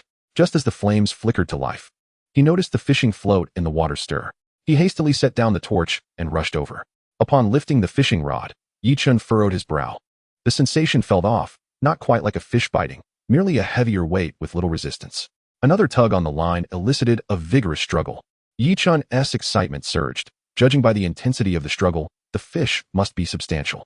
As the hook was about to break the surface of the water, the hooked fish suddenly darted sideways. Chen could clearly see its rotund shape. Just as he pondered what kind of fish it was, Ping appeared beside him. Quick! Reel it in, it's a soft-shelled turtle, and it's trying to burrow into the weeds. A turtle? Wild ones must be quite valuable, right? Chen felt a rush of adrenaline as he yanked the rod, bringing the creature out of the water. The turtle flailed its 4 limbs, but unlike typical fish, its unique anatomy rendered it powerless once out of the water. Despite its frantic thrashing, it posed no threat. As the turtle was dragged ashore, Ping regarded it with envy. A soft-shelled turtle weighing over 2 pounds. You are quite lucky. Lucky? Chen shot a glance at Ping, recognizing the irony in his expression.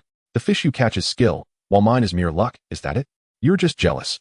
With his spirits lifted, Chen faced a new dilemma. The fishhook was lodged firmly in place. As he reached to remove the hook, the turtle extended its head, attempting to bite him. Unlike crucian carp, which had immobile heads, this turtle possessed a flexible neck and was quick to snap. Chen's expression soured. Without other hooks, the inability to remove it meant they would be unable to fish for the rest of the afternoon. Ping smiled wryly. Brother, follow me. I have a solution. At that moment, the turtle's aggression heightened, and upon seeing Chen approach with chopsticks, it lunged. Seizing the opportunity, Chu Ping swiftly struck, and with a sharp crack, separated the turtle's head from its body. He produced a bowl to catch the blood, advising, "Don't remove the hook just yet. Wait a moment. This creature's head isn't fully dead and could still bite." Understood. Chen set the rod aside and began grilling the skewers, brushing the meat with oil. The aroma wafted from the charcoal, causing his mouth to water incessantly. Finally, sprinkling some seasoning, the skewers were perfected. After finishing a batch, Chen savored a skewer himself, then offered one to Chu Ping, who eagerly devoured a piece with a satisfied grunt. "Delicious." Chen chuckled. "Isn't it delightful?" Once the sauerkraut fish was also ready, the two sat on small stools, alternating between bites of skewers and fish, thoroughly enjoying their meal. "Ah, what a delight." A sip of refreshing drink followed, and Chen felt content, patting his belly. "Brother Ping, I'm off to fish again." After tidying up, Chu Ping took his place at the fishing spot, and an unusual turn of events unfolded in the afternoon. Chen's line was continuously biting. After 2 hours, he had caught numerous yellow catfish, the largest weighing 6 or 7 tails. Chu Ping's expression darkened. Had they stumbled upon a nest of yellow catfish? Yet, considering their fishing spots were merely meters apart, why was Chen the only one catching fish? Haha, Guya. Another Guya. The yellow catfish, known as Guya in Chen's hometown, had many names across regions, its golden body notorious for its spines. Meanwhile, in the village, Midazai approached Chen's home, carrying milk and liquor, and knocked on the door. "Who is it?" "Auntie, I'm here to find Chen." Chapter 70. Chu Ping borrows money. As Chu Ping began packing up, Chen, observing, felt compelled to cease his activities. The wild yellow catfish had a considerable market value, sometimes rivaling that of salmon when the market was favorable. However, given their small size, even after 2 hours of fishing, they might only total a few kilograms. Whether they could reach 10 kilograms remained uncertain. Whereas the fishing rod, upon closer inspection, he was relieved to see it still at the riverbank, caught in the water plants. Chen hurriedly approached and retrieved the rod, immediately feeling a powerful struggle transmitted through it. Goodness!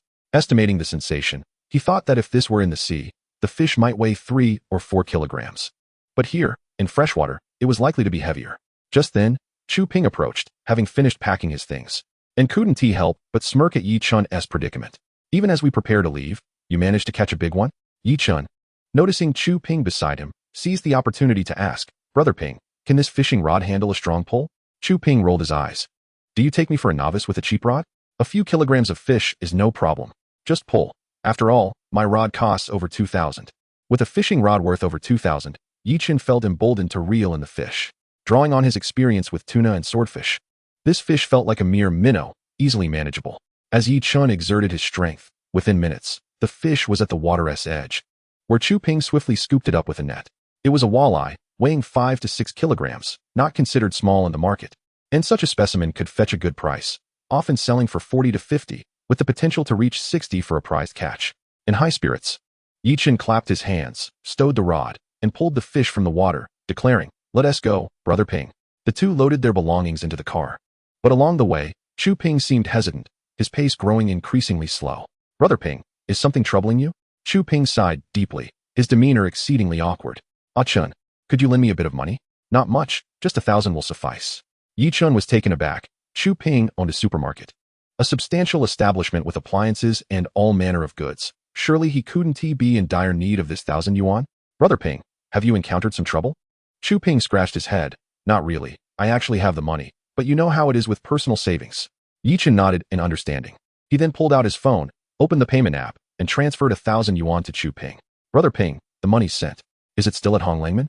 Upon hearing the funds had been transferred, Chu Ping became overly excited, grasping Chen's hand and shaking it fervently. "Brother, you're too loyal. Today, I'll treat you. Let us hit the KTV tonight, and not leave until we're thoroughly intoxicated." "Oh, spare me." Chen rolled his eyes, gesturing ahead. "Brother Ping, keep your eyes on the road." "Oh, right. Chu Ping jolted back to reality, nearly forgetting he was still driving. With the 1,000 yuan now in hand, Chu Ping drove with renewed steadiness, accelerating as they swiftly arrived at the town's supermarket. By this time, the rain had diminished somewhat, settling into a misty haze. Inside the supermarket, Grandpa Mi and Mi Xiaomi were present. After parking and unloading their items, Chen asked Mi Xiaomi for a pair of gloves, extracting 2 to 3 kilograms of yellow catfish from his catch to gift them. Grandpa Mi chuckled nearby. "Xiao Chen, your haul looks impressive, far surpassing Chu Ping's." Chen laughed it off. "Not at all. It was Brother Chu who caught them. We had some for lunch, and I just had a bit left for you. As for the soft-shelled turtle, known to be a great tonic, it was reserved for his grandmother, leaving only a single fish that wasn't tea worth selling. After packing the catfish, Grandpa Mi led him aside. Xiao Chun, have you downloaded the song yet? I'm still waiting for it. Yi Chen smiled as he borrowed Grandpa Mi's phone, downloading the song through the app. Grandpa Mi shook his head, reminiscing about the last swordfish they had discussed. Xiao Chun, I want to be joining you today. If you're fishing from the shore again, let me know. And about old Chen, don't always bother him. He is getting on in years and doesn't have the energy like you youngsters. Yi Chen nodded, understanding his concern. Previously, he had waited for Uncle Chen to notify him, wishing to change this situation once Huzi and Aki obtained their licenses. Shaking his head, he dismissed the thought. Just as he was about to bid farewell, Uncle Chen walked in. Oh, Xiao Chen, you're here too. Perfect timing. The rain has lightened, and I was just thinking of transferring money to you. Take a look at this receipt. As he spoke, Uncle Chen pulled out a receipt and handed it to Yi Chen. Yi Chen took it casually, noting the details of their last catch's prices. Based on their previous catch, this bill was quite generous. Swordfish weighing 307 gene at 120 yuan per gene totaled 36,840 yuan. Sea urchins weighing 413 gene at 30 yuan per gene came to 12,390 yuan, and white eels weighing 31 gene at 280 yuan per gene totaled 8,680 yuan. The grand total amounted to 57,910 yuan, and the bill indicated 58,000 yuan. According to their prior agreement, this required a distribution of 2,900 yuan to a Wong, plus an additional 60 yuan for wages. After reviewing the receipt, Yi Chen nodded and smiled. Uncle Chen, you've put in effort too. No need to overthink it. Those miscellaneous fish are worth something as well, and they're all yours. No need to fuss over it. Uncle Chen replied jovially before departing. Yi Chen glanced at the time and promptly left as well. As for the soft-shelled turtle's blood, he searched high and low but to no avail. Having heard it was quite nutritious. Coupled with Chu Ping's borrowing of 1,000 yuan, he suspected it might have been pilfered. He pondered the efficacy of such a remedy. Grandma, Aunt, I caught some fish. How shall we prepare it for tonight? He called out, and soon 5 people emerged from the house, besides his grandmother and aunt. A Wang and Qingqing were present, and surprisingly, Mi Dahai was there too. Chapter 71. Mi Dahai's request upon seeing Yi Chen enter. Mi Dahai approached and offered him a cigarette. Brother, thank you. Yi Chen raised an eyebrow, sensing Mi Dahai's suspicion but chose not to elaborate, waving his hand dismissively. Take a seat. We can discuss matters later. At that moment, Grandma chimed in with a smile. Ah Chun, Dahai has been here for a while. Since you weren't around, I had him wait a bit. You two can chat. Brother Dahai, what brings you here? Mi Dahai forced a wry smile. It's unfortunate for my family. The events of these past few days have turned into a spectacle for the villagers. This situation, I owe it largely to you, brother. He shook his head, his expression laden with regret. Yi Chen maintained a calm facade while smoking. Brother Dahai, what are you implying? I'm not quite following. Brother, I understand. And I want to press further. I came today not to stir trouble, but simply to express my gratitude. Please, don't take it to heart. Though Mi Dahai didn't specify why he was grateful, he was honest yet perceptive, guessing at Yi Chun's motives. After chatting for a while longer, Mi Dahai stood up, realizing it was time to depart, lest he overstay his welcome. Yi Chun, noticing his intent, quickly grasped Mi Dahai's arm with a friendly smile. Brother Dahai, since you're here, why not stay a while longer? Let us share a drink tonight. Mi Dahai hesitated. Is that appropriate? What is inappropriate about it? Do you have something else to attend to? Hearing this, Mi Dahai sat back down. Well, there is nothing pressing, so I suppose I can stay for a drink. Yi Chen grinned and offered Mi Dahai another cigarette. Brother Dahai, you made the right choice coming here. Let me show you what I caught today. With that, Yi Chen led Mi Dahai outside to the small courtyard, where Mi Dahai rubbed his eyes in disbelief. Brother Yi, did you really catch all this? Yi Chen nodded. Yes. This afternoon. What do you think? Mi Dahai clicked his tongue in admiration. Impressive. This turtle and this fish. Just these alone could fetch several hundred when sold. He then eyed the basin of yellow catfish, nearly salivating. This yellow catfish is fresh. Brother, if you stew it with some tofu, the flavor is simply exquisite. I've always been fond of this dish. Yi Chen chuckled lightly. Brother Dahai, I caught plenty today. Tonight will be a feast. Mi Dahai rubbed his hands together. Now, that is a bit embarrassing.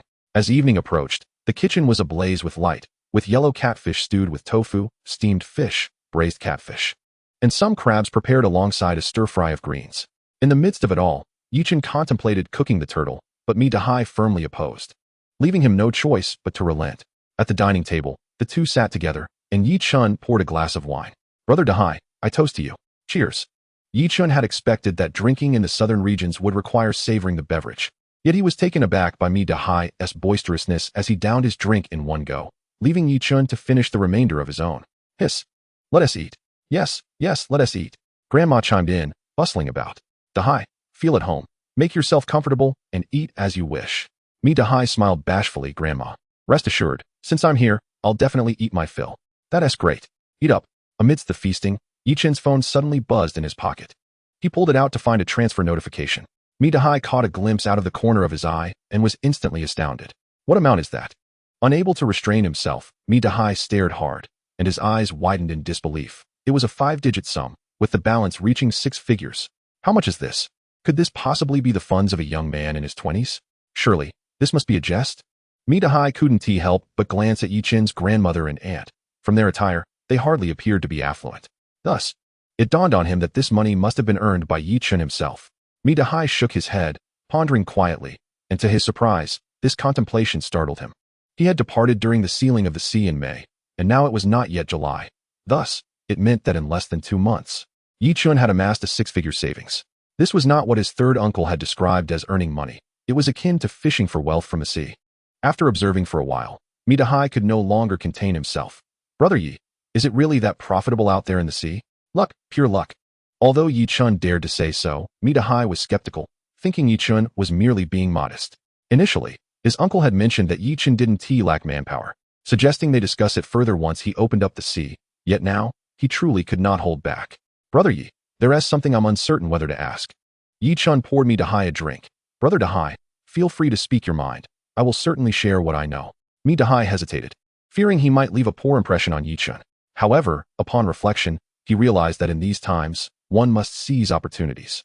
Brother Yi, you see, due to some family matters, I am currently without work, and I would like to inquire if you need any assistance. Yi-Chun raised an eyebrow. He had been waiting for this very question from Mi-Dahai. Brother Dahai, do you know how to operate a boat? Mi-Dahai nodded eagerly. Absolutely.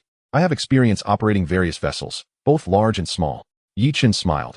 He had considered hiring someone when he bought the boat, but at the time, Chen Shu had stepped in, leaving that matter unresolved. Now, the timing was perfect. Clinking glasses with Mi-Dahai, Yi-Chun said with a grin, Brother Dahai, being a man of the sea, you should know my small boat cannot venture far. It all depends on the weather. So I don't intend to pay you by the day. How does 3,000 a month sound? Mi-Dahai's eyelids twitched. He was indeed tempted. Given his current situation, working elsewhere would yield just over 1,000 a month, and while he earned more when sailing far out, those who had experienced it knew it was quite arduous. Brother Dahai, my offer is not low, given the condition of my boat. We want to be making many trips in a month. Hearing this, Mi-Dahai shook his head repeatedly. Brother Yi, don't misunderstand.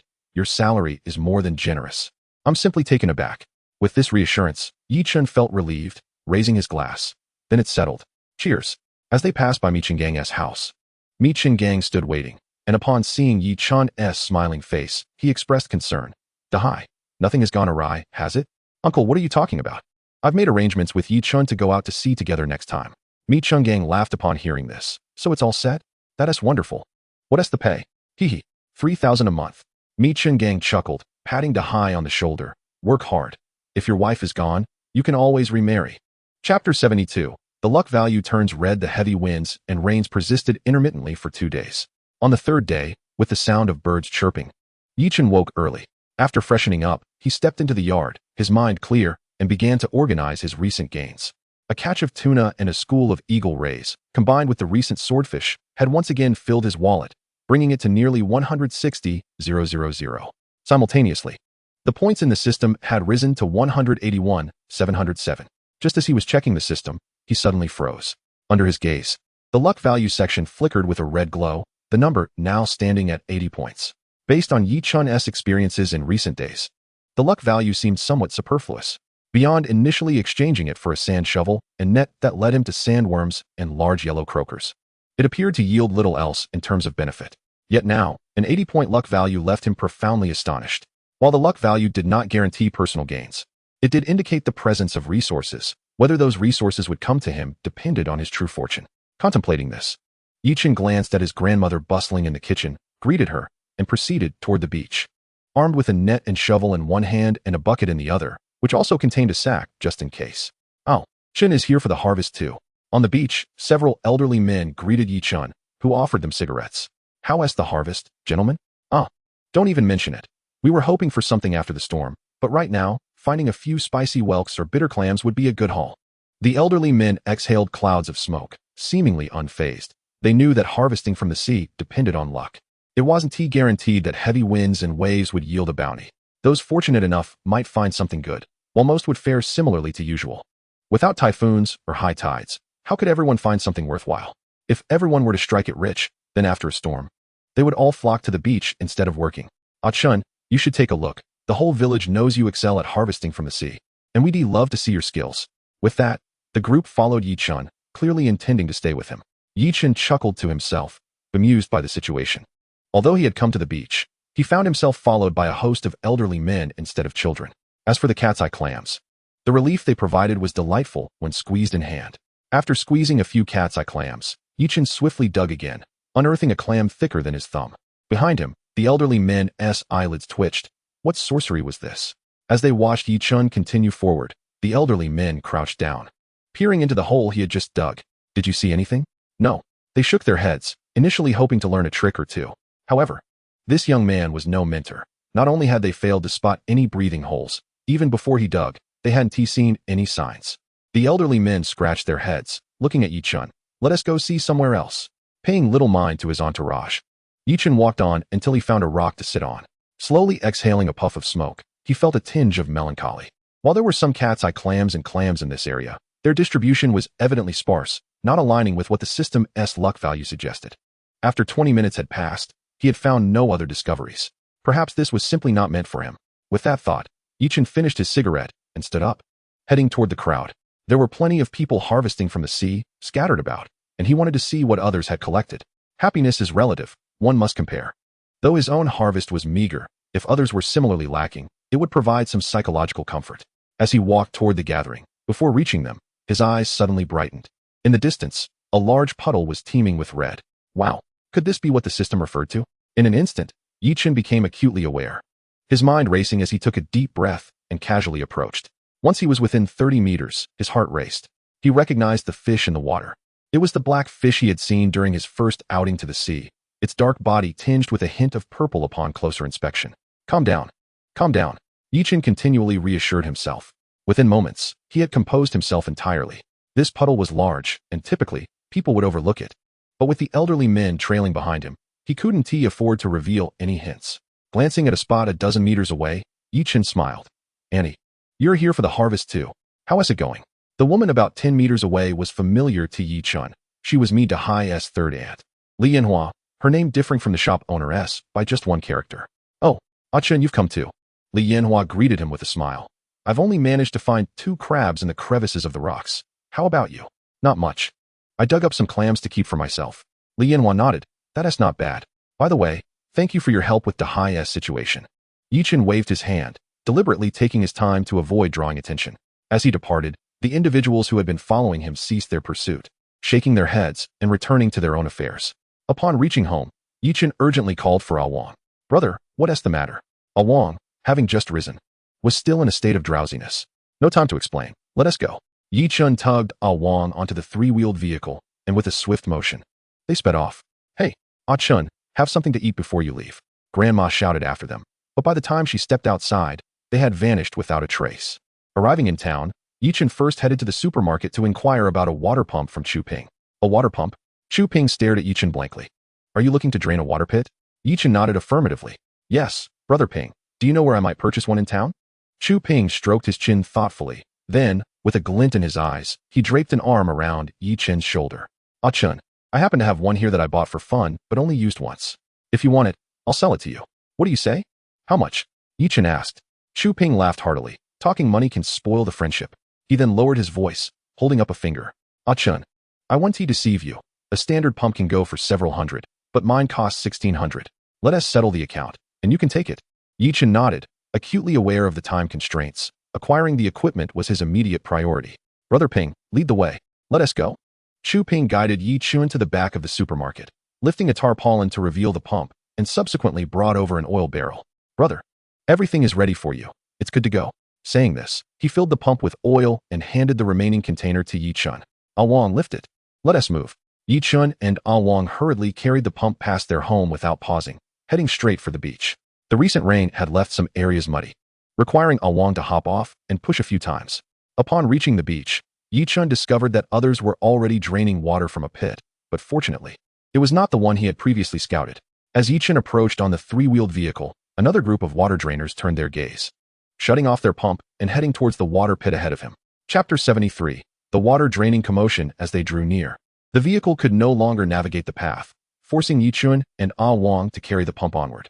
When they reached the water pit, the other group had already begun their work. A man in his 30s approached them. "Brother, we've already started draining this pit," he said, offering Chen a cigarette.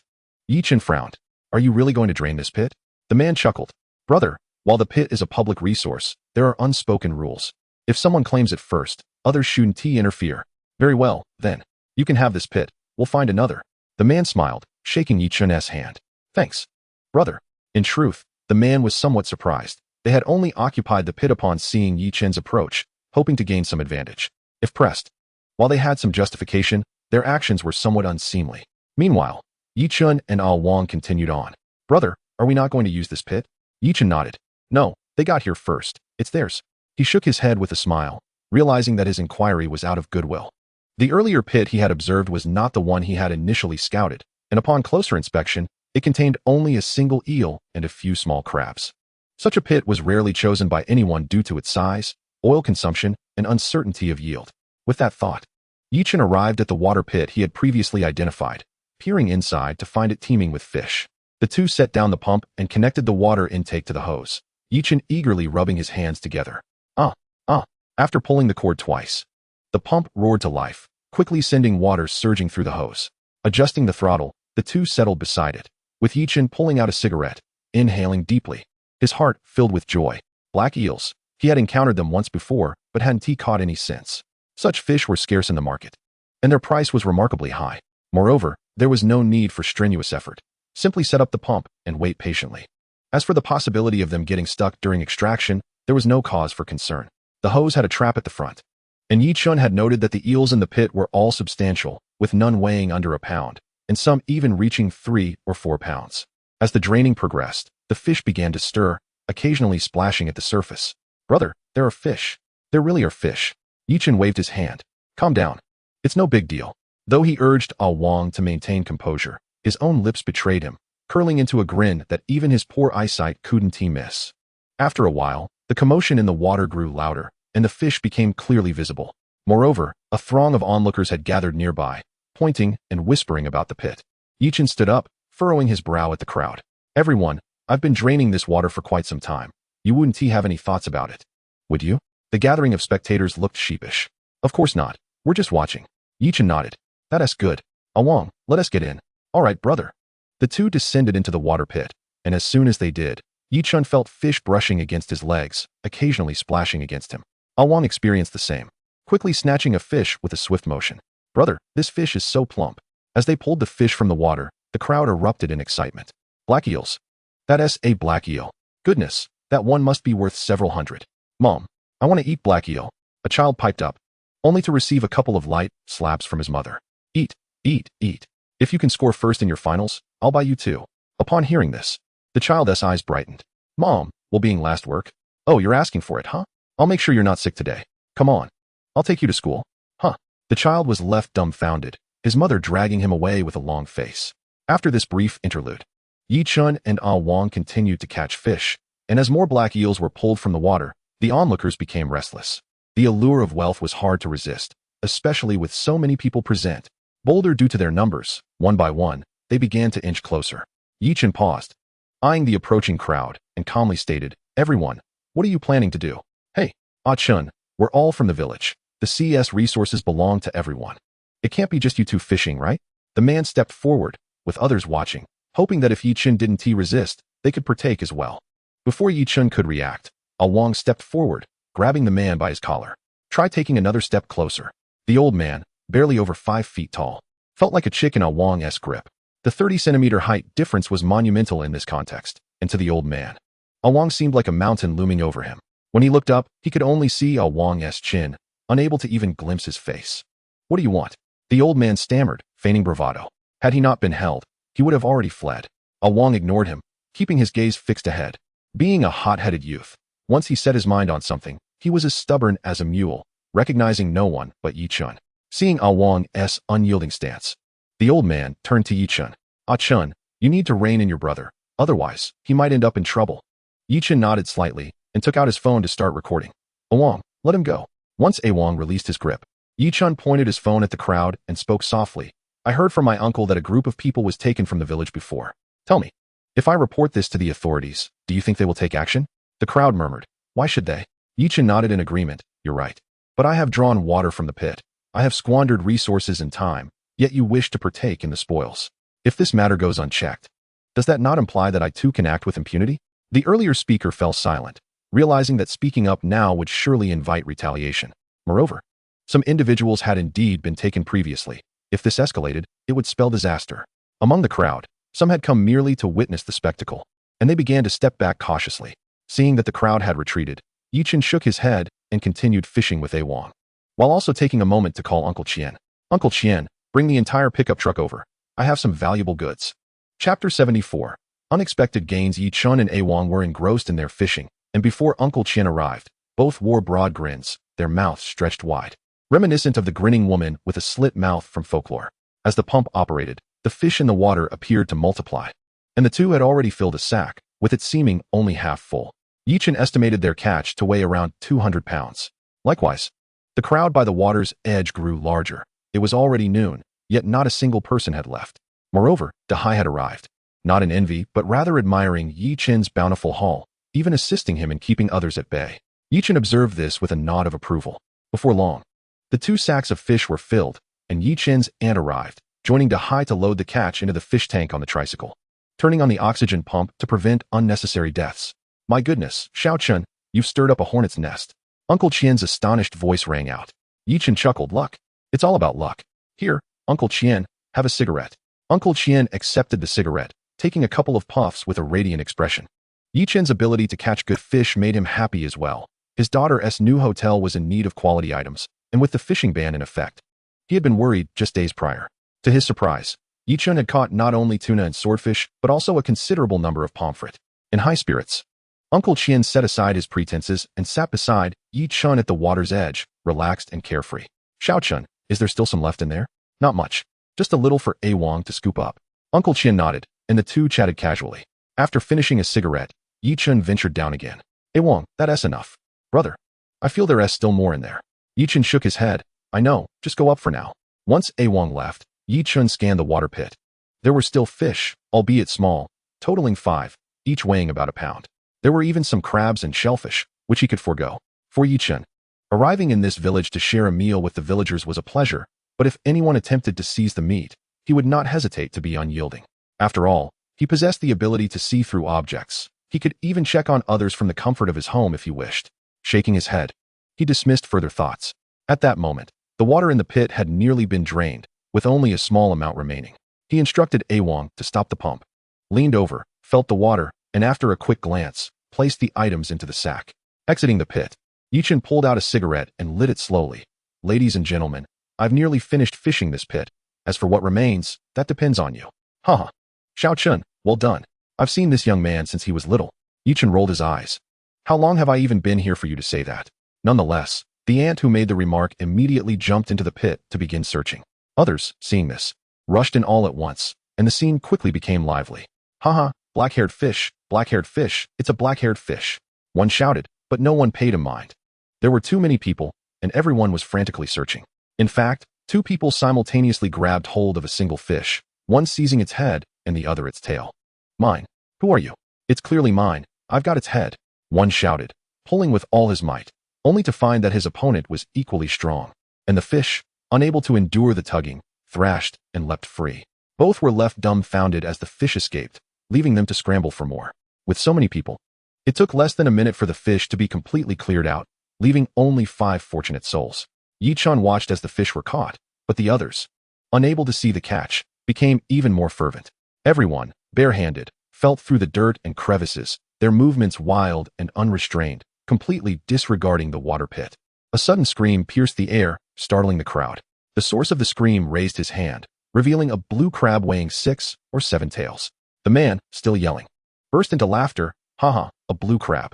It didn't pinch me. It doesn't hurt. It doesn't hurt. The crowd rolled their eyes. Blood was flowing. Yet he claimed not to feel pain.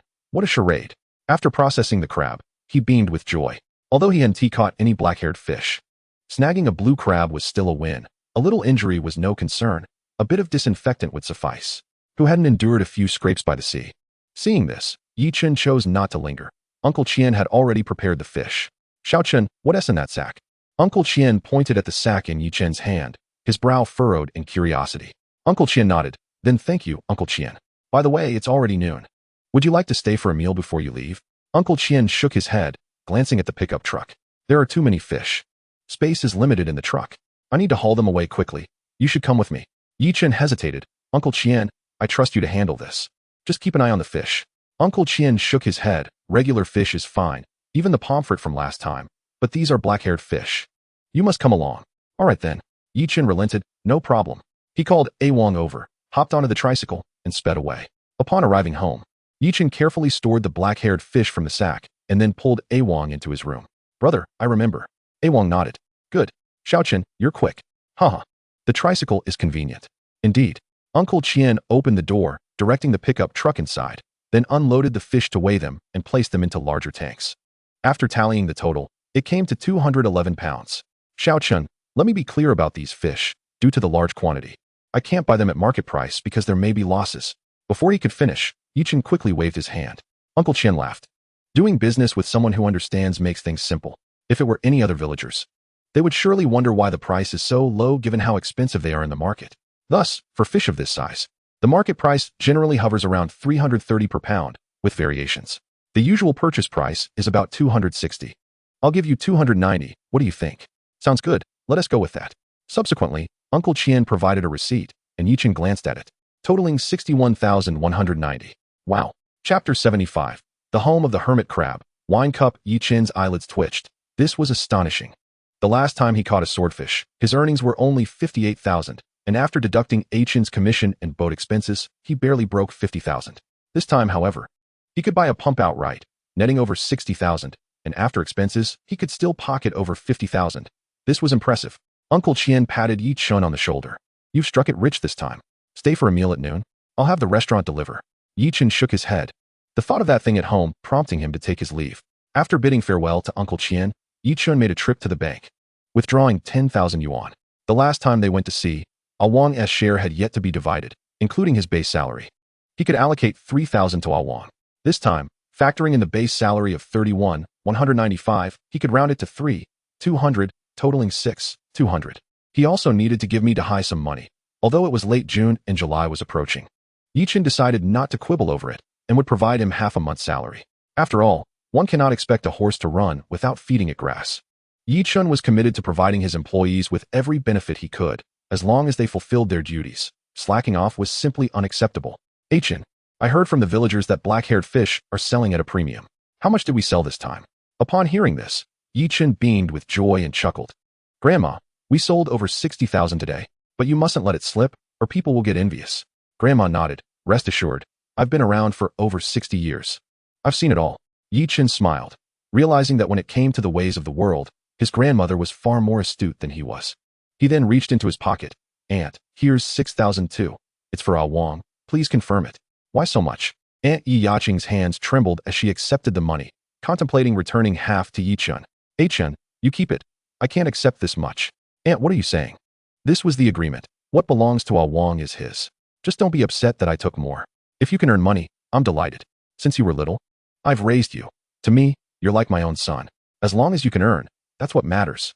Saying this, Aunt wiped away her tears, having endured much hardship. Seeing her, Chen smiled gently. Aunt, there's no need for tears. Life will surely improve. Awang is like my own brother. I will take good care of him.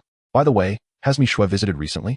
Upon mentioning Mishue, Aunt immediately stopped crying and nodded with a smile. She came by once. But when she saw you weren't home, she left without lingering. Aunt, what do you think of Mishue? Aunt furrowed her brow. What do you mean? But Awang. Chen shook his head. Aunt, I'm merely suggesting. It ultimately depends on Mishue's feelings. If she agrees, I can speak to her family. Do you think it's possible? We won't know until we try. I see others matchmaking every day. I'd like to give it a shot. What if it works out? At this moment, Grandma chuckled. If it succeeds, Awang will have to prepare a big carp for you and buy 2 chickens. Haha, that sounds splendid. As he spoke, Chen exited the kitchen. Aunt, please prepare the soft-shelled turtle this afternoon and catch a black-haired fish. Let us have it for dinner. We haven't had it yet. Entering the main room, Chen glanced at Ah Wang, who had amusingly placed a stool at his door, wearing a stern expression like a guardian. Brother, no one has come in. Chen nodded. All right, you needn't keep watch anymore. Go borrow a shovel from the neighbor. I'll need it shortly. Watching Ah Wang leave, Chen pulled out a burlap sack, extracting a hermit crab. The crab was encased in what appeared to be a cup. Though small, it resembled a miniature wine cup, its exterior a golden hue with signs of corrosion. Chen examined the hermit crab, pondering whether De Huang could eat it. Forget it. I won't feed De Huang anything strange. He set the hermit crab aside and scrutinized the cup again. The corrosion was minimal, and it felt surprisingly heavy. It didn't seem to be copper, as copper wouldn't weigh this much and would corrode more severely. Could it be gold? Chen took out his phone to research, discovering that gold is a remarkably stable metal, typically resistant to corrosion.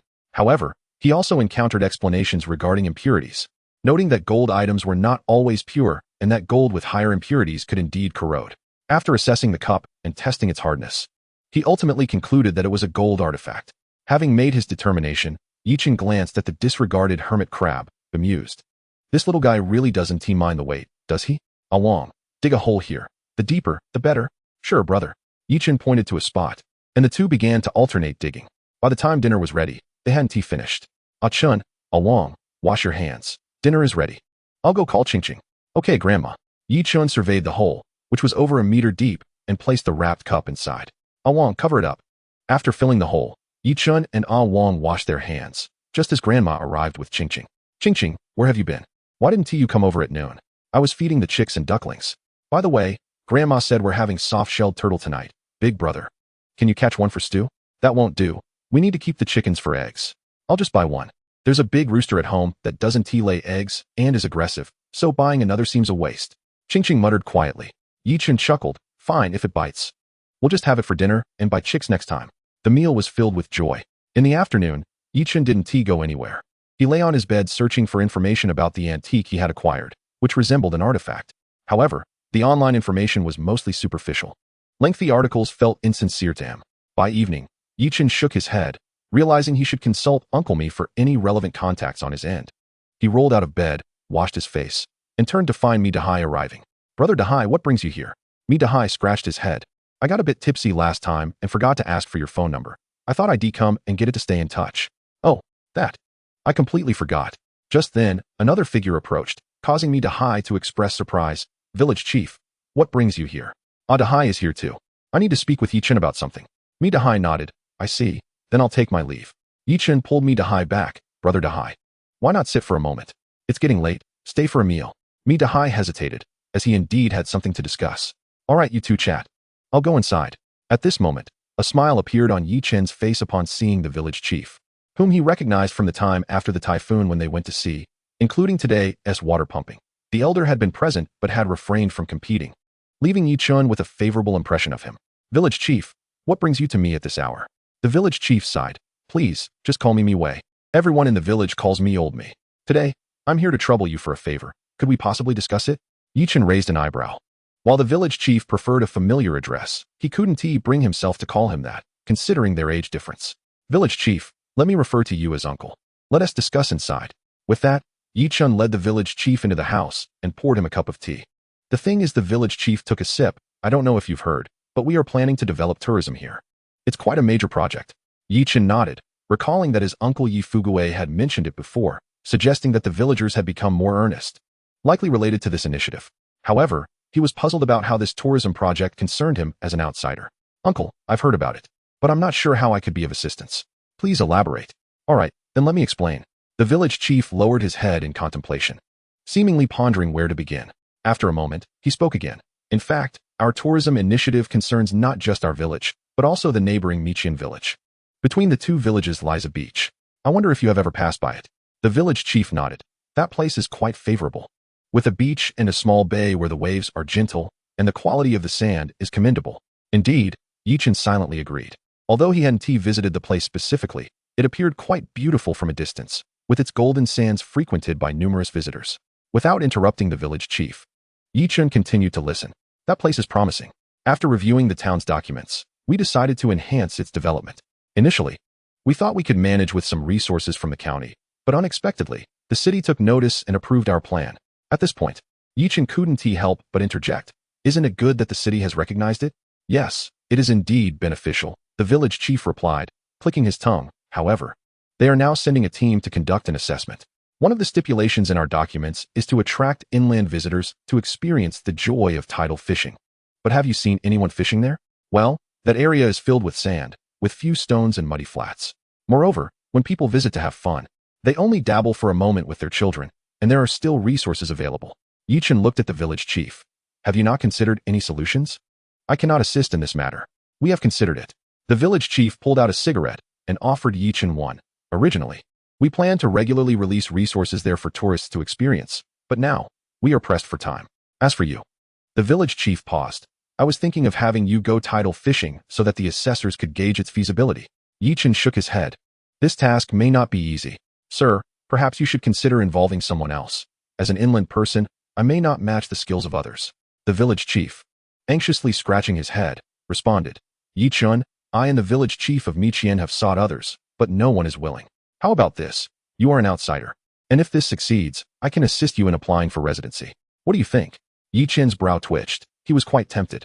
To be honest, as a traveler from another world, he didn't have a strong attachment to the original owner's hometown. In his view, since he was developing here in the country, obtaining residency would indeed be advantageous. Taking a puff from the cigarette, Chen asked the village chief, do you think this is feasible? It is feasible. The village chief nodded earnestly. We welcome talent and are willing to offer preferential treatment to those with capabilities. Not just for you, but for others as well. He sighed. I have no sons, only one daughter who married early. Now that I am older, I wish to return to my roots. To speak frankly, I simply desire for the village to prosper. If you can propose ideas that benefit the village, feel free to share. I will support you wholeheartedly. Chen nodded. Sir, how about this? I will go and take a look tomorrow, and if it is feasible, I will proceed.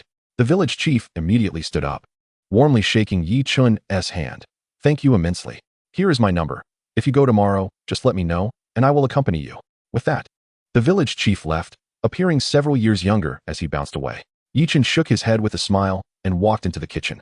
When Midahai saw Chen approach, he did not inquire about the village chief's discussion. Chen, when are we setting out to sea? I am thinking of checking the ship first. Chen smiled slightly. The village chief has something for me to do tomorrow, so we definitely cannot go out to sea. If we can go, I will inform you in advance. By the way, take this money. Chen pulled out cash from his pocket, handing 15 red bills to Midahai. I cannot pay you 3,000 this month. It will just be half a month's salary. Please do not think it is too little. Midahai widened his eyes. How can this be? I have not even started working yet, and besides, there are only a few days left this month. Just take it. That is how I am. Next month we'll be back to normal salary. Before long, a meal was prepared, and Midahai finally got to enjoy the soft-shelled turtle he had missed earlier. At the dining table, Midahai remarked, Chen, your family truly spares no expense. A 2-kilogram black-skinned turtle is steamed just like that. It appeared quite homely, yet this feast, if served in a restaurant, would cost at least several thousand. As the meal began, Grandma took the lead, separating 2 chicken legs, placing one in Ching's bowl and the other in Midahai's. Grandma, that is not right. You eat, I can manage. Grandma smiled and replied, no need to be polite. I am old and can't chew well. You should eat more. Meanwhile, Ching leaned against Chen and offered him a chicken leg, whispering, Big brother, I do not want the chicken leg. I want that fish. Chen glanced at Ching, realizing she had good taste, discerning that the fish was far superior, while the chicken leg was only a few coins. Seeing Ching's eager expression, Chen chuckled and stood up, serving a large piece of fish to her. Thank you, big brother. After a hearty meal, the next morning, Chen called the village chief. When the village chief arrived with him at the designated location, another person was already waiting. Baozhuang, you're here so early? The man approached with a smile, offering cigarettes to both. Isn't it old me's call? By the way, you must be Chen? Miwei nodded. Yes. Let me introduce you. The village chief gestured to Chen. Baozhuang, I won't elaborate much. Chen, I believe you are somewhat familiar with him. I can only say that what he mentioned is true. Chen, this is me Baozhuang, the village chief of Mythical. He has come along to take a look. You can just call him Uncle Me. Chen smiled and nodded, warmly shaking hands with the other. I am new here. This is our first meeting. If I do anything amiss, I hope you will forgive me. Me Baozhuang laughed heartily, shaking Chen's hand robustly. The young man is full of energy. Do whatever you need to do. If there is anything you require, Feel free to discuss it with me or old me. The future development of our village relies on you young people. After exchanging pleasantries, Chen walked over to the beach, while the two village chiefs took turns introducing him. The villagers have mentioned that no one has come to play in recent days, so there should be some seafood available here. Chen nodded, squatting down to dig, and soon uncovered a sizable cat's eye snail. Turning to the two village chiefs, Chen inquired, "Is it acceptable if we only find cat's eye snails and clams?" Both nodded. Chen, "Tourists are different from us. We live here, but they come to have fun. What they seek is enjoyment. So even a few green mussels would suffice." Enjoyment? Chen stroked his chin, then looked into the distance, an idea flashing in his mind. "Village chief, I have a suggestion. Go ahead." Chen organized his thoughts, recalling certain items from the future. "We could appropriately gather some shells on the beach. They need not be too precious, just visually appealing. Is that feasible?" The two men looked at Chen with curiosity. To them, shells were commonplace, and some people might even kick them aside. Would tourists truly appreciate such items? Noticing their expressions, Chen chuckled. "Both village chiefs, you are mistaken. While you see these items as ordinary, they are novel to inland people, especially young women and tourists. Many of them are likely to find them delightful." The eyes of both men sparkled. This notion seemed rather reasonable. After all, rarity enhances value. Furthermore, shells were ubiquitous by the seaside, so gathering a few to experiment with didn't seem unreasonable. With that thought, Miwei took out a small notebook and began jotting down notes. Chen glanced at him, choosing not to elaborate further, and began strolling along the beach. After a circuit, Chen nodded. Although there was nothing of substantial value here, what one could gather from the sea would suffice for a couple of meals. Clapping his hands, Chen turned to the two village chiefs. "Gentlemen, I've had a look, and the resources here are quite promising. If no one else comes to gather from the sea, we can certainly give it a try." Upon hearing this, the two chiefs beamed with joy, exclaiming, "That's wonderful. Rest assured, Chen, no one will come to gather from the sea in the next few days." Chen nodded. "By the way, when will the inspectors arrive?" Miqian villages Mi Baozhuang hesitated for a moment before replying, "We aren't certain of the exact time, but they will definitely come in 5 days." "All right," Chen said, somewhat resigned. The uncertainty of time was rather troublesome, but given the 5-day window, it was manageable. He could also take a trip out to sea during this period. Upon hearing this, the village chief hesitated. After all this time here, Chen had only managed to dig up a single cat-eye snail. Would that be sufficient? "Chen, should we try again?" Chen shook his head. "Chief, I assure you, my skills are quite refined. If you don't believe me, you can lift your left foot and dig down. If all goes as expected, you'll find a clam beneath." The two exchanged incredulous glances, their eyes reflecting disbelief. Could it truly be that remarkable? Though skeptical, they proceeded. As they had come prepared for gathering from the sea, Miwei slowly lifted his left foot, and both of them peered closely, finding nothing. This was not surprising. Even if there were clams, stepping on them would have likely destroyed their breathing holes. Mi Baozhuang crouched down, using a shovel to dig slightly, and to their astonishment, they indeed uncovered a small hole. It appeared that there truly was something. Mi Baozhuang looked up at Chen, who was casually smoking, and he swallowed hard. With such skill, it was no wonder that Chen was successful. His eyes were remarkably sharp. As they continued to dig down the hole, Mi Baozhuang's hand trembled, causing sand to block the opening. Both of them were momentarily stunned. Where had the hole gone? How on earth were they supposed to dig now? Chen, still smoking, noticed their halt and glanced over, to the left. "Oh, right." At this moment, Mi Baozhuang obediently followed Chen's instructions, digging exactly as directed. Clams, it seemed, were quite elusive, and it took them a while before they finally unearthed one. The two stared wide-eyed at the clam they had dug up, astonished that Chen had been so accurate.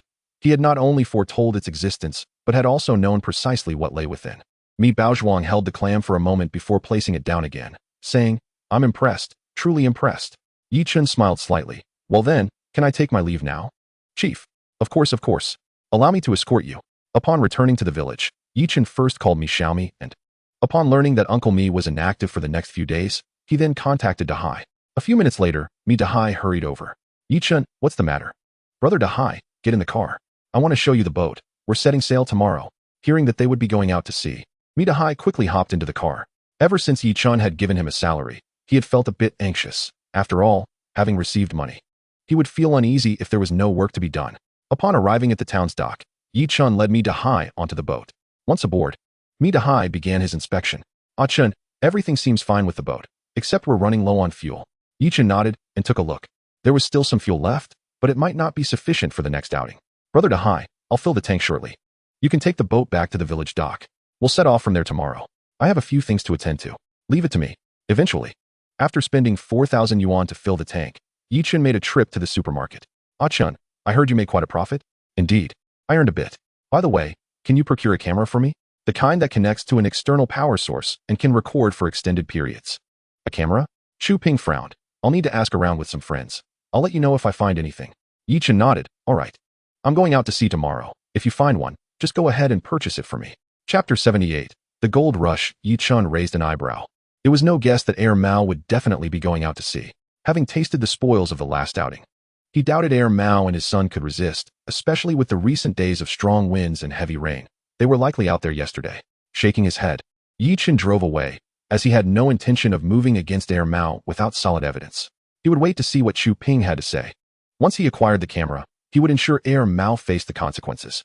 Not long after returning home, Chen received a message from the bank, notifying him of a deposit of 61,200 yuan. At this moment, Chen's funds had surpassed the 200,000 yuan mark. Ecstatic. If he earned a bit more, he could upgrade to a larger boat, and once at sea, he would arrange for drag nets and gill nets. Surely, the harvest would be bountiful. Chen daydreamed about a prosperous life, his heart brimming with joy, feeling as if the sky had become a shade bluer. Early the next morning, shortly after 4 o'clock, while it was still dark, he received a call from Dahai. Hello, Brother Dahai, what is up? Ah Chen, we're heading out to sea. Hearing this, Chen sprang up, glancing outside to find it pitch black.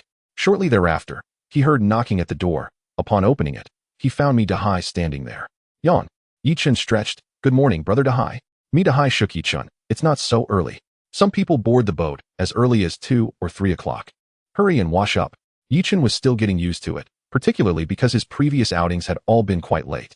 After returning to the house and waking a Wang, Chen began to wash up, feeling significantly more alert afterward. Brother Dahai, come lend a hand. Chen opened the fridge, moving items into a box, which Dahai then transferred onto the tricycle. Once a Wang had finished washing up, the three of them finally set off towards the dock. Dahai busily carried items onto the boat when Chen suddenly froze. Oh no, I don't think I've paid my respects to Mazu. However, it was now too late to visit the Mazu temple. So Chen quickly called out to the boat, Brother Dahai, bring some meat, fruits, and such. Dahai paused, thinking it unnecessary to perform rituals for a boat that was not new, but recalling Chen's previous bountiful catches, he felt a shiver of superstitious belief. Surely, Chen must have some connection to the goddess Mazu. A ritual might be beneficial. Dahai reminded himself, and he retrieved some items from the freezer to bring along. Ah Chen, is there anything else? Chen pondered for a moment. Wine, red, beer, white. Let's have a bit of everything. All right. After a few minutes of preparation, given the limited conditions, Chen arranged the items on the tricycle, then began to chant, O Mazu, I haven tea visited you in a few days. I hope you one tea hold it against me. Please bless us with safety and great fortune. Having finished, Chen poured out some wine and bowed several times before concluding the ritual. Dahai, standing beside him, followed suit, mumbling wishes of prosperity, safety, and finding a wife. Chen stood aside, somewhat bewildered. Did Mazu really cover such a wide range of affairs, even dipping into matchmaking? It appeared Mazu was quite the hospitable deity. After the rituals, the three boarded the boat, with Dahai taking the helm. After just a few minutes, he suddenly turned to Chen. Ah Chen, did we buy ice? Or can the boat produce ice? Upon saying this, Dahai immediately regretted it, realizing they were out fishing.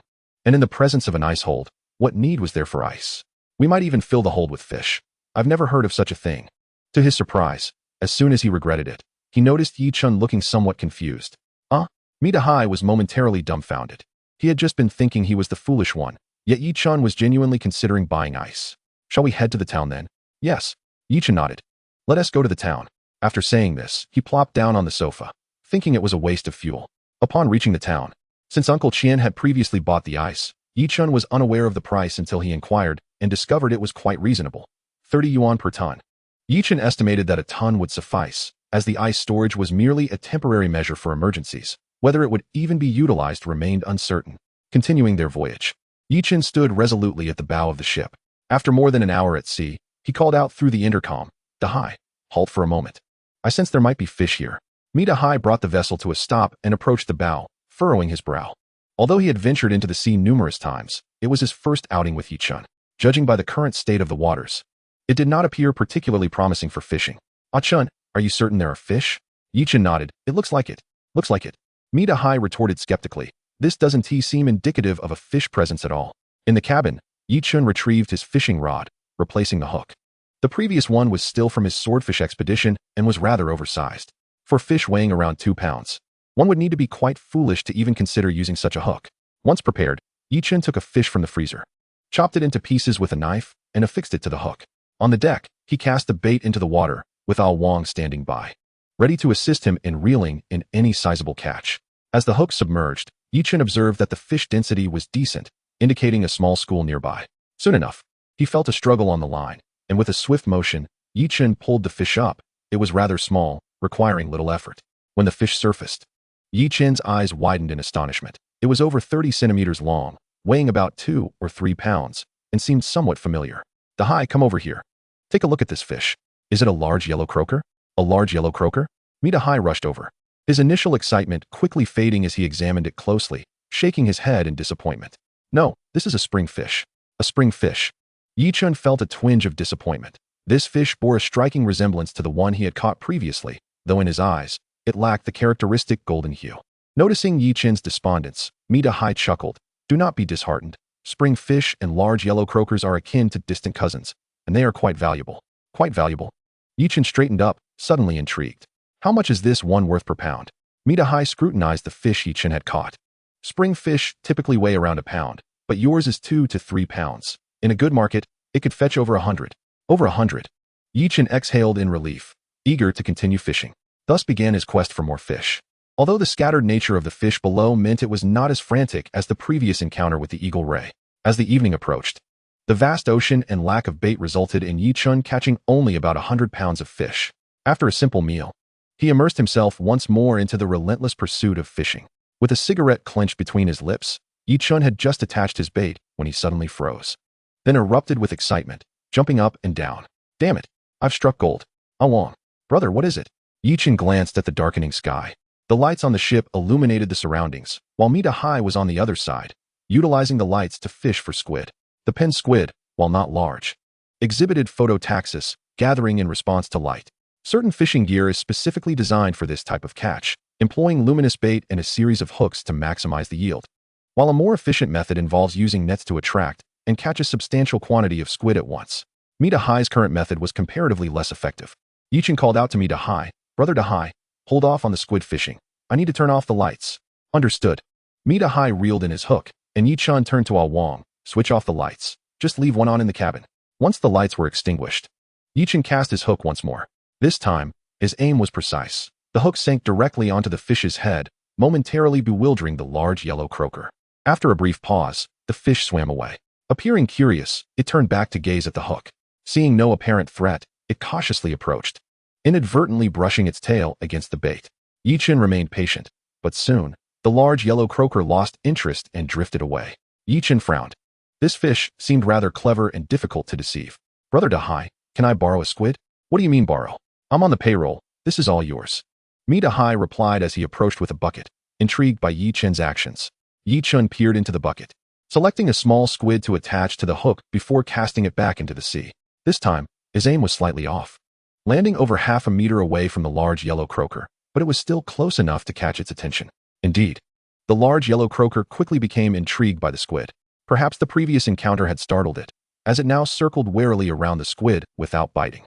Chen watched anxiously. This was a significant catch, rivaling that of a tuna. Yet, it refused to bite. And diving into the water to catch it was not an option. This was not his domain. Just as Chen began to feel disheartened, the large yellow croaker approached the squid, cautiously nudging it. Sensing no danger, it finally seized the bait. This is my territory now.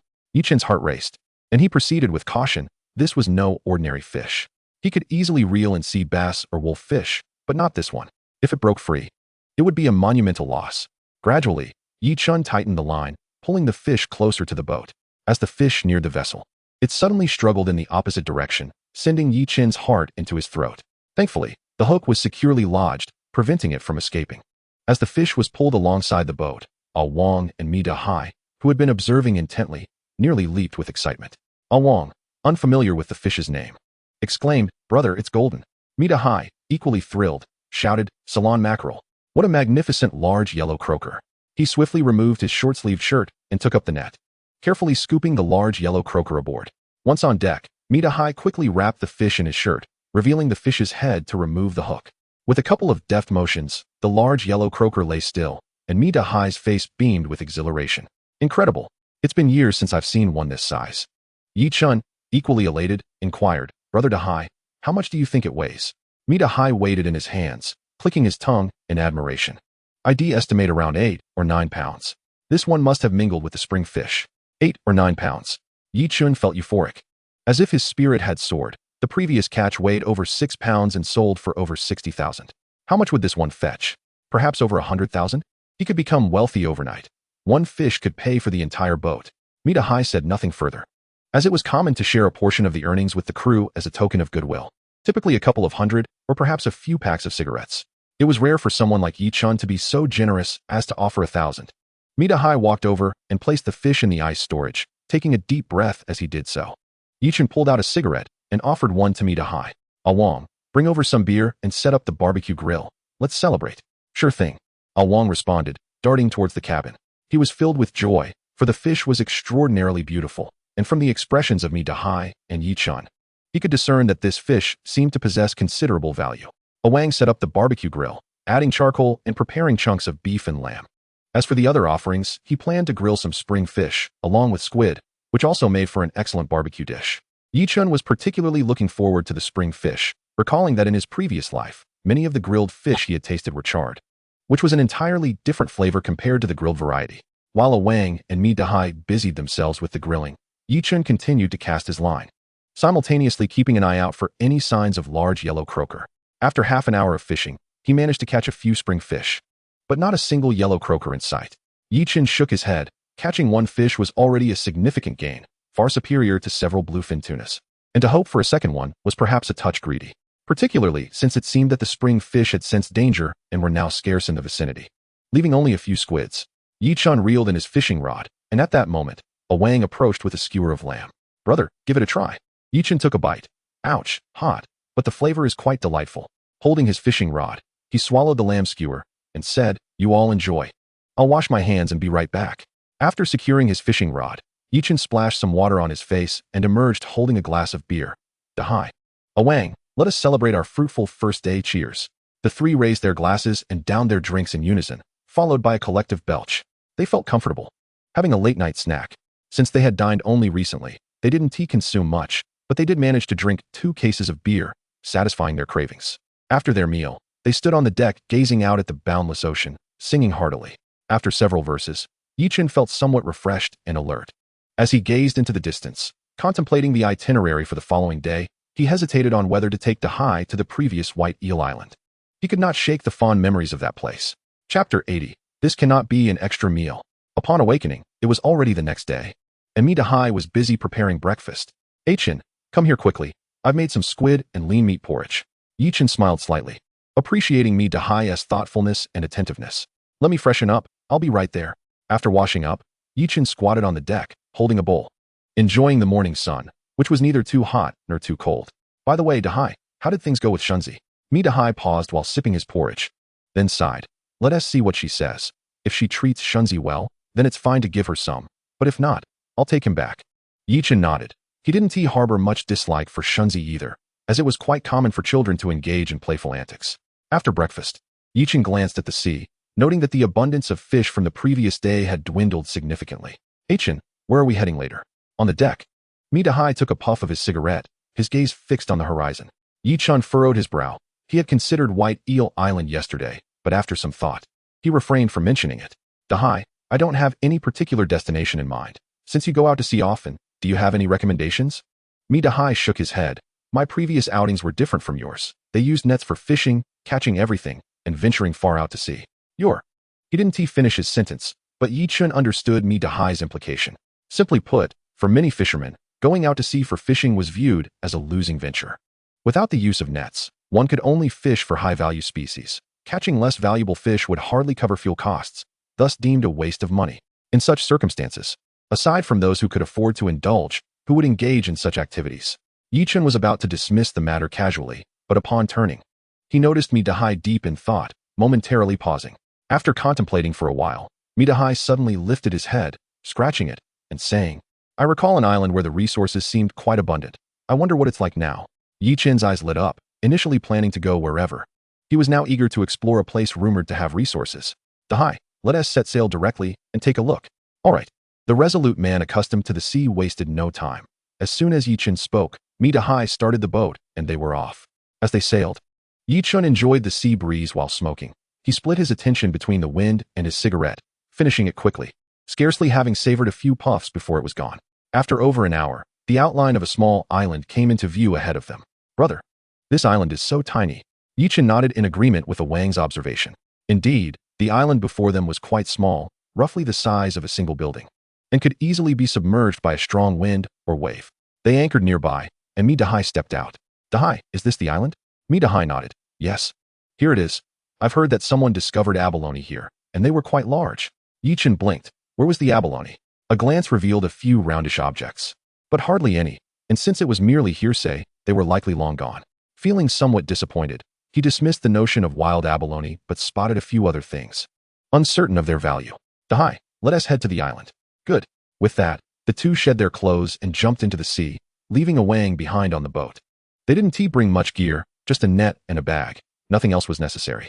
In terms of swimming, Dahai, accustomed to life at sea, was indeed swift. Reaching the island quickly, turning to look at Chen. Chen, what now? This place doesn't seem like it has abalone. Chen waved his hand.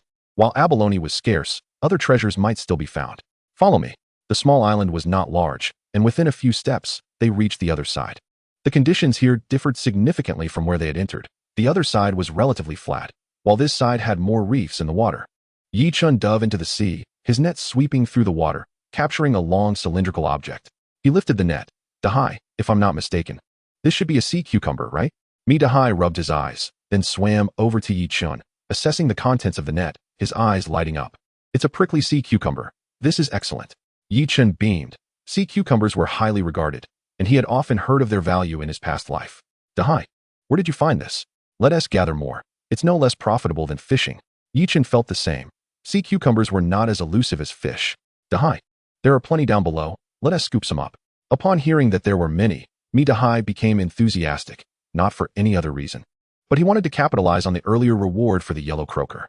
The two stopped talking and began to diligently harvest the sea cucumbers. Chen worked efficiently, his net never pausing, as the terrain posed no challenge for him. However, Dahai struggled. The reefs were numerous, and while the dark brown sea cucumbers were easily spotted near the rocks, most were hidden in the sand or beneath stones, much more difficult to access. This disparity left Dahai feeling disheartened. While Chen had already collected a significant haul, he had barely managed 4 or 5. They both had the same eyes. Yet why was Chen so extraordinarily skilled? Initially, Dahai thought it was a matter of poor eyesight. But seeing Chen effortlessly retrieve a sea cucumber from the sand, his confidence waned. His eyesight should be adequate, but Chen's was remarkable, akin to that of the legendary Sun Wukong. Shaking his head, Dahai decided not to dwell on it. As a mere worker, he had no business questioning the exceptional talents of others. He would just focus on his work. The two individuals engaged in their endeavor for half an hour, and as time progressed, their pace diminished. Eventually, the sea cucumbers had vanished from sight. Naturally, there were more to be found further out. Yet the depths of the water posed a significant risk that Chen was unwilling to take. Brother Hai, there are none left here. May I borrow your net for a moment? Upon receiving Dahai's net, Chen cautiously took 2 steps forward. In his sight, a few lobsters, quite striking in appearance, were nestled within the crevices of the rocks. Seizing the opportunity, Chen deftly maneuvered the net, one from the front and one from behind, effectively encircling the lobsters. As the net approached, the lobsters shifted slightly, and with a sudden jerk, one leapt straight into the net. Following his previous method, Chen successfully captured 5 lobsters, formated into the net, while one managed to escape.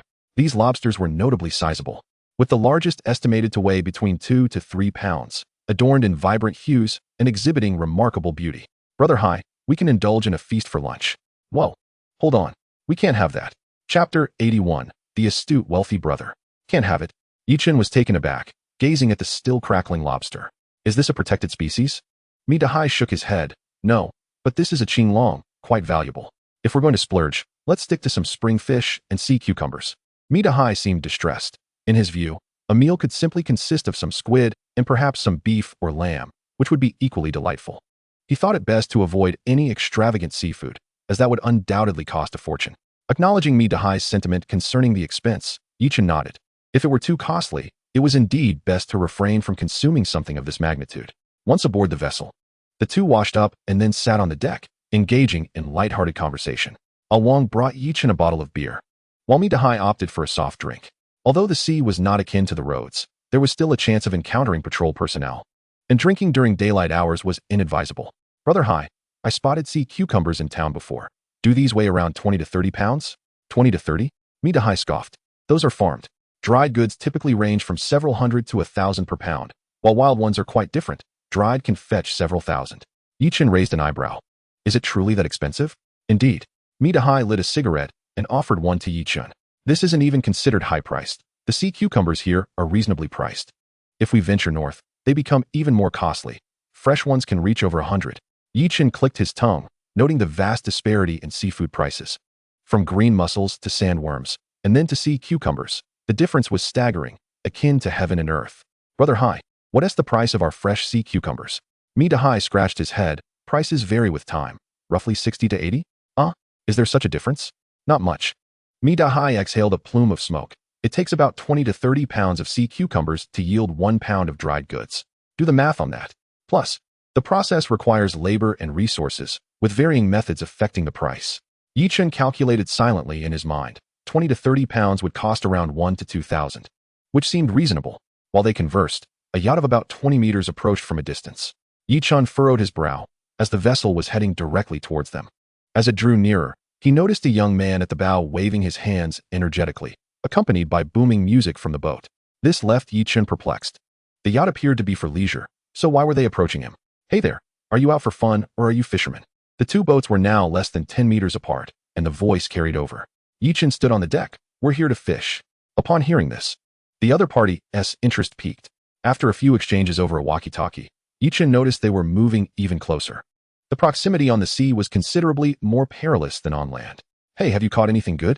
We'd like to buy some. Chen smirked. Did you come out without any supplies? Not much luck. We've only caught some spring fish. How about sea cucumbers? The mention of spring fish sparked interest in the other party, as they were considered quite valuable among seafood. However, upon hearing about the sea cucumbers, the young man perked up, eagerly nodding. Yes, are the sea cucumbers fresh? I've only had dried ones before. Fresh? They're incredibly fresh, just caught. Fresher than at the dock. Hey, are they all live? If so, I'll buy some from you. Absolutely. If you want them, I can sell you some. Sure. Just a moment. He then rushed into the cabin. Inside the yacht, there were about 20 people, mostly young women, who appeared to be in a rather unfortunate state, clad in tattered clothing. After the young man entered, he promptly turned down the music. Guys, there are fresh sea cucumbers on the boat. Do you know the prices? Fresh? One young man frowned. I'm not sure about fresh prices, but I bought dried ones in the East Province for 18,000 a pound. Fresh ones must cost several hundred, right? I have no clue. I once soaked this stuff, and 1 pound of dried goods turned into 10 or so pounds. I almost got a beating from my dad. The group buzzed with discussion for a while, and the young man synthesized the information, grasping the pricing. If dried goods were over 10,000 a pound and could be soaked to yield around 10 pounds, that meant fresh ones were likely 1,000 per pound. Understanding this logic, he ventured back outside. Unlike before, this time he was accompanied by a few followers, leaving Chen momentarily dazzled, unsure where to direct his gaze. Observing the young man again, Chen noted his pallor. Sensing this, Chen took the initiative. Hey, my sea cucumbers are fresh. The fresher they are, the better they nourish. The young man's eyes brightened. How do they nourish? Chen brandished a sea cucumber. See how robust this one is? You can benefit from it however you wish. The young man became even more animated. Initially contemplating haggling, he suddenly waved his hand decisively. Brother, let us not waste time. I'll take your sea cucumbers at 1,000 a pound. Give me 10 pounds. Chen and Midahai exchanged glances. Midahai's face flushed, as if he might burst into laughter at any moment. Cough, cough. Brother Hai, go find a scale. I need to weigh out 10 pounds for my big brother. Right away, Midahai dashed out, fearing he might lose his composure. Who is this prodigal son? Northern sea cucumbers aren't even this expensive. Upon entering the cabin, Midahai chuckled heartily while rummaging for a scale, and to his fortune, he found one. He handed it to Chen, who weighed out the sea cucumbers, coming to 10 pounds and 8 ounces. Brother, it's 10 pounds and 8 ounces. Let us just call it 10 pounds. We'll save on fuel costs at sea, so consider the rest a gift. Haha. The young man laughed heartily, believing he struck a bargain. Thanks, brother. I'm Zheng Jiahao. Do you want to come hang out for a bit? Chen quickly waved his hand. No, brother. By the way, I have lobsters too. I can sell them to you at 500 a pound. Check them out. They're stunning. He then presented the lobsters he had previously caught, which indeed looked impressive. And Zheng Jiahao was instantly captivated. Wow, these are beautiful. Brother, I'll take them all. Yi Chun beamed with delight as he weighed the qinglong, totaling 8 pounds and 2 ounces. As for the last 2 ounces, he generously waved it off. Brother, the total is 14,000. What do you think? Zheng Jiahao waved his hand, and a young lady approached with a life buoy, holding a phone. Brother, I have internet on my boat. Connect, and we can transfer the money. A mere 10 minutes later, the other yacht departed, leaving Yi Chun and Mi Dahai feeling as though they had just awoken from a dream. Standing on the deck, Yi Chun, lost in thought as he puffed on a cigarette, asked, Brother Dahai, I hope I didn't sell those qinglong too cheaply, did I? Chapter 82, An Unexpected Encounter with the Albatross. Upon hearing this, Mi Dahai burst into laughter. Not at all. If anything, they might have gone for a premium. By the way, Ah Chun, you were quite the smooth talker just now, with your talk of, who? You had me in stitches. Yi Chun sighed, Brother Dahai. That's just standard practice. Besides, aren't sea cucumbers supposed to be boo? Of course they are. Ha. Mi Dahai laughed until he was nearly breathless, coughing a few times before regaining his composure. No wonder you're making a fortune. If it were me, I would have been left speechless. Yi Chun shook his head. One mustn't pass up on making money. Furthermore, the price of sea cucumbers isn't set by me. It's dictated by what the buyers are willing to pay. As for the lobster prices, I personally don't think they're exorbitant. Mi Dahai would rather indulge in sea cucumbers than lobster, which indicates that lobster must indeed be pricier. With sea cucumbers fetching 1,000 and lobsters only 500, Yi Chun felt he was practically giving them away.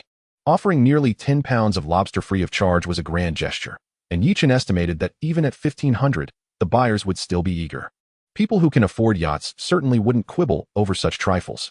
Once the goods were processed, Yi Chun felt in high spirits, even indifferent to the fact that there were no fish in the area, an opportunity for relaxation. I laugh with pride.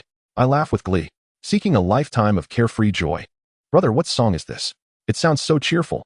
The song had been released long ago, so it was no surprise that he had heard it. It was nothing of great consequence.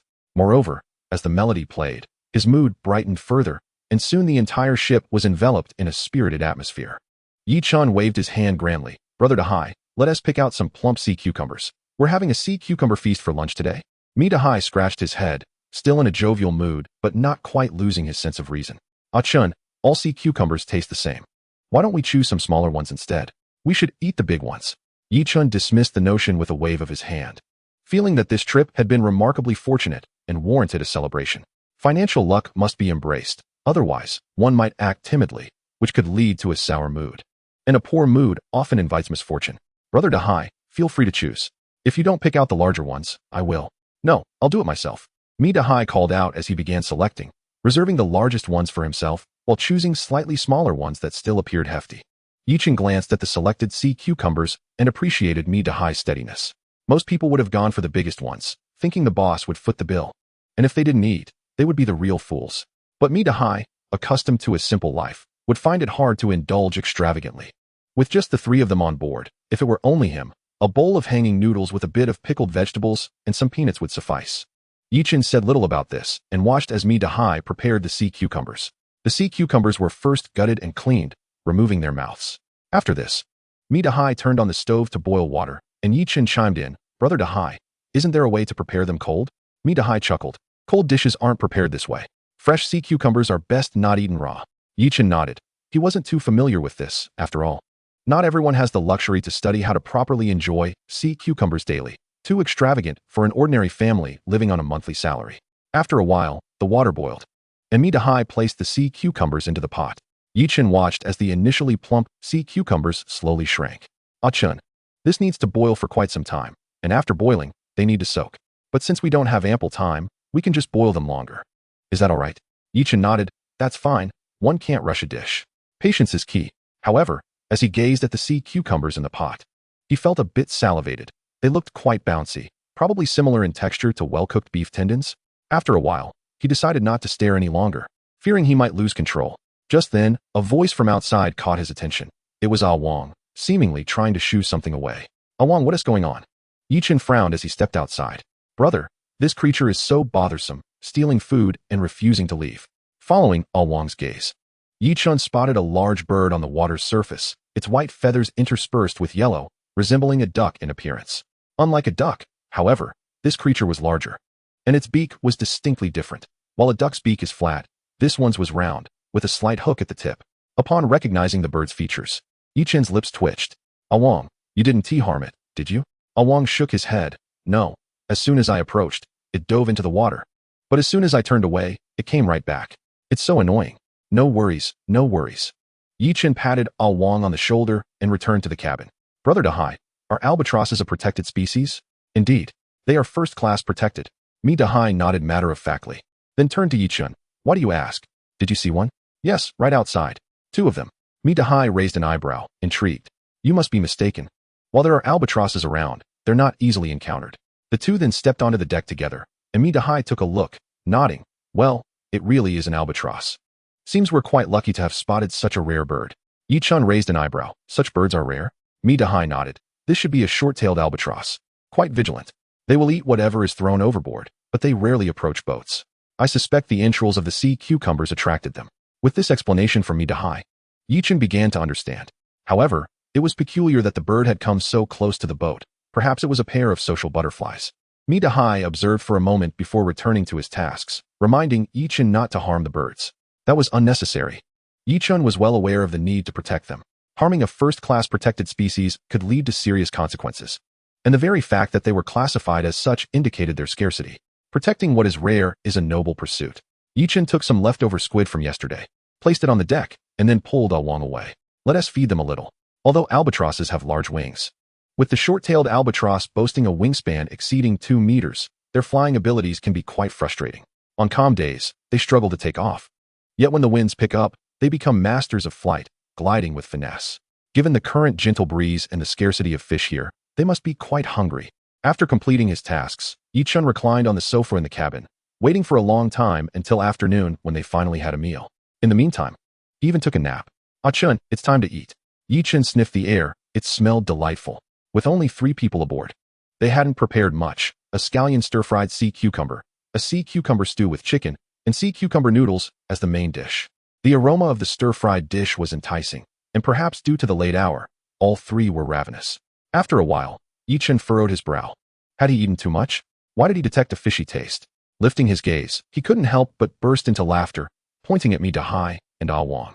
Brother Dahai, Awang, you both have noses bleeding. Simultaneously, they looked at Chen. Chen, you're bleeding too. Oh. Chen wiped his face, finding blood on his hand. Goodness, we've overindulged. Stop eating. Too much of a good thing can be detrimental. Let us take it slow. Chen wiped the sweat from his brow, realizing that after consuming soft-shelled turtle last time, and now sea cucumbers, he was simply overwhelmed. After finishing their meal, Chen thought to stroll on the deck, but upon stepping outside, he was astonished to find the 2 albatrosses had taken up residence on the deck. What on earth? Have they made themselves at home? Chapter 83. The strange shark. Chen settled onto the deck, startling 2 albatrosses that flapped their wings in alarm. Upon realizing Chen's lack of intention to approach them, they gradually quieted down. However, their unwavering gazes fixed upon him evoked a pang of melancholy within him. Dear siblings, may we engage in a discussion? Chen lit a cigarette and began to speak to himself. We have only just met by chance, and yet you have taken it upon yourselves to invade my vessel. Is this not rather impolite? As fellow avians, could we not establish some boundaries? The albatrosses remained silent, regarding him with a look of bemusement. Chen took a deep drag from his cigarette and, waving his hand, stood up. Listen, my friends, I implore you. You have feasted and quenched your thirst. Now, kindly take your leave. If others were to witness this, it could lead to misunderstandings.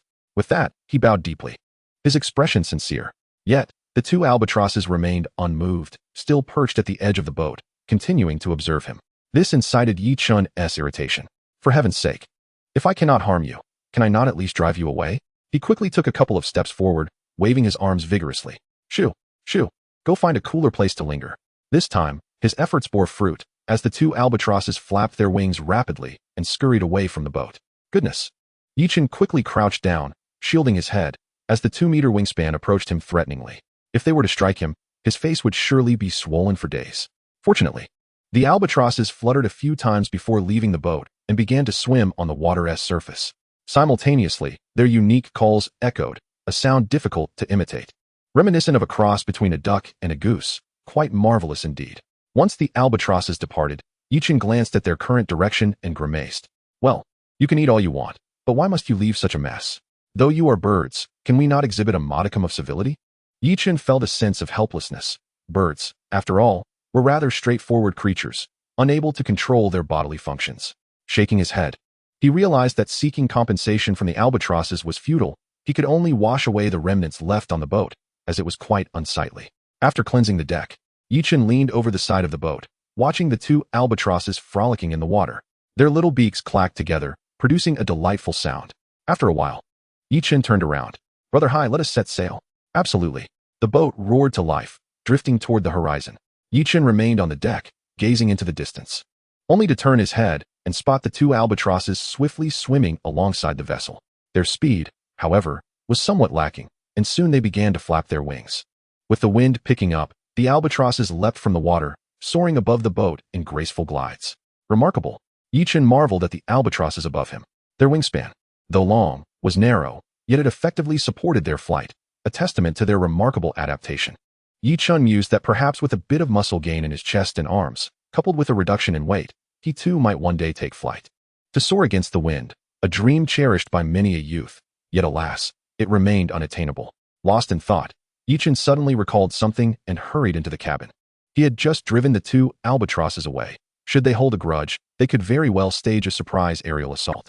Inside the cabin, Chen ceased his distractions and took to the helm, keenly observing the waters ahead. Although the catch aboard was valuable, the quantity was still modest. Surely, it would be prudent to capture more fish while they had the chance. Just as he was contemplating the haul, Wang's startled voice broke through. "Brother, they are back." "Back?" Chen inquired as he approached.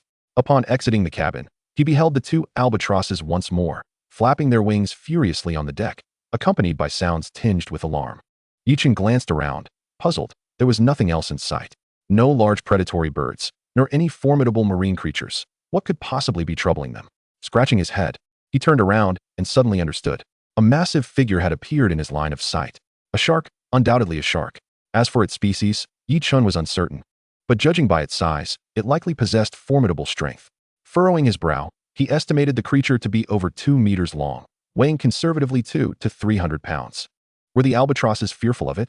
Chen scratched his head, perplexed. His gaze remained fixed on the shark, only to blink in confusion. Something's amiss. Where did it go? Could it be that the system had malfunctioned? Chen was utterly baffled. The shark that had just been there had vanished in an instant. "Brother Hai, turn the boat around." Chen called out urgently, sensing that something was amiss. After a moment of contemplation, he realized the shark was not swimming in deep waters. It was merely 10 to 20 meters beneath the surface.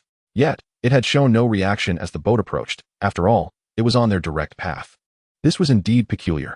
Moreover, Chen had been in the cockpit, diligently observing the waters ahead, yet this shark had seemingly vanished without a trace. Before long, the bow of the boat swung around, and Chen seized the opportunity to shout, "Brother Hai, stop the boat and drift." With the vessel halted, Hai hurried over. "Aiken, what is happening?" he asked, excitement evident in his voice. Chen had called for a stop, which could only mean something promising was afoot. "Have we discovered a large fish?" Chen nodded. "Indeed, there is a large fish, but it is rather peculiar. Wang, fetch my fishing rod and tackle." With the brief moment afforded to him, Chen scrutinized the shark.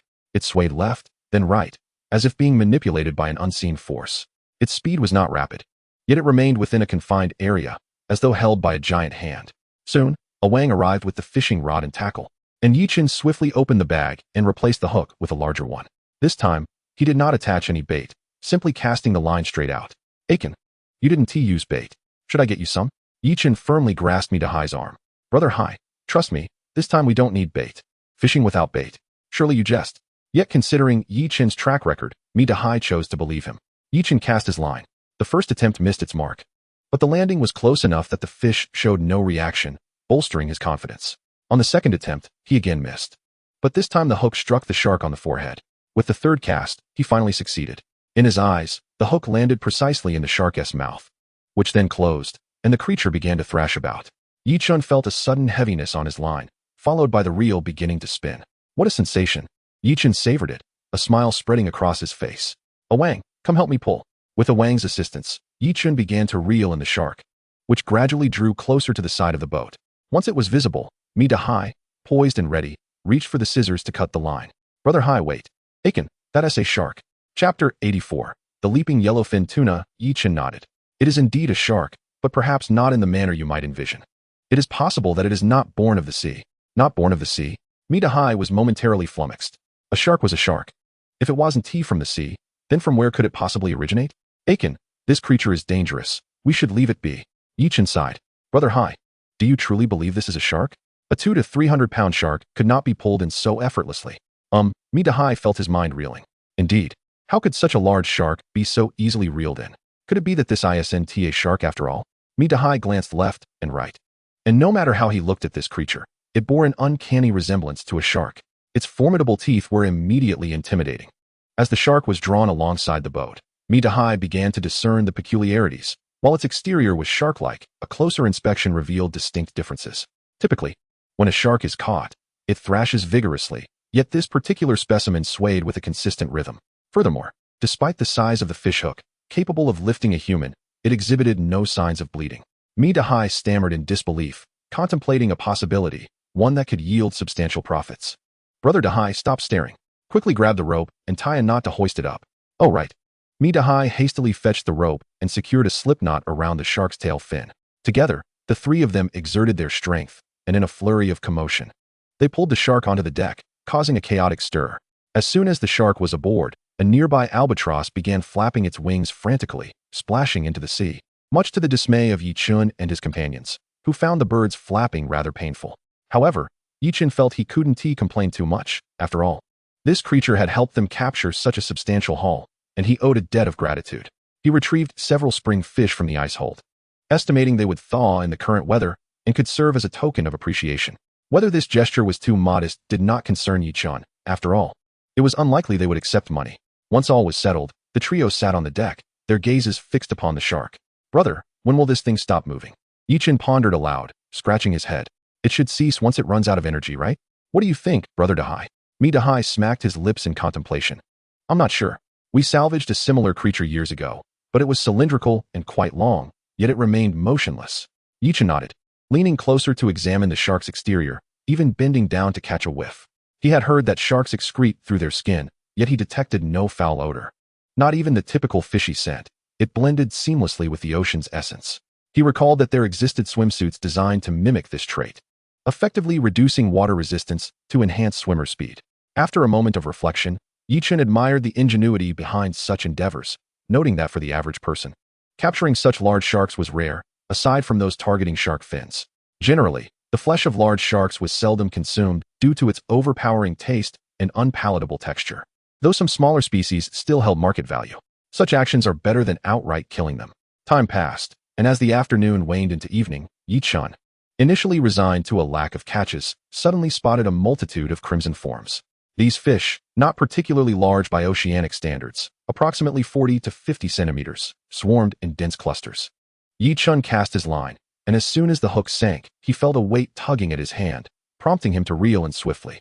Soon, a spindle-shaped fish appeared on the deck, while a Wang busily unhooked it, and Mita-Hai shook his head in disappointment. Ah, what a shame. Chen echoed the sentiment, acknowledging that this fish was indeed a type of tuna, albeit a lesser variety.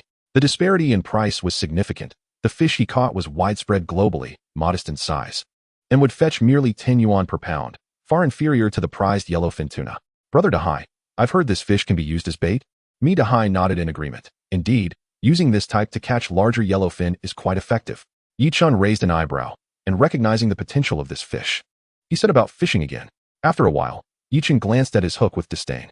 The bait fish was easy to catch, yet his hook lacked the strength needed, requiring him to unhook fish repeatedly. The L-shaped hooks designed for smaller tunas were ideal. With a firm pull, they would secure tightly, and with a gentle release, they would easily detach, maximizing efficiency. Some boats specializing in catching small tunas could have teams of fishermen continuously casting, reeling in catch after catch. With a sigh, Chen lamented his current predicament. With just his boat, casting a line would send the fish darting to the other side, making fishing nearly impossible. While he continued to fish, he was content with any catch, hoping to use it as bait. Just then, as he hooked another fish, he noticed the red silhouettes below dispersing rapidly, followed by a massive fish head leaping from the water, snapping up the bait fish. Holy cow, a yellowfin! Mita-Hai exclaimed in shock, and as Chen felt the weight in his hands, the reel began to spin rapidly. A Wang, based on his hasty glance, Chen estimated this fish to be over 2 meters long. This was no trivial matter. A fish of nearly 3 meters would require all three of them to take turns reeling it in. This creature was even larger than the big-eye tuna they had previously caught. With a weight of 140 pounds, Chen and Awang managed the strain reasonably well, while Dahai rubbed his hands together in excitement. Those who fished in the ocean shared an innate passion for large catches, and this was no ordinary fish. It was a tuna. Though it might not hold great monetary value, the thrill of the catch was unparalleled. As they wrestled with the fish, Chen wiped his brow, recalling his past experience with the big-eye tuna, and shouted to Dahai, "Brother Dahai, quickly start the boat. Let us use the boat to tire it out and save our strength." Chapter 85. Has Chen been captured? As the boat roared to life, Chen and Awang stood at the bow. Having learned from their previous experience, Chen adjusted the drag slightly lower this time. With a 140-pound resistance for two people, Chen could even spare a hand to smoke a cigarette, while they alternately drank water or snacked on light bites. Enjoying the moment. Once Chi and Huzi mastered the art of navigation, they could even take turns, allowing for a leisurely experience. It is worth noting that whenever a school of fish appears, it often attracts larger predators, possibly more than one. Just after the boat set off, Chen spotted 3 large fish approaching. Their size indicated 2 sharks and 1 tuna. However, the later tuna was not as large as the one they were currently battling. A bluefin tuna would command a significantly higher price. In such a scenario, being able to maintain a stationary position could potentially result in additional catches, which translated to more income. "Brother, this is too easy. Increase the drag a bit." Chen, lost in thoughts about the future, found Awang's sudden remark amusing. This guy wanted more drag while reeling in a tuna. "Don't be ridiculous. We need to tire it out first." After their last struggle with the fish, Chen had nearly collapsed, a feeling he wished to avoid repeating. After explaining his previous experience to Awang, they resumed reeling in the fish. With 2 of them working together, the dynamic was different this time. As soon as the tuna relaxed even slightly, they would pull in the line with all their might. In this way, the tuna fought back vigorously, and correspondingly, the more it struggled, the more energy it expended. After half an hour of pursuit while the boat chased the fish, Chen's walkie-talkie crackled to life. "Chen, are you tired yet? If so, let me take over." As Chen adjusted the line, the yellowfin began to struggle again, but its strength felt somewhat diminished compared to its initial fight. "Awang, are you tired?" Awang, drenched in sweat, switched hands holding the rod while using the other to grip the boat. "Not tired. If you are, feel free to take a break." Chen rolled his eyes. Tired? He was practically sweating bullets. Watching Awang's excited expression, Chen couldn't help but smile and shake his head. He understood Awang's exhilaration. After all, he had felt the same thrill during his first big catch. Determined to reel it in against all odds. Taking out the intercom, I pressed the talk button. "Brother Dazai, if you wish to fish, come over." A few moments later, Dazai swiftly approached. After handing over the fishing rod to him, Chen made his way to the cockpit. Under the guidance of Uncle Chen, Chen had acquired a decent level of skill. While he might struggle with docking at the pier, navigating these waters was certainly within his capabilities. As the vessel continued its journey, half an hour passed before the intercom crackled to life again. "Chen, slow the boat and glide. No need to keep the engine running." Upon hearing this, Chen immediately grasped the implication. The tuna was likely not going to make it. 3 robust adult men proved to be more adept at fishing than the elder ones. On deck, Chen observed the water alongside the boat had been exhausted. Turning around, he grabbed 2 bottles of water, twisted off the caps, and handed them over. "Brother Dazai, what's the situation now?" Looks like the fish has lost its strength." Chen mused, raising an eyebrow. The next phase would be a test of endurance. Once the fish could no longer withstand the struggle, it would be time to reel it in. Lighting a cigarette, he watched for a while. The line was primarily in, which indicated a definitive outcome. "Brother Dazai, call me when the fish is close. I'll warm up the food." "All right, now that you mention it, I am feeling a tad hungry." Returning to the cabin, Chen retrieved the leftover sea cucumbers, which were abundant due to their nourishing properties. Rubbing his head, he pondered whether he would bleed after working all afternoon. Surely not, right? About 10 minutes later, Chen had warmed the food and placed it on the table before stepping outside. Just as he did, he spotted a large yellowfin tuna being pulled to the side of the boat. It seems I timed my return perfectly. I was just about to call you. By the way, how's that harpoon working for you?" Chen raised an eyebrow and picked up the harpoon. "Rest assured, it's quite precise." Approaching the side of the boat, he observed the yellowfin still attempting to struggle. Seizing the moment, Chen thrust the harpoon squarely into the fish's head, piercing through with precision. This left Dazai astounded. Before he could utter a word, the fish flopped against the side of the boat, its movements considerably subdued. Chen handed the harpoon to Awang, and then tied a knot around the fish's tail with a rope. "All right, 1, 2, 3, lift." Together, The three men hoisted the fish aboard. Midazai swiftly used a knife to bleed the fish, exclaiming in awe, "Ah Chen, your hands are remarkably steady. You even preserved the fish's eyes. By the way, where did you acquire this harpoon? It appears quite sharp." As Yi Chen rinsed the fish, he smiled slightly. "It's custom-made. As for whether the maker is still in business, your guess is as good as mine. I noticed their business has been quite challenging.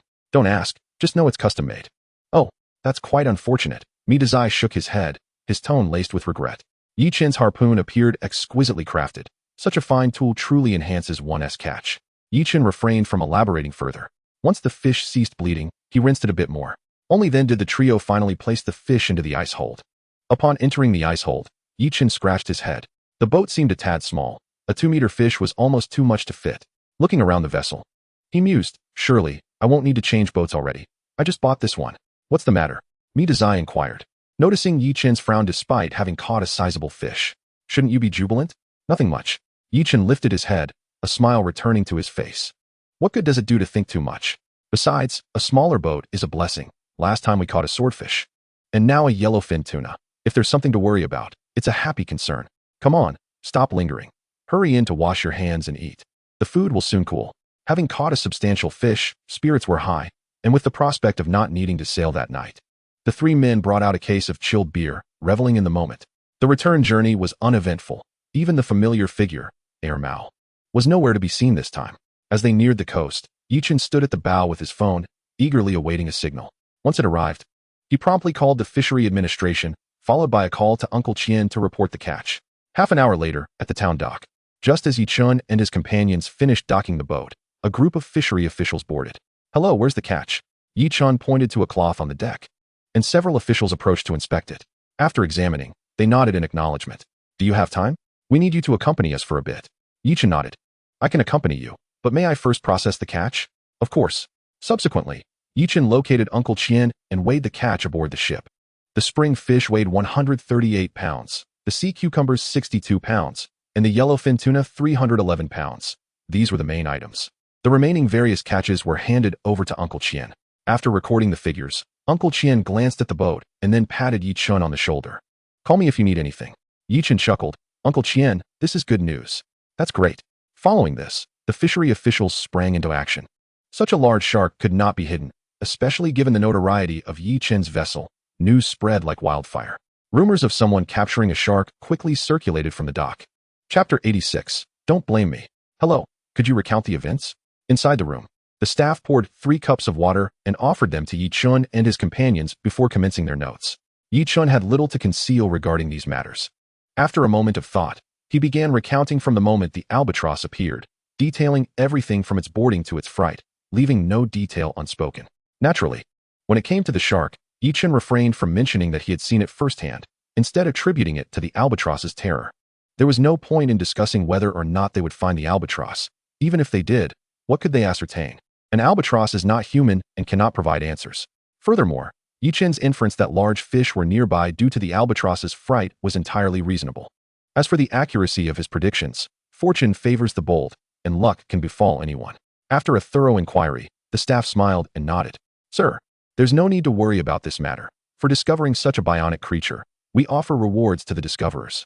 As for the amount, it requires further study. Please leave your contact details and account number, and we will notify you." Saying this, the staff member kindly shook hands with the 3 men. Naturally, Yi Chen was pleased at the prospect of a reward. "As long as there is something, I'm satisfied. The most important thing is contributing. By the way, could you send me a big red flower?" The staff member broke into a sweat, wondering how a big red flower came into this. However, since he had contributed, such a minor request could certainly be accommodated. Rest assured, not only a big red flower, but also a banner. "That sounds wonderful." Yi Chen responded, growing more enthusiastic. "Thank you immensely. Should such a situation arise again, we will certainly not shy away from contributing." The righteousness in Yi Chen's declaration might lead one to believe he was prepared to brave any challenge. The young staff member, inspired by Yi Chen's words, felt a surge of passion. Regardless of anything else, this bionic shark would officially be recorded as discovered by the 3 of them, and he too would receive commendation. Just like that, the event filled him with a sense of pride. As a humble fisherman, he had never dared to envision achieving something so significant, rendering his previous endeavors trivial in comparison. The trio meandered on to Uncle Chen's residence. "Ah Chen, What good fortune has befallen you to bring you such joy? I can't say. Chen shook his head, as the official announcement had yet to be made, making it inappropriate for him to speak. If you can't say, then never mind. By the way, the prices for the fish have come in. Take a look. With that, Uncle Chen handed over a sheet, and Chen examined it. The remaining sea cucumbers were priced at 75, while the yellowfin tuna was at 46, both considered quite favorable. The spring fish weighed 138 pounds, the sea cucumber 62 pounds, and the yellowfin tuna a remarkable 311 pounds. Following this, the detailed selling prices were revealed. The spring fish fetched 9,660, the sea cucumber 4,650, and the yellowfin tuna 14,306. The total amounted to 28,616. Upon tallying these figures, Chen raised an eyebrow, noting a substantial profit. Previously, the boat had earned 14,000, bringing the grand total to 42,616, and this was without accounting for the large yellow croaker and bonuses, with those considered. It was estimated that this venture could yield a handsome sum, perhaps even 200,000. After concluding the calculations, Chen turned to Uncle Chen. Uncle Chen, do you have any cash on hand? Uncle Chen nodded in affirmation. Indeed, how much do you need? After a moment's contemplation, Chen recalled he had mentioned a bonus of 1,000, which would total 2,000 for the two individuals, in addition to a Wang's commission. Uncle Chen 4,000 should suffice. Subsequently, Chen collected a wrapped parcel from Uncle Chen's home and took his leave. Indeed, I heard you caught a shark, is that true? Mi Dahai inquired, rummaging through his pocket to reveal 1,000 yuan. He cast a scornful glance at the crowd. You lot know nothing. How dare you speak to me like that? By familial order, I am your aunt.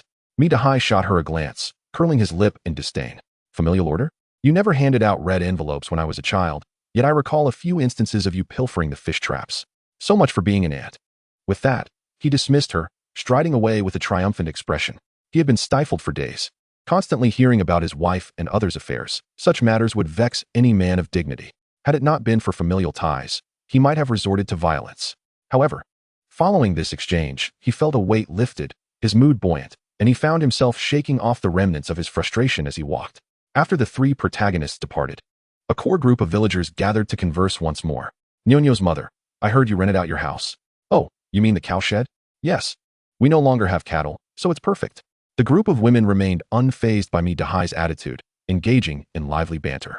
Do you think these newcomers are associated with Chen? Wasn't there someone named Ermao who seemed to know him? Oh, now that you mention it. They do seem somewhat familiar. Ermao was quite impressive at sea. Well, what does that have to do with us? If they can rent houses, the more the merrier. Who knows, maybe I could rent out my pig pen too. In the afternoon, Chen drove into town, stopping by the supermarket. Pingu, any news on the matter I entrusted you with last time? Chu Ping chuckled, patting Chen on the shoulder. Rest assured, my brother, I've got it handled. By the way, the goods just arrived at noon. Take a look. With that, Chu Ping led Chen to the backyard. Look at this. Chen frowned at the unopened box. This seems a bit excessive. Upon opening the box, Chen's expression changed. Inside lay a camera the size of half a basketball, accompanied by a power source, an absurd combination. Chen, don't worry. This device is waterproof and can detect objects, recording only when there's movement, with a week-long battery life. Chen nodded. A week's battery life is manageable. After leaving town, Chen drove to the location of the ship he had previously discovered. However, the vessel was no longer there. Observing the surroundings, he noted fresh signs of recent activity. After strolling a few paces, he selected a higher vantage point, camouflaging the camera with grass, twigs, and stones, ensuring no obvious traces remained. Satisfied, Chen nodded. Ermao, don't hold it against me. Chapter 87. Aki, what brings you here? In the evening, Chen sat at the doorstep, enjoying a banana while chatting with Mi Dage, when Mi Xiaomi approached on her small electric scooter.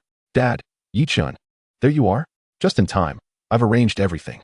What is the news? Mi Xiaomi looked worriedly at Mi Dage. Dad, have you practiced your song? Mi Dage blinked. It should be fine, right? Chen, bemused by Mi Dage's uncertain tone, thought, what do you mean should be? After all, we're not professional singers. This song is merely a casual endeavor. Grandpa, let us rehearse tomorrow. Mi Dage nodded in agreement. Yes, we should rehearse. Once that was settled, Mi Xiaomi turned back to Chen. Chen, many folks in town are saying you caught a shark? Chen affirmed. Indeed, we did catch a shark. But it's not as you think. You'll find out in a few days. With that, Mi Xiaomi sped away on her scooter. Chen found it rather amusing. Was it really necessary to rush over for such trivial news? But then he pondered. Wait, could she be slacking off at work? That little girl has quite the mind. Noticing Yi Chen's contemplative expression, Mi Dage inquired with concern, Chen, is something wrong? Are you feeling unwell? No, not at all. Yi Chen quickly shook his head. By the way, since Aunt May isn't here, shall we decorate the house? Mi Dage nodded. That's a good idea. The two of them entered the house, tidied the living room, and got to work. Mi Dage pulled out a large bag filled with streamers, balloons, and various boxes. Yi Chen opened one of the boxes and was taken aback. Grandpa, what on earth is this? Mi Dage glanced over. Oh, this? Your Aunt May teaches chemistry. So she wanted to create a chemistry-themed decor with flower test tubes and the like. Yi Chen swallowed hard. Was this what teachers considered romantic? It looked rather intimidating. However, as the decorating progressed, Yi Chen found himself raising an eyebrow. The bottles contained colored water and various colored powders, paired with an assortment of jars and containers. Now it was starting to feel more festive, far more lively than the usual balloons and streamers. After completing the living room decorations, Mi Dage clapped his hands. Xiao Chun, what do you think of this scene? It's quite nice, but I feel something is still missing. Mi Dage frowned, glancing around but unable to pinpoint the issue. Xiao Chun, elaborate a bit more. Yi Chen nodded. Grandpa, we've only decorated the living room. The bedroom still needs attention. Is that really necessary? Absolutely. Yi Chen affirmed confidently.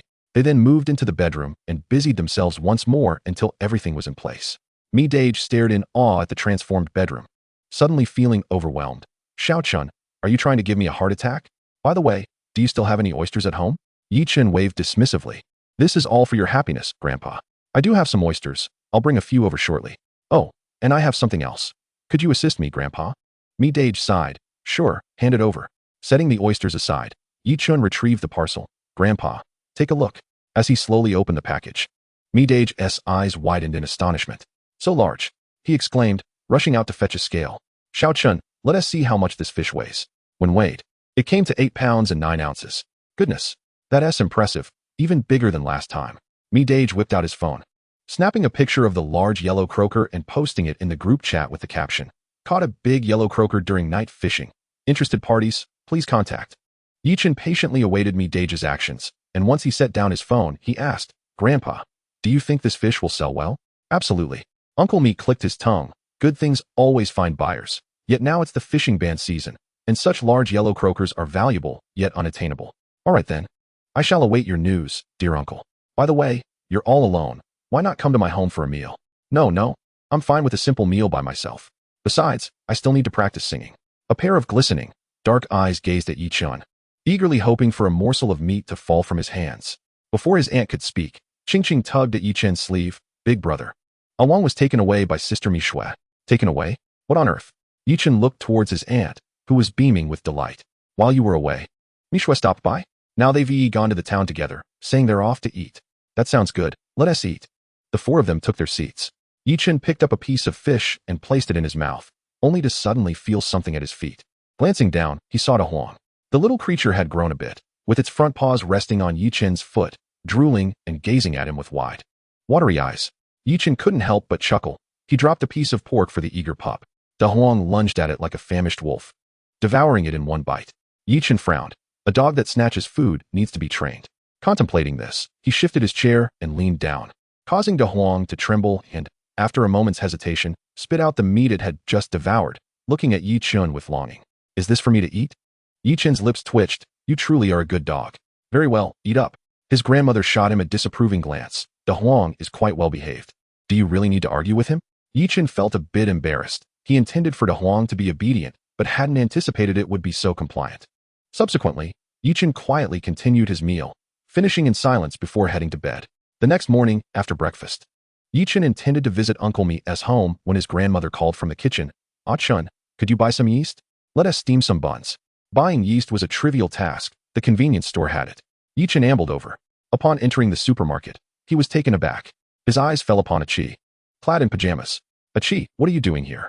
Chapter 88. Uncle Mi's blissful life. Achi jolted at the sight of Yi Chen. Bro, what brings you here? Yi Chen rolled his eyes and chuckled. This is a convenience store. Can I come? No, you can come. Just don't mess with me. Yi Chen raised an eyebrow. Finished your studies? Achi nodded. I graduated yesterday and got my certificate. Before Yi Chen could inquire further, Li Yin appeared, drawn by the commotion.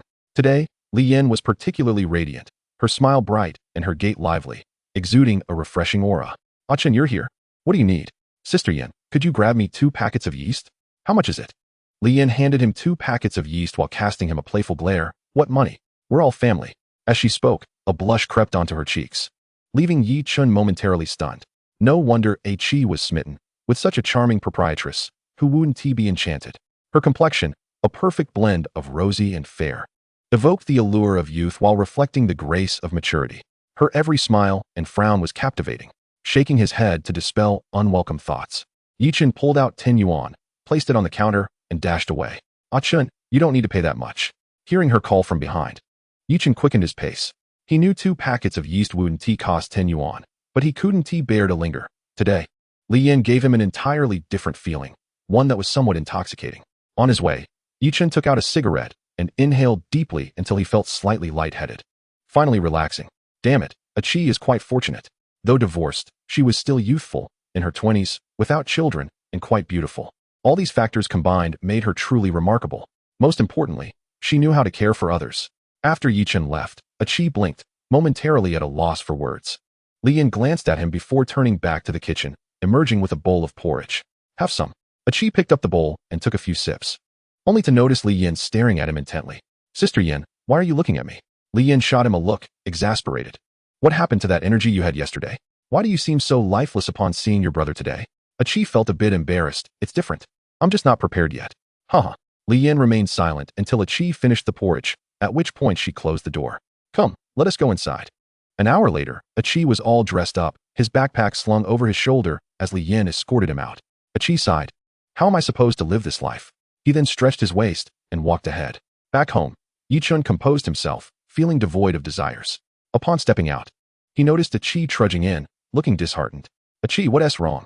Chi, holding his waist, appeared pale. Bro, I'm a bit tired. Don't call me for lunch. I'll take a nap. Yi Chun nodded and patted Chi's shoulder. Take care of yourself. With that, Yi Chun stepped out, heading towards Uncle Mi's home, while Chi nodded in agreement, acknowledging the need to look after his health. Once back in his room, Chi set down his backpack and opened the refrigerator, pleased to see plenty of fresh oysters. Now he could rest easy. Meanwhile, Yi Chun arrived at Uncle Mi's house, and before he could enter, he heard Uncle Mi's distinctive voice. The most romantic thing I can think of is to grow old with you. His voice, both weathered and vibrant, resonated like an elderly couple sharing their affections, filling Yi Chun with respect. Simultaneously, Uncle Mi noticed Yi Chun's arrival and abruptly halted his singing, scratching his head in embarrassment. Xiao Chen, how do you feel? Yi Chun smiled faintly. This was a sign of insecurity. In truth, many people harbor doubts in areas where they lack expertise, hesitating to showcase themselves, especially in matters they hold dear. Uncle Mi was currently in such a predicament, typically confident, yet now shy in Yi Chun's presence. All Yi Chun could do was offer encouragement, of course, provided Uncle Mi truly sang well. Otherwise, flattering him would be counterproductive. Uncle, you sing splendidly. Even I, an outsider, was nearly moved. I believe Mei will be utterly touched. Really? Upon receiving validation, Uncle Mi perked up. Really? Just try singing in front of others. Don't let stage fright take over. That makes sense. Uncle Mi felt that the more people there were, the less confident he became. He cleared his throat, and from behind his back, he produced an old photograph. Yi Chun glanced at it. It was a weathered image of a couple embracing and smiling at the camera, their genuine smiles evoking a sense of warmth typical of old photographs. Upon closer inspection, Yi Chun recognized that this couple was Uncle Mi and Mei Yi, captured during the most beautiful years of their lives. As Uncle Mi gazed at the photograph, sincerity filled his eyes. With the music beginning to play, his voice, both weathered and gentle, filled the air. All right. Yi Chun began to clap enthusiastically, momentarily bewildering Uncle Mi. Xiao Chun, don't disrupt the atmosphere. Yi Chun didn't care. It might even become livelier than before. Uncle, you need to focus. Don't let distractions interfere. That makes sense. Yi Chun's applause grew louder, accompanied by cheers, inspiring Uncle Mi to gradually find his rhythm, his voice soaring melodiously, his movements fluid, occasionally stepping about with newfound energy. At this moment, an elderly woman passed by outside, clutching her groceries. Upon reaching the entrance, she cast a glance inside and rolled her eyes in disdain. Oblivious to her presence, Mr. Mi and Yi Chun continued their jovial singing until the song concluded. Grandpa, take a sip of water to soothe your throat. We wouldn't want you to lose your voice. As the atmosphere fell into a tranquil calm, the two engaged in light conversation. Nearing noon, a message arrived from Mi Xiaomi. Are you ready? Everything is prepared. Shortly thereafter, a vehicle approached slowly. From it emerged Mi Xiaomi, Chu Ping, and Mi Xiaomi's sister, who then opened the car door. Yi Chen paused momentarily, taken aback by how youthful Aunt May appeared today. Dressed elegantly with her hair elegantly styled, her face bore little trace of age, enhanced subtly with makeup. She resembled someone in her 30s. Mom, let us go see what Dad has cooked. Yi Chen stood with his hands behind his back, waiting for Aunt May to enter. At which point he extended his hands in a playful twist, causing colorful ribbons to flutter about. Just then, Mr. Me, now appropriately attired, stepped out. As music filled the air, Mr. Me took the microphone, his voice deep, yet imbued with warmth. At that moment, Aunt May was rendered speechless, gazing at Mr. Me in disbelief. She had not anticipated that, despite the passage of time, her husband would embrace romance. As the song concluded, Aunt May's eyes glistened with tears, and Yi Chen sensed an opportunity. Kiss her, he exclaimed. At this, Mi Xiaomi joined in the playful taunting. But a fierce glare from Aunt May caused Mi Xiaomi to stick out her tongue and retreat. Humph, it's unfair, why can you shout? Yi Chen raised an eyebrow and replied, because it's love. Oh, come off it. Just when everyone thought that was the end. Aunt May took a few steps forward and planted a kiss on Mr. Me. Grinning foolishly, Mr. Me exclaimed, come, let us eat. Upon entering the living room, Aunt May was further moved, surprised to see the room adorned in her favorite style. As they dined, halfway through the meal, Yi Chen received a message from the village chief, asking him to prepare for something. Shaking his head, he stood up and said, Aunt May, the village chief needs me for a moment. I must take my leave. Additionally, Grandpa has prepared a surprise for you. With a subtle twitch of his lips, Mr. Me discreetly slid a fresh oyster onto his plate. Chapter 89. Look at our prize. Upon leaving Mr. Me's house, Yi Chen turned around and immediately spotted the village chief standing at his doorstep. At that moment, Mi Wei was peering out, and upon seeing Yi Chen emerge from Mr. Me's house, he waved eagerly. Village chief, what brings you here? Exactly what I was hoping to hear. Mi Wei smiled broadly. The Fisheries Administration just called, informing me that you are to receive an award. As he spoke, Mi Wei appraised Yi Chen's attire, nodding approvingly. You look quite dapper. Let us wait here for a moment. They should be arriving shortly. Yi Chen's eyes lit up at the mention of the award. I wonder what it could be. He offered the village chief a cigarette as they engaged in light conversation. Meanwhile, several villagers who had finished their meals emerged to chat, their attention drawn to the village chief at Yi Chen's door.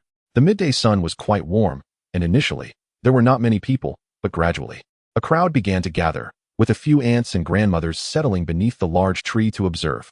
What could the village chief want with Yi Chen? Could it be related to yesterday's incident? Who knows? I heard he caught a big shark. Perhaps it's about that? Uncertain, they noted how animatedly the two conversed.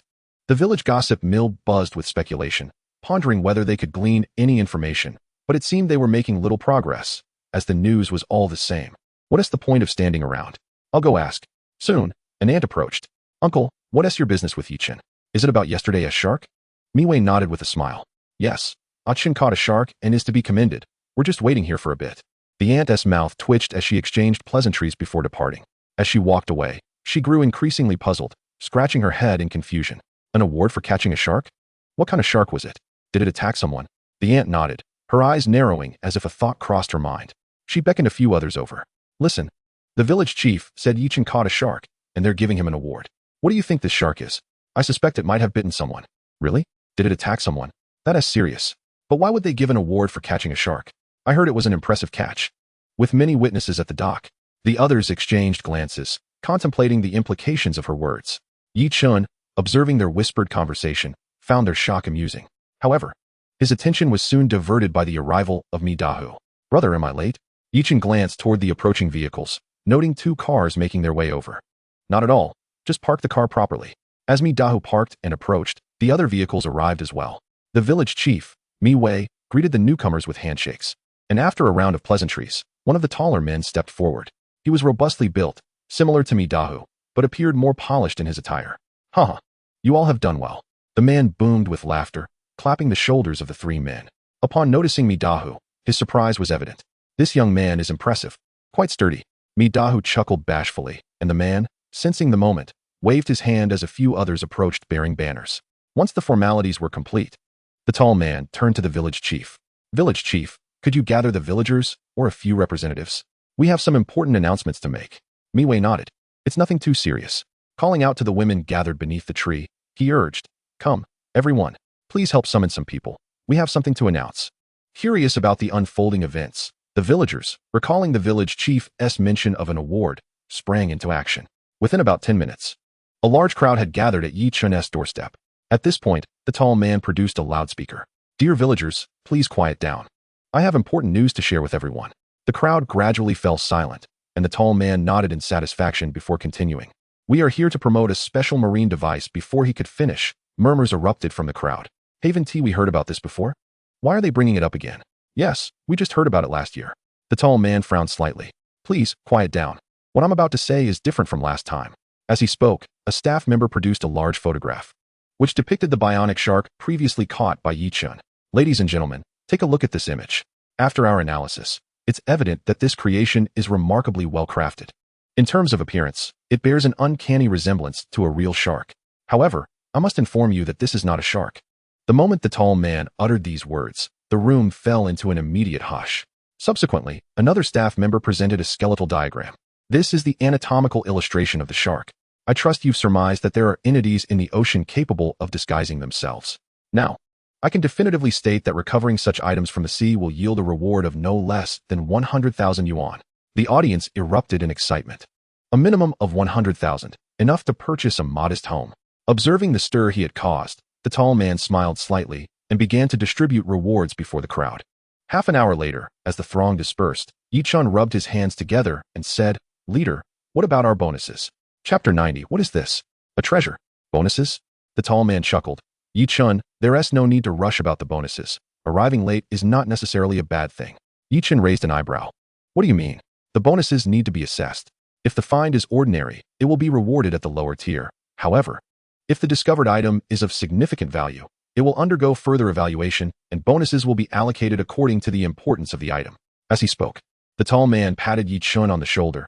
"It seems that the higher-ups regard your recent catch with considerable importance. The bonus should not be meager.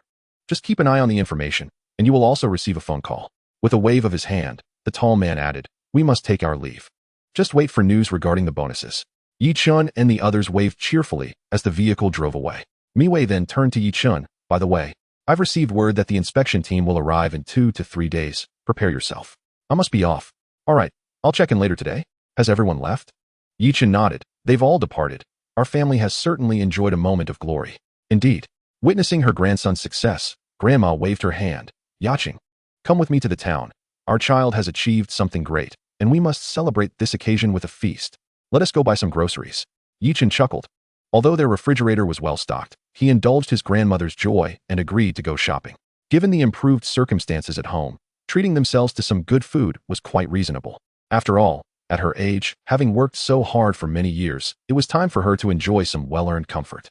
Once Grandma had left, Chen trained De Huang in the yard. On a sweltering summer day, he found several old garments and wrapped them around his arms. Proceeding to train De Huang in biting. De Huang was no longer the same as before. With ample food and exercise, he had grown robust and lively, perfectly embodying the exuberance of youth. The spirited creature bounded on all fours, eagerly biting at Chen's extended hand, making excited noises. Meanwhile, Wang stood behind, grinning merrily. Despite the heat, Chen said nothing and continued with the training. As time passed, Chen removed the tattered clothing and extended his hand once more, prompting De Huang to leap forward to bite. In a swift motion, Chen accelerated his hand and playfully tapped De Huang on the head, applying just the right amount of force to leave him momentarily bewildered. De Huang stared at Chen with a look of innocent grievance, as if to say, "What was that for?" Chen, observing De Huang, extended his hand again, but this time De Huang recoiled, eyes wide with fear. Pleased with De Huang's reaction, Chen nodded in approval. Training was essential for a dog to understand what was permissible to bite and what was not. If De Huang were to bite indiscriminately, it would be quite detrimental. After a while, as De Huang settled down, Chen encouraged him to bite the old clothing again. He needed to learn. After several repetitions, De Huang comprehended Chen's intent, though he lay sprawled on the ground, panting heavily. All right, training is complete. Chen filled De Huang's bowl with water and retrieved a red conical object used for watering the chicks. In the summer, chicks were particularly susceptible to illness. Providing them with water was crucial to prevent heat stroke and reduce the risk of mortality. Chen furrowed his brow and turned to Wang. "Wang, do you have something to say?" Wang scratched his head, his expression somewhat sheepish. "Brother, I want to buy a phone." "Go ahead. Do you want me to ask Auntie for you?" Wang pouted. "Brother, Mom says that money is for me to marry and build a house. She told me not to waste it. That's reasonable, as Auntie says." Chen nodded at Wang. "Let us go to the town. I'll take you to buy one. You're the best, brother. Next time you earn money, You don't have to share it with me. Chen shot him a playful glare. As your older brother, I haven't given you any gifts, so consider this phone a present. Upon hearing this, Wang rushed forward to give Chen a bear hug. Brother, you're so cool. Chen raised an eyebrow, a smile creeping onto his lips. There was no need for words to express his coolness. After pushing Wang away, he prepared to head to the car, but Wang tugged at him again, leaving Chen feeling perplexed. It was odd to see a young man like Wang blushing. Wang, what's wrong? Are you feeling unwell? No. Wang waved his hands dismissively. Brother, you see, Shui mentioned that in a couple of days, she wants me to meet her parents. And she suggested that Mom and you come along. Wang's voice grew increasingly soft, and Chen's spirits began to dampen. Not because of Shui. He actually held high hopes for Shui and Wang, provided she didn't mind. However, he still needed to meet her parents. As for why Chen felt downcast, it was because, among the 3 young men in the village, Qi had already secured a romantic partner. And Wang was preparing to meet a girlfriend's family, while he himself had nothing. Let us go, we'll buy the phone first. As for Shui, I'll discuss it with Annie tonight. Wang nodded earnestly. Upon arriving in the town, Chen had just parked the car when he turned to see Huzi, who was struggling to carry numerous bags.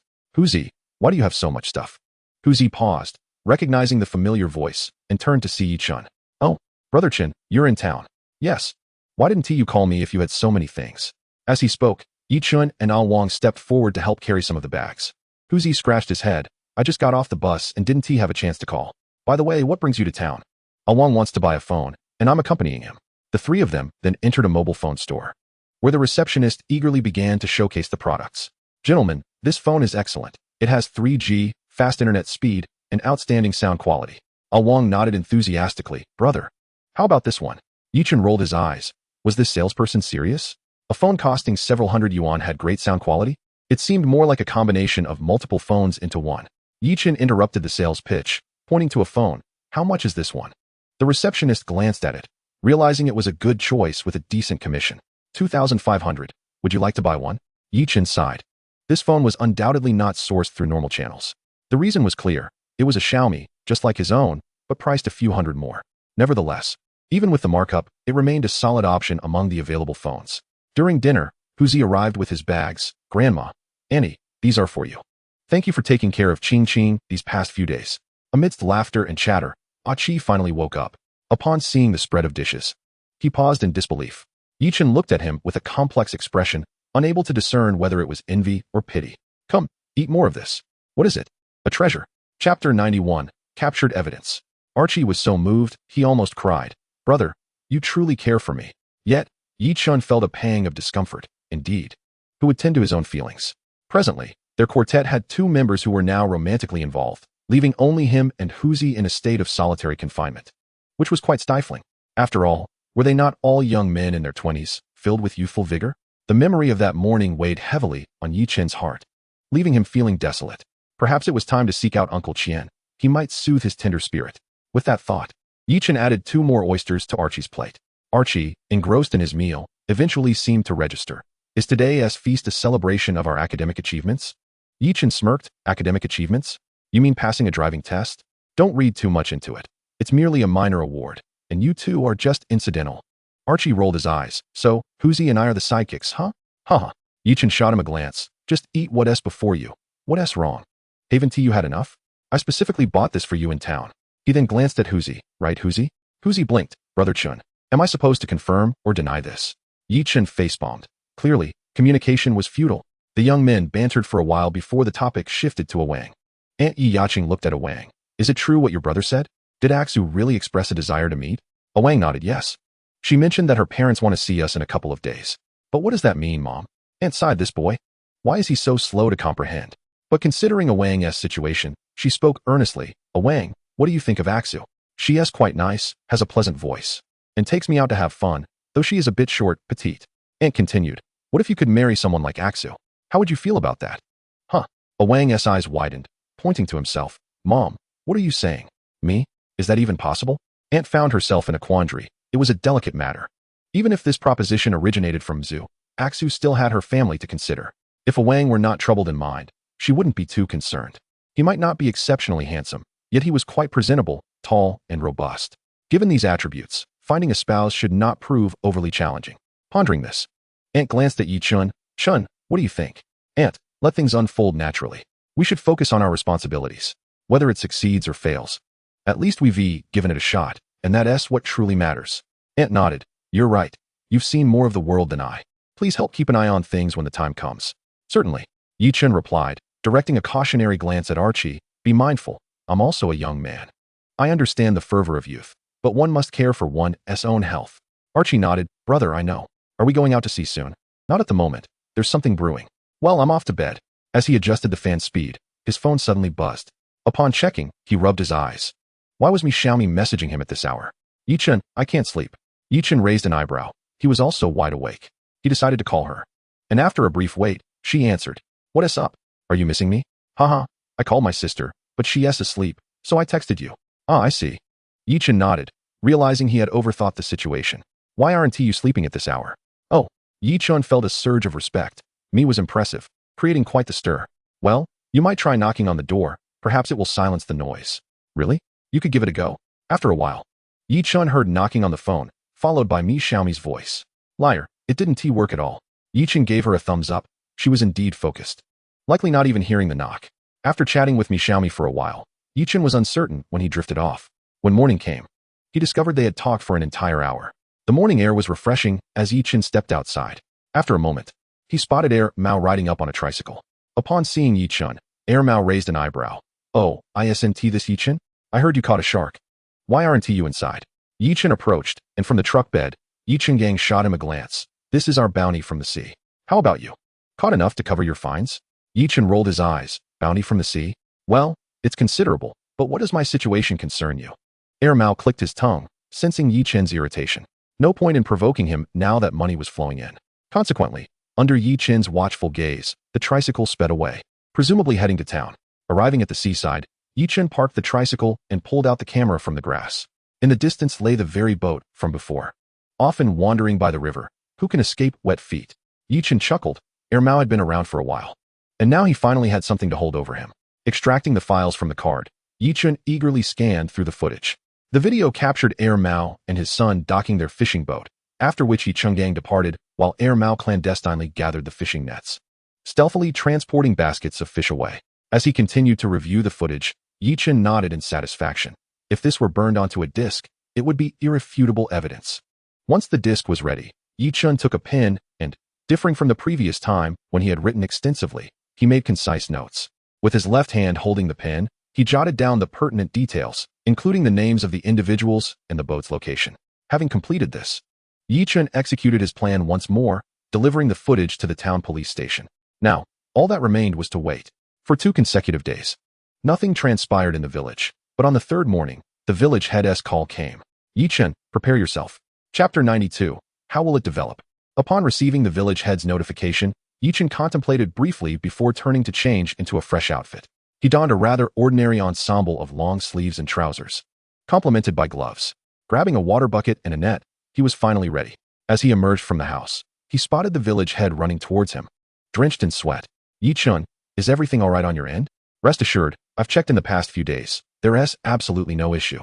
The village head nodded, handing Chen a cigarette. That's good to hear. I just received word that the others have arrived. They should be here in about an hour. So let us wait a bit. Chen took a puff, pondering what to do next. Previously, he had met with the fishing authorities, the police, and city officials. But this was his first encounter with such a high-ranking delegation. As a mere fisherman, he felt at ease, but if the tourism project fell through, the resentment from the 2 villages would be unbearable. In truth, Chen was overthinking. Matters of this magnitude typically progressed after much discussion, and as long as things went smoothly, the deal would be secured. They chatted idly as time passed, and the crowd gradually swelled, comprising townsfolk and accompanying fishermen with supplies. Finally, after about 40 to 50 minutes, a convoy of vehicles approached from a distance and came to a halt in the village. A group of individuals disembarked. The leading figures clad in short-sleeved polo shirts, while a middle-aged man began to introduce the others. First came the townsfolk, followed by the village heads from 2 neighboring villages. When it was Chen's turn, the man smiled and said, "Leader, this is Chen, the one who discovered the bioengineered shark. He is also responsible for introducing this coastal experience." Excellent. This young man is truly remarkable. We need more individuals like you in our community. The future of our nation depends on young talents like yourself. Make the most of it.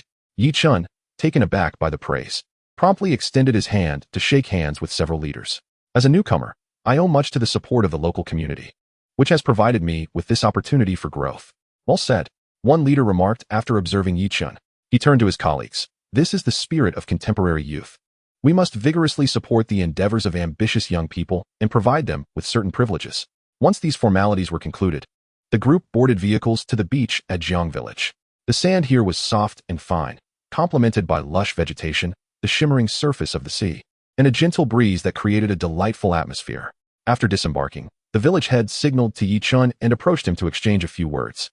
Understanding the cue, Chen took a sand shovel and net, moving to the forefront, followed closely by several leaders who watched him work.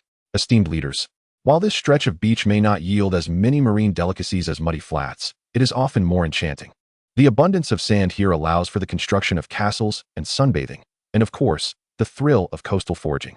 For instance, as he spoke, Chen crouched down, pointing to a specific spot. He then used the shovel to pry the sand, unearthing a clam that had not yet escaped. The accompanying fishermen were unfazed. They had witnessed such scenes before. Chen's keen eye and steady hand made clam digging appear effortless. It would have been more surprising had he failed to find one. However, the leaders were different. Some among them had conducted investigations in other locales, but had never encountered such efficiency. One leader stepped forward, addressing Chen. Young man, may I give it a try? Chen nodded, handing the shovel to him and gesturing towards a spot. Leader, there's treasure to be found here. Excellent. The leader dug with the shovel, but found no trace of any creature. Chen crouched beside him, gently brushing the sand. Leader, this hole indicates it has scuttled off in this direction. With Chen's guidance, another clam was soon unearthed. After a while, the leaders exchanged glances, their confidence wavering as they observed the beach. The frequency of successful digs raised doubts. Could it be that the clams had been artificially placed here? As they continued, the group arrived at the edge of the beach. In contrast to the previous soft, fine sand, this area had more stones. One leader inquired, young man, can we forage here as well? Chen affirmed, yes, the conditions here are even more favorable than on the previous stretch. The stones may harbor crabs or small fish. He then pointed towards a hole. Leader, coastal foraging is quite an enjoyable pastime, imbued with a sense of exploration, as exemplified by this hole. The leaders found Chen quite engaging. Unlike others who merely worked in silence, this young man managed to converse as well. What do you mean by that? One leader asked. May I call upon the local fishermen to examine this hole? Certainly. Chen waved, summoning several fishermen to gather around. Please take a look at this hole. This hole. The fishermen frowned, uncertain of Chen's intentions, and offered their opinions. This should be a blue crab hole. Indeed. But it seems devoid of any blue crabs. There are no signs nearby. Absolutely. Listening to their conversation, Chen smiled slightly. I cannot confirm whether it is a blue crab hole, but I am certain there is something inside. Impossible. The fishermen shook their heads in disbelief, based on their experience. The hole had likely been abandoned for ages, and it was improbable that any blue crabs remained. Only children would dig here. Chen shook his head. Pass me the foraging tongs. Simultaneously, the leaders observed Chen closely, recognizing from the villagers' expressions that they were not deceiving him. Chen probed inside the hole with the tongs, then began to feign nonchalance. As the fisherman's expressions changed to realization, Chen suddenly tightened his grip. Here it comes. He then slowly pulled back, revealing a sizable blue crab. As the hefty creature emerged, weighing over a pound, the fisherman erupted in excitement. Butter crab. This is butter crab, and the quality is exceptional. My goodness. The leaders exchanged glances. Being near the sea, they were well acquainted with butter crabs, and this size and quality were exceedingly rare. In such circumstances, arranging for them in advance would be quite challenging. Well done, young man. One leader chuckled, patting Chen on the shoulder. Let us call it a day. I would like to hear your thoughts on the development of this area. Chen raised an eyebrow. While he could manage the coastal foraging, discussing development left him somewhat at a loss. However, meeting the leader's inquiring gaze, he steeled himself to respond. Leader, this area possesses quite favorable conditions, being only a short drive away from the city, which alleviates any concerns regarding accessibility for tourists. Furthermore, as this is a bay, the waters are typically calm and safe, complemented by the nearby rocky terrain, which can attract fishing enthusiasts. Upon hearing Chen's words, the leader nodded. That is an advantage. But how do we proceed with the development? Chapter 93. The price of the yellow croaker. Upon hearing this, Chen became animated. While he would struggle to articulate the advantages of this place, given that similar conditions could be found elsewhere, when it came to development, he was more than ready to delve into detail. Chen organized his thoughts and began to elaborate. First, regarding tourists, it is essential to establish infrastructure, including parking lots, public restrooms, shops, and restaurants, ensuring a comprehensive offering. Following this, enhancing recreational value is crucial, establishing distinctive beach attractions while developing surrounding areas to expand leisure experiences, creating an integrated platform for family activities, boating, fishing, and competitions. Concurrently, attention must be given to upgrading sanitation conditions, enhancing fishermen's engagement in experiential activities, and creating unique homestays. Most importantly, fully leveraging the network's ripple effect, actively organizing various competitions to boost the area's popularity and generate a clustering effect. After this comprehensive speech, the leaders gazed at Yi Chen in astonishment. Could this truly be the proposal of a fisherman? In this day and age, weren't fishermen merely focused on catching fish and foraging? How had he suddenly become so knowledgeable? The leading figure scrutinized Yi Chen. You mentioned utilizing the internet? Is that feasible? Yi Chen nodded. It is indeed feasible. With the advent of 3G networks, certain platforms are bound to expand. Moving forward, the influence of video content will inevitably surpass that of traditional media. This presents an opportunity. The leader considered this and nodded. All right, here is my business card. You can compile your earlier points and send them to my email. Yi Chen smiled and nodded, and the leader exchanged contact information with him. As he watched the convoy depart, Yi Chen let out a sigh of relief. This ordeal was finally behind him. At that moment, the village heads from both villages approached, eagerly distributing cigarettes to Yi Chen. Ah Chen, you did well. This endeavor is almost certain to succeed. Yi Chen sighed. Village head, those are your words. Indeed. Even if issues arise, they will not fall on you. Now let's go have a meal. Yes, indeed. This matter is of utmost importance. Upon returning home, Yi Chen opened his computer and diligently typed out all the points he had previously mentioned, adding a few more insights. After finishing, he reviewed his writing and thought, aha, perfect. Indeed, standing on the shoulders of predecessors allows one to see further, and standing on the shoulders of those who follow enables even greater vision. After completing his tasks, Yi Chen had a light meal and then reclined on his bed, saving the contact information from the business card into his phone. After a moment of contemplation, he retrieved the email address from the card and promptly sent the document. The content of Yi Chen's document was concise, primarily consisting of suggestions. He trusted that the recipient possessed greater expertise in the matter at hand. After lounging on the ship for a while, Yi Chen made his way to the main room, settled into a reclining chair with a fan nearby, embodying a state of leisure. On the table beside him, Qingqing had finished her final exams and was now engrossed in her summer homework. Suddenly, Qingqing looked up and asked, Big brother, how do I solve this problem? Yi Chen leisurely turned his head, only to be struck by a jolt. Wasn't Qingqing in the 4th grade? This question seemed misplaced. Yi Chen scratched his head. It wasn't that he couldn't solve it, but rather that it seemed beyond the syllabus. Such problems of pursuit should be for 6th graders, shouldn't they? Pondering this, Yi Chen flipped through a few pages of the summer homework and grimaced. The assignments were problematic, with an overwhelming number of questions calculating areas and formulating equations, far exceeding the expectations for a 4th grader. Qingqing, is this summer homework issued by your school? He inquired. Qingqing shook her head. No, my brother bought it for me. I find it really difficult. She pouted, looking quite aggrieved. Yi Chen picked up the summer homework and glanced at the cover, which boldly proclaimed 6th grade in large letters. Huzi, you clumsy oaf. At that moment, Huzi, who was napping at Yi Chen's house, suddenly sneezed. What's wrong? Are you coming down with a cold? Huzi scratched his head as he sat up, rubbed his eyes, and then made his way into the living room. Upon entering, he shivered as 4 eyes fixated on him. Brother, Qingqing, what's the matter? With a cold smirk, Yi Chen handed him the summer homework. Huzi, is this how you deceive people? Purchasing 6th grade exercises for Qingqing to tackle? Shame on you. Huh. Huzi scratched his head in confusion. That can't be right. I distinctly remember buying 5th grade material.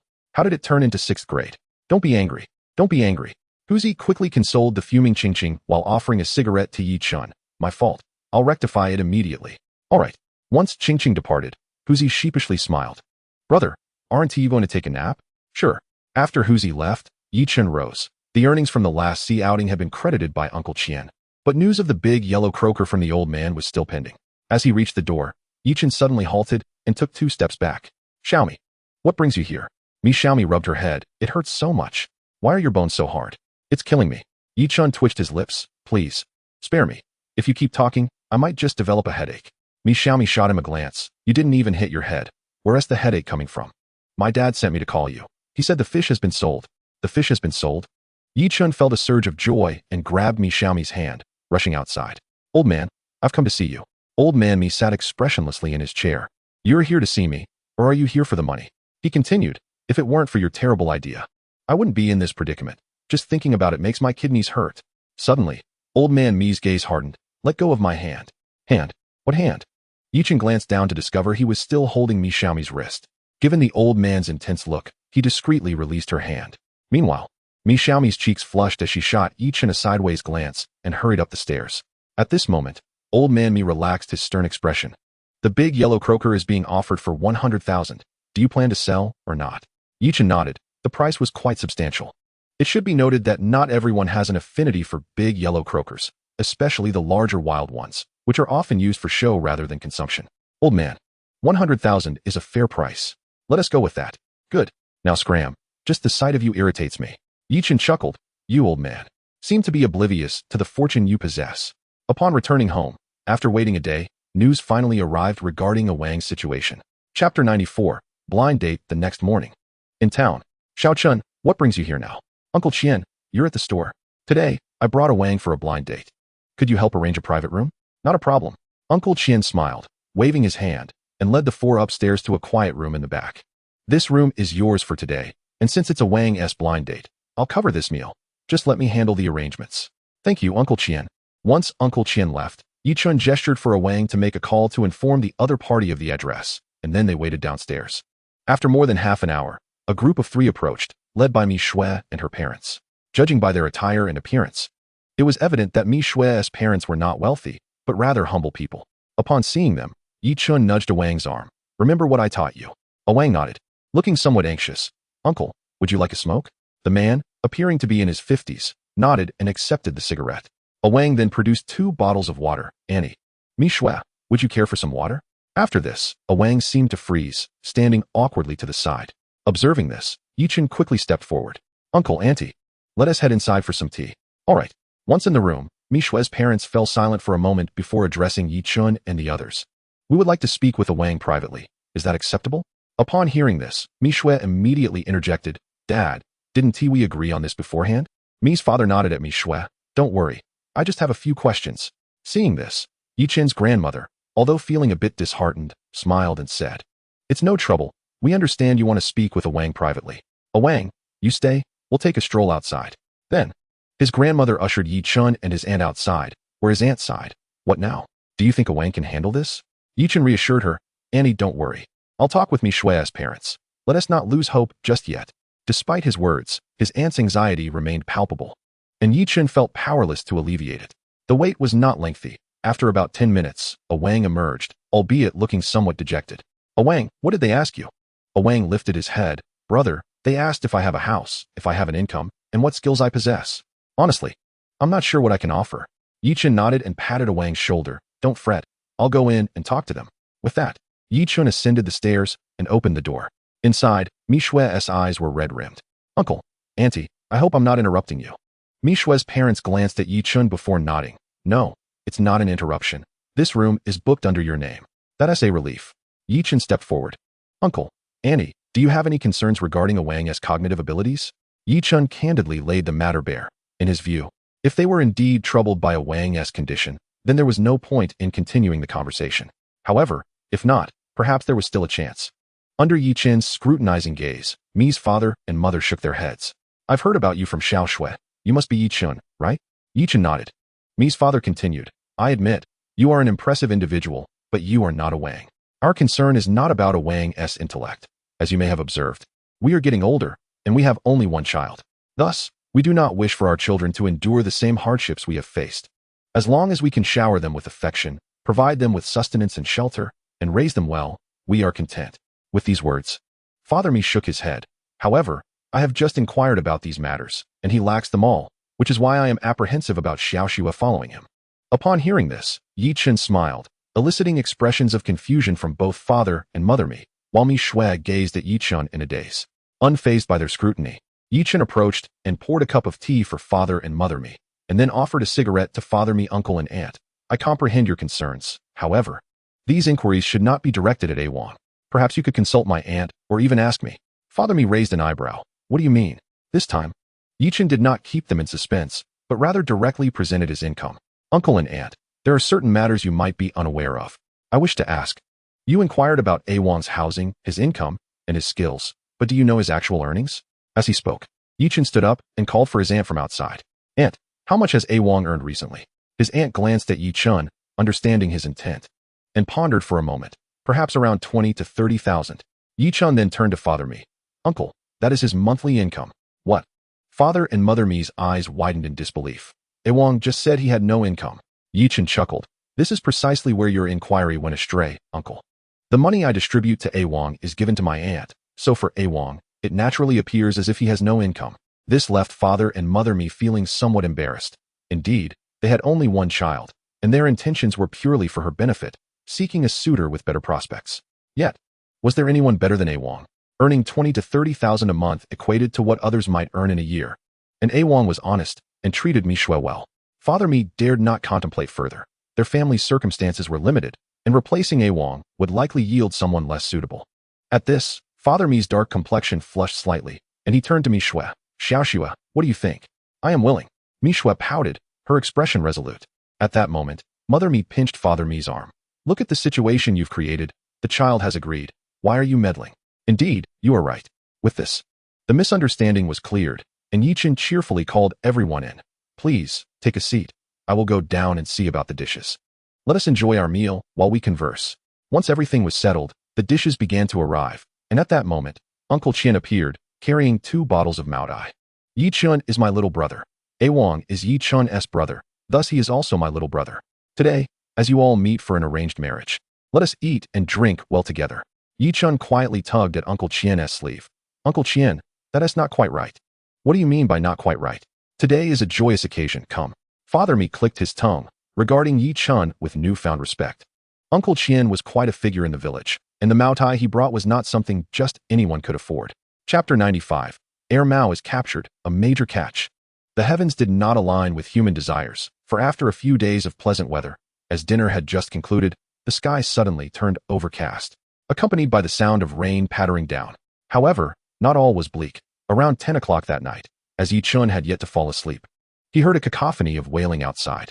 Simultaneously, brilliant red and blue lights flashed incessantly. Yi Chen sprang from his bed, quickly donned his shorts and t-shirt, and pushed open the door. Was it the police or the fishery administration? Yi Chen scratched his head and put on a raincoat before stepping outside.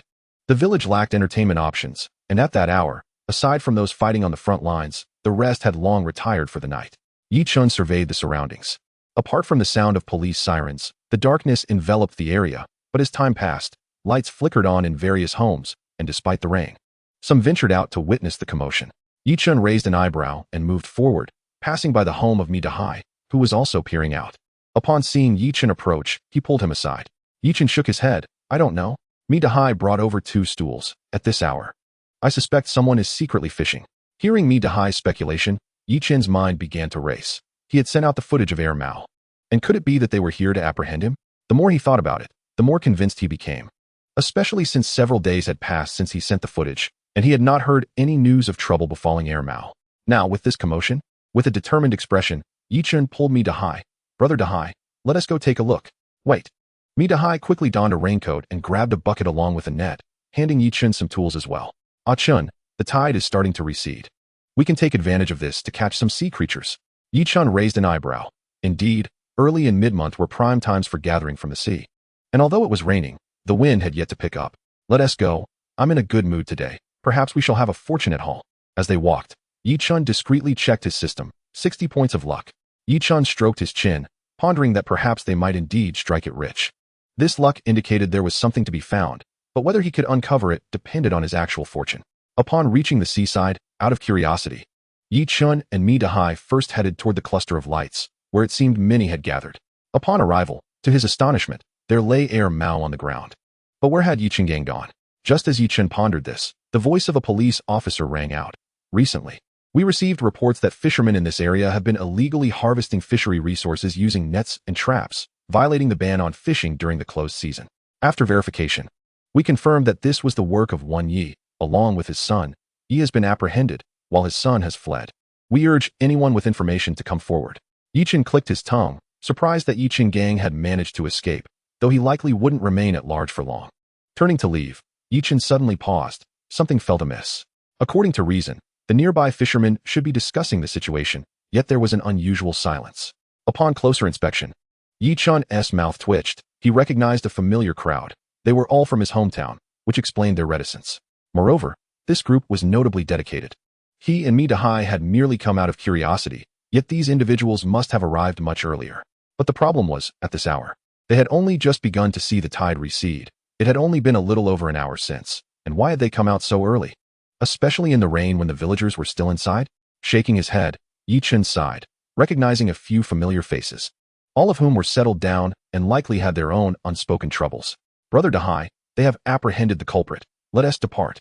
Midahai nodded, and the two made their exit, while others dispersed as well, with Air Mao being led away, leaving no clarity in the situation. Wow, that rascal Air Mao used a net. No wonder he was making so much money, right? When we first arrived, that guy was so arrogant he could hardly contain himself. Humph, he deserves it for engaging in such shameless acts. As they spoke, one middle-aged man shook his head. You all know someone presented an award to Yi Chun, right? I went to watch. He even received a prize. I doubt it was from using a net. Villagers said he was quite skilled. Not long ago, he drained a pond and caught several thousand pounds of black-hair fish. They say it sells for over 100 a pound. Do you think he needed to use a net?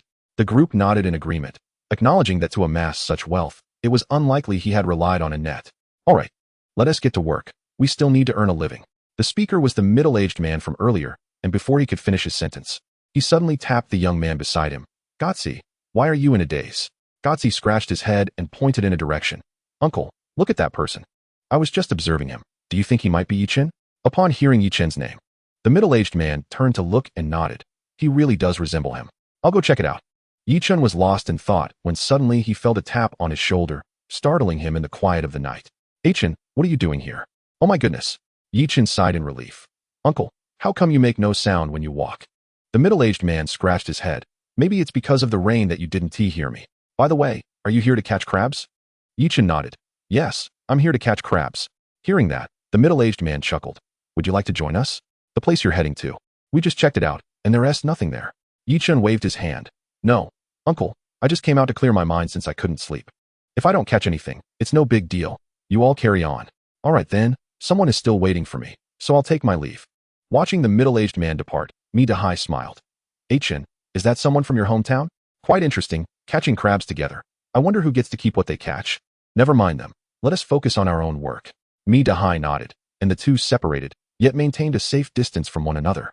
On a rainy day, one couldn't guarantee the wind wouldn't pick up. In case of an emergency, they could look out for each other. After parting, Yi Chen walked ahead. But his haul was meager, consisting only of a few bread crabs and sea snails. After a while, Yi Chen's eyes suddenly lit up. Goodness, what on earth is that? Such a large creature. Indeed, it was a creature, long and wide, appearing in Yi Chen's eyes as a vibrant red mass, reminiscent of a dragon. This was alarming. Yi Chen stepped closer, and as he did, his eyes narrowed, his breath quickening. My goodness, how many blue crabs are there? At that moment, he saw the beach ahead, teeming with blue crabs, lined up densely, as if a swarm of spiders had burst forth, their numbers astonishing. Stepping back a few paces, Yi Chen quickly pulled out his phone and dialed. Aki, are you home? Yi Chen took a deep breath. You're still at Sister Yan's place, right? Please hand the phone to her. I need her help. Soon, Li Yan's voice came through. Hey Chen, what is up? Yi Chen hesitated but finally spoke. Sister Yan, do you know how to tie crabs? Is that even a question? I've caught crabs before. Of course, I can tie them up, and I'm quite fast at it. Great, great. Sister Yan, come help me tie crabs. I'll pay you 500 for the night. How does that sound? That sounds good.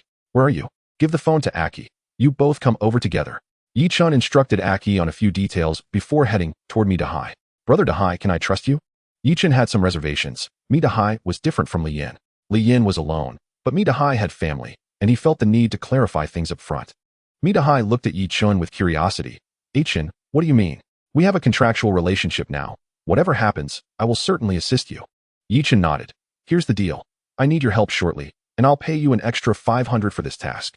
Midahai waved his hands. Yi Chen, there's no need. I've already been paid. But Yi Chen interrupted. Just listen to me. After glancing at the sky, which was free of thunder, he pulled Midahai toward the beach, finding a large tree to take shelter from the rain while offering Midahai a cigarette. Brother Dahai, anyone working with me will not be treated unfairly, but I need genuine help. So, you must accept this money today. However, if anyone working with me ever has a change of heart, then I too will have to reconsider our relationship. If we can't get along, then it's best to part ways. Yi Chen's expression was serious. He always took matters of money to heart, including expenses for boats and food. It was all his responsibility. What he desired was absolute core commitment. His collaboration was merely a profit-sharing arrangement. If things didn't work out, he would not hesitate to walk away. After all, a sour mood could jeopardize their earnings. Noticing Yi Chen's serious demeanor, Mi-Dahai smiled slightly. Chen, you speak as if we are in a dire situation. Right now, I'm just trying to fill my own belly. As long as I can earn, I'm satisfied. The amount is secondary, as long as it covers my expenses. Hearing this, Yi Chen chuckled. Brother Dahai, don't worry. If you focus on the work, finding a wife should still be possible. Moreover, you're not that old. You're not even 30 yet, right? This is a prime age. I'm 29. Mi-Dahai shook his head with a smile. To Yi Chen, this age didn't seem too significant. Being 29, there were still plenty of unmarried individuals in that age bracket. After waiting for a while, a group of people stealthily approached from a distance, their lights off. It was Aki and Awang. Brother, what's the matter? Why so cautious? Good news. Did you bring the ropes for tying crabs? Aki nodded and pulled out a burlap sack. Brother, I brought a lot. I stuffed a whole sack. That should be enough. Right? Yi Chen nodded and looked at Li Yan. Sister Yin, you'll be responsible for tying the crabs. You don't need to do anything else. Seeing Li Yan nod, Yi Chen waved his hand. Let us go. After walking a bit, the others hadn't quite realized what was happening when Hu Zi suddenly jumped. What is that? Looking down, he saw a crab crawling on his foot, which startled him into raising its pincers. Oh my! Hu Zi's first thought was not about whether it would pinch him. Instead, he bent down and swiftly captured the large blue crab. Hey, not bad. Yi Chen cast a glance at him before pointing ahead. There are piles of crabs up ahead. Use the scoop net to catch them directly. Mi-Dahai pulled out a flashlight to shine on the area, his eyes widening. My goodness! How many crabs are there? Hurry! Hurry! Get to work! At that moment, the four-person team, along with Yi Chen, sprang into action, except for Yi Chen, who remained behind. They rushed forward excitedly. Keep it down, or we'll attract unwanted attention. Yes, yes. Keep it down. Soon, the excitement was palpable. With this density of crabs, there was no need to aim. They could just scoop with the net and catch multiple crabs at once. After scooping, they dumped the crabs into a large barrel, one after another. Yi Chen and Li Yan were sweating profusely, rain mixing with their sweat, and they didn't stop for a moment. As they filled barrel after barrel with blue crabs, Yi Chen reached his limit. The pace at which they were tying crabs simply couldn't keep up with the catching. Brother Dahai, you tie them up. I'll catch them. All right. With Mi-Dahai taking over, the speed of tying crabs increased somewhat, but it still couldn't keep pace. At this point, the blue crabs were as numerous as grains of rice drying in the sun back in the village. If it weren't for their pincers, one could even take a crab bath. Chen, let us take a break. Yi Chen was taken aback. Why stop now? Brother Dahai, what's wrong? Mi-Dahai produced a large crab. There are some butter crabs in this batch, and quite a few. I've already tied up several. Let them catch the rest. These need to be tied quickly, or catching too many won't be worth much. Yi Chen stared at the crab in Mi-Dahai's hand, his eyes wide. It was golden in color. All right, I'm in. With Yi Chen joining in, the pace quickened even further. Although there were still some that went untied, the butter crabs were ensured. After over an hour of catching, Yi Chen was nearly exhausted, and the efficiency of catching crabs finally slowed down. Hu Zi also stopped catching and came over to help tie crabs. Finally, around 2 in the morning, the number of crabs dwindled. To maximize their efficiency, the group quickly immersed themselves in the task of tying crabs.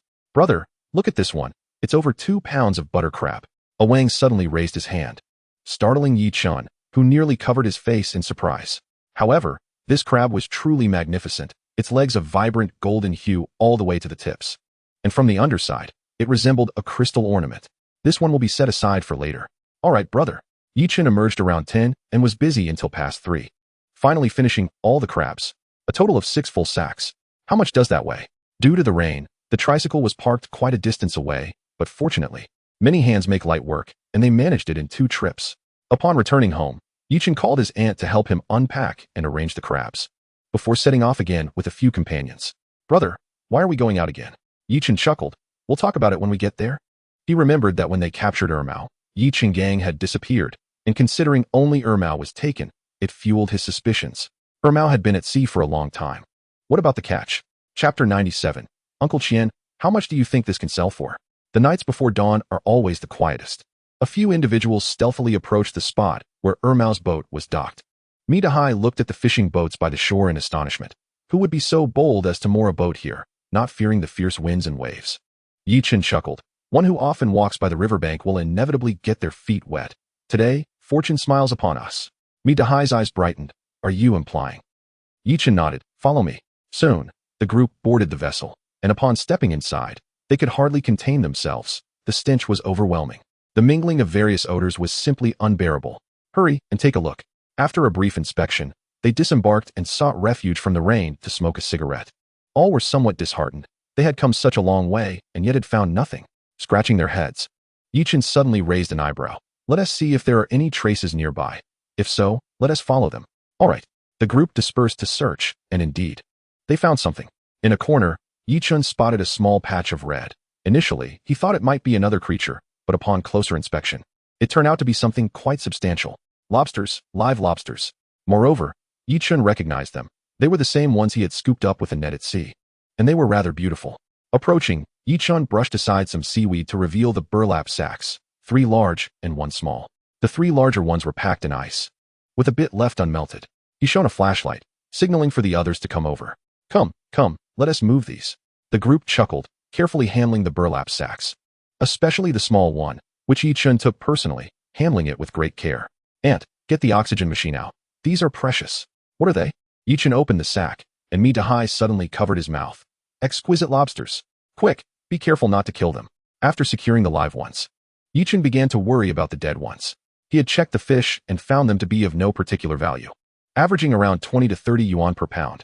Surely, he couldn't empty the refrigerator to store these. Dahai patted his shoulder.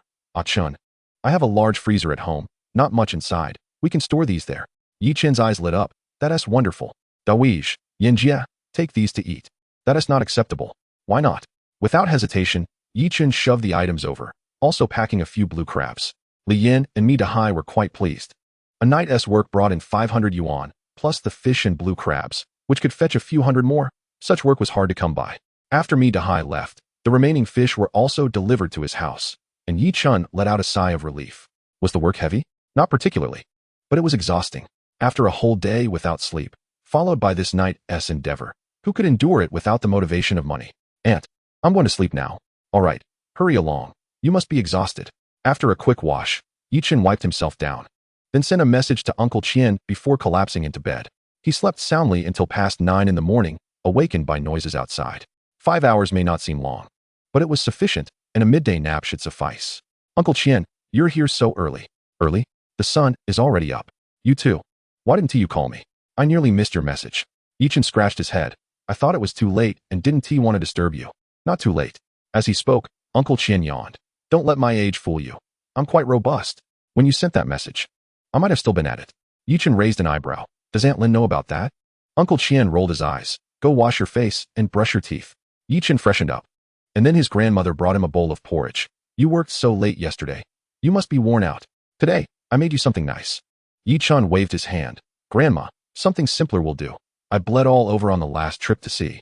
His grandmother considered this. True. Holding the bowl, Chen looked at the scale. Uncle Chen, would you like some porridge? My family's porridge is light, and 1 tea upset your stomach. Get out of here. You're such a jokester.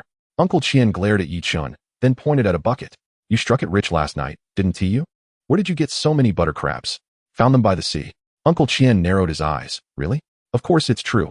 You know my luck, Uncle Chen. Uncle Chen nodded. That's fair. As for your own, whether to sell or not is up to you. Besides, there are plenty of butter crabs this time. Enough for my needs. Chen smiled, then packed 2 lobsters and a few ordinary blue crabs. Awang. Brother, I'm here. Chen handed the bag to Awang. Take this and buy some milk or something. If you're unsure what to buy, ask Grandma or Mom. Then check on me, Shui. Uncle Chen smiled faintly. You're young, yet quite knowledgeable. Indeed. Chen grinned mysteriously, then whispered into Uncle Chen's ear. Uncle Chen, I have something good here. I'm not sure if you'd be interested. What? Uncle Chen's curiosity was piqued as he looked at Chen with intrigue. Chen pulled Uncle Chen into the house and produced a blue crab, leaving Uncle Chen perplexed. This is what you meant? It's big, but wow. Chen flipped the crab over, and Uncle Chen's eyes widened in astonishment. This. Chen was pleased with Uncle Chen's expression. A 2-pound blue crab is quite substantial, and paired with a top-tier butter crab, its rarity was exceptional. Uncle Chen, how much do you think this can sell for? Chapter 98. A bountiful harvest from the sea. Uncle Chen clicked his tongue. Hard to say. He took the butter crab from Chen and scrutinized it closely. Disbelief in his eyes. How could one catch such a thing? Chen watched calmly. He wasn't too anxious. Such a high-grade butter crab would surely sell. The main concern was whether the price would be right. Chen estimated that normal butter crabs go for hundreds per pound, and given this one's quality and size, it should fetch at least 1,000. After a while, Uncle Chen took out his phone. Xiaoqing, I need to call your Aunt Wanwan. What do you think? Go ahead. With permission granted, Uncle Chen didn't leave, but dialed right under Chen's nose. After a discussion, Uncle Chen hung up and snapped a few photos to send. After a few minutes of deliberation, he showed Chen his phone. Xiaoqing, here's the price we can offer. Take a look. Wow. Chen's eyes widened suddenly. The screen displayed 3 zeros, preceded by 15. This was a staggering 15,000. This meant that Aunt Lin was offering over 5,000 for the price per pound. It was outrageous. If every day yielded such a bounty, then what need would there be to fish for tuna? This treasure far surpasses the value of tuna. Even the large yellow croaker pales in comparison. The first yellow croaker I caught fetched merely 10,000 per gene, and that one was over 6 genes. While this one is barely over 2, it is well known that the larger the yellow croaker, the more valuable it becomes. A 6-gene fish and a 2-gene fish are in entirely different realms, and the smaller one certainly does not command such a price. Chen pursed his lips and cast a glance at Uncle Chen. Uncle Chen, is there any risk of loss with this? He gave a thumbs up. Uncle Chen, your audacity is commendable. Uncle Chen shot Chen a disapproving look. What audacity do I possess? If I had any, I wouldn't be here. I could have simply sent someone else to collect. Now it's up to you young folks. I'm merely here to lend a hand and keep an eye on things. With matters settled on this front, Uncle Chen turned his attention to other affairs. With his aunt's assistance, Chen summoned Huzi and Aki for a visit to Dahai's residence. Uncle Chen, do you want any of these fish? Uncle Chen nodded, then shook his head, furrowing his brow as he replied. Some can be taken, while others cannot. Are you looking to sell? Well, Uncle Chen, just take a look at the fish you want and pick them out. All right. Uncle Chen waved for someone to sort through the catch. From the total haul, Uncle Chen selected around 200 genes, leaving behind several tens of genes. He pointed to the remaining catch and said, Xiaoqing, you should keep this. It won't fetch much if sold, and it can serve as bait for future fishing. Chen nodded. Indeed, purchasing bait incurs costs, so this free option is quite convenient. After about 10 minutes, all items were weighed. The ordinary blue crabs totaled 532 genes, while the yellow crabs, excluding one set aside, accounted for an additional 32 genes. As for the lobsters, this time, the haul from Air Mao and his crew was quite impressive, with the lobsters being notably large, weighing in at 42 genes. Due to the overwhelming quantity of ordinary blue crabs, there was no differentiation made for the meat and cream crabs. A flat rate of 85 per gene was established. The yellow crabs, varying in size, were uniformly priced at 360 per gene, while the lobsters, being substantial, were priced at 220 per gene. Regarding the miscellaneous fish, due to a portion being culled, the price was slightly higher at 40 per gene for the 260 genes remaining. After calculation, the totals came to ordinary blue crabs at 45, 220, yellow crabs at 11, 520, lobsters at 9, 240, and miscellaneous fish at 10, for 100, culminating in a grand total of 76, 380. Adding in that large yellow crab brought the total to 91, 380. Chen stared at the bill for a considerable time. Utterly astounded, the profits from this outing, had it not been for the large yellow croaker, would have surpassed previous catches from the sea. Generating nearly 100,000 from this venture alone would indeed be monumental news. Beside him, Uncle Chen patted his shoulder. You lad, you've struck gold in the crab pot. The key is that while most fishermen might catch 100 crabs for just a single yellow crab, you've managed to catch one for every 20. Absurd. Contemplating this, Uncle Chen shook his head. With such extravagant figures, who wouldn't be bewildered? Even those who venture out to sea using nets would consider themselves fortunate to net a few thousand. Xiaoqing, I must take my leave. I should be able to settle the accounts with you by this afternoon. Chen waved his hand. No rush. A few days' delay is of no consequence. Watching Uncle Chen depart, Chen beckoned. Huzi, let us head to town. Upon reaching the town, Chen first made a stop at the bank. Ah, Chen. What brings you here? Oh, Pingu is here too. I was just thinking of visiting the supermarket shortly. Perfect, I'll join you. At that moment, the bank was not crowded, and Chu Ping was attending to his business. After a while, he approached Chen. I came to handle some transactions and to transfer the payment for the yellow croaker. Do keep an eye out for it. By the way, are you here to withdraw cash? Chen nodded. Indeed, my salary hasn't been disbursed yet. Subsequently, Chen withdrew 20,000 in cash, primarily to pay for Ah Wang's share and the amounts promised to Li Yin and Dahai. After securing the funds, Chen, along with Huzi and Chu Ping, ventured into the supermarket. Upon entering, Chu Ping smiled and inquired. Yi Chun, if I recall correctly, you also sell appliances here, right? I'm looking to purchase a couple of large freezers. Freezers? Chu Ping nodded, then looked at Yi Chun in surprise. Little brother. Planning to buy 2 freezers all at once? It seems you've struck it rich. Just a modest gain. Yi Chun chuckled as he followed Chu Ping to examine the freezers. He had no interest in the dual temperature models. His primary intention was to temporarily store the catch, focusing solely on freezing. In the end, no assistance from staff was necessary. Yi Chun and Ah Wang managed to carry them with ease. One was placed on a tricycle, and the other in a van, perfectly fitting. Ping, how much do they cost? Chu Ping clicked his tongue. He had initially offered Yi Chun a fairly inexpensive option, over 1,000 for each, but Yi Chun, insisting on better quality and larger sizes, drove the price up. 2,003 for one, 4,006 for both. How about 4,002? Yi Chun grimaced. In this day and age, acquiring quality appliances truly comes at a steep price. However, considering the recent catch, he bore it well, as the value from just the miscellaneous fish had already exceeded the expense. Moreover, the freezer would serve as a lucrative tool for future profits. Brother, throw in a television as well, including cable service, and I'll settle the bill all at once. No problem. On the way home, Huzi expressed some confusion. Brother, don't you already have a computer? You could just plug in a network cable to watch TV. Why buy a television? Yi Chun sighed. Not everyone is as young as you know. My aunt and grandmother, do they know how to use a computer? Huzi nodded in agreement. That's a fair point. Upon returning home, they set up the freezers, one in Yi Chun's home and one in Huzi's, allowing them both to utilize them as needed. After a light lunch, Yi Chun took a brief nap, but soon his grandmother called him. Ah Chun, the village chief has come. He says he needs to speak with you.